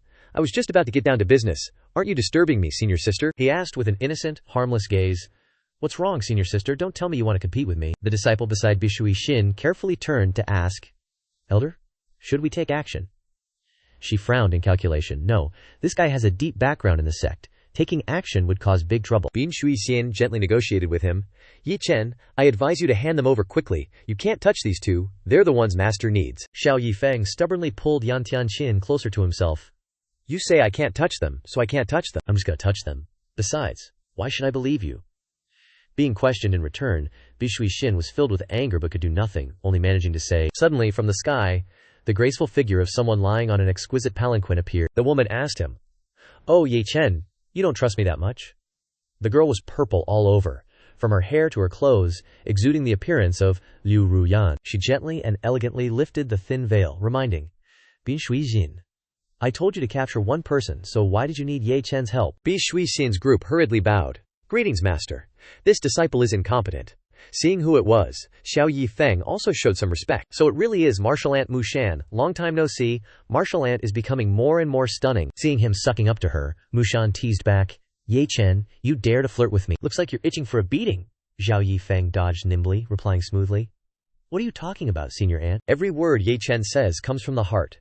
If these two are the people Senior Ant needs, then of course they should be handed over to you. With that, he immediately brought Yan Tianqin and Ling Er to the Bishui Xin, which was floating high above. Senior sister, take these two you need. She glanced at Xiao Yi Feng with a hint of disdain, then turned to ask for Muji Shan's opinion. Master, the people are in our hands, and the Yue Jian sect disciples have surrendered. How should we deal with them? Mu Shan raised an eyebrow, her tone light as if it were nothing. Kill them all, of course. The traitors of the Yue Jian sect heard this and retreated in fear. Wait. You're not keeping your word. As soon as he finished speaking, he was immediately cut down and sent to the afterlife. Seeing this scene, Ziyu, standing beside him, tried to list her contributions in fear. I helped you catch Yan Tianqin. You can't touch me. She looked at Xiao Yi Feng with a pitiful expression, pleading for help, her tone earnest. Young Master Ye Chen, he coldly watched from the sidelines, only replying with a sound, not knowing what she was planning to do. Ziyu groveled, willing to do anything despicable to survive. Young Master Ye Chen, I'm willing to serve you, please save me. But sadly, as soon as she finished speaking, a slash came from behind. It split her in half. Xingyu's face still shocked as she immediately kicked the bucket. Xiao Yi Feng looked at her with a judging gaze one last time. Girl, although I'm a pervert, I'm picky, truly profound. Mu Shan still sat gracefully on the sedan, shifting her attention to Xiao Yi Feng. Ye Chen Shidi, you wouldn't have attacked a woman before, truly a romantic playboy. Xiao Yi Feng's words were sweet enough to kill, true Wen Xiaoboy. Mainly because when I see Senior Ant, any other woman who wants to compare is just boring and tasteless. He approached Mu Shan, vaguely inquiring, Senior Ant, it's rare for us to meet, can Ye Chen follow along? She turned to look at him, giving a signal, if that's the case, then come along. After dealing with everything, Mu Shan's group, including Xiao Yi Feng, rode the clouds away, leaving the people on the ground to discuss and point curiously. This Yi Chen is truly audacious, daring to tease even Elder Mu Shan. What's his background after all? The Yue Jian sect was just a small sect that was recently destroyed by the spiritual sacred hall.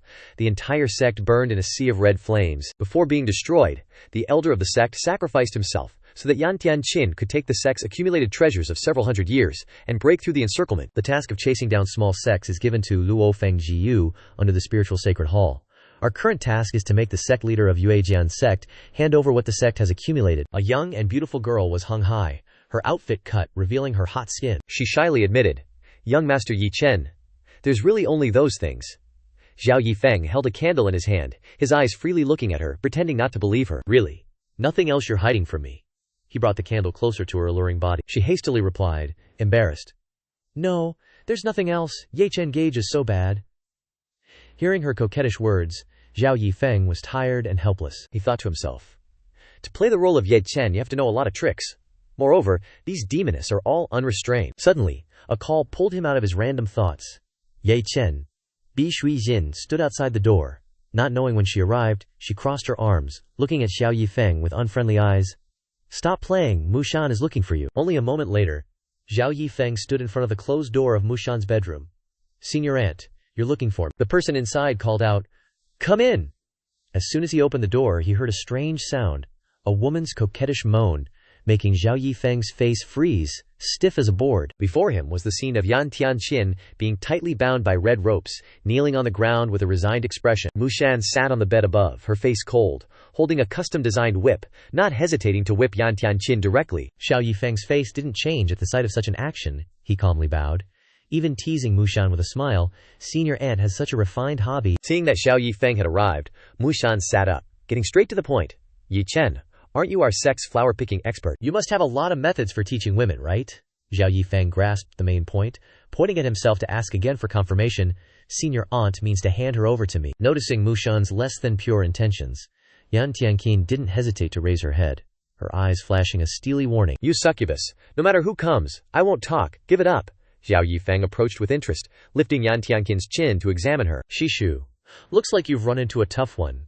But rest assured, leave her to me. In 3 days tops, I'll have her trained to obey. Xiao Yi Feng signaled his agreement to Mushan's request. Seeing his confidence, Mushan feigned surprise. Oh, you really have that kind of skill. She stroked a lock of hair as she walked, radiating seductive charm. I'm curious. How about you try it on me first? What do you say? Xiao Yi Feng was thunderstruck by her invitation, sweat pouring down, his face flushed, his eyes darting back and forth, avoiding Mushan's gaze before letting out a sound. Seeing Xiao Yi Feng's reaction, Mushan's face darkened, and she glared at him with eyes as sharp as knives. What? Do you think Shishu is too old? You don't like the flavor? Xiao Yi Feng worriedly pondered. Holy crap, her seductive aura is too strong. Thinking this in his heart, Xiao Yi Feng immediately took action, stepping forward to wrap his arm around Mushan's waist, clearly displaying a flirtatious and romantic air. Gotta play every card on my deck? If Shishu is so willing, how can I refuse? Let me boldly challenge Shishu, and if I win, will Shishu hand Yan Tianqin over to me? Mushan was excited and eager to respond, intimately draping her arm over Xiao Yi Feng's shoulder. What's wrong? Can't Shishu satisfy you? Always eyeing the next mountain while standing on this one. Be careful. Shishu makes you unable to get out of bed. Hearing Mushan's provocative words, Xiao Yi Feng showed no weakness, immediately picking her up in his arms. Who will be unable to get out of bed is hard to say. Though he said this, his heart was full of resignation. Looks like I have to sacrifice my good looks today to get through this. But I'm not at a loss either. Just as the two were about to get down to business, a knock sounded on the door. Shifu, the envoys from the star god Holy Hall have arrived. The voice was Bishui Xin's, who was standing outside the door. She wondered. Shifu and that leecher Ye Chen have been in there for so long, what are they doing? Without permission from the people inside, she hurriedly opened the door to eavesdrop. Her urgent needs hadn't been satisfied, and she had to stop after undressing halfway. Mushan sighed annoyedly. Why now? Why always at this moment? She calmly pulled up her clothes, her eyes sparkling as she looked at Xiao Yi Feng, promising to test his skills another time. Little darling, it seems I can't continue with you today. Wait until Shishu returns, and then we'll continue our exchange. Xiao Yi Feng adjusted his clothes, feigning regret. Shifu, it's not right for you to do this. Lighting a fire and then running away? This debt must be settled properly next time. Bishui Xin, as if invisible, listened to their ambiguous flirtation, her face blank. She couldn't believe Ye Chen not allowing Bishui Xin to say another word. Mushan, annoyed that she had ruined her good time, crossed her arms and coldly ordered, "What are you standing there for? Aren't you going to lead the way?" Knowing she had made a mistake, she had no choice but to obediently comply. Yes. Before leaving, Mushan didn't forget to remind, "Nephew, Yan Tianqin is entrusted to you, but don't lose her." Xiao Yi Feng happily showed his face. Thank you, Shishu, for the reward. After speaking, he watched Mushan and Bishui Xin leisurely leave. Waiting for just this moment, Xiao Yi Feng quickly closed the door. His expression was somber, filled with many worries. Xiao Yi Feng turned back and picked up the beautiful azure lock of hair, his charming eyes lifting it to his nose to smell. He approached Yan Tianqin, reaching out to turn her face to his, and in a domineering CEO tone said, "Beauty, now you are mine." Yan Tianqin was stubborn and unyielding, angrily frowning as she cursed, "Damn lecher, how dare you touch me?" Xiao Yi Feng feigned indifference. "Only the patriarch can take care of you. Did I give you permission to speak?" He immediately used a golden spell, pointing it towards Yan Tianqin's throat. Controlled by his magic, she couldn't make a sound, only incomplete words. But the reason Xiao Yi Feng did this was probably because he didn't want their conversation to be eavesdropped on. He silenced Yan Tianqin for the time being, and then he created another space. He explained, "Even if you want to scream, you have to wait until I finish setting up the barrier. Alright, now you can talk, scream your lungs out if you want, all good. Now that Yan Tianqin has given up, resigned to her fate, do whatever you want, the worst that can happen is death." Xiao Yi Feng's face darkened upon hearing that. Fine, if you want to die so badly. He starts gathering his magic. Immediately, that burst of power shot straight at Yan Tianqin, catching her off guard. She fell, but her body and mind were still awake. She wondered, where am I? Didn't I die? Suddenly, voices called out, Shifu. Shifu, echoed from behind Yan Tianqin, and she immediately recognized who it was. She quickly turned around to see Ling Lair, but Yan Tianqin's expression instantly changed. Her face fell. Before her was an image of Ling Gear, miserable and haggard, her face pale, accusing her. Shifu, why did you harm me? Monopolize the sect's treasure. Accused and blamed by someone she loved, Yan Tianqin started to panic, being manipulated and repeating, No, no. Tears streamed down her face. I didn't. It wasn't me. Xiao Yi Feng calmly watched Yan Tianqin sink into illusion, marveling. The third art of the divine mandate, Hand of Fate, can examine and alter the memories of others, truly defying heaven. But the price is even steeper. The immortal execution sword, in human form, floated beside him. Everything has a price. The stronger the magic, the greater the cost. It looked at him curiously. I didn't expect you to use this magic for that woman, Xiao Yi Feng replied indifferently. This is the safest way. I need to make her cooperate with me quickly. Finishing his words, he reminded the immortal execution sword. She's about to wake up. You should go back. Seeing his callousness, the immortal execution sword snapped.